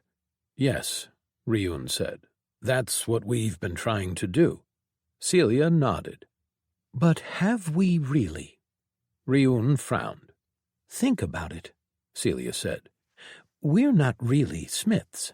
You are learning to be one, but what you are doing now is following the memories of someone else, and all the things we tried to make were based on already known blueprints. These are things that have been designed, invented by someone else. They were not truly ours, were they? Ryun saw what she was trying to say. You think that we can't impart our spirituality into something that is not ours? I think that matters, Celia said. Every smith loves their work, their creations, or the great ones do, at least. The one whose memories you experienced, was he like that? Yes, Ryun answered. His work consumed him. It was his life. What is your life? Celia asked. Cultivation, Ryun answered easily. What is yours? She didn't answer immediately. Once I thought the same, and then life happened. Loss and time. Through it all, there was one thing that I loved doing. Between all my responsibilities, I would often steal moments, time to hide away and just tinker. I wonder if I can... She closed her eyes, and he felt power flare from her core. Then it expanded, washing over him and everything around them, and then they were somewhere else as she brought her domain into existence. It was a strange effect for him. His eyes saw her chi shape it around them by influencing other essence, transferring intent? His sense lost the connection to the real world, and his other senses started playing tricks on him. Another world was all around them, a small room, looking like a workshop. He could almost taste her chi on the essence, but it all appeared as if it was real. She opened her eyes and then looked away. Sorry, she said. It's small. I've only just advanced my second path, and this is the third time I've managed to bring it out. A manifestation of her domain. He wondered what it did. Tali's simply granted her the sky, such that no matter where she was, a piece of it was inside of her. All her powers that required her to be in the sky could be activated just by using her domain. Celia's seemed very different. This is where I tinker with the designs for my constructs, she said. With a wave of her hand, a spear appeared in front of them, made out of chi. Now that he had a chance to actually look at it, he could tell that it was simpler than just creating a spear out of chi. There were different densities of chi throughout the spear, and if he had to guess, he would say that the intent would be different, too, for different parts of the spear. She waved her hand again, and a suit of armor appeared, the same he had seen her wear before. Did you know that you could nudge class perks a bit? Not what they do, of course. They are more rigid than cultivation, but the way that they manifest. A second suit of armor appeared, this one bulkier, more cumbersome. That one was the armor that my projection armor first manifested. Later, I learned how to make it take the forms of my constructs. It had to fit within the bounds of the perk, but... More armor suits appeared, some lighter, others heavier. Some looked like variations on one another, and Ryun realized that she had been doing this for a while, iterating on her designs. That's impressive, Ryun said. You think so? Celia asked. Of course, he answered. I'm not nearly as creative. He looked at the intricate design of some of her things and almost winced. The most that he had done with his techniques was create boxes, walls, and sharp spikes.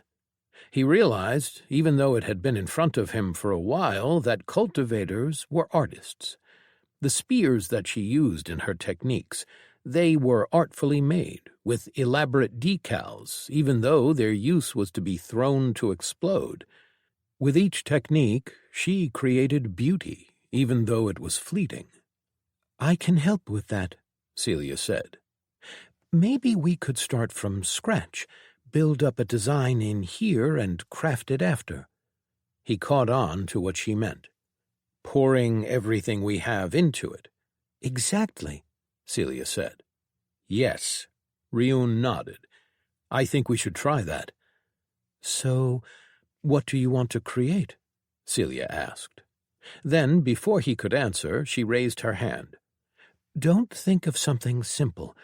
We want this to be something you, or we, I should say, are passionate about." Ryun reached up to scratch at his chin.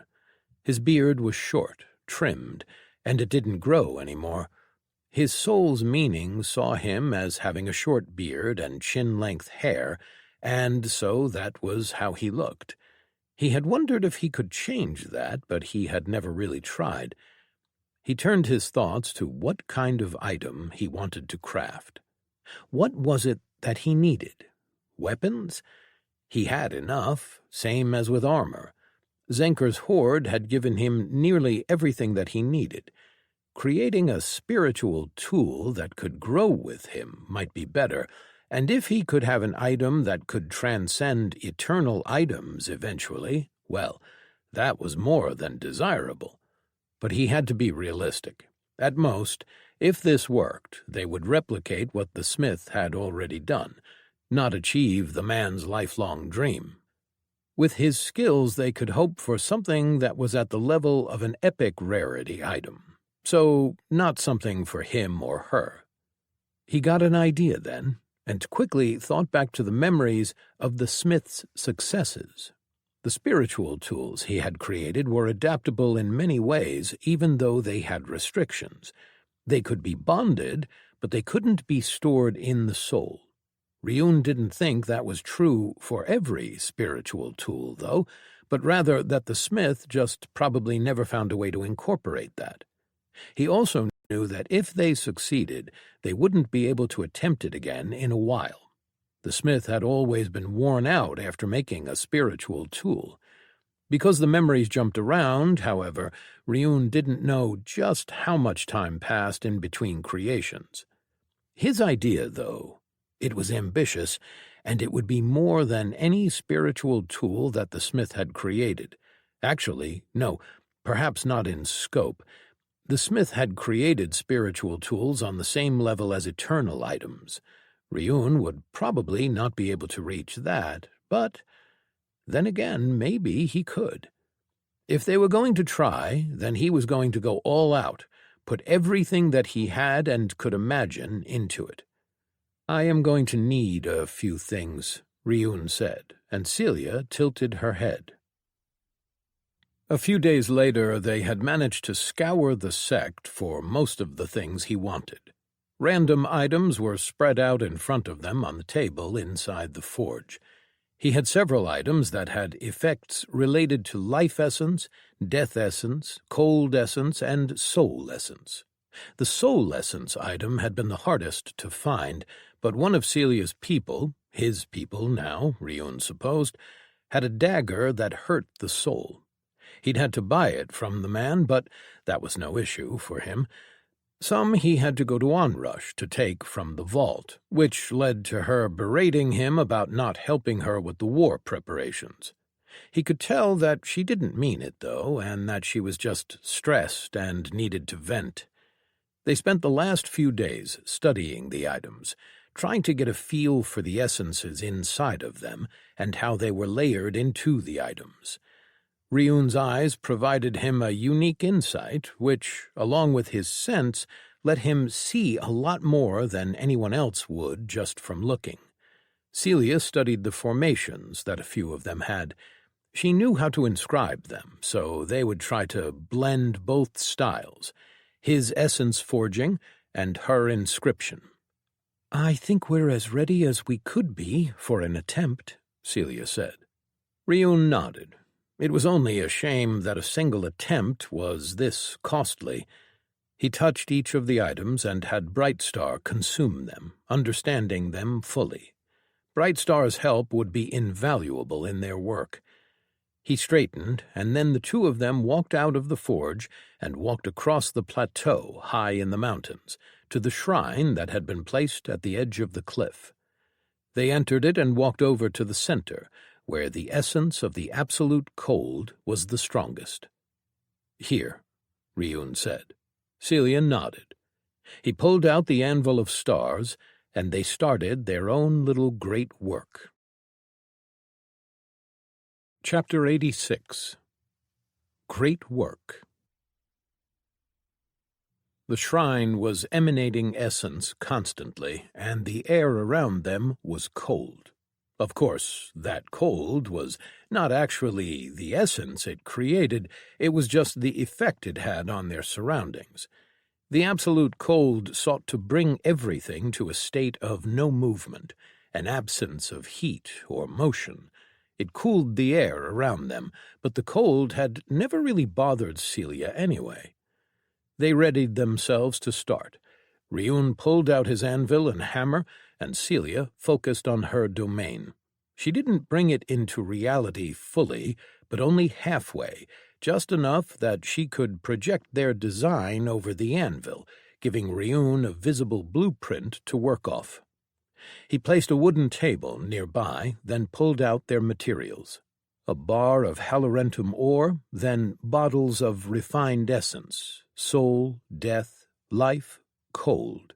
She still marveled at the fact that Zenker had so much of, well, everything. She had heard that drakes liked to hoard, but she never really imagined anything to such an extent. He looked over at her. You ready? Celia nodded. Holding the domain was a strain, but she knew that helping him shape essence and try to put their intent into it would be far harder. Ryun took the small bar of ore, separated it in two, then placed one part of it on the anvil that had stars shining within it. Within moments, the metal started to heat up as the anvil of stars exerted its influence.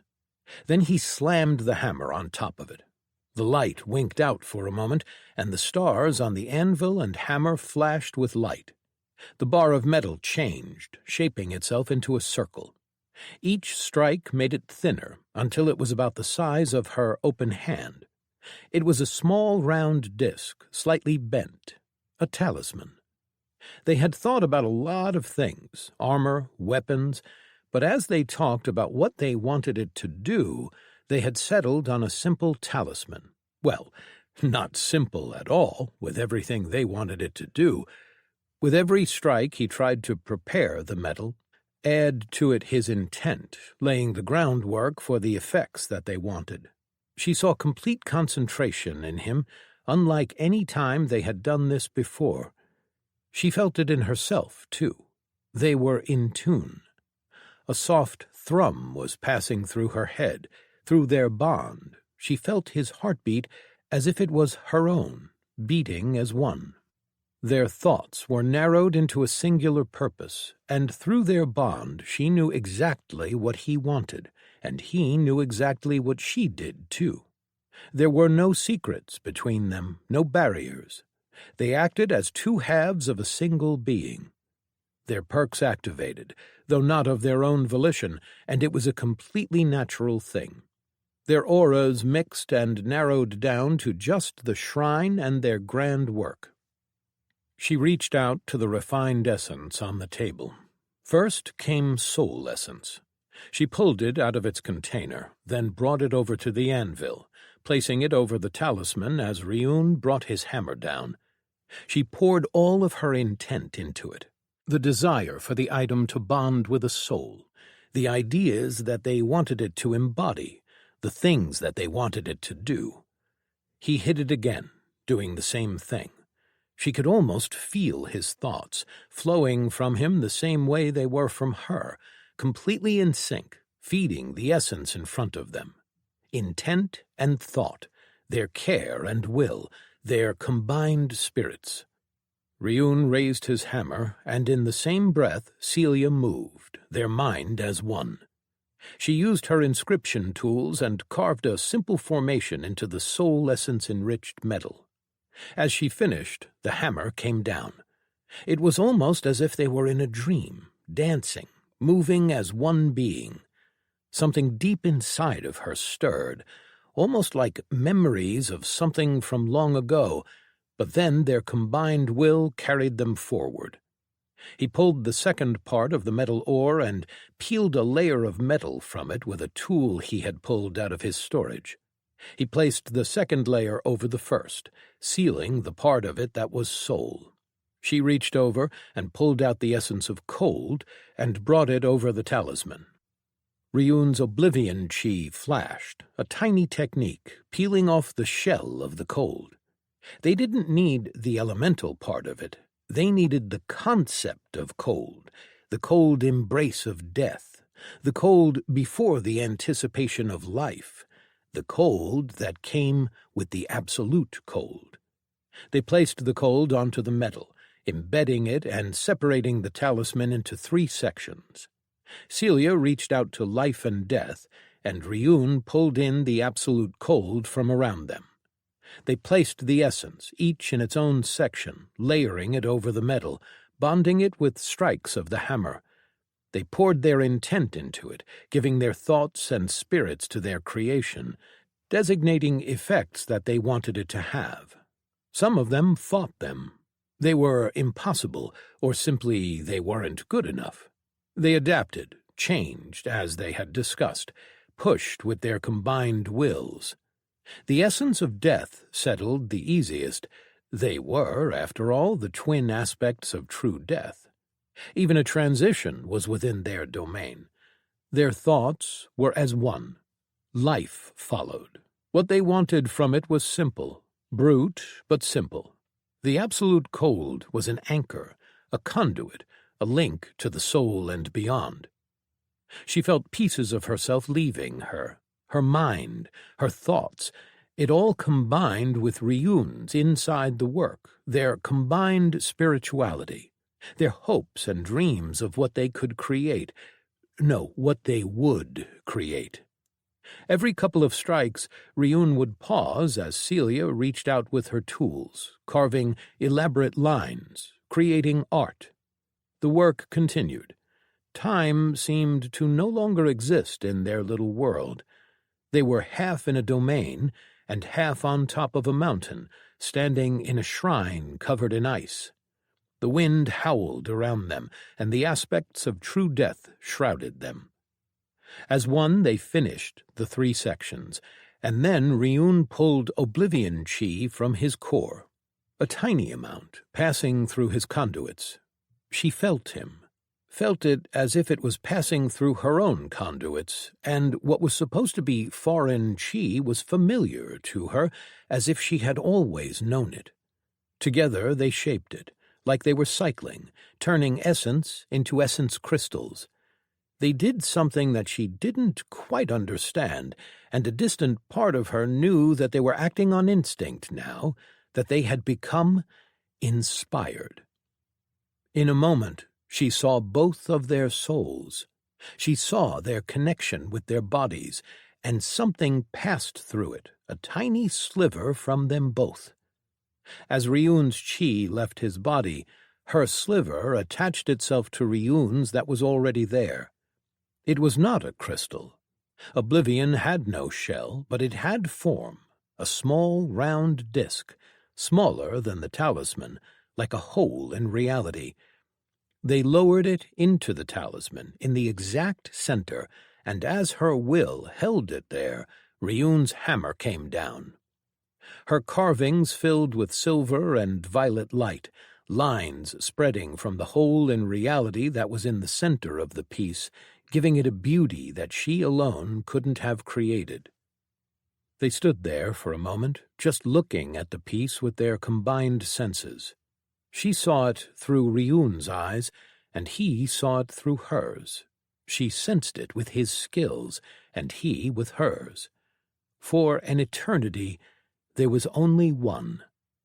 Then their connection broke, and they were two again.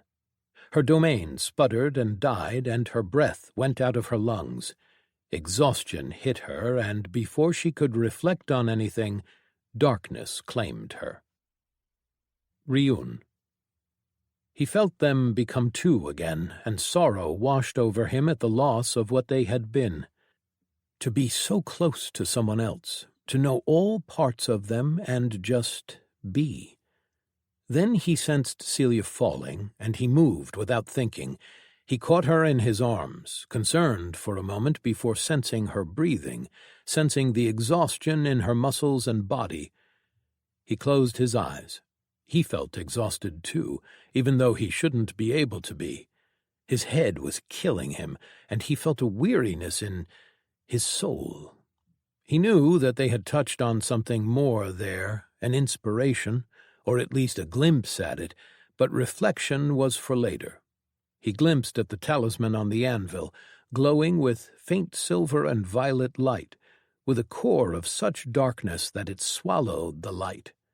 He reached over and picked it up, then raised Celia in his arms and walked back to the forge. He didn't know how long they had spent working, but for now he was sitting down on the floor, leaned on the wall. Celia was still in his arms, sleeping with her back against his chest and her head on his shoulder. He closed his eyes and let himself relax. The bond between them felt deeper somehow. He could almost see her dreams behind his closed eyes. He had glanced at his Eternal Hunter perk. It had improved again. They would need to test it out later, because he was certain that hers was the same. If they could touch what they had done again. He had even gotten a new title, Smith of Advancement. Celia probably did too. He was not the first, though, as the smith had been the one to gain it. He glanced at the talisman that was on the floor next to him. He wouldn't have been able to do it alone, and now he knew that they wouldn't be able to do it again for a long time. They had given something of themselves to it, a price to create it, and he did not think that they could handle another any time soon. The doors opened, and someone entered. It was a point to his exhaustion that he hadn't noticed, even with his sense spreading. His mind was frazzled. He hadn't been paying attention. But now he raised his head and saw Urdania standing at the entrance to the forge. She saw them on the floor, and her eyes widened as her mouth opened in an "oh." "She is tired," Ryun said, nearly stumbling over his words. He was far worse off than he'd initially thought. Urdania's expression turned soft, and she walked over to them, kneeling next to them. She reached over and moved an errant lock of Celia's hair from her face to behind her ear, with a gentle smile on her face. Then she sat down, leaning against both of them. "Did you do it?" she whispered.